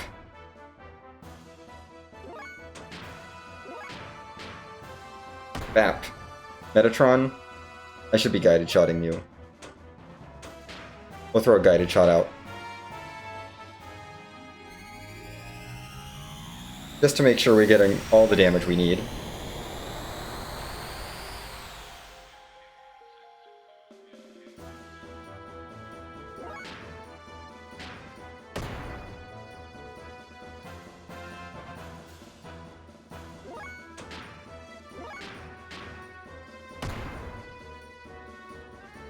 Yep, there's Metatron. Metatron's done. No turns for Metatron. It's just gone. Like that. Boom. No Metatron. We really don't want Metatron to do anything there.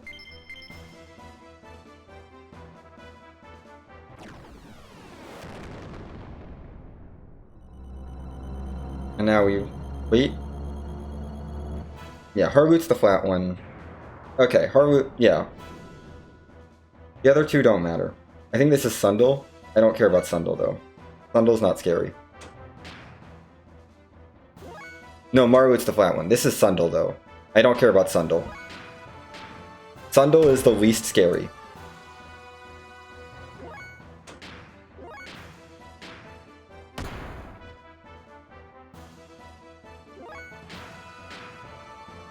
I'm pretty sure I just shoot with Billy here. Yeah, Sundle doesn't have enough health to do anything before Billy kills it. So yeah, Sundle's gone. Marwoot's the flat one. Marwoot is fine. Harwoot is somewhat scary, and so I'm gonna basically go all out against Harwoot, and I go all out against Metatron. Those are the two that I go all out against. Because they're scary. Deus is easy. Okay, this is Marwoot.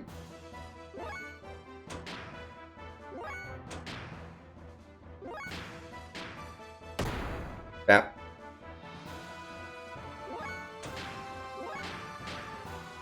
Bap.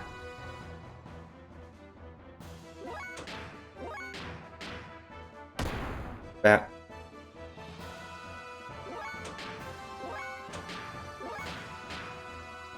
Yeah, I can't use combos. Oh no, not my fuel! Billy has plenty of fuel. Bap.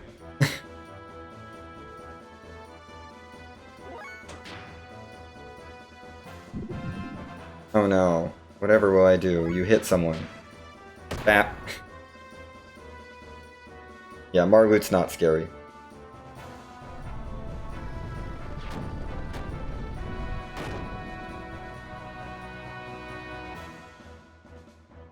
That's true. That's fair. But fuel doesn't matter. I'm not using that much fuel.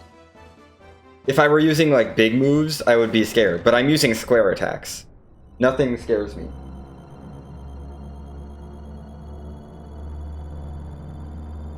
Okay. Except for Harloot. Harloot is a bit terrifying. We're gonna boost her. That's an okay choice. If he had chosen Emeralda, that gets a little bit sketchy. But this is fine. It's just a little bit slower. I would have preferred Billy, but Faye can do it. I'm actually gonna boost her, Faye, since he's not using fuel anyway. We'll have plenty of fuel on Xenogears.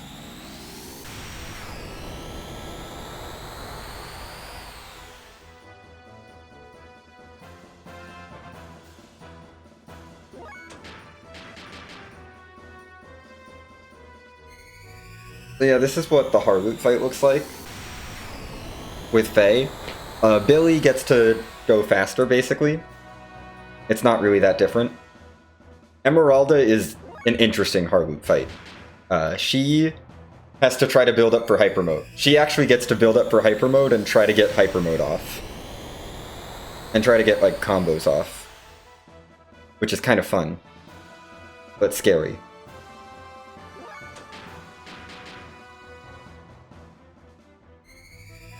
Hey, let's do another 10,000 damage, please. Just trying to shred your HP. There we go. Harloot's down. That is all 4 pillars gone. No pillars. Yeah, Xenogears doesn't have to try, but it's not as good. Why would I waste turns building up my attack level? I also don't know any death blows. I cannot get attack level 3 on any other gears, because I don't know enough death blows.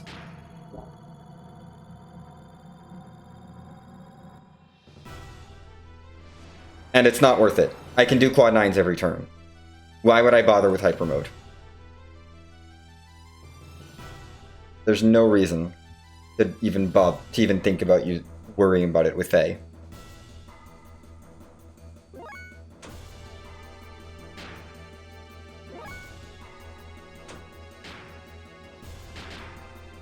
We're on Deus, which is not the final fight. There is another fight.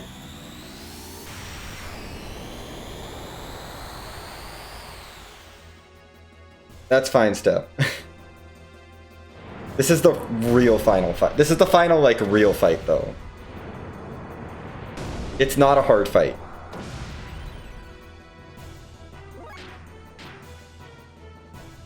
Billy is going to use the power of being able to do quad 9s with no charge whatsoever and ridiculously fast ATB to win.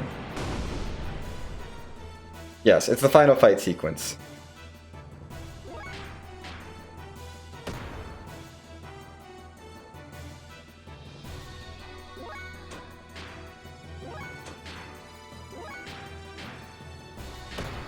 We're using the power of being able to do quad 9s instantly. No, this isn't... Yeah, this is like the real... This is the real final fight, and then there's the fake final fight afterwards, yes. It is Braska's final Aeon. Basically, is what we just did. Yeah, this is gonna be sub 2015. I don't hate that. Not sub 20, but sub 2015. Because that was that. And then we have our, like, Yevon fight coming up, basically, which is the Ouroboros fight. It's very easy. And I guess I can call this a PB because it's my first run of the category, so...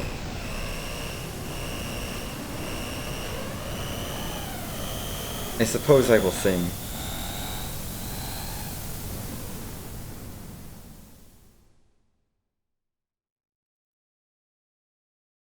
When we get to the credits song, we're not there yet.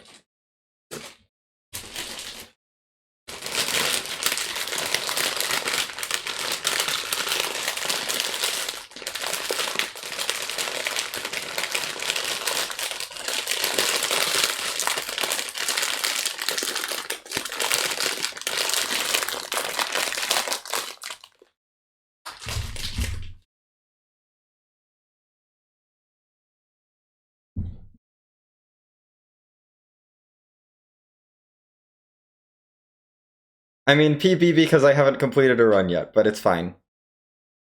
New category.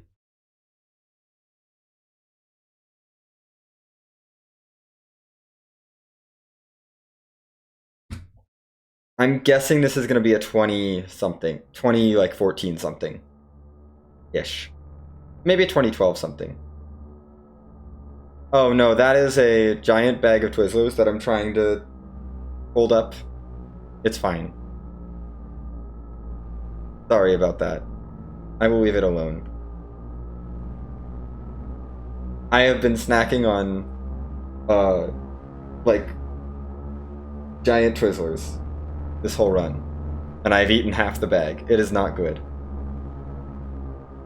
And I'm trying to get myself to stop. I have snacked so much this run, which is honestly kind of good. You know, I had one real meal in these, like, 20 hours, and otherwise I have eaten half a bag of Twizzlers and 2 Cliff Bars. And hydrated. I hydrated too. Oh, they're like giant Twizzlers, like...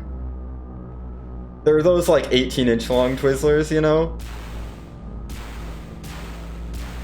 Like they're gigantic.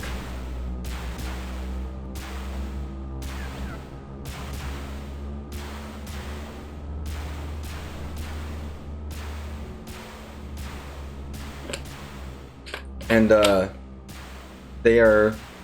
I've eaten half of them. Maybe not half of them, maybe only like a third of them. But I've eaten a lot of them, and I'm trying to fold them up. Oh yeah. It's okay, I had a real meal during the disc at the end of disc 1. Unfortunately, the end of disc 1 is like 15 hours into the run. Even any percent needs like meal prep and planning. But that's a little less concerning because it's only a 10 hours, a 10-hour disc 1.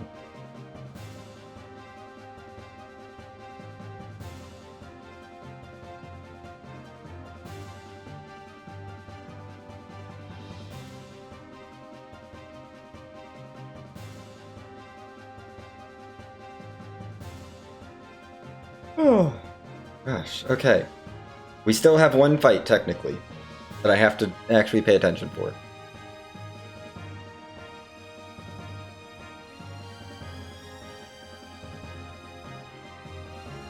And then I think I'm gonna see how I'm feeling, but I think I'm gonna submit this run to really, really lots of lore. We'll see. Because I've done runs with them before. I mean, not this run, I've done any percent at the last couple longathons. But lots of lore I haven't done. The trouble is I need to make sure this starts at an hour that is reasonable-ish for me, so that I can actually have a reasonable schedule and, you know, not throw my sleep schedule off too much. Because it is also a 20-hour run. Things happen, you know? And I don't think it's I don't think it's going to be much below 20 hours. I don't think even with how sloppy this run was, I don't think I'm gonna cut it below 20 hours. It was sloppy. For some reason, I forgot how to do some things in Babel Tower, some platforming in Babel Tower that was just bad.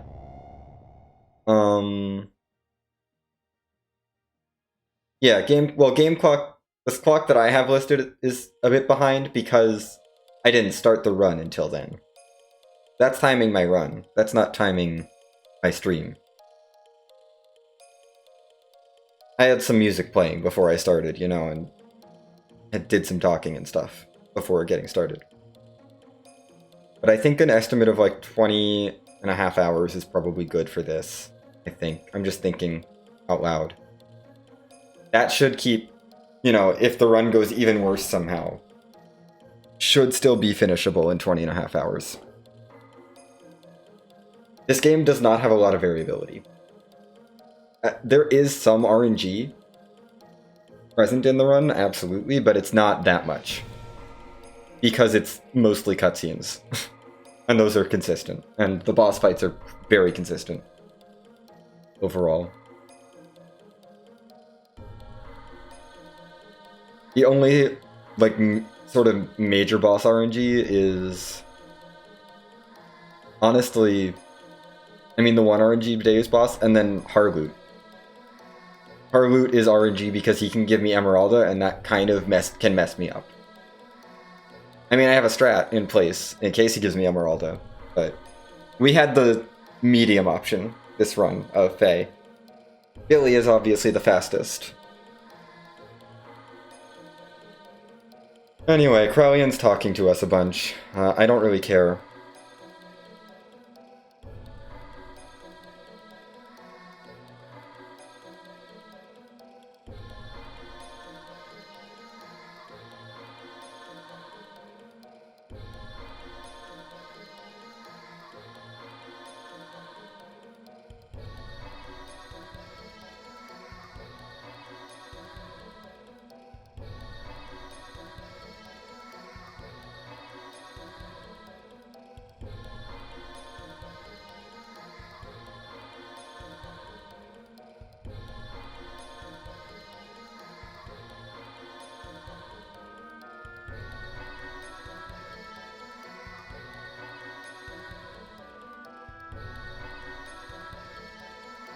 Oh, okay.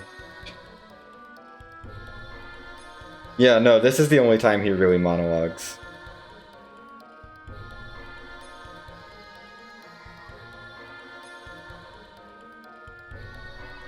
Okay, time for our our technical actual final boss. That's not really the hype boss. This is the victory lap boss. Time is not even until well after the victory lap boss goes down. This game uses weird timing where time is on the words "the end" at the end of the credits. And that's why I'm not saying it's sub 20. Because I know that there's 14 minutes of cutscenes after this boss. Before we call time.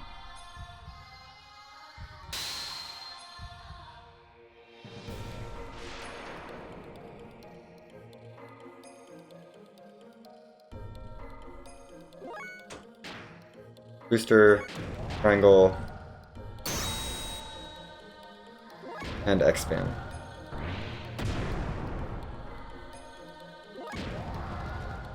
And this is what we do for this fight.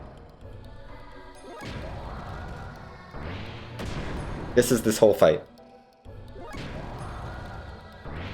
We're just hitting her with her hardest attack.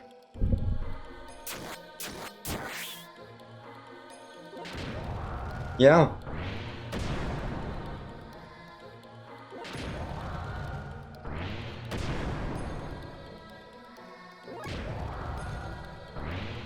We'll probably finish this fight sub 20 though. Yeah, we're gonna finish this fight before the 20-hour mark. This goes by very quickly. And that's it.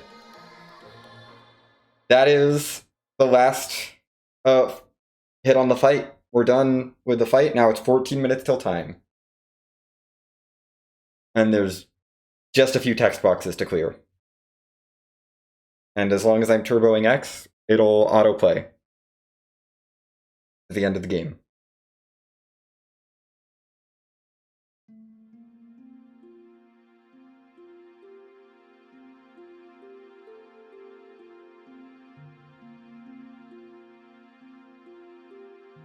Oh, there is no more inputs from me.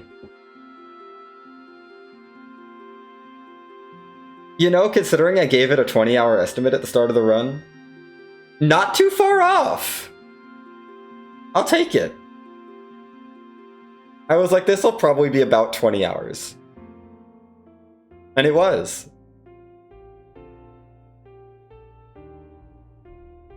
Thanks for the GG step.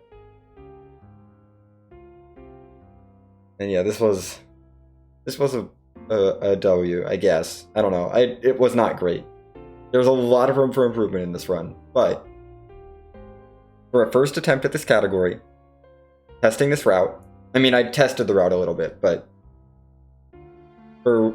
this is my first RTA attempt at this one, at this route. I've run through the route segmented. Thanks to GG's Neon.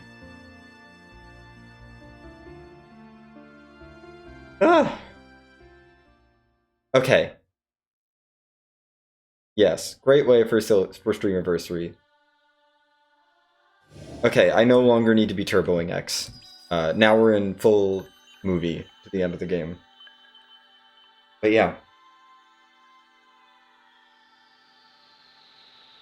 Oh my, remember last Streamiversary I was just learning, like, no major glitches? Any percent NMG was like what I was learning last year? Oh my gosh. It's come so far since then. Like, I did an NMG run for my last Streamiversary, which was longer than this run was, because I was not very good at the run. And NMG is a terrible category, and I hate it. I don't actually hate it. Sometimes I consider running it, and then I remember why I don't run it regularly. If we're together, I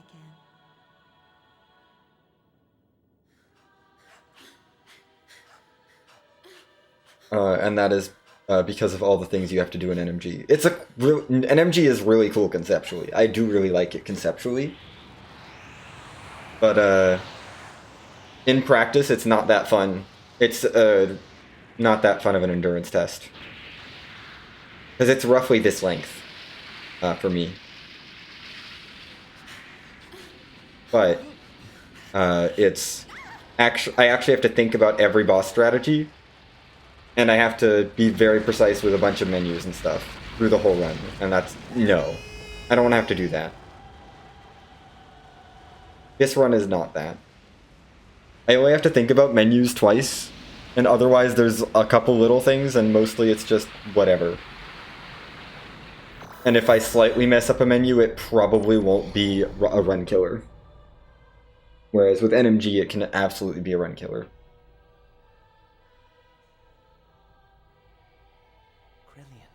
Oh, God. There's no time.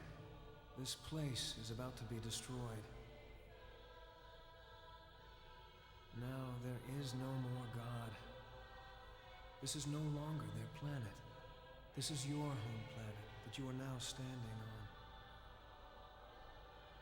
Krellian, you aren't going, are you? No.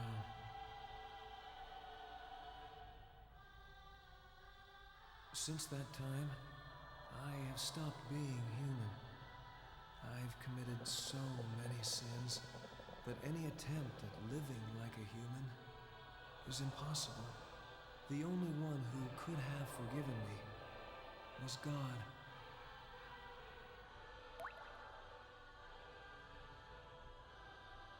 That's not true. I know they would understand. There's still plenty of time to atone for your sins. You, of all people, could do it. Always the peacemaker, eh, Lacan? Perhaps that's what it means to be human. But regardless, I cannot go. It's something I've already decided. I go to walk with God, even if there's no place left for me upon my return.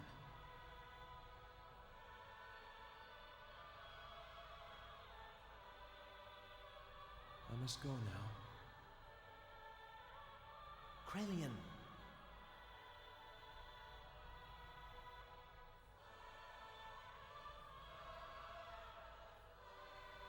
Actually,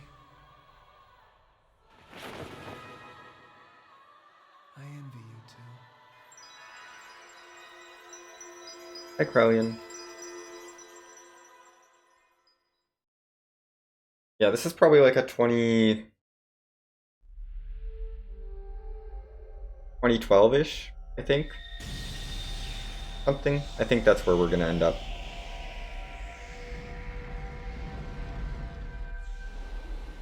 Yes, that's okay. Thanks for the GG's, Neon. You don't have to stick around, it's okay. It's like 10 minutes. But yeah, lie down.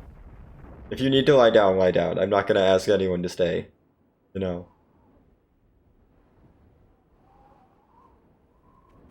I'm gonna stay and sing the song and then collapse, probably.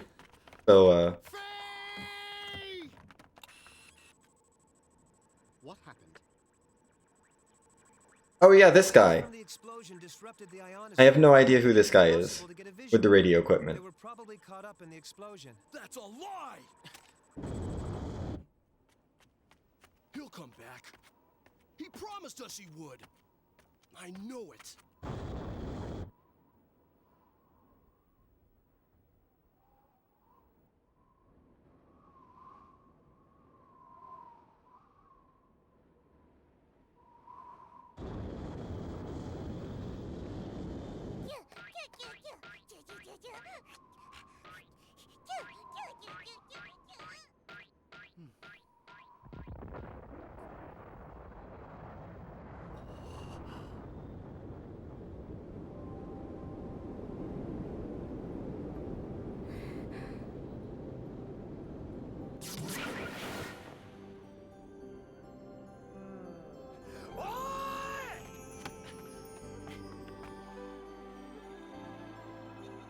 Billy deserved a spoken line. Definitely.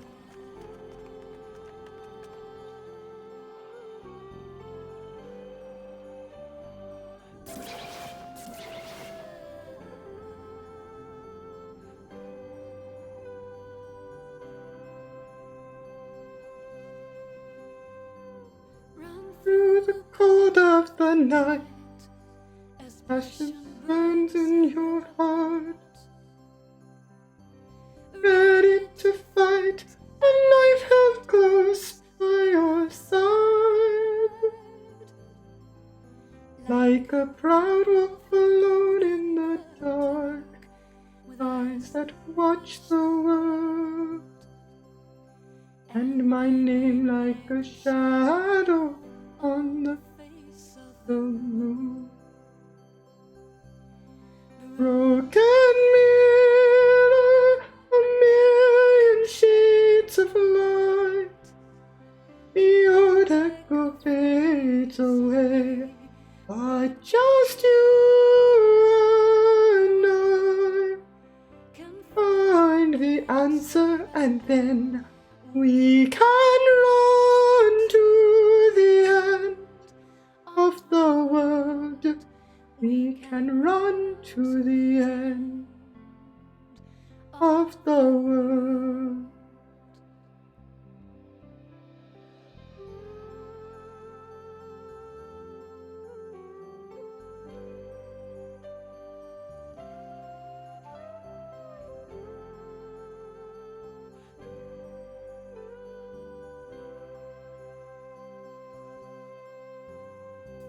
Cold fire clenched to my heart in the blue of night.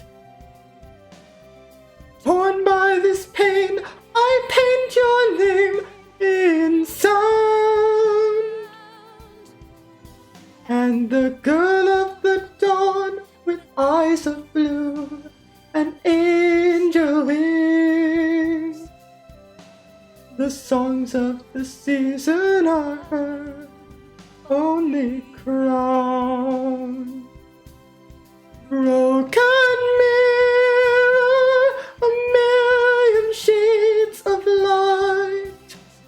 The old echo fades away, but just you and I can find the answer, and then we can run to the end of the world. We can run to the end of the world.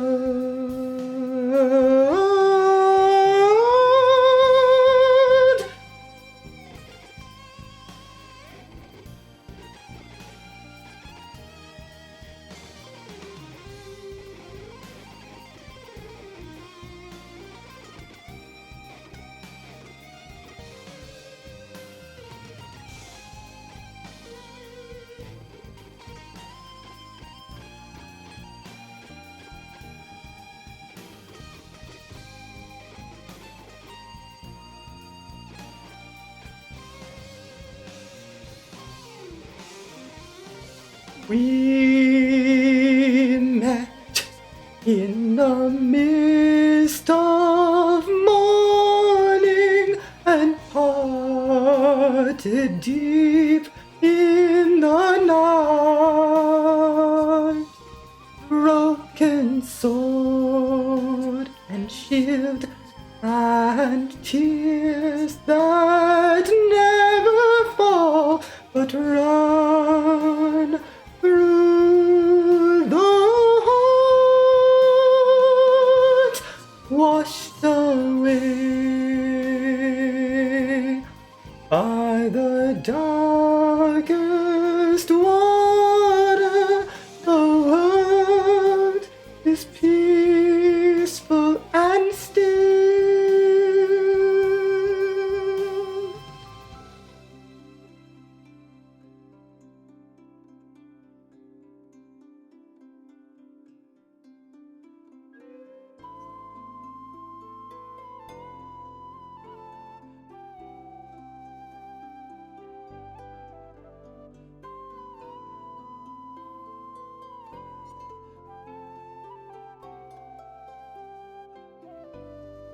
Broken mirror, a million shades of light. The old echo fades away, but just you and I can find the answer, and then we can run to the end of the world. We can run to the end of the world. Run to the end of the world.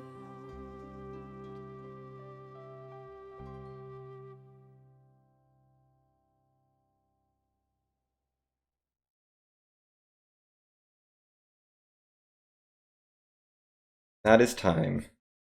20 hours, 11 minutes, 28 seconds. Better than I thought it would be. Okay.